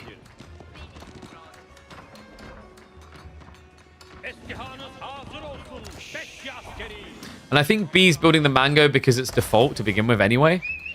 And he probably didn't notice straight away, so didn't toggle. That's usually how people play that. Yeah, you can see already, he's literally queued up the Springwood afterwards. And by the time you might notice, you don't want to then cancel the progress. It just feels wasteful. So don't worry. B is moving across the Springwood life. The Cat, he should be moving across the stone, though. So on a standard map, the value of the stone we talked about is a 2TC play. Here, the play isn't 2TC. Here, the play is a keep drop. He's getting the walls up, which is going to buy him some time. We do have emplacements coming in. Okay. Wait, is he going to poor man keep this? There's 2 approaches. You can either go for a big keep drop, or you can just add in loads of outposts and springwood them up with fortifications. I like the fortification idea, especially against things like the Janissary, because you can just snipe them down really easily.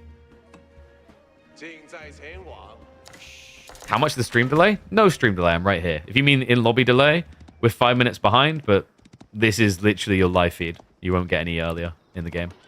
Or later, rather, in the game. All right, we have Nesta Bees. So this allows Cat to either go PG or Lancer. He's actually going to be in crossbows as well, but I think you can actually just justify PG or Lancer. Because against Nesta Bees, like, B cannot go for Janissary. His archers are going to feel worthless. Even against the Springwoods, actually, now that I think about it. What, 7.5 tower range versus 8?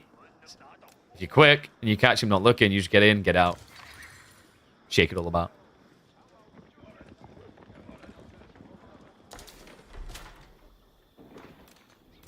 Actually also waiting in the winds. I mean, B is going to go here quite rapidly, considering the amount of gold he's eating too. Men-at-Arms, Janissaries, Siege. Obviously, the Siege at least for free, but if he wants to ramp it up. Looks like Cat's actually going to get impatient, so we'll continue to rotate.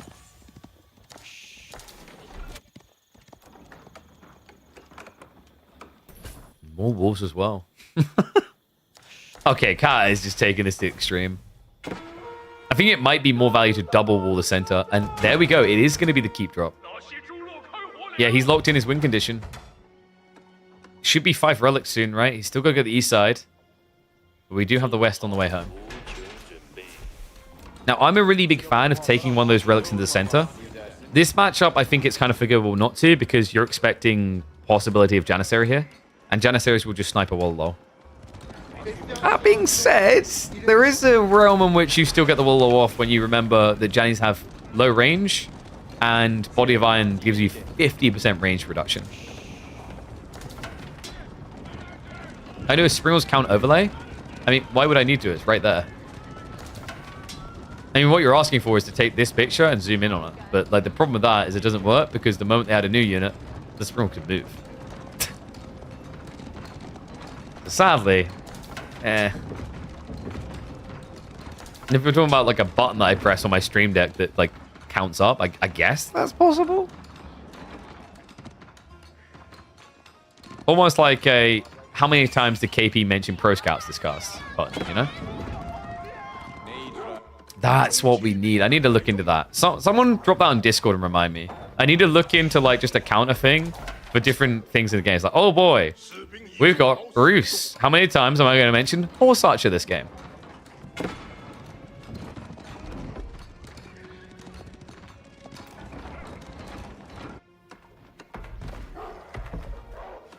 And he's going fulls. Layers for the Ogre. We do have trebuchets being prepped by B. Some of them are passively produced, so they're going to take a while. I'm just not sure this is quick enough. You can already see that Cat is stockpiling more stone. It's going to be a secondary keep. He's definitely skirting this in a very fine way. It's a fine line he's taking for sure.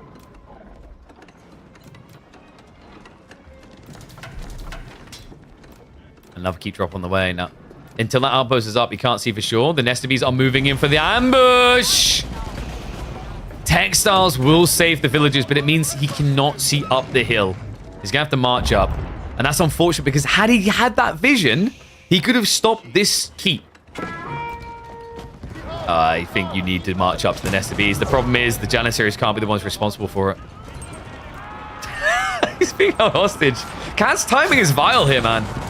What a read. He's going to try to commit in, but the Nesta Bees should be turning around now for their shots. Flurry to the backside. Has to split the formation. That Cat really should be looking to back up a little bit more to get the assistance of the castles now. Because the issue is, like, you need that finishing touch. Remember, the AoE heal is why the knobs don't look as impactful as they normally are. Even against the Janissaries. And we do have the relic being picked up here. So Cat is ready to party with this thing. 3 minutes to go. Trebuchets have barely done any damage. A ring of the bell. He has to know that time is no longer on his side. He's rapidly producing into trebuchets. That means you've got less answers to the Nesta Bees. I don't actually know how B breaks in here. This looks impossible. It's just so toxic. How good the Zhuji are on this map with this type of build. You have to play so aggressively into them or this happens. Crazy as well, actually, when you think about the way this game began in the Feudal Age, looked really good for B. I think maybe if he'd just gone for the melee armor earlier, he could have kept pressing and added a few more supply in. We would have had a very different game. But I think he was just getting greedy too soon, and Cat read through it. Trebuchets halfway through the health pool of one of these castles, but the villagers are being pulled. It's not going to be that easy, and it's about to get even worse for him. A second siege workshop, more Nesta Bees now on the way. Even if you break these castles, you have 4 Sipahi, and everything else is ranged. You just get hard countered by Nesta Bees. See, look, right now, we could have a counter from that time of saying, oh no. The gold gathering is right here.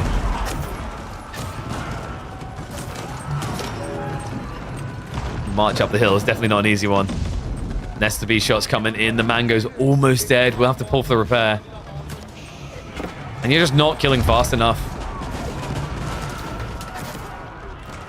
So that means we are going to be heading into game 4 with Cat on match point.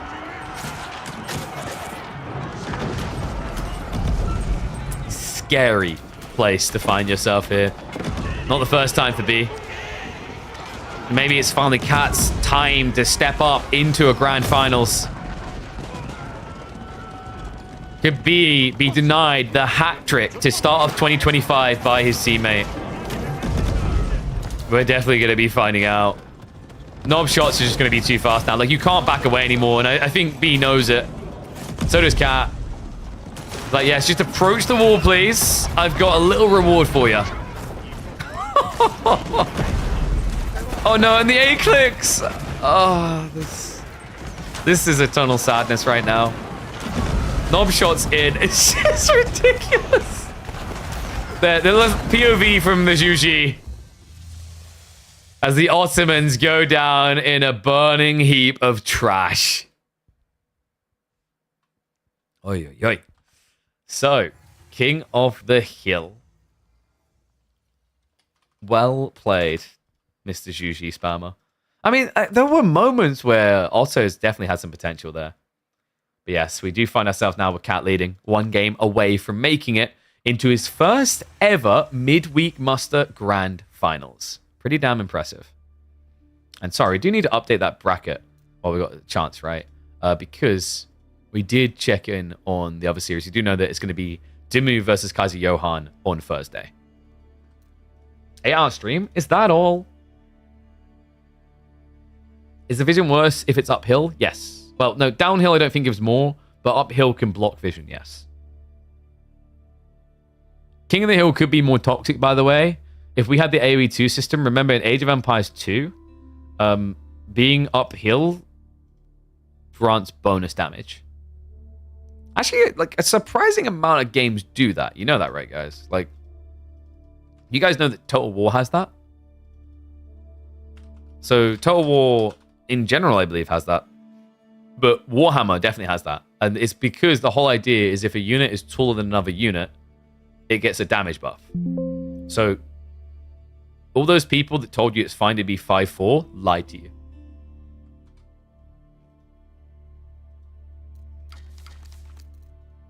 All right, let's see what the lads have got for us. Abbasis versus Jap. No. We might have a 3-1. Nippon has problems here against Japanese historically. Guys, going to run the 3 minutes ads because you can see we are 3.5 minutes away from in-game. Downhill gives more too. Are you sure about that, Baltoon? Might want to fully test that. Maybe. You might be right. I'm not sure. It's a hard one to test because, like, if someone is further ahead from where they were, like, I mean, like, they're different positions, not the same vision. And also, the way that, like, height works skews it.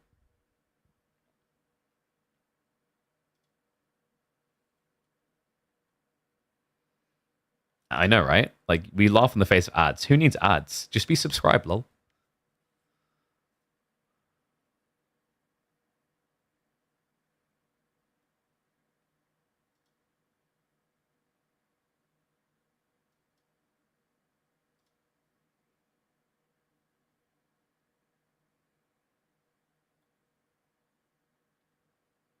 Sorry, just double checking the side chat.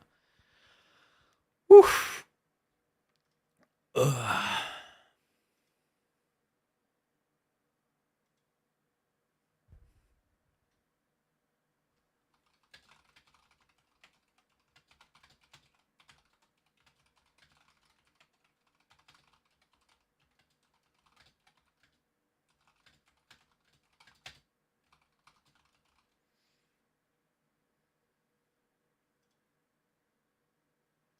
King of the Hill should be King of the Hole. Having mid is already big enough advantage. Yeah, I think there was a map like that. I can't remember what it was called. There was a map that kind of done that. I think it would be an interesting concept, right? It's like, if you're having that win condition, you should have a disadvantage. I could have sworn there was a custom map, but maybe I'm wrong. I mean, if we have one of our map creators, I think they should make that. Golden Pit, yeah, but Golden Pit doesn't have a sacred site in the middle, right? Like one sacred site, that is it. That's the thing. I think a reverse King of the Hill, King of the Hole, like King of the Hole would be really cool. Like Balton said. I don't know, where are my map creators? Where are my map creators when I need them? I would actually put a King of the Hole in rotation. If it was literally just reversing the height values of King of the Hill, I'd stick it in.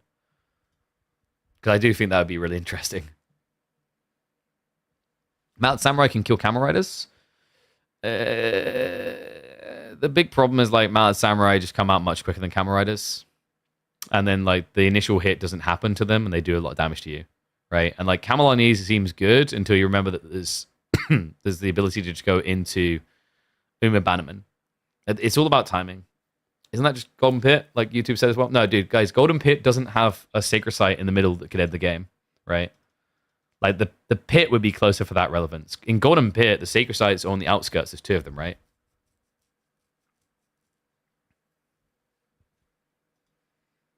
A map with no deer? Dude, I just want them to give modders the tools to have a new type of food that has no Civ buff. That's what I want, man.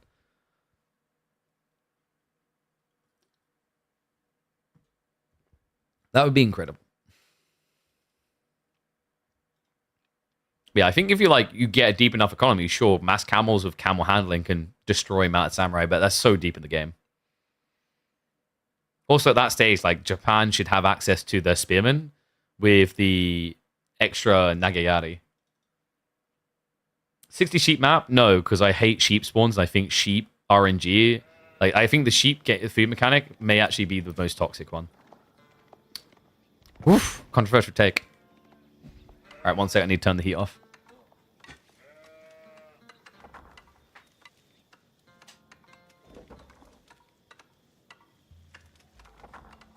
But like, if I've literally had this discussion, I remember I had this discussion 2+ years ago with some of the devs in person, and they like agreed that they think like they said, yeah, the sheep system is bad, but like it's so integral, like it's such a deep part of it. What do we replace it with now? Like you'd have to revamp so much of the game to get rid of it. Sadly. All right, 2 minutes of predictions going up now.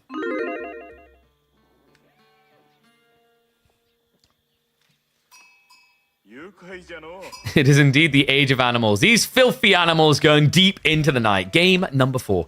Cat with the Japanese. And B, I need to see a golden solution here, man. Abba has not looked good into Japanese quite often. The Coca Township build may offer up some presents for camels. We'll have to see. I wonder if there's a chance that maybe we get fishing. If there was some players in the weeklies that would do it, these are the 2. We have, I think, seen both these guys drop a dock before, and they're definitely playing 2 civs that can justify it.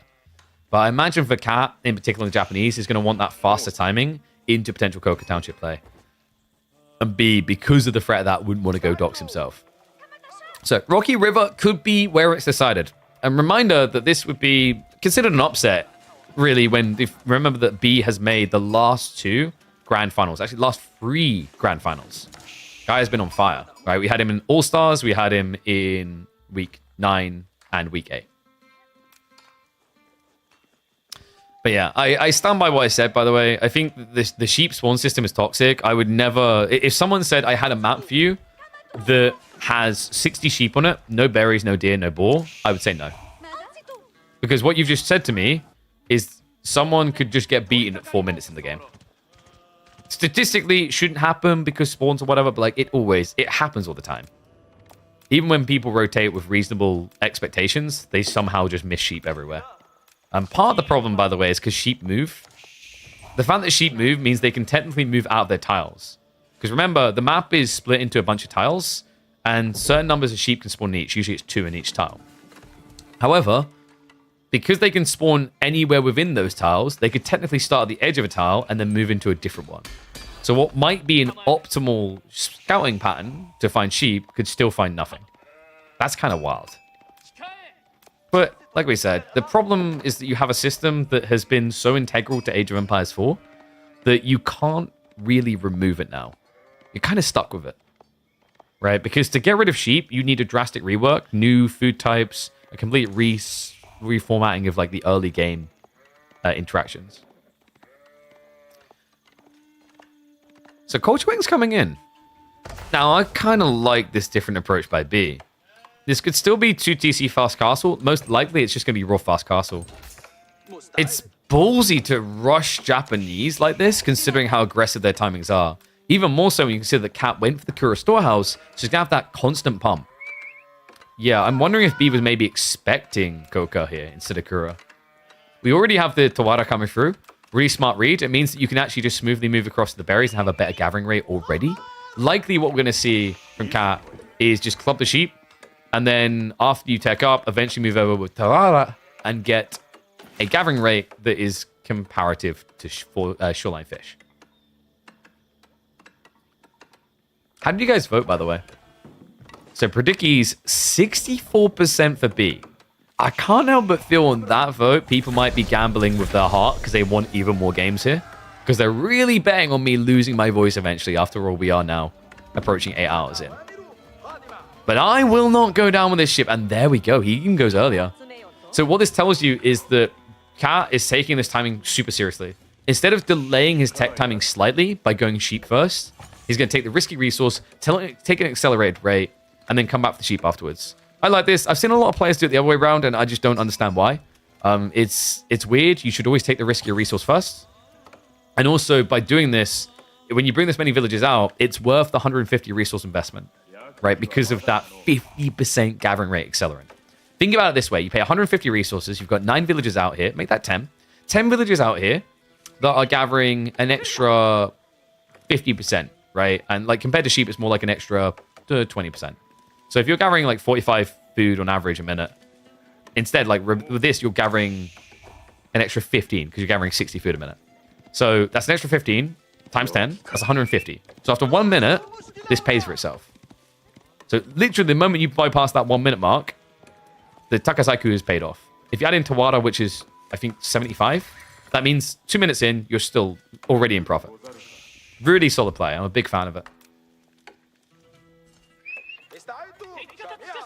Is Cat the new rising star in the AoE4 pro scene? Cat's existed for a while, but he's definitely just been unable to fully breach through. I definitely think that this is starting to look like his year. He's off to a really solid start here.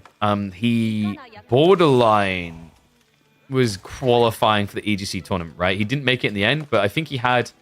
Was it both series? Was, I think, 3-2 for him. Yeah, so you had Dumu versus Cat, which is 3-2 for Dumu in the first qualifier, which is wild. It was that tight. And then, okay, sorry, no, the second one, he actually got 2-0 by Avali, which did surprise me. I'm not really sure what happened there. Well, I can kind of tell you what happened. I think it was a bit of an outdraft. It was Lakeside English versus Ottomans, and then Four Lakes Japanese versus Ayu. So yeah, I think Avali just outdrafted him. No offense to Avali, I'm sure he doesn't mind me saying, like, based on skill level playing the game right now, Cat has looked a bit better.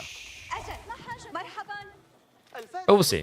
I'm sure we'll keep improving. And, you know, that's the whole thing about the Midweek Master tournaments is it's for these type of players that are coming up. But I really want to make sure we've got the higher level players playing as well. Because it doesn't feel right that you can just pretty much dodge out on these. Right? To protect your elo. I mean, if these guys aren't that good, you should be able to beat them, right? Wink, wink. That's right. I'm just goading the top players into playing. So, stable's already dropped. Tech up on the other side hasn't been triggered yet. Wait, was this... This was Pro Scouts. He's doing my build!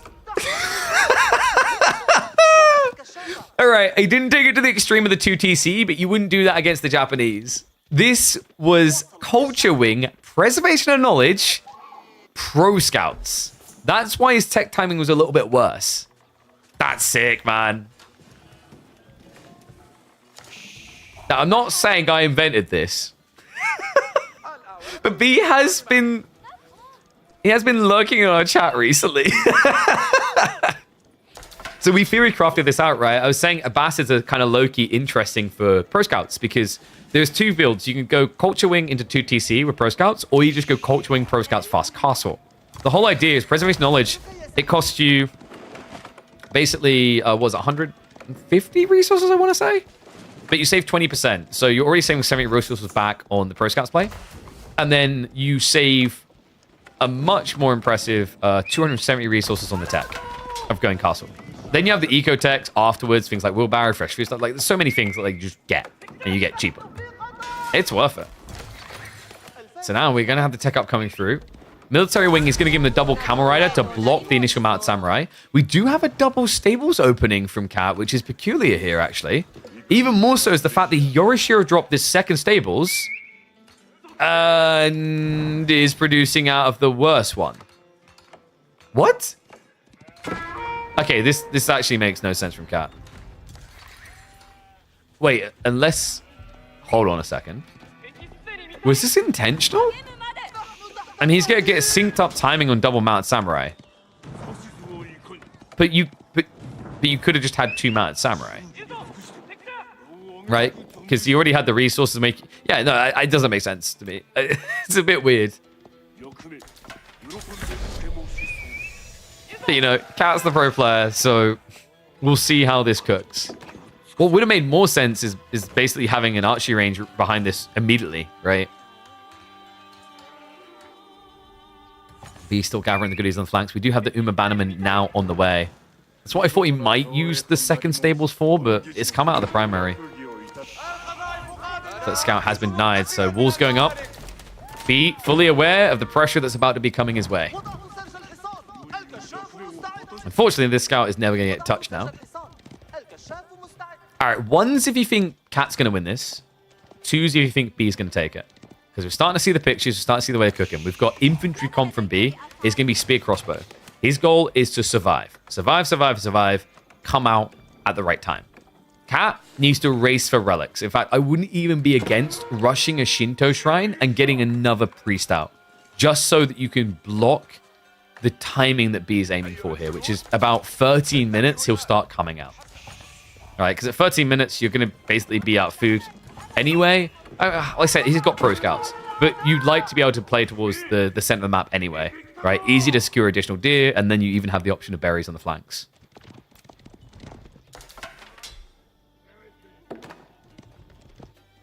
So interesting that you mentioned Cat building Screaming Ladies. He's not going to do it straight away, but it is an option with the farms. Remember, Kura Storehouse makes Ona Bugeisha possible in a way that I don't think you can do it with Coca Township. It's just too expensive and you don't have the food income to sustain. God, just still so many sheep though. 17. The Shinto Shrine is now being dropped. Second relic being targeted in the center of the map. He's got the safe relic in the corner still to play for on a delay. B still not coming out of the base yet. Also, Mount Samurai, a good way of actually blocking additional pro scouting. Looks like Cat didn't intend for it though, so I think he's planning to dive into the base. Meanwhile, B will begin to move out. Cat is prepping Yuumi. Now, not surprised by this. I don't think B's going to be too shocked either, considering the amount of Yuumi he plays. They've practiced this. Before them even, you had the Spanish bros doing it. You even had the Canadian bros for a little stint doing it on land. For a lot of them, it fell off. I think mainly for the Spanish bros, it held on, especially on water maps. But these guys, the 3D clan members, have been trying to take over the Yuumi build when it comes to land.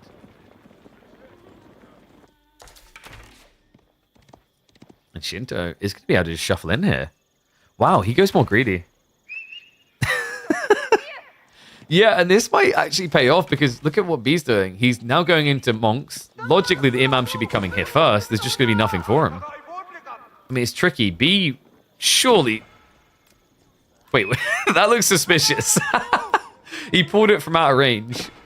I don't think B has fought anything of it so far, though. All on the east side. That Shinto is at least going to get blocked out. And he's going to now be able to go wide, seeing what's happened here. However, B might struggle to now stop that Imam from yoinking a relic back here. In fact, with two of them on this location, this is where B should be camping right now.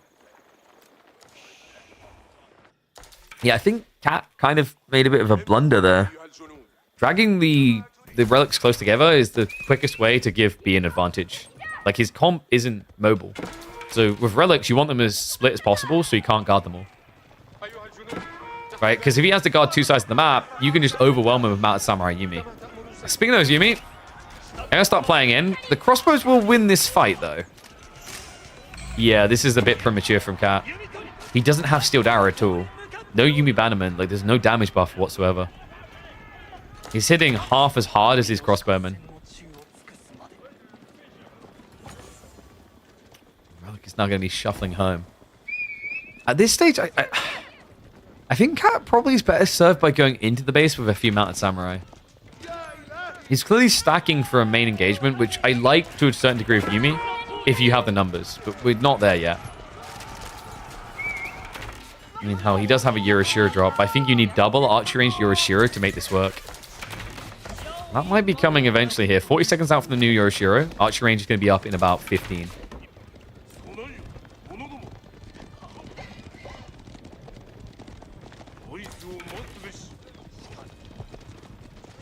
Melitechs are getting queued up, so just stacking up the damage, really good in the percentile scaling as well. Steeled Arrow 2 is going to be coming through, so rapidly we're seeing Cat hit those timings we were worried about before. Undermesh is not there yet for B. A little bit delayed getting into it. The Mount Samurai are going to dive in. B, a little bit blind in the forest. Spearmen are going to be revealing themselves here, but the Mount Samurai could just bypass. That one camel just providing the debuff, actually pretty noticeable there. But he got the space. That was sick. So Cat, he just runs deeper to force the crossbow away, and that gives him the wipe on the Spearman line. So B should not be able to stand here anymore. In the meantime, Cat now has the 4th relic on the way home. I say 4th because this one should not be grabbable for B. So 4-1 split. And reminder, this is not your 2 TC ABBA build you're used to seeing in every game. This is 1 TC Culture Fast Castle, which has to have B fans sweating at this stage, actually. Gulam switch is okay against the Yuumi. Obviously, well, I say okay, quite good, but the Mounted Samurai is what has me worried there. You know, you don't really have a front line if you do this that can just completely stop Mounted Samurai. What Cat could do? Maybe mangoes? Yeah. Okay. I wondered if he was going to try it. Like, it's a lot of crossbows at this stage, and taking the fight directly is going to be difficult. We do also have the horseman coming through. You have to remember that B didn't reveal the Golem, so Cat might be suspicious of it, but at least, you know, normally horsemen get cut by Golem. The mobility is what matters more here. No, please don't build Springles. I mean... No, surely not. I forgot for a second we're watching a 3D clan game. It's going to be Springles, isn't it? I mean, technically, that's a solution to the Golems. I can't believe I'm defending it. At this stage, you kind of got to try to justify it, I guess. Fudosashi's coming in, which is intriguing. Okay, no, he is on the bear. I was about to say, Fudosashi makes no sense unless you are berry gathering. And yeah, B didn't scout the 5th relic. Cat has. He just hasn't gone to pick it up yet. Extra Militech coming in. All right, look, he built a Springald emplacement and a Spring. No. Not just did he build Springalds, he Yorishiro dropped that mother ducker. He's building them every 8 seconds. Come on. Why? Yeah, I guess we're done building Yumi. Why build crappy small archer when you can build big boy archer? Zoom, zoom. Okay, so what does B have to deal with this? Not much.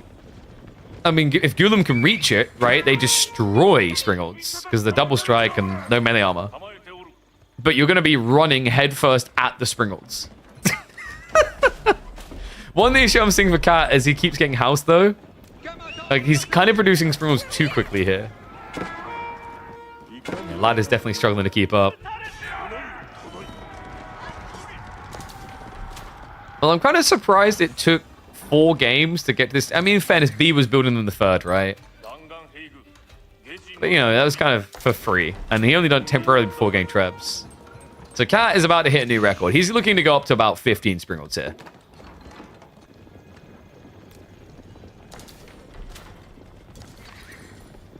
Whether he has time to get to 15 Springalds is an entirely different question.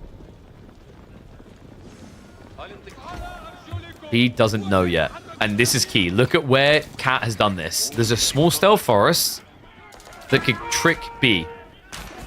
Springal shots reveal. Surprise! Well, he's frontlining with the Yumi and the Horseman. He kind of has to here. If the Golem touch this, it's just insta-death. It's insta-death for them too. Talk about a double-edged bolt. However, it looks like Cat's front line is not going to hold. I don't know what he was expecting here, man. What? Springald's not working? We talked about it being a situational unit. I don't know, man. How are you meant to use Springalds against 50 crossbows? Oh my god. It's going all the way. We are going to be getting a game number 5 between the animals.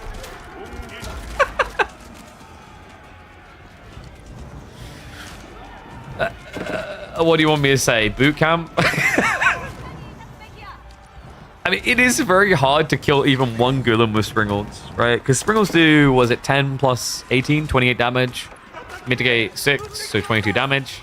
So it actually takes 11 Springald shots to kill a Golem. That's a lot. That's too much. Oh, dear. Call them animals? Well, yeah. Of course I am.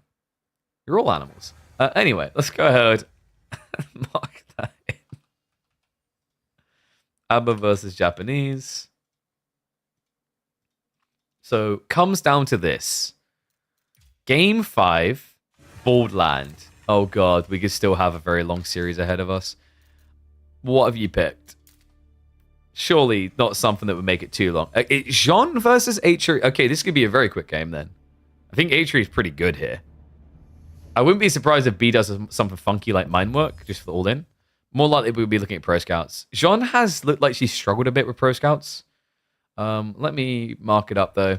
What we'll do is... Doink. going to run 2 minutes ads now, guys. And then after that, we'll be in game, okay?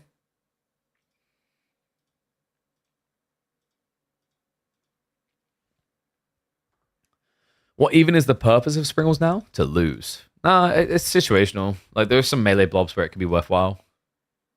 You just have to have good control of the fight. Like, if you're in an environment where your opponent could dive you, it's never going to work.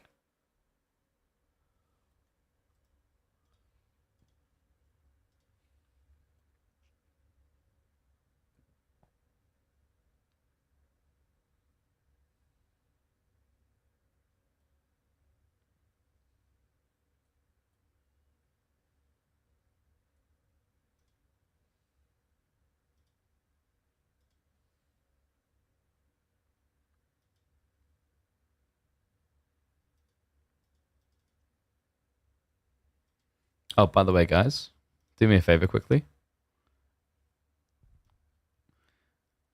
Some of you have been asking about the SM7DB, doing a little bit of awareness campaign. I was sure. Click that link. Boop, boop. Check it out. So that's the microphone we're using right now. Really cool one, actually. You can tell by the depth. A lot of you may not have an XLR set up for that. So something I'm sorting for the end of this month we'll be looking to do is a giveaway of this microphone. So the first link, click it, is the one I've got. The second one is what I'll be looking to give away to one of you lucky viewers. So I'll be looking to sort that. We were going to use Gleam, but now I've discovered that to use Gleam fully the way I want to, I'm going to have to basically have a subscription, and I'm a cheapskate. So we'll figure it out. But by the end of the month, I should have a sort of giveaway so that one of you can win. I've actually got it here.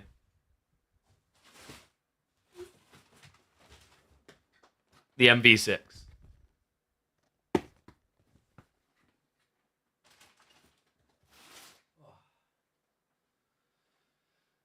Whew.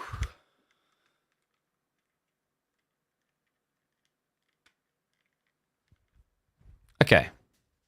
Let's get ready to get in game, though.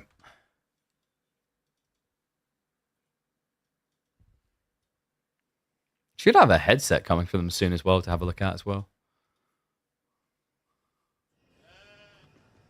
All right, buckle yourself in, boys and girls.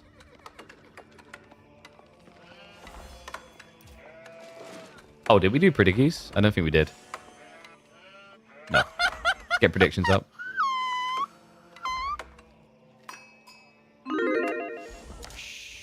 Yeah.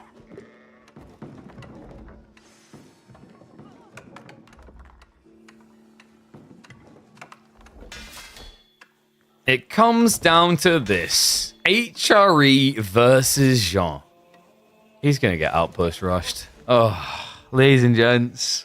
5 games to get to this. It might end up being our quickest one so far. B on the HRE. A man that is very capable of executing Jean rapidly in this game. And a man who also wouldn't hesitate to go mine work to do it even quicker. Curious to see if that's the way he wants to go. Unlikely considering the potential for knights. But we'll have to see if we can get to that point. Cat, he is pulling additional people into gold. He knows. Yeah.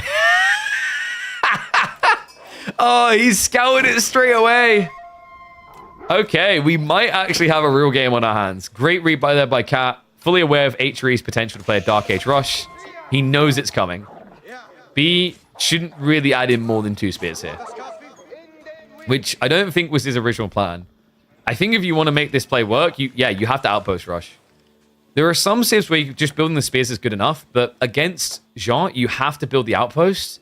Because if you show up with 2 spears here, he can just idle Jean to attack you. Like, she has 150 HP. She has more health than almost both of the spearmen combined. I love that. You see that little detail? Cat, he intentionally pulls Jean to the outside, so she tanks the shots. So not only does she have 3 times the health of a villager, folks, she'll also heal. To put it another way, le shrug. You just don't care. Cat is actually gathering as much as he can. He wants to try and get that first knight at least. Look at her just tanking it. Hit me. Hit me harder. I don't know why she's suddenly a dowie dwarf, but gets as much gold as he can, gets away. So outpost going up. Now, Cat does still have the retracted gold behind. Most importantly, he has more than enough gold for his opening play, which is going to be School of Cavalry into a knight. Or is it?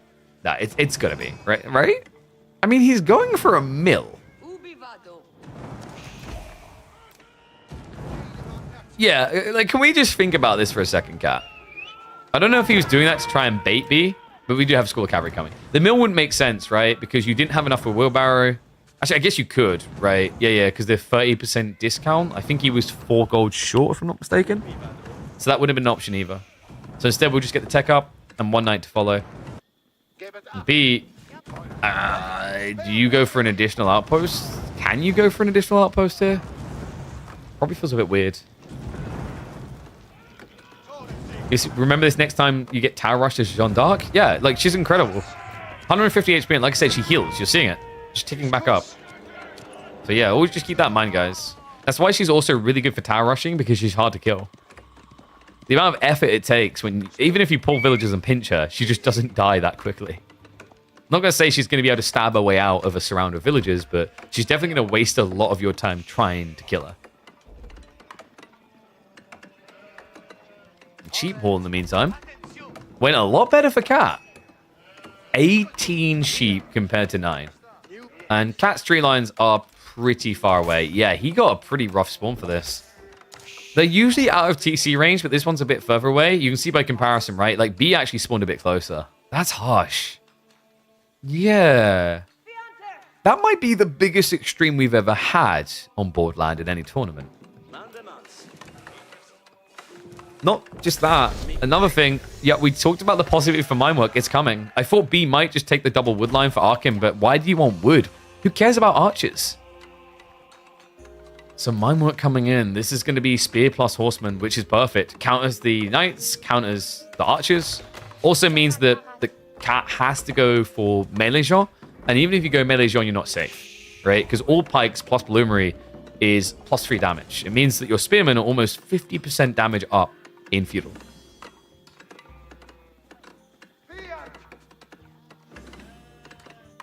Yeah, it's interesting that it does that with the tree lines, but I haven't heard players speak negatively of Borderland. They haven't seemed to be complaining about it being in tournaments at all.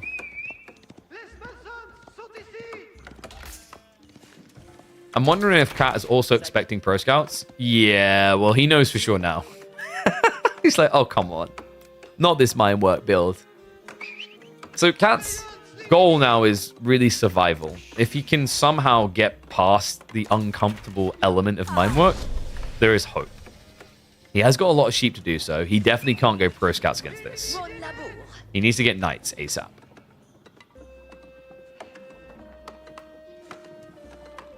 So the goal for B is going to be to get up to about 10 spears. And then you can go into all pikes. Once you see the archers, you can then double justify it because you're going to move to horsemen as well. No. No way did he just do that. It's range jaw. Oh, this is bad, folks. This is really bad for him. Other interesting detail for B is now he has extra prelates. So he can heal the damage done to these early units. This is an anti-Jean build. All pikes, horsemen, spears counters the whole comp, but also the fact that you have multiple prelates means you can heal the damage off. It's going to go for the snipe, but not be able to get it at all. Oh, man. First night already pretty low on HP, and Divine Restoration is still 80 seconds away. We don't have another dunk yet for Cat. It's still about, what, 20 seconds out? Now, he is losing some efficiency, not buffing his villagers. But you could look at it a different way, right? It's like you're stopping your opponent getting XP, and also you're now saving yourself a waste of 80 resources. Or getting closer to the point where you can just sandwich her. First horseman already getting queued. Spear's just so good at the gap close. Imagine this with the old Jean that moved at 1.25. You'd just be dead. Like, before they made that change, increasing her speed, you genuinely couldn't play range Jean into H3 spears like this. You just die. Oh my god, she's still dying though. Like, I think he's misread this. The horseman reveals itself. Cat, maybe about to lose Jean already for the first time. Notice he keeps peeling back the horseman, doesn't want to give it over. He's allowing the spearman to charge in instead. And baits the knights in range. He ripples around, and that is going to be Jean down. God damn, B. He's your teammate. Come on. He's like, because he's my teammate, I must go all out on him. Gotta go full ham taro. That's how we show respect. By the way, this is pre any blacksmith deck. He just done that without any of the advantages we talked about. In comes the snowball. All pikes, 35 seconds out. It's kind of weird with all pikes, actually, because you're not bad at even contesting knights at that stage. Right, 125 health versus 190, and you end up being up with Bloomer as well at 12 damage versus what can cap out at 20. Now, of course, there is the armor. There is also the better attack speed. Granted. But the thing with Horsemen at that point in the game is you can choose where you fight in a way that Knights can't. Also makes it incredibly hard to walk injured Knights away.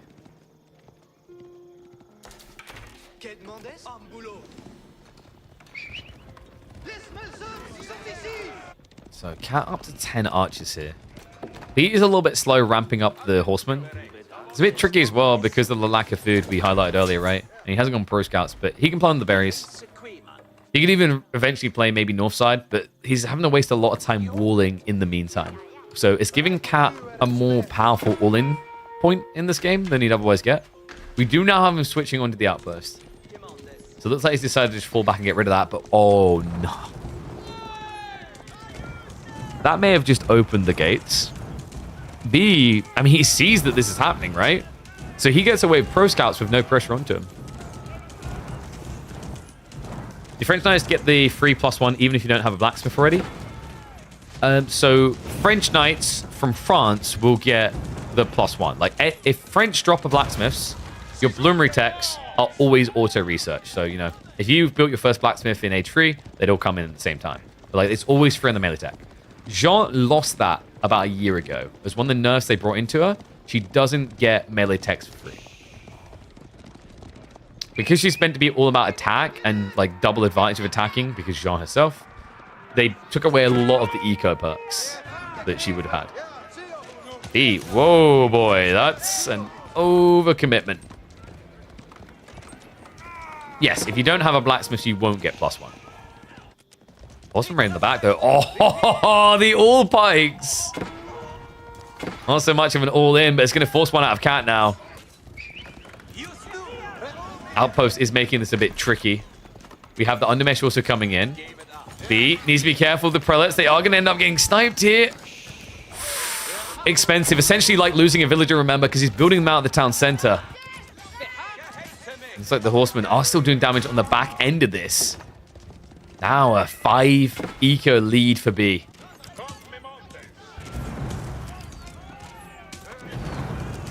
Where are you going? Well, I mean, it's more than that, actually. Right, it's 5 worker kills, 5 difference, but he built 2 extra prelates, so that means Cat obviously lost 1 villager by building Jean. Looks like he maybe missed a villager in production as well. New repairs coming through. It's just making this difficult for Cat to hit all in time. Also, blocking gold doesn't do anything here. Like, B doesn't need it, right? He got most of what he wanted. The only thing that he maybe is a little bit shruggy about is Bloomery, but he's already got 63 gold, so you can get that.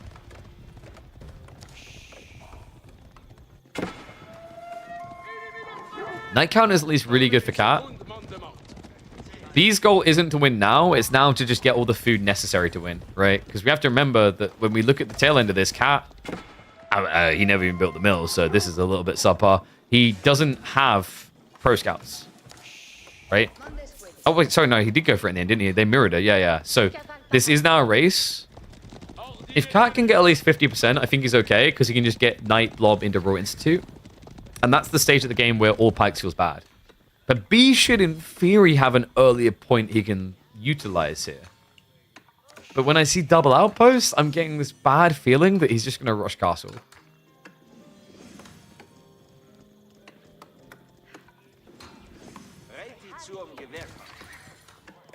Hello, M-Lord. Yo, Marine Lord, I seem to be a Frenchman down on the sign-ups. Oopsie, wrong scene.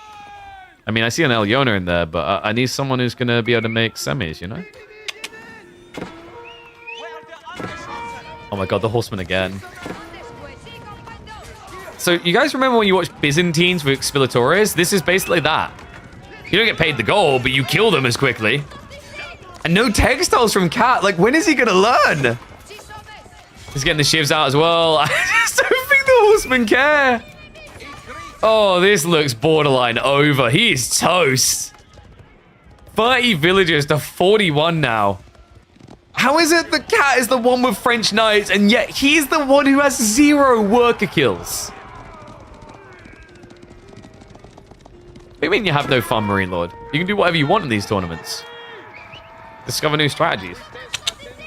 Discover new maps. I don't know, like my advice, I guess my advice in that situation is play for the fun, maybe. I guess maybe at that point you're paranoid about the elo system, but I assume you'd be the guy who's like, I can beat everyone.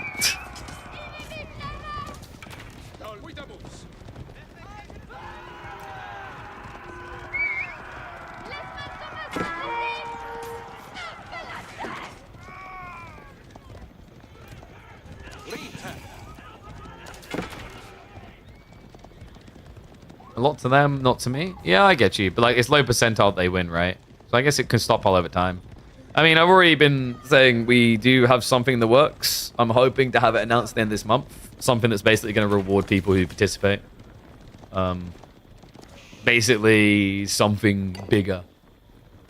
And I'm leaning towards not having a qualification phase and making it come down to participation for weeklies. So, yeah. Just ironing out the kinks on it. Men at arms down from B. I mean, you can kind of do what you want with this type of lead. Within reason, right? He's still flooding horsemen, which I just love. He's just outrating the raiding civ. Oh man, he even fights the archers.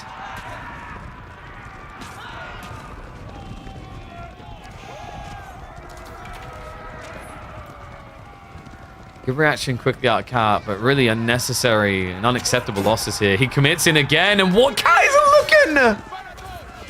Okay. He's been torn a new one. And also, this is not a fight Jean wants to be a part of either. She might think she does, but there's just too many horsemen still alive. And where are the rest of the knights? There's only 2 left here. A handful of horsemen is good enough to take Jean out again. I just don't know how Cat is meant to do this anymore. Divine Restoration gets popped. The men-at-arms now in the picture. Mass horsemen. I mean, this looks toast. He done all this pre-Bloomery. That only just came in.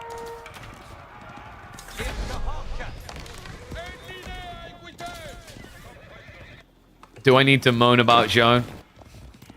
She ain't been looking that impressive recently. Yeah, I mean, HRE used to just be a really good counter to her because when we had the Jean 2 CC meta, HRE could punish full feudal. And as things have evolved, especially with the arrival of the new mine work, I think Jean is still pretty hard countered by HRE. You can play Archon or mine work. And the outpost rusher, I think like that's the big deal, right? I think Cat done great to scout that early on. He addressed it correctly. He gathered the gold, but just being stopped, crippled from massing knights at the start of your age up, still hurt him here. Now Regnet's coming through. Men-at-arms already being queued. Heavy Mace's potential here. Ah. What has Cat really got left to do?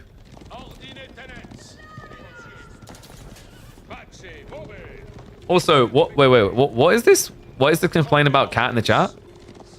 Bruh. Yeah, no, yeah, exactly. Why you call him awful? Sign up, beat him. In my realm, you have to earn the right to brag.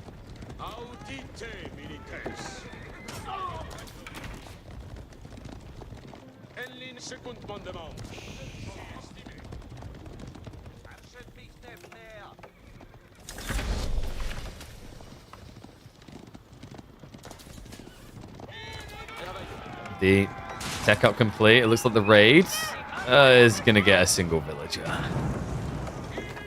Veterancy's just got queued, right? Like the men-at-arms one is a little bit delayed, but that'll come in more swiftly here. This is all in against the all strat.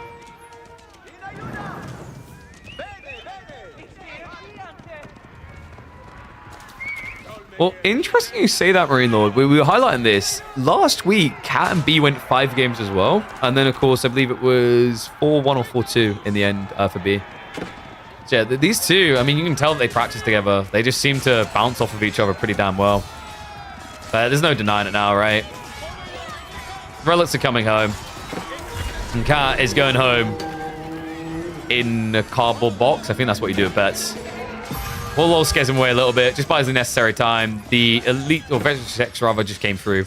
Horsemen and Men-at-Arms are now their real form. Congrats, Sean. You just spawned into a bigger mess. It's like, but level 3. Yeah, but being Castle Age is kind of good. Sean down. And Cat, I mean, if he could get Castle Age, right? Like, that is the key if he can. Even then, though, what's the cost going to be? It's going to be 5 relics, right? Because you're going to be pushed into your base. There's 2 remaining. Remember, that's another thing about going mine work is because you're forced to build prelates, you can already be running out, kind of like a Delhi player would with scholars. Oh my god, the horsemen are still raiding.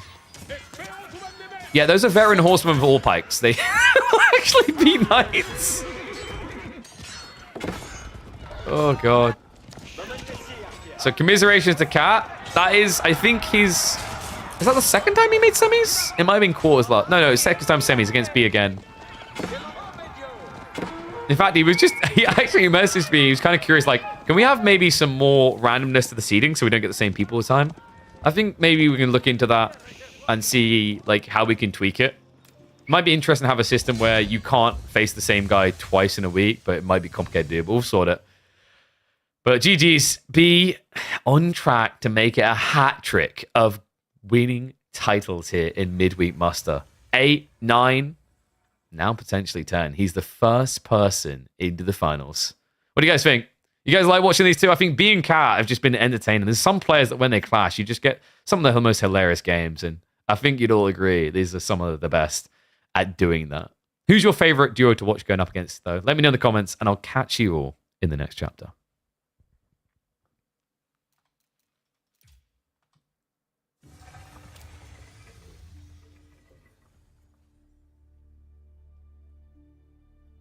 B owned Dumu more than Cat? Yeah. Puppy Paw not playing? No, Puppy Paw is hiding the strategies until the tournament's over. The EGC tournament.